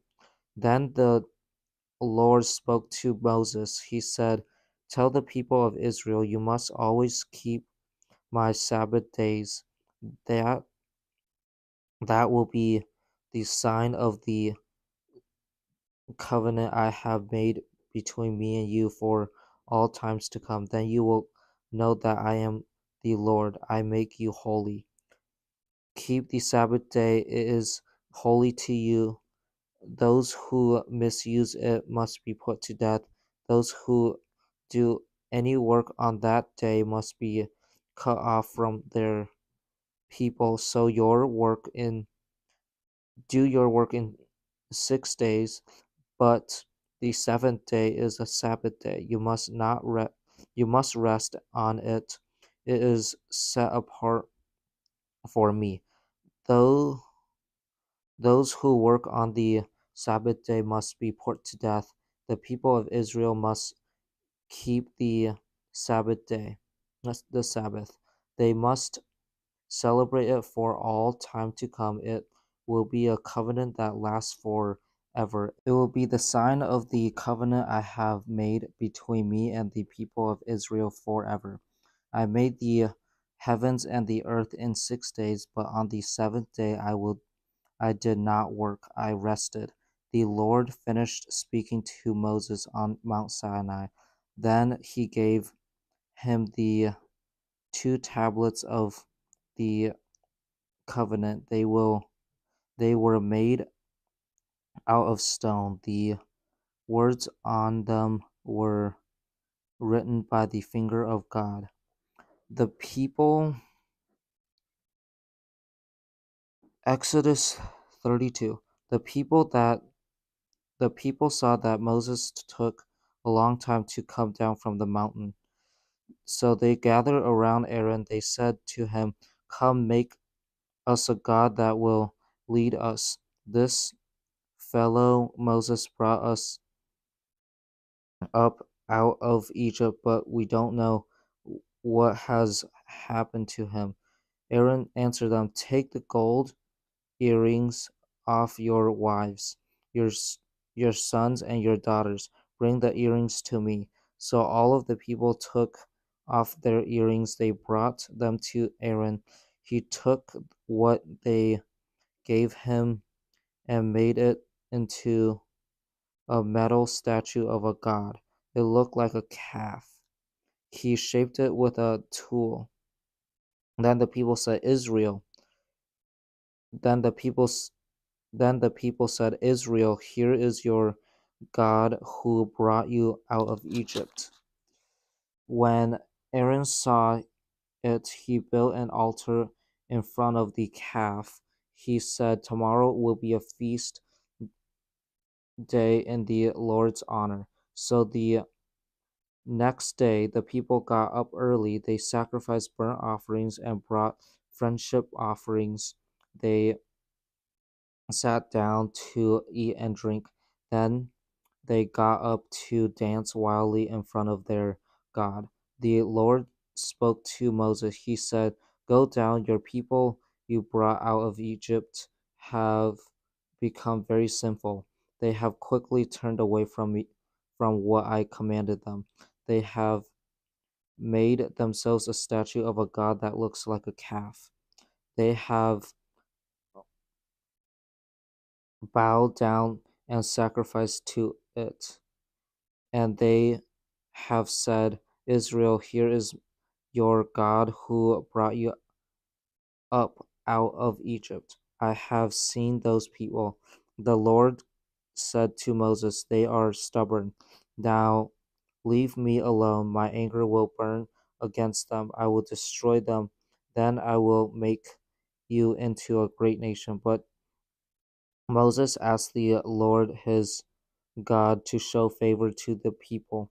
Lord, he said, why should your anger burn against your people? You used your great power and mighty land to bring them out of Egypt. Why should the Egyptians say he brought them out to hurt them? He wanted to hurt them in the mountains. He wanted to wipe them off the face of the earth.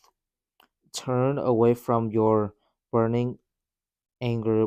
Please take pity on your people. Don't destroy them.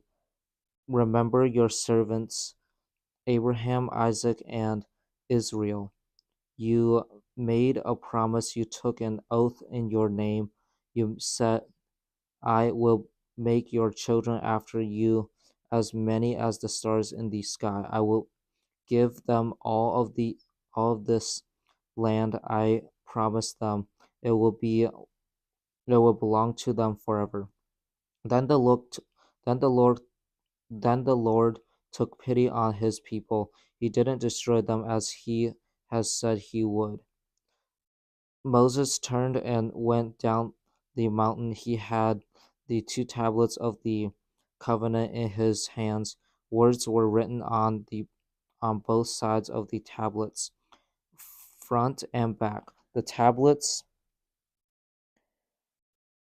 Front the tablets were the word of God. The words had been written by God. They had been carved on the tablets. Joshua heard the noise of the people shouting, so he said to Moses, It sounds like a war in the camp. Moses replied, It's not the sound of winning. It's not the sound of losing. It's the sound of singing that I hear. As Moses approached the camp, he saw the calf. He also saw the people dancing, so he burned with anger. He threw the tablets out of his hands, that they broke into pieces at the foot of the mountain. He took calf calf the people had made. He burned it in the fire. Then he ground it into powder. Water. He scattered it on the water, and he made the people of Israel drink it. He said to Aaron, What did these people do to you?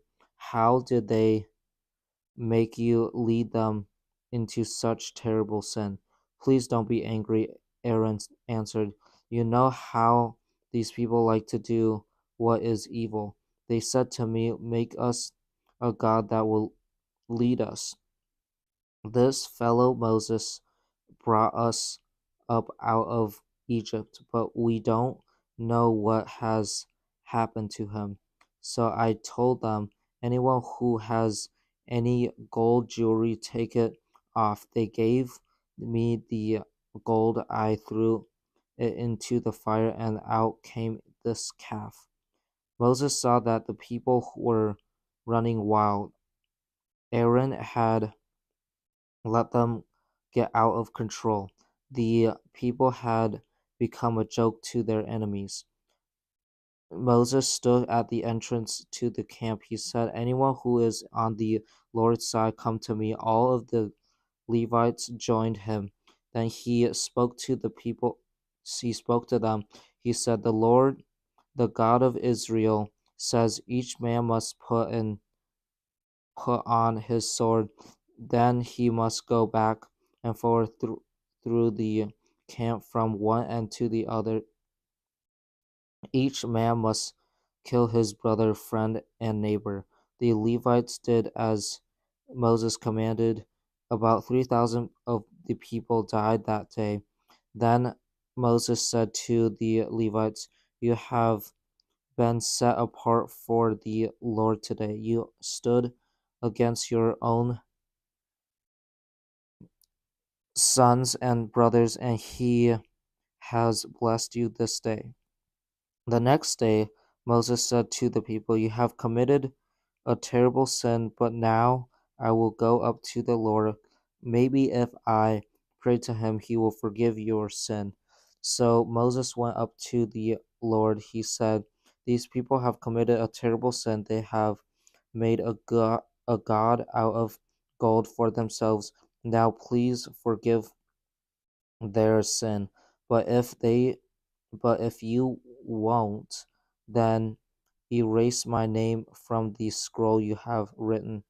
The Lord replied to Moses, I will erase from my scroll only the names of those who have sinned against me. Now go, lead the people to the place I spoke about. My angel will go ahead of you. But when the time comes for me to punish, I will punish them for their sin. The Lord struck the people with a plague. That's because of what they did with the calf Aaron had made. Then the Lord spoke to Moses. He said, leave this place. You and the people you brought out of Egypt must leave it. Go up to the land I promised with an oath to give to Abraham, Isaac, and Jacob. I said to them, I will give it to your children after you. I will send an angel ahead of you. I will drive out the Canaanites, Amorites, Hittites, Perite, Peri- Perizzites, Hivites, and Jebusites. Go up to the land that has plenty of milk and honey, but I will not go with you. You are stubborn. I might destroy you on the way.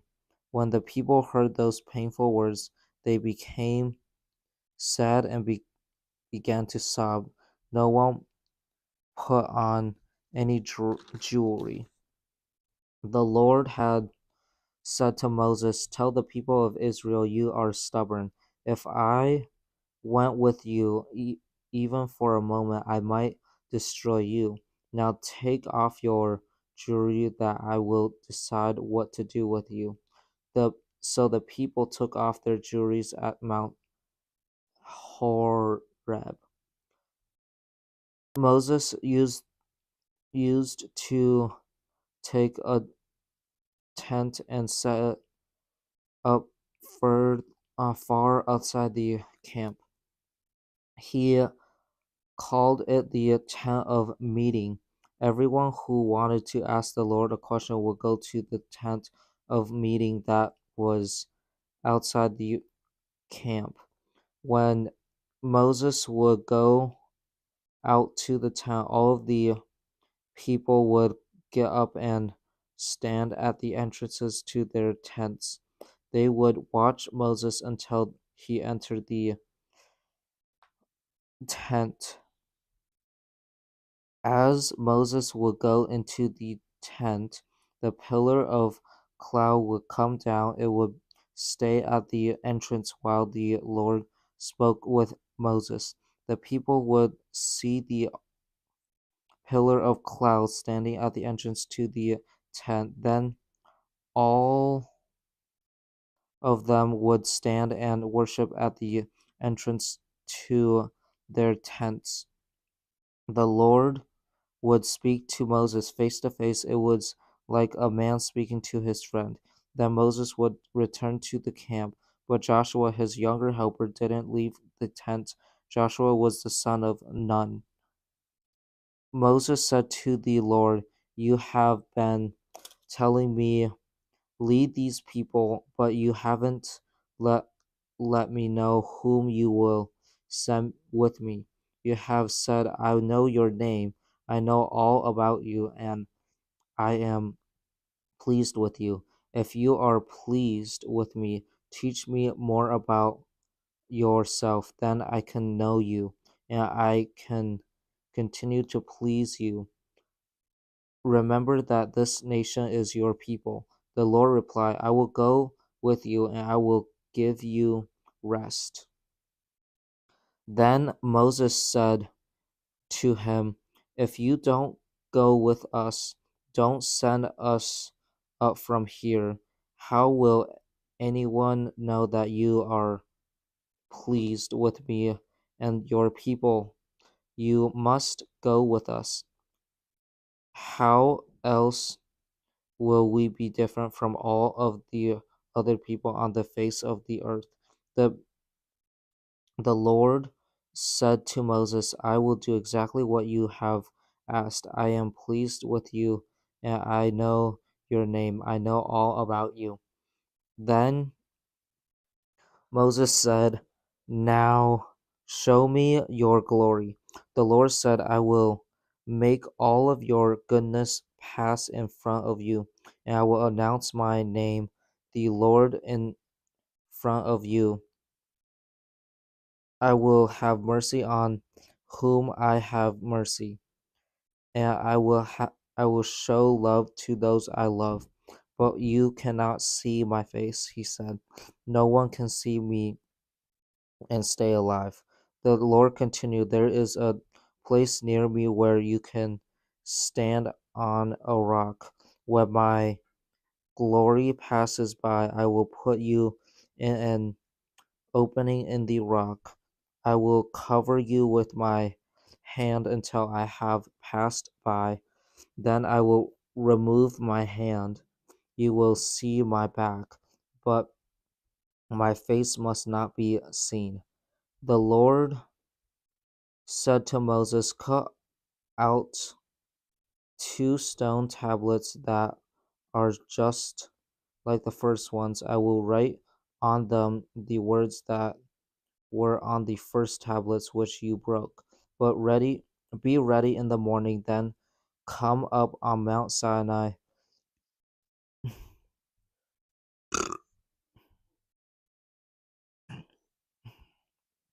Meet with me there on top of the mountain. No one must come with you. No one must be seen anywhere on the mountain. Not even the flocks and herds must be allowed to eat grass in the front of the mountain." So Moses carved out 2 stone tablets that were just like the first ones. Early in the next Early in the morning, went up to he went up Mount Sinai. He carried the 2 tablets in his hands. He did as the Lord had commanded him to do. Then the Lord came down in the clouds. He stood there with Moses and announced his name, the Lord. As he passed in front of Moses, he called out. He said, "I am the Lord, I am a God who is tender and kind. I am gracious, I am slow to get angry, I am faithful and full of love. I continue to show my love to thousands of people. I forgive those who do evil. I forgive those who refuse to obey. I forgive those who sin, but I do not let guilty people go without punishing them. I punish the children, grandchildren, and great grandchildren for the sin of their parents. Moses bowed down to the ground at once and worshipped. Lord, he said, if you are pleased with me, then go with us. Even though these people are stubborn, forgive the evil things we have done. Forgive our sin and accept us as your people. Then the Lord said, I am making a covenant with you. I will do wonderful things in in front of all of your people. I will do miracles that have never been done before in any nation in the whole world. The people you live among will see the things that I, the Lord, will do for you, and they will see how wonderful those things really are. Obey what I commanded you today. I will drive out the Amorites, Canaanites, Hittites, Perizzites, Hivites, and Jebusites to make room for you. Be careful, do not make a peace treaty with those who live in the land where you are going. They will be a trap to you. Tear down their altars, smash their sacred stones, cut down the poles they used to worship the goddess Asherah. Do not worship any other gods. I am a jealous God. In fact, my name is jealous. Be careful not to make a peace treaty with those who live in the land. They commit sin by offering sacrifices to their gods. They will invite you to eat their sacrifices. You will choose some of their daughters as wives for your sons, and those daughters will commit sin by worshiping their gods. Then they will lead your sons to do the same thing. Do not make statues of gods. Celebrate the feast of le- unleavened bread for unleavened. Celebrate the feast of unleavened bread. For 7 days, eat bread that is made without yeast, just as I commanded you. Do it as at the appointed time in the month of Abib. You came out of Egypt in that month. Every male animal that is born first to its mother belongs to me. That includes your livestock, it includes herds and flocks alike. Sacrifice a lamb to buy back every male donkey that is born first to its mother. But if you do not buy the donkey back, break its neck, buy back every oldest son. You must not come to worship me with your hands empty. Do your work in 6 days, but you must rest on the seventh day, even when you are plowing your land or gathering your crops. You must rest on the seventh day. Celebrate the feast of weeks. Bring the first share of your wheat crop. Celebrate the feast of booths. Hold it in the fall.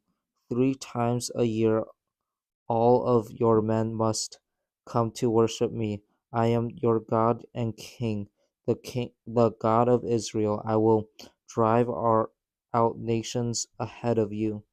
I will increase your territory. Go up 3 times a year to worship me. While you are doing that, I will keep others from wanting to take any of your land for themselves. I am The Lord your God, do not include anything that is made with yeast. When you offer me the blood of sacrifice, you must not keep any of the meat from the sacrifice of the Passover feast until morning. Bring the best of the first share of your crops to my house. I am the Lord your God. Do not cook a young goat in its mother's milk. Then the Lord said to Moses, write down the words I have spoken. I have made a covenant with you and with Israel in keeping with those words.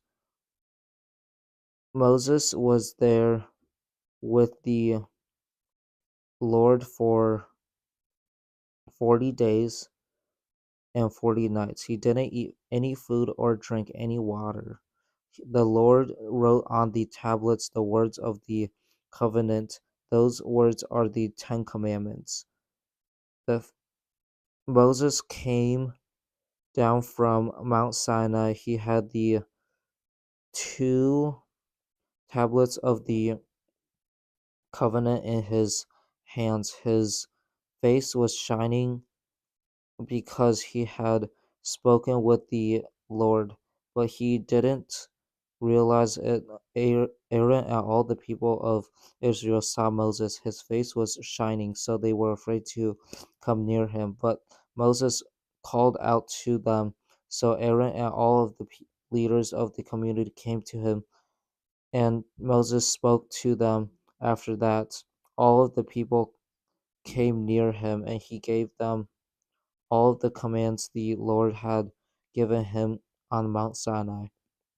Moses finished speaking to them, then he put a veil over his face, and when he would go to speak with the Lord, he would remove the veil. He would keep it off until he came out. Then he would tell the people what the Lord had commanded. They would see that his face was shining, so Moses would put the veil back over his face. He would keep it on until he went in again to speak with the Lord. Moses gathered the whole community of Israel together. He said to them, here are the things the Lord has commanded you to do. You must do your work in 6 days, but the seventh day will be your holy day. It will be a Sabbath day in the Lord's honor. You must rest on it. Everyone, anyone who does not, anyone who does any work on it must be put to death. Do not even Do not even light a fire in any of your homes on the Sabbath day. Moses spoke to the whole community of Israel. He said, Here is has here is what the Lord has commanded commanded. Take an offering for the Lord from what you have. Those who want to Those who want to can bring an offering to the Lord. Here is what they can bring: gold, silver, and bronze, blue, purple, and red, and bright red yarn and fine linen, goat hair, ram skins that are dyed red, the hides of sea cows, acacia wood, olive oil for the lights, spices for the appointing spices for the anointing oil and for the sweet smelling incense, onyx stones and other jewels for the linen apron and the chest cloth. All of the skilled workers among you must come. They must make everything the Lord has commanded for commanded for the holy tent and its covering. Here is what they must make: hooks, flames, crossbars, posts, bases, the ark of the covenant, the poles and cover of the ark, the curtain that screens the ark, the table for the holy bread, the poles and all of the articles for the table, the holy bread, the lampstand for light and everything that is used with it, the lamps and the olive oil that gives light, the altar for burning incense, the poles for the altar, the anointing oil, the sweet smelling incense, the curtain for the entrance to the holy tent, the altar for burnt offerings with its bronze grate, its poles and all of its tools, the large bronze bowl with its stand, the curtains of the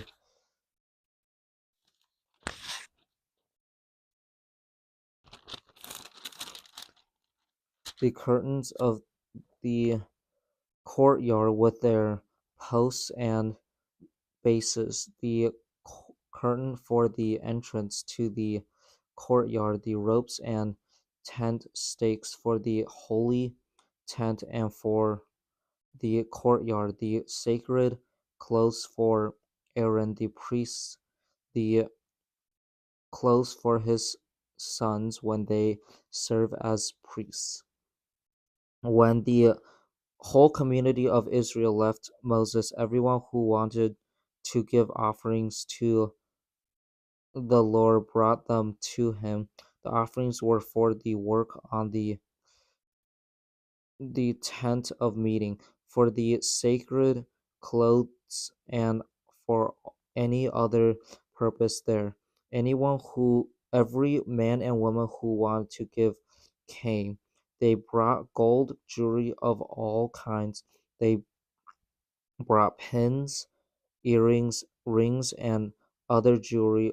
All of them gave their gold as a wave offering to the Lord.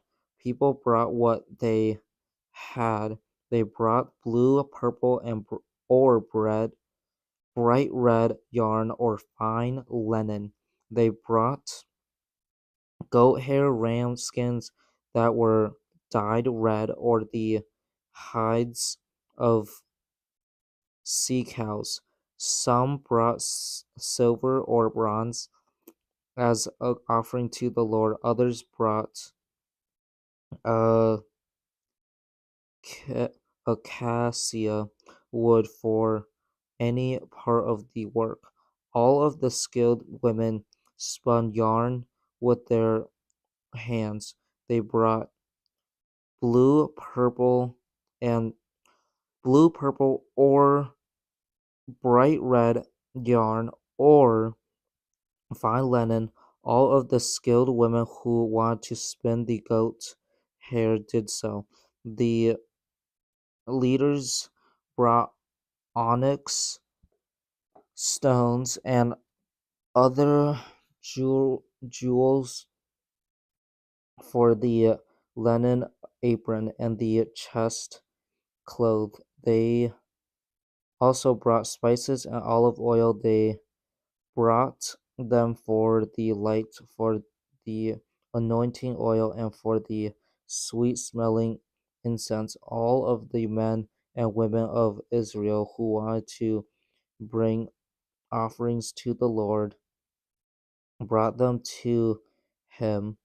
The offerings were for all of the work the Lord had commanded Moses to tell them to do. Then Moses spoke to the people of Israel. He said, "The Lord has chosen Bezalel the son of Uri. Uri is the son of Hur. Bezalel is from the tribe of Judah. The Lord has filled him with the Spirit of God. He has filled him with skill, ability, and knowledge in all kinds of crafts. He can make beautiful patterns in gold, silver, and bronze. He can cut and set stones. He can work with wood. In fact, he can work in all kinds of arts and crafts. And the Lord has given both him and Aholiab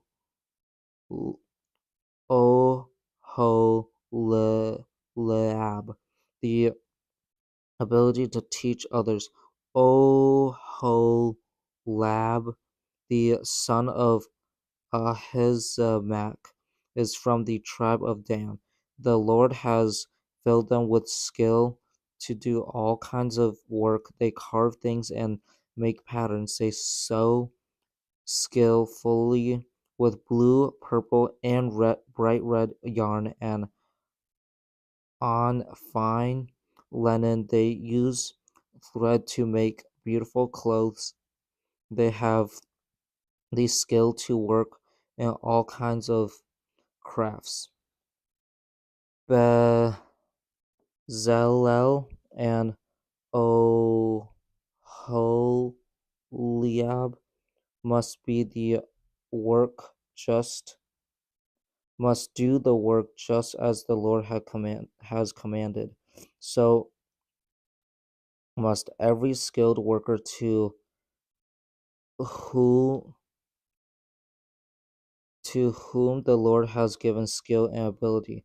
They must know how to do all of the work for every purpose connected with the sacred tent, and that includes setting it up.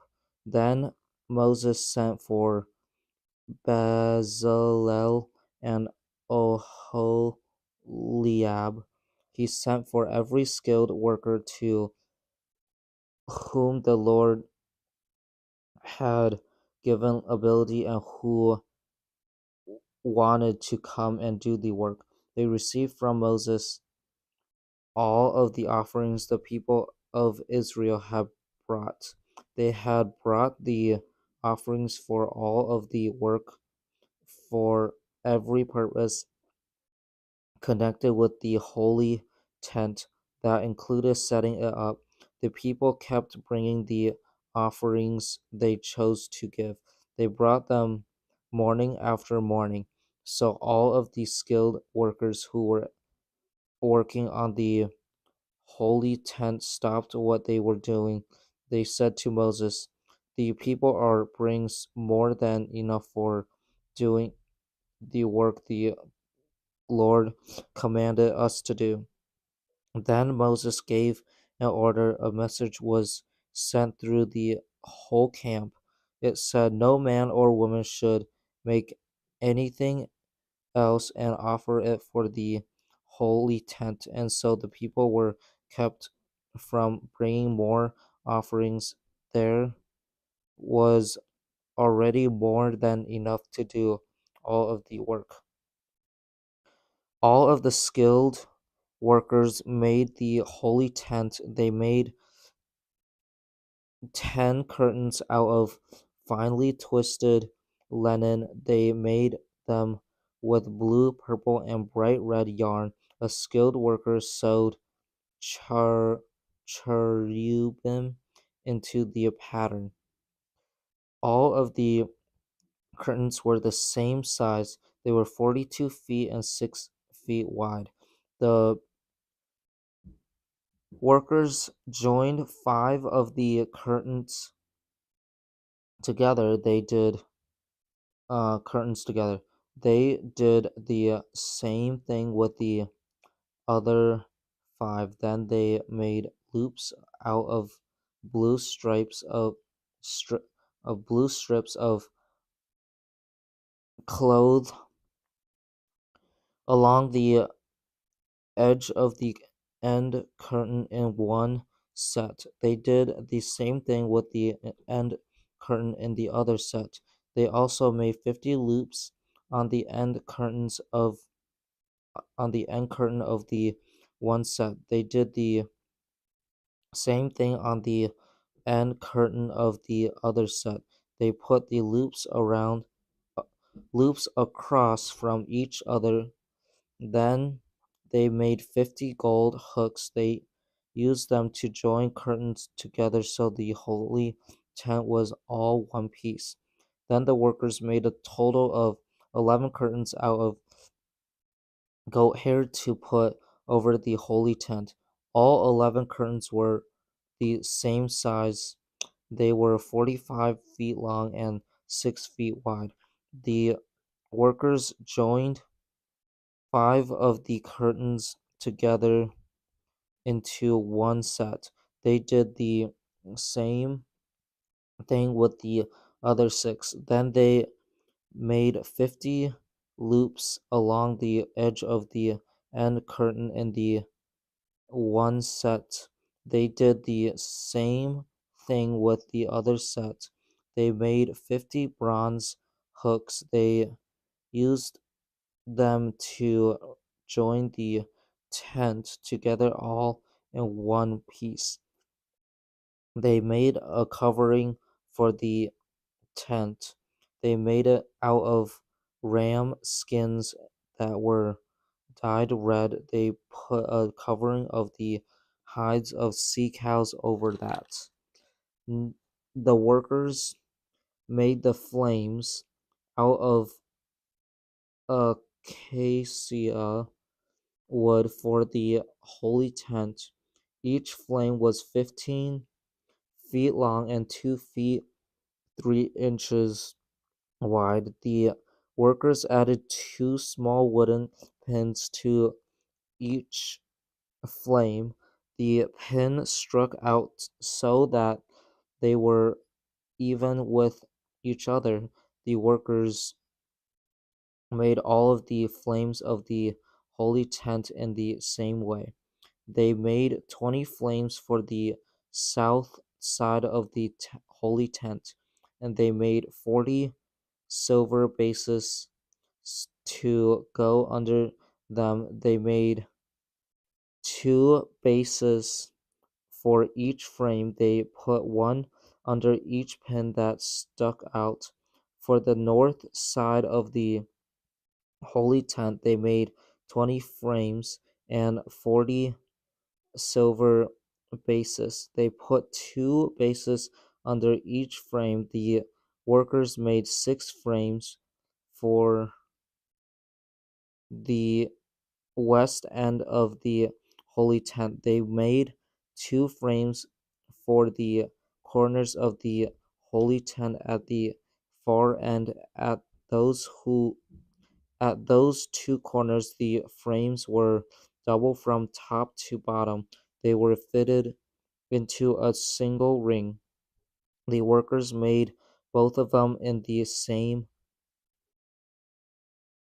so there were 8 frames and 16 silver bases. There were 2 bases under each frame. The workers also made crossbars out of acacia wood. They made 5 for the frames on one side of the holy tent. They made 5 for the frames on the one side, and they made 5 for the frames on the other, on the west. At the far end of the holy tent, the center crossbar reached from end to end at the middle of the frames. They covered the frames with gold. They made gold rings to hold the crossbars. They also covered the crossbars with gold.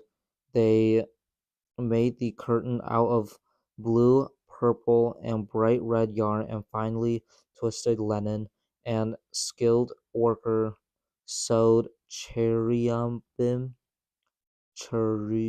cherubim into the pattern. The workers made 4 posts out of acacia wood from the curtain. They covered the posts with gold. They made gold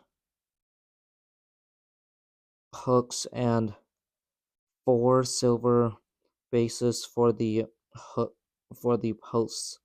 For the entrance to the tent, the workers made a curtain out of blue, purple, and bright red yarn and finely twisted linen, and people who sewed skillfully made it. The workers made 5 posts with hooks for the curtains. They covered the tops of the uh, posts and their bands with gold, and they made 5 bronze cases for them. Bezalel made the Ark of the Covenant out of acacia wood. It was 3 feet 9 inches long and 2 feet 3 inches wide and high. He covered it inside and outside with pure gold. He put a strip of gold around it. He made 4 gold rings for it. He joined them to its 4 bottom corners. He put 2 rings on one side and 2 rings on the other. Then he made poles out of acacia wood. He covered them with gold. He put the poles through the rings on the sides of the ark to carry it. He made its cover out of pure gold. It was 3 feet 9 inches long and 2 feet 3 inches wide. The cover is the place where sin is paid for. He made 2 cherubim out of hammered gold at the ends of the cover. He put one cherub on each end of it. He made the cherubim as part of the cover itself. The cherubim's wings spread up over the cover. The cherubim faced each other and looked toward the cover. The workers made the table out of acacia wood. It was 3 feet long, 1 foot 6 inches wide, and 2 feet 3 inches high. They covered it with pure gold. They put a strip of gold around it. They also made a rim 3 inches wide around it. They put a strip of gold around the rim. They made 4 gold rings for the table. They joined them to the 4 corners where the 4 legs were. The rings were close to the rim. They held the poles that were used to carry the table. The workers made the poles out of acacia wood. They convinced them with gold. They covered them with gold. They made plates, dishes, and bowls out of pure gold for the table. They also made pure gold pitchers to pour out drink offerings. The workers made the lampstand out of pure gold. They hammered out its base and stem, its buds, blooms, and cups branched out from it. 6 branches came out from the sides of the lampstand. There were 3 on one side and 3 on the other. On one branch there were 3 cups that were shaped like almond flowers with buds and blooms. There were 3 on the next branch. There were 3 on all 6 branches that came out from the lampstand. On the lampstand there were 4 cups that were shaped like almond flowers with buds and blooms. One bud was under the first pair of branches that came out from the lampstand. A second bud was under the second pair, and a third bud was under the third pair. There was a total of 6 branches. The buds and branches came out from the lampstand. The whole lampstand was one piece that was hammered out of pure gold. The workers made its 7 lamps out of pure gold. They also made its trays and wick cutters out of pure gold. They used 75 pounds of pure gold to make the lampstand and everything that was used with it. The workers made an altar for burning incense. They made it out of acacia wood. It was one it was 1 foot 6 inches square and 3 feet high. A horn stuck out from each of its upper 4 corners. The workers covered the top, sides, and horns with pure gold. They put a strip of gold around it. They put 2 gold rings below the strip. They put the rings across from each other. The rings held the poles that were used to carry it. The workers made the poles out of acacia wood. They covered them with gold. They also made the sacred anointing oil and the pure, sweet smelling incense. A person who makes perfume made them. The workers made the altar for burnt offerings out of acacia wood. It was 4 feet 6 inches high and 7 feet 6 inches square. They made a horn stick out from each of its 4 upper corners.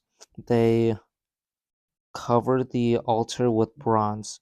They made all of its tools out of bronze. They made its pots, shovels, sprinkling bowls, meat, forks, and pans for carrying ash. They made a bronze grate.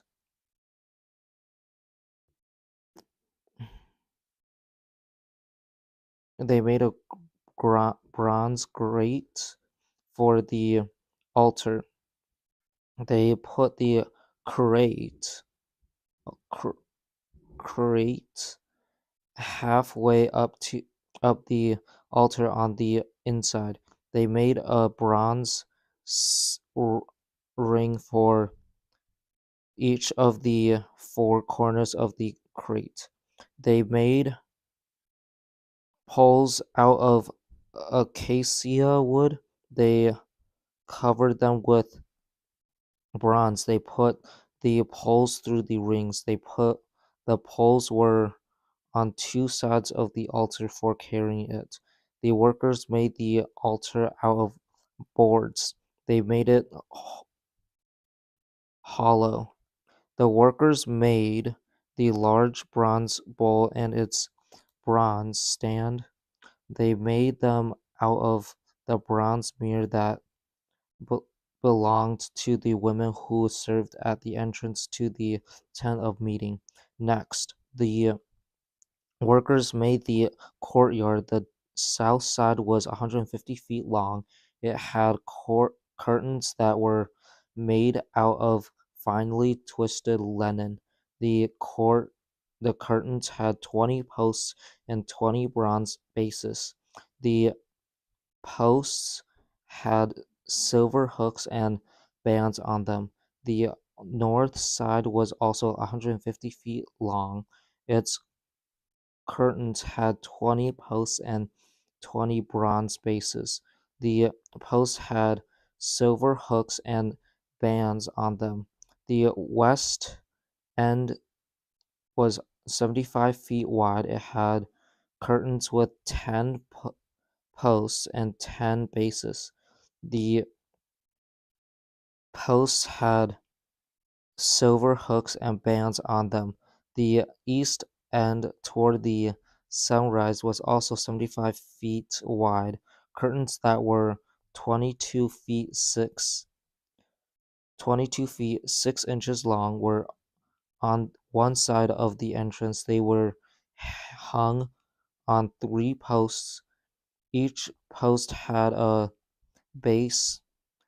Curtains that were 22 feet 6 long were also on the other side of the entrance to the courtyard. They were hung on 3 posts. Each post had a base. All of the curtains that were around the courtyard were made out of finely twisted linen. The bases of the posts were made out of bronze. The hooks and bands that were on the posts were made out of silver. Their tops were covered with silver. So all of the posts of the courtyard had silver bands. The curtain for the entrance to the courtyard was made out of blue, purple, and bright red yarn and finely twisted linen. A person who sewed skillfully made it. It was 30 feet long, like the curtains of the courtyard. It was 6 feet 6 inches. It was 7 feet 6 inches high. It had 4 posts and 4 bronze bases. Their hooks and bands were made out of silver. Their tops were covered with silver. All of the tent stakes of the holy tent were made out of bronze. So were all of the stakes of the courtyard that was around it. Here are the amounts of the metals that were used for the holy tent.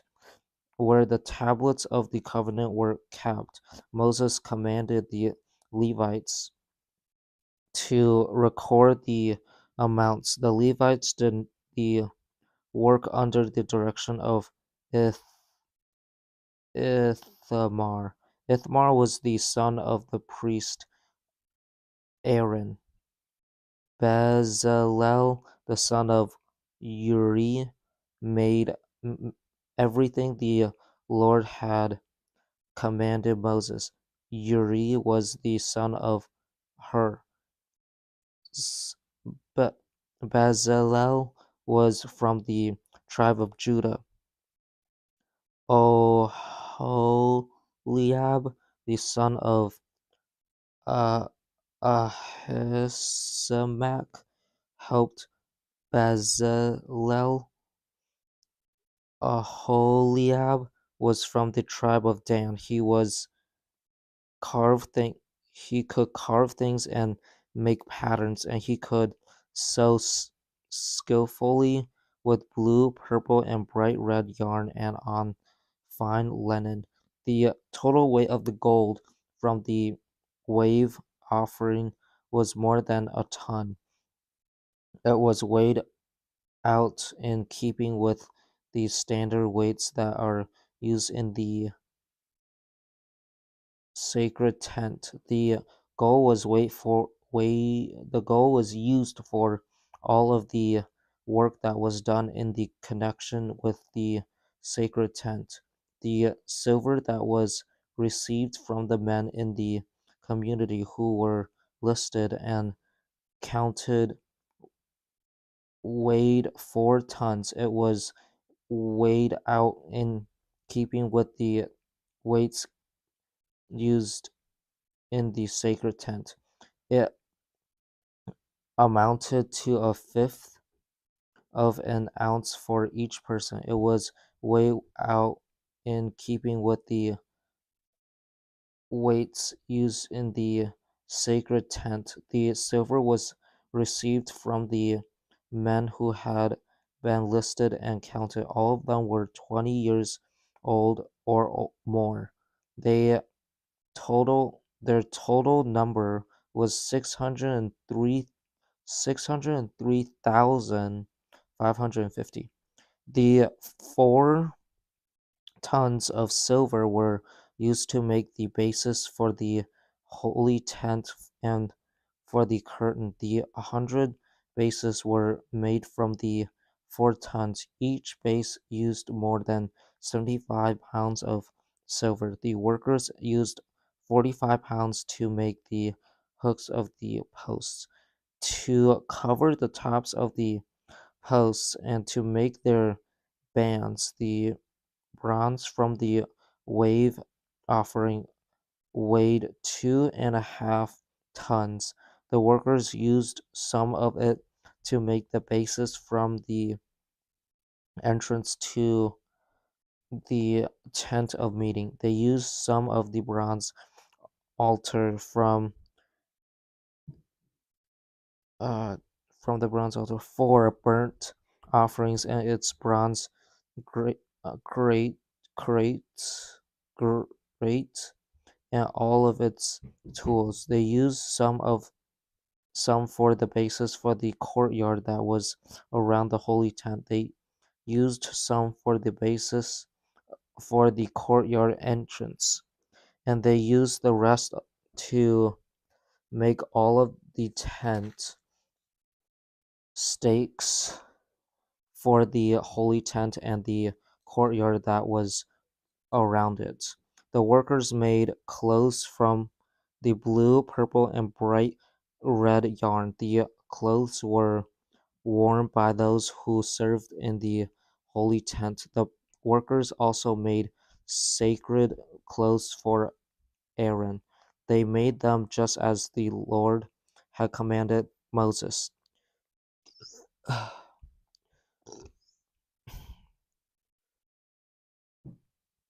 The workers made the linen apron out of fine gold wire and out of blue, purple, and bright red yarn, and out of finely twisted linen. They hammered out thin sheets of gold. They cut it into fine wire. They sewed it into the blue, purple, and bright red yarn and fine linen. A skilled worker made it. The workers made shoulder straps for the apron. The straps were joined to two of its corners.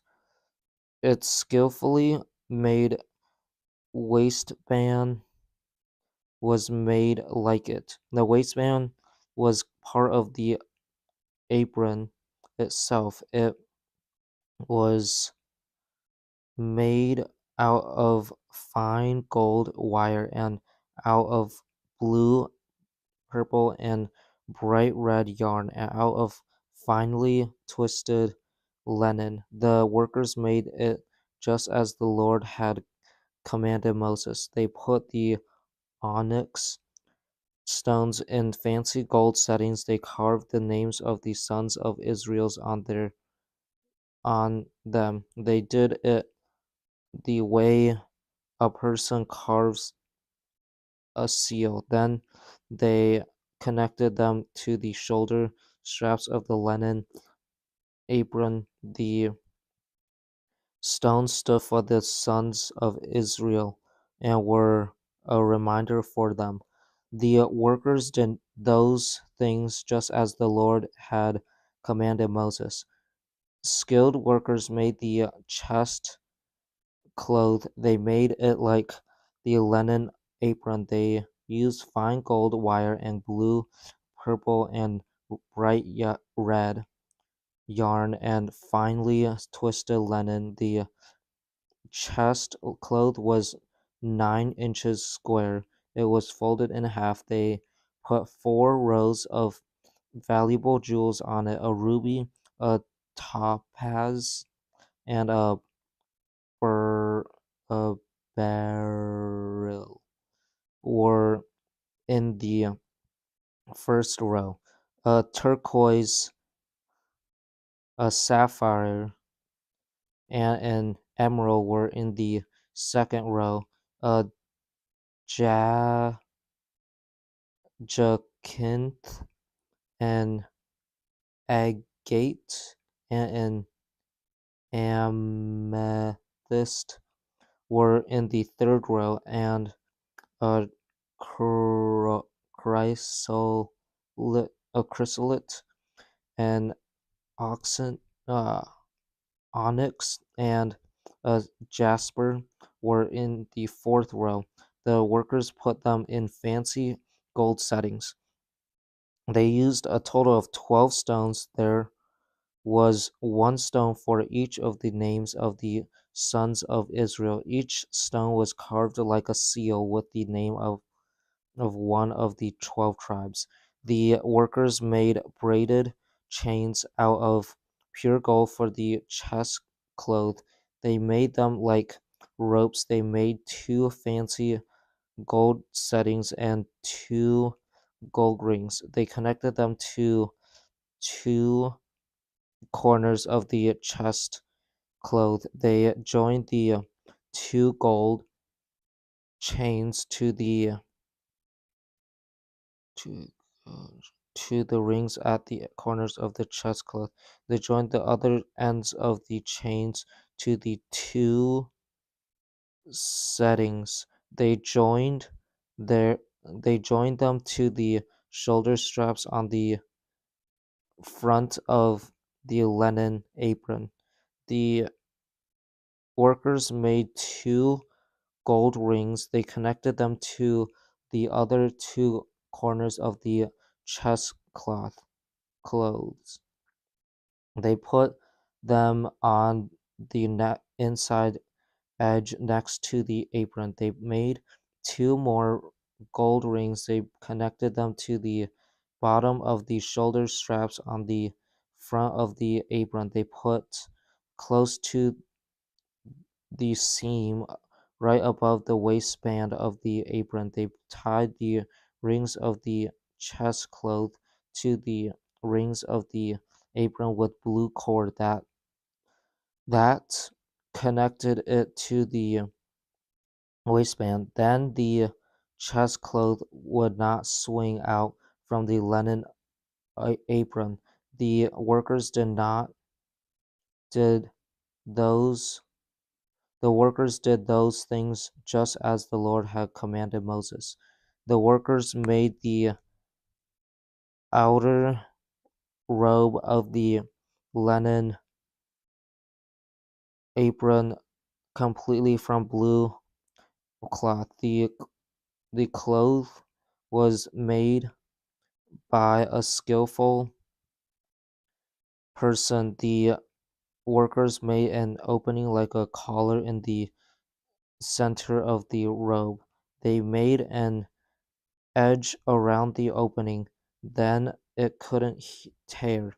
They made pomegranates out of blue, purple, and bright red yarn and finely twisted linen. They sewed them around the hem of the robe. They made bells out of pure gold. They sewed them around the hem between the pomegranates. They sewed a bell between every 2 pomegranates, all around the hem of the robe. Aaron had to wear the robe when he served as priest. That's what the Lord commanded Moses. The workers made inner robes out of fine linen for Aaron and his sons. The linen cloth was made by a skillful person. The workers also made the turban out of fine linen, and they made the headbands and the underwear out of finely twisted linen. The belt was made out of finely twisted linen and blue, purple, and bright red yarn. A person who sewed skillfully made it. The workers did those things just as the Lord had commanded Moses. They made the plate out of pure gold. It was a sacred crown. They carved words on it as if it were a seal. They carved the words set apart for the Lord. Then then they tied the plate to the turban with a blue cord. They did those things just as the Lord had commanded Moses. So all of the work on the holy tent, the tent of meeting, was completed. The people of Israel did everything just as the Lord had commanded Moses. Then they brought the holy tent to Moses along with everything that belonged to it. Here are the things they brought: hooks, frames, crossboards, posts, bases, the covering of ram skin that were dyed red, the covering of the hides of sea cows, the curtain that screens the ark, the ark were the the ark where the tablets of the covenant are kept, the poles and cover for the ark, the table for the holy bread with all of its articles, the holy bread, the pure gold lampstand with its row of lamps and everything that is used with it, the olive oil that gives light, the gold altar for burning incense, the anointing oil, the sweet smelling incense, the curtain for the entrance to the tent, the bronze altar for burnt offerings with its bronze crate, its poles and all of its tools, the large bowl with its stand, the curtains of the courtyard with their posts and bases, the curtain for the entrance to the courtyard, the ropes and tent stakes for the courtyard, the sacred clothes for the priest Aaron, the clothes for his sons when they serve as priests. The people of Israel had done all of the work just as the Lord had commanded Moses. Moses looked down the work carefully. He saw that the workers had done it just as the Lord had commanded. So Moses gave them his blessing.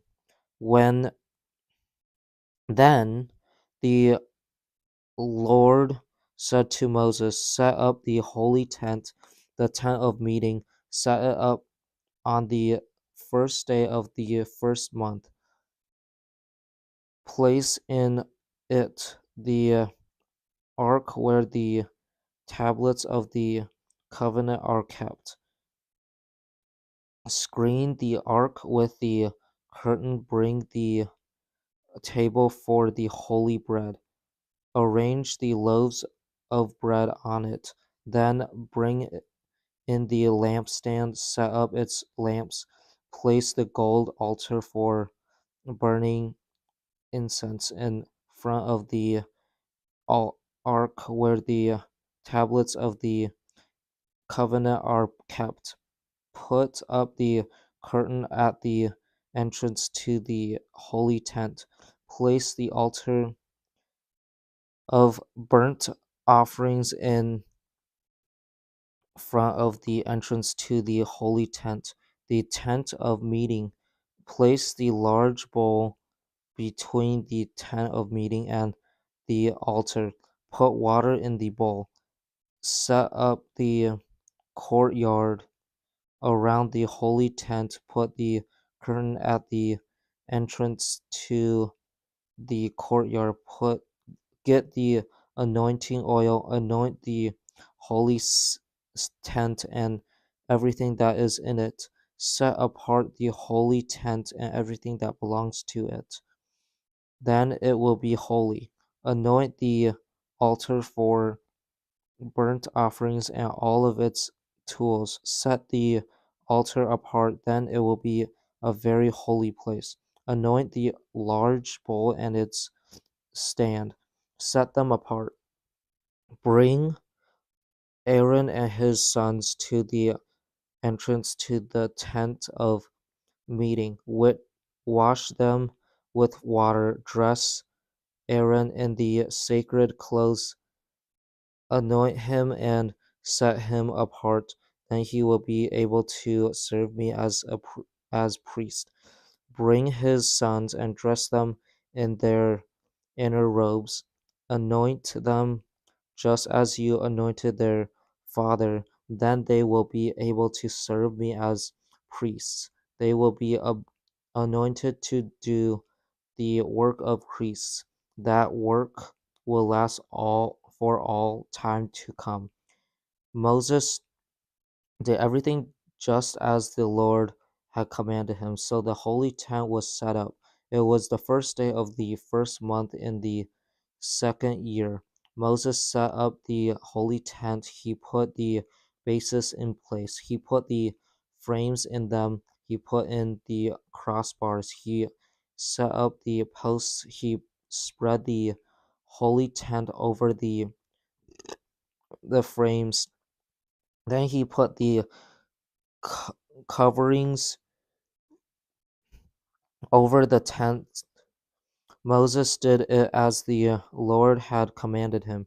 He got the tablets of the covenant. He placed them in the ark. He put the poles through its rings and he put the cover on it. The cover was the place where sin is paid for. Moses brought the ark into the holy tent. He hung the curtain to screen the ark where the tablets of the covenant are kept. Moses did it as the Lord had commanded him. He placed the table for the holy bread in the tent of meetings. It was on the north side of the holy tent outside the curtain. He arranged the loaves of bread it on it in the sight of the Lord. Moses did it as the Lord had commanded him. He placed the lampstand in the tent of meeting. It stood across from the table on the south side of the holy tent. He set up the lamps in the sight of the Lord.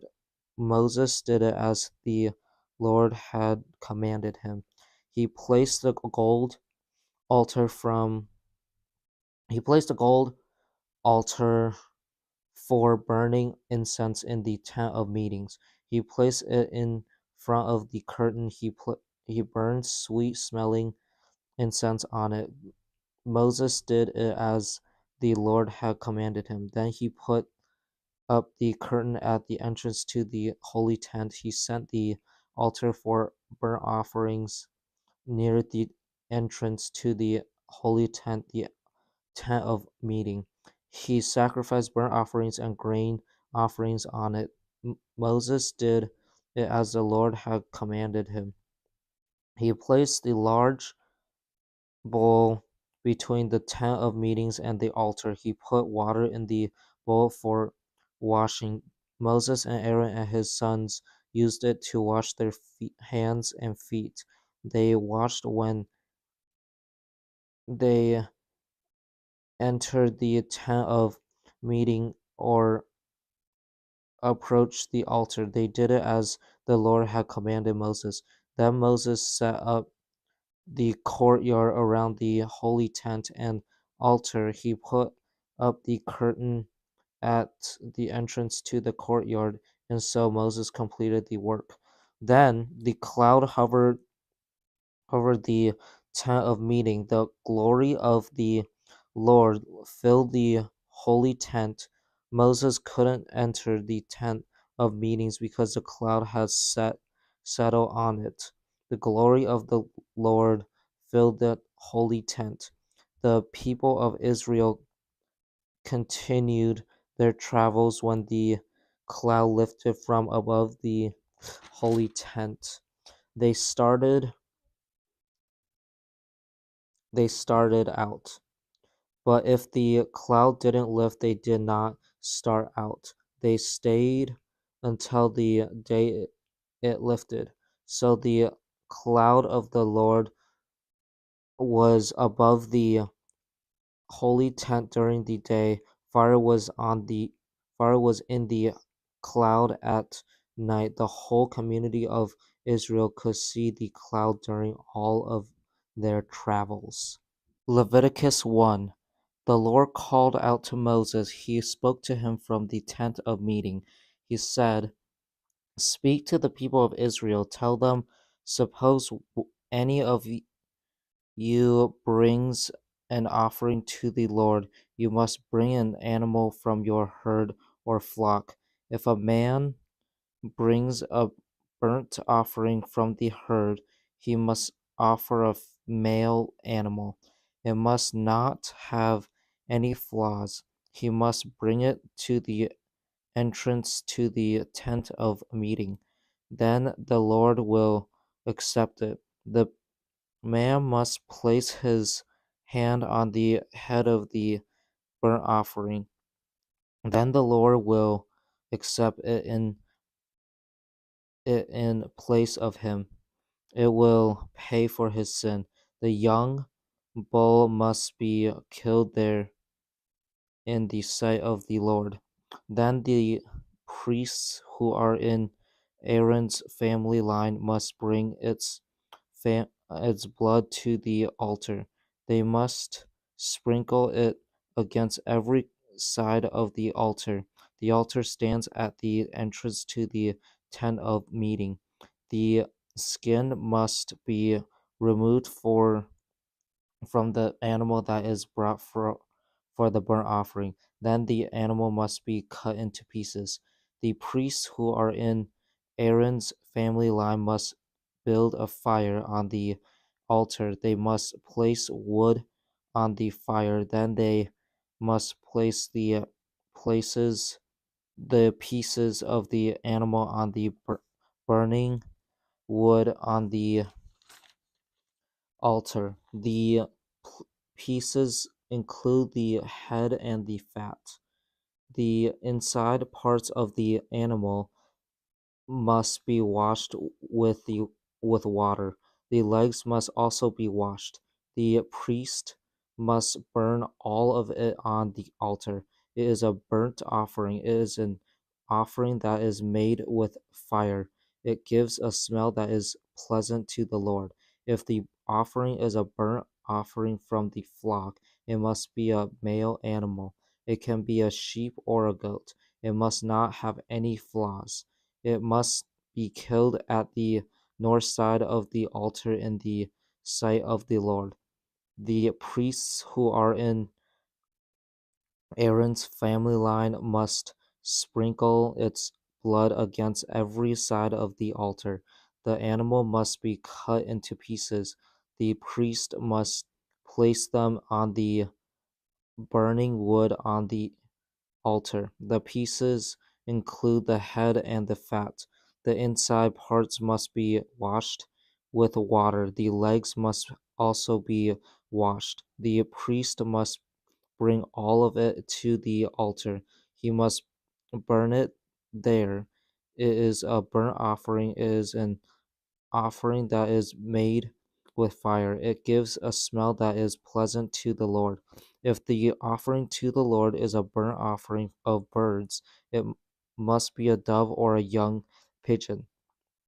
The priest must bring it to the altar, he must twist its head off. Then he must burn the rest of the bird on the altar. Its blood must be emptied out on the side of the altar. The priest must remove the small bag inside the bird's throat. He must also remove what is in the bag. Then he must throw all of it to the east side of the altar. That is where the ashes are. He must take hold of the wings of the bird and tear it open, but he must not tear it in two. Then the priest will burn it on the wood that is on the fire on the altar. It is a burnt offering, is an offering that is made with fire. It gives a smell that is pleasant to the Lord. Suppose anyone Suppose someone brings a grain offering to the Lord, then his offering must be made out of fine flour. He must pour olive oil on it. He must also put incense on it. He must take it to the priests who are in Aaron's family line. A priest must take a handful of the fine flour and oil. He must mix it with all of the incense. Then he must burn that part of on the altar. It will be a reminder that all good things come from the Lord. It is an offering that is made with fire. It gives a smell that is pleasant to God, the Lord. The rest of the grain offerings belongs to Aaron and to the priests who are in his family line. It is a very holy part of the offerings that are made to the Lord with fire. If you are bringing a grain offering that is baked in an oven, make it out of fine flour. It can be flat cakes that are made without yeast. Mix them with olive oil, or it can be wafers that are made without yeast. Spread oil on them. If your grain offering is grilled on a metal plate, make it out of fine flour. Mix it with oil. Make it without yeast. Break it into pieces. Pour oil on it.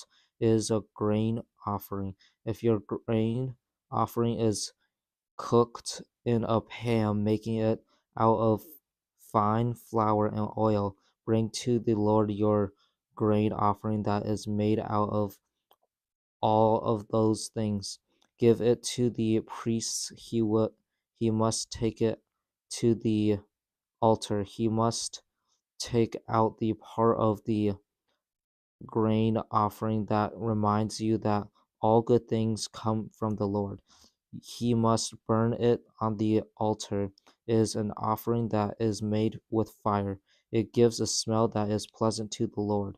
The rest of the grain offering belongs to Aaron and the priests who are in his family line. It is a very holy part of the offerings that are made to the Lord with fire. Every grain offering you bring to the Lord must be made without yeast. You must not burn any yeast or honey in an offering that is made to the Lord with fire. You can bring them to the Lord as an offering of the first share of the food you gather or produce, but they must not be offering on the altar as a pleasant smell. Put salt on all of your grain offerings. Salt stands for the lasting covenant between you and your God. Do not let it out of your grain offerings. Add it to all of your offerings. Suppose you bring to the Lord a grain offering of the first share of your food, then offer crushed heads of your first grain that have been cooked in fire. Put olive oil and incense on it. It is a grain offering. The priest must burn part of the crushed grain and the oil. It will remind you that all good things come from the Lord. The priest must burn it together with all of the incense. It is an offering that is made to the Lord with fire. Suppose someone brings a friendship offering. If he offers an animal from the herd, it can be either male or female. It must not have any flaws. He must offer it in the sight of the Lord. The man must place his hand on the animal's head. It must be killed at the entrance to the tent of meeting. Then the priests who are in Aaron's family line uh, must sprinkle the blood against every side of the altar. Part of the friendship offering must be given to the Lord as an offering that is made with fire. It must include all of the fat that uh, covers the inside parts or is connected to them. It must include both kidneys with the fat on them next to the lower back muscles. It must also include the covering of the liver. All of it must be removed together with the kidneys. Then the priests who are in Aaron's family line must burn it on the altar. They must burn it on top of the burnt offering on the burning wood. It is an offering that is made with fire. It gives a smell that is pleasant to the Lord. If a man brings an animal from the flock as a friendship offering to the Lord, it can be either male or female. It must not have any flaws. If he brings a lamb, he must offer it in the sight of the Lord. The man must place his hand on the lamb's head. It must be killed there in front of the tent of meetings. A meeting. Then the priests who are in Aaron's family line must sprinkle its blood against every side of the altar. Part of the offering must be brought as a sacrifice that is made to the Lord with fire. It must include the lamb's fat and the entire fat tail cut off close to the backbone. It must include all of the fat that covers the inside parts or is connected to them. It must include both kidneys with the fat on them next to the lower back muscles. It must also include the covering of the liver. All of it must be removed together with the kidneys. Then the priest must burn it on the altar as food. It is an offering that is made to the Lord with fire. If a man brings a goat, he must offer it in the sight of the Lord. The man must place his hand on its head. It must be killed there in front of the tent of meeting. Then the priests who are in Aaron's family line must sprinkle its blood against every side of the altar. Part of the offering must be brought as an offering that is made to the Lord with fire. It must include all of the fat that covers the inside parts or is connected to them. It must include both kidneys with the fat on them next to the lower back muscles. It must also include the covering of the liver. All of it must be removed together with the kidneys. Then the priest must burn it on the altar as food. It is an offering that is made with fire. It has a pleasant smell. All of the fat belongs to the Lord. You must not eat any fat or any blood That is a law that will last for a long time to come. It applies no matter where you live. The Lord spoke to Moses. He said, "Speak to the people of Israel. Tell them, suppose someone sins without meaning to, and that person does something the Lord commands us not to do. Suppose it is the anointed priest who sins, and suppose he brings guilt on the people, then he must bring a young bull to the Lord. It must not have any flaws. He must bring it as a sin offering for the sin he has committed. He must bring the bull to the entrance to the tent of meeting in the sight of the Lord. He must place his hand on its head. He must kill it there in the sight of the Lord. Then the priest must take some of the bull's blood. He must carry it into the tent of meeting.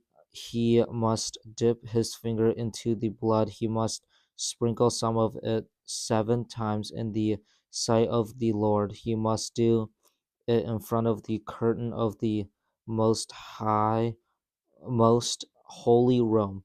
Then the priest must put some of the blood on the horns that stick out from the upper 4 corners of the altar for burning incense. The incense has a sweet smell. The altar stands in front of the Lord in the tent of meeting.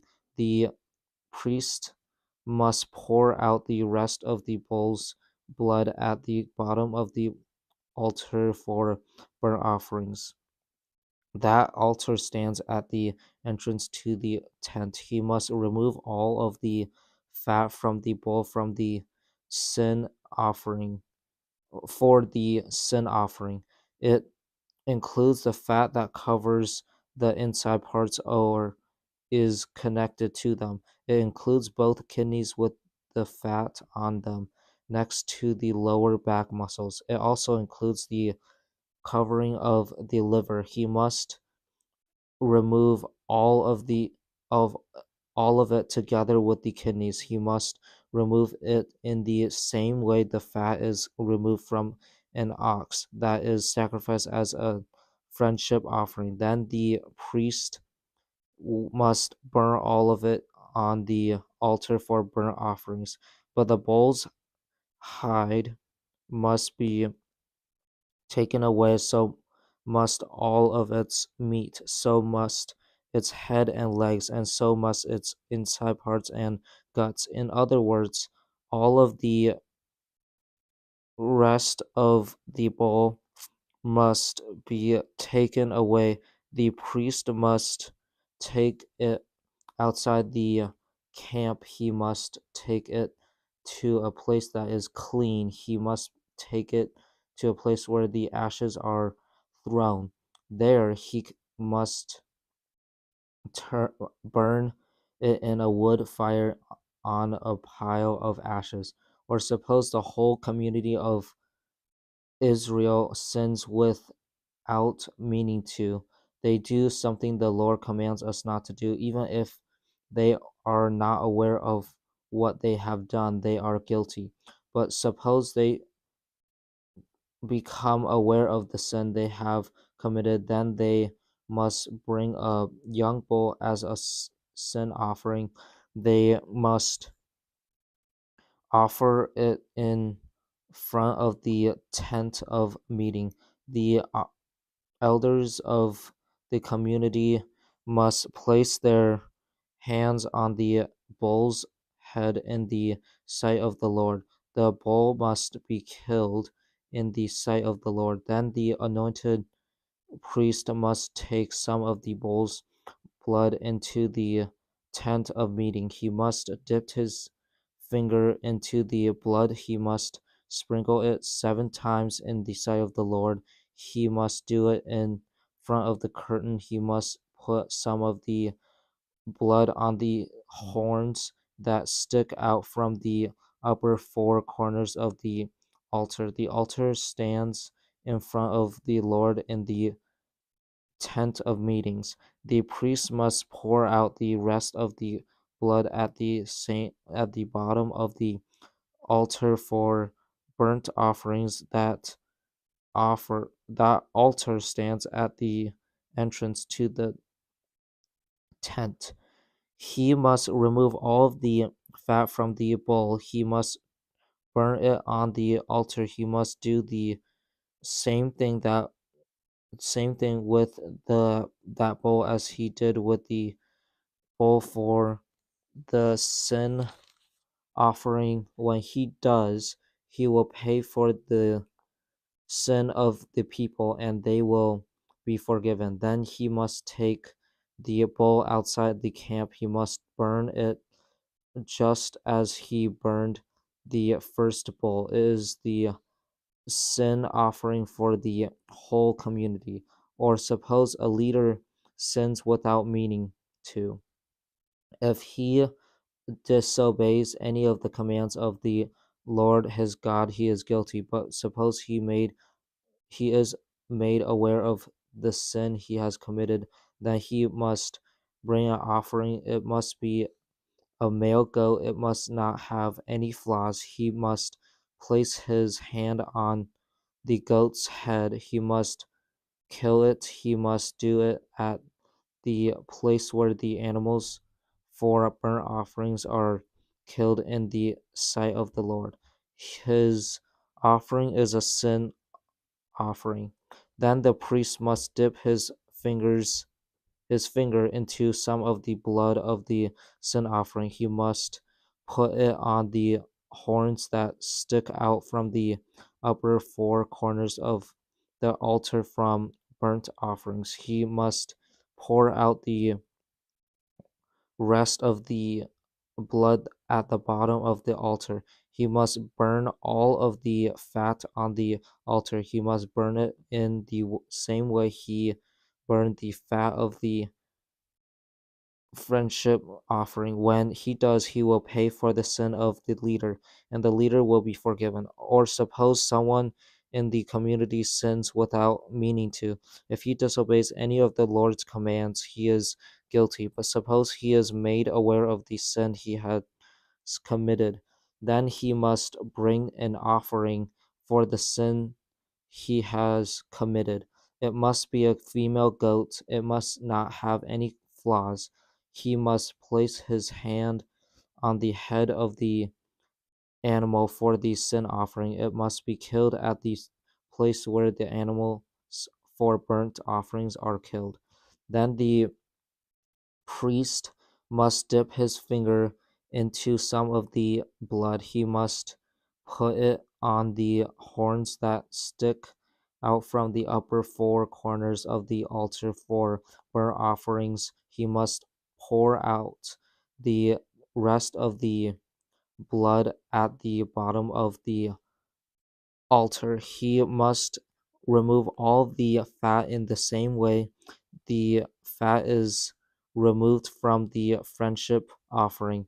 He must burn it on the altar. It gives a smell that is pleasant to the Lord. When the priest burns the offering, he will pay for the sin of the person for that person, and he will be forgiven.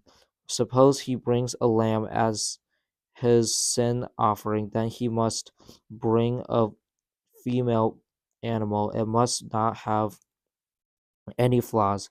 He must place his hand on its head. He must kill it as a sin offering. He must do it at the place where the animals for burnt offerings are killed. When the priest must dip his dip his finger into some of the blood of the sin offering. He must put it on the horns that stick out from the upper four corners of the altar for burnt offerings. He must pour out the rest of the blood at the bottom of the altar. He must remove all of the fat in the same way the fat is removed from the lamb from the for the friendship offering. He must burn it on the altar on top of the offerings that are made to the Lord with fire. When he does, he will pay for the sin that person has committed, and he will be forgiven. Suppose a person has been called as a witness to something he has seen or learned about. Then, if he does not tell what he knows, he has sinned, and he will be held accountable for it. Or suppose a person touches something that is not clean, it could be the dead bodies of wild animals or livestock, or it could be the dead bodies of creatures that move along the ground. Even though he is not aware that he touched them, he has become unclean and he is guilty. Or suppose he touches something unclean that comes from a human being. It could be anything that would make him unclean. Suppose he is not aware that he touched it. When he finds out about it, he will be guilty. Or suppose a person takes an oath and makes a promise to do something without thinking it through. It does not matter what he promised. It does not matter whether he took the oath without thinking about it carefully. And suppose he is not aware that he did not think it through. When he finds out about it, he will be guilty. When someone is guilty in any of those ways, he must admit he has sinned. He must bring a sin offering to pay for the sin he has committed. He must bring to the Lord a female lamb or goat from the livestock. The priest will sacrifice the animal that will pay for the person's sin. Suppose he can't afford a lamb, then he must get two doves or two young pigeons. He must bring them to the Lord to pay for his sin. One of them is for a sin offering, the other one is for a burnt offering. He must bring them to the priest. The priest will offer the one of one for the sin offering first. He must twist its head, but he must not twist it off completely. Then he must sprinkle some of the blood of the sin offering against the side of the altar. He must empty out the rest of the blood at the bottom of the altar. It is a sin offering. Then the priest will offer the other bird as a burnt offering. He must do it in a way that the law requires that will pay for the sin the person has committed, and he will be forgiven. But suppose he can't afford two doves or two young pigeons, then he must bring 8 cups of fine flour as an offering for his sin. It is a sin offering. He must not put olive oil or incense on it. That is because it is a sin offering. He must bring it to the priest. The priest must take a handful of it. He must burn that part of on the altar. It will be a reminder that all good things come from the Lord. The priest must burn it on top of the offerings that are made to the Lord with fire. It is a sin offering. In that way, the priest will pay for any of the sins the person has committed, and he will be forgiven. The rest of the offering will belong to the priest. It is the same as in the case of the grain offering.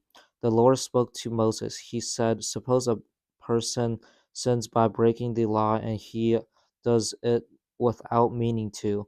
He sins against me or my priests by refusing to give them one of the holy things that are set apart for them. Then he must bring me a ram from the flock. It must not have any flaws.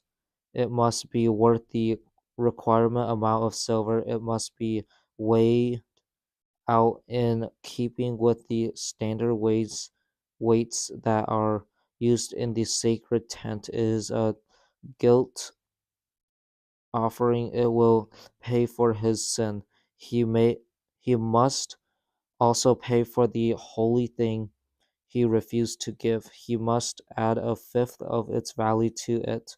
He must give all of it to the priest. The priest will pay for the person's sin with the ram. It is a guilt offering, and he will be forgiven. Suppose a person sins by doing something I command him not to do. Even though he does not know it, he is guilty. He will be held accountable for it. He must bring to the priest a ram from the flock as a guilt offering. It must not have any flaws, and it must be worth the required amount of money. The priest will sacrifice the animal that will pay for what the person has done wrong without meaning to, and he will be forgiven. It is a guilt offering. He has been guilty for doing wrong against me. The Lord spoke to Moses. He said, suppose a person sins by not being faithful to me. He does it by tricking his neighbors. He tricks them in connection with something they have placed in his care. He steals from them, or he cheats them, or he finds something they have lost and then tells a lie about it, or he goes to court. He takes an oath and tells a lie when he witnesses about it, or he commits any other sin like those sins. When he sins in any of those ways, he becomes guilty. He must return what he stole. He must give back what he took by cheating his neighbors. He must return what they placed in his care. He must return the lost property he found. He must return anything he told a lie about. When he witnessed in court, he must pay back everything in full. He must add a fifth of its value to it. He must give all of it to the owner on the day he brings his guilt offering. He must bring his guilt offering to the priest to pay for his sin. It is an offering to me. He must bring a ram from the flock. It must not have any flocks. It must be worth the requirement amount of money. The priest will sacrifice the ram to pay for the person's sin. He will do it in my sight, and the person will be forgiven for any of the things he did that made him guilty. The Lord spoke to Moses. He said, give Aaron and the priests who are in his family line a command. Tell them, here are some more rules of burnt offerings. The burnt offerings must remain on the altar through the whole night. The fire on the altar must be kept burning until morning. The priest must put on his linen clothes. He must put on linen underwear next to his body. He must remove the ashes of the burnt offerings that the fire has burned up on the altar. He must place them beside the altar. Then he must take his clothes off and put others on. He must carry the ashes outside the camp to a place that is clean. The fire on the altar must be kept burning. It must not go out. Every morning the priest must add more wood to the fire. He must place the burnt offering on the fire. He must burn the fat of the friendship offerings on it. The fire must be kept burning on the altar all the time. It must not go out. Here are some more rules for grain offerings. The priests who are in Aaron's family line must bring the grain offerings to the Lord in front of the altar. The priest must take a handful of fine flour and olive oil. He must add to it all of the incense that is on the grain offering. He must burn that part on the altar. It will remind him that all good things come from the Lord. It gives a smell that is pleasant to the Lord.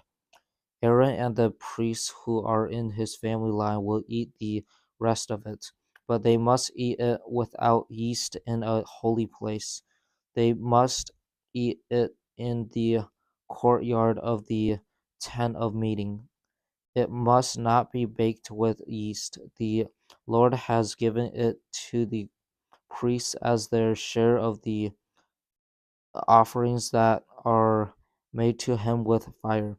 It is very holy, just like the sin offering and the guilt offering. Any priests who are in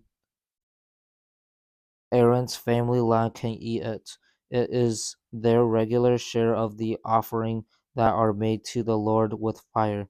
It is their share for all time to come. Anyone who touches those offerings will become holy.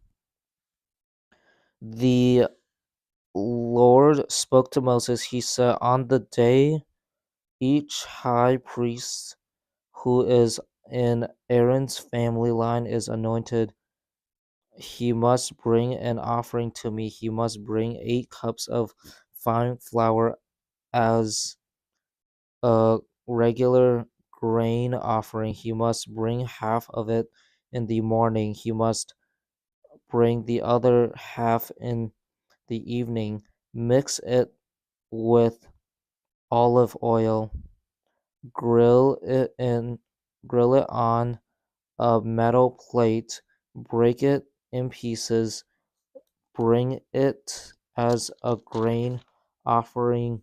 It gives a smell that is pleasant to me. The son of Aaron who will become the next high priest after him will prepare the grain offering. It is my regular share. It must be completely burned up.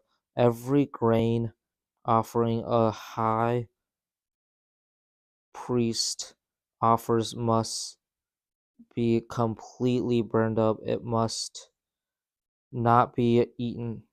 The Lord spoke to Moses. He said, "Speak to Aaron and the priests who are in his family line.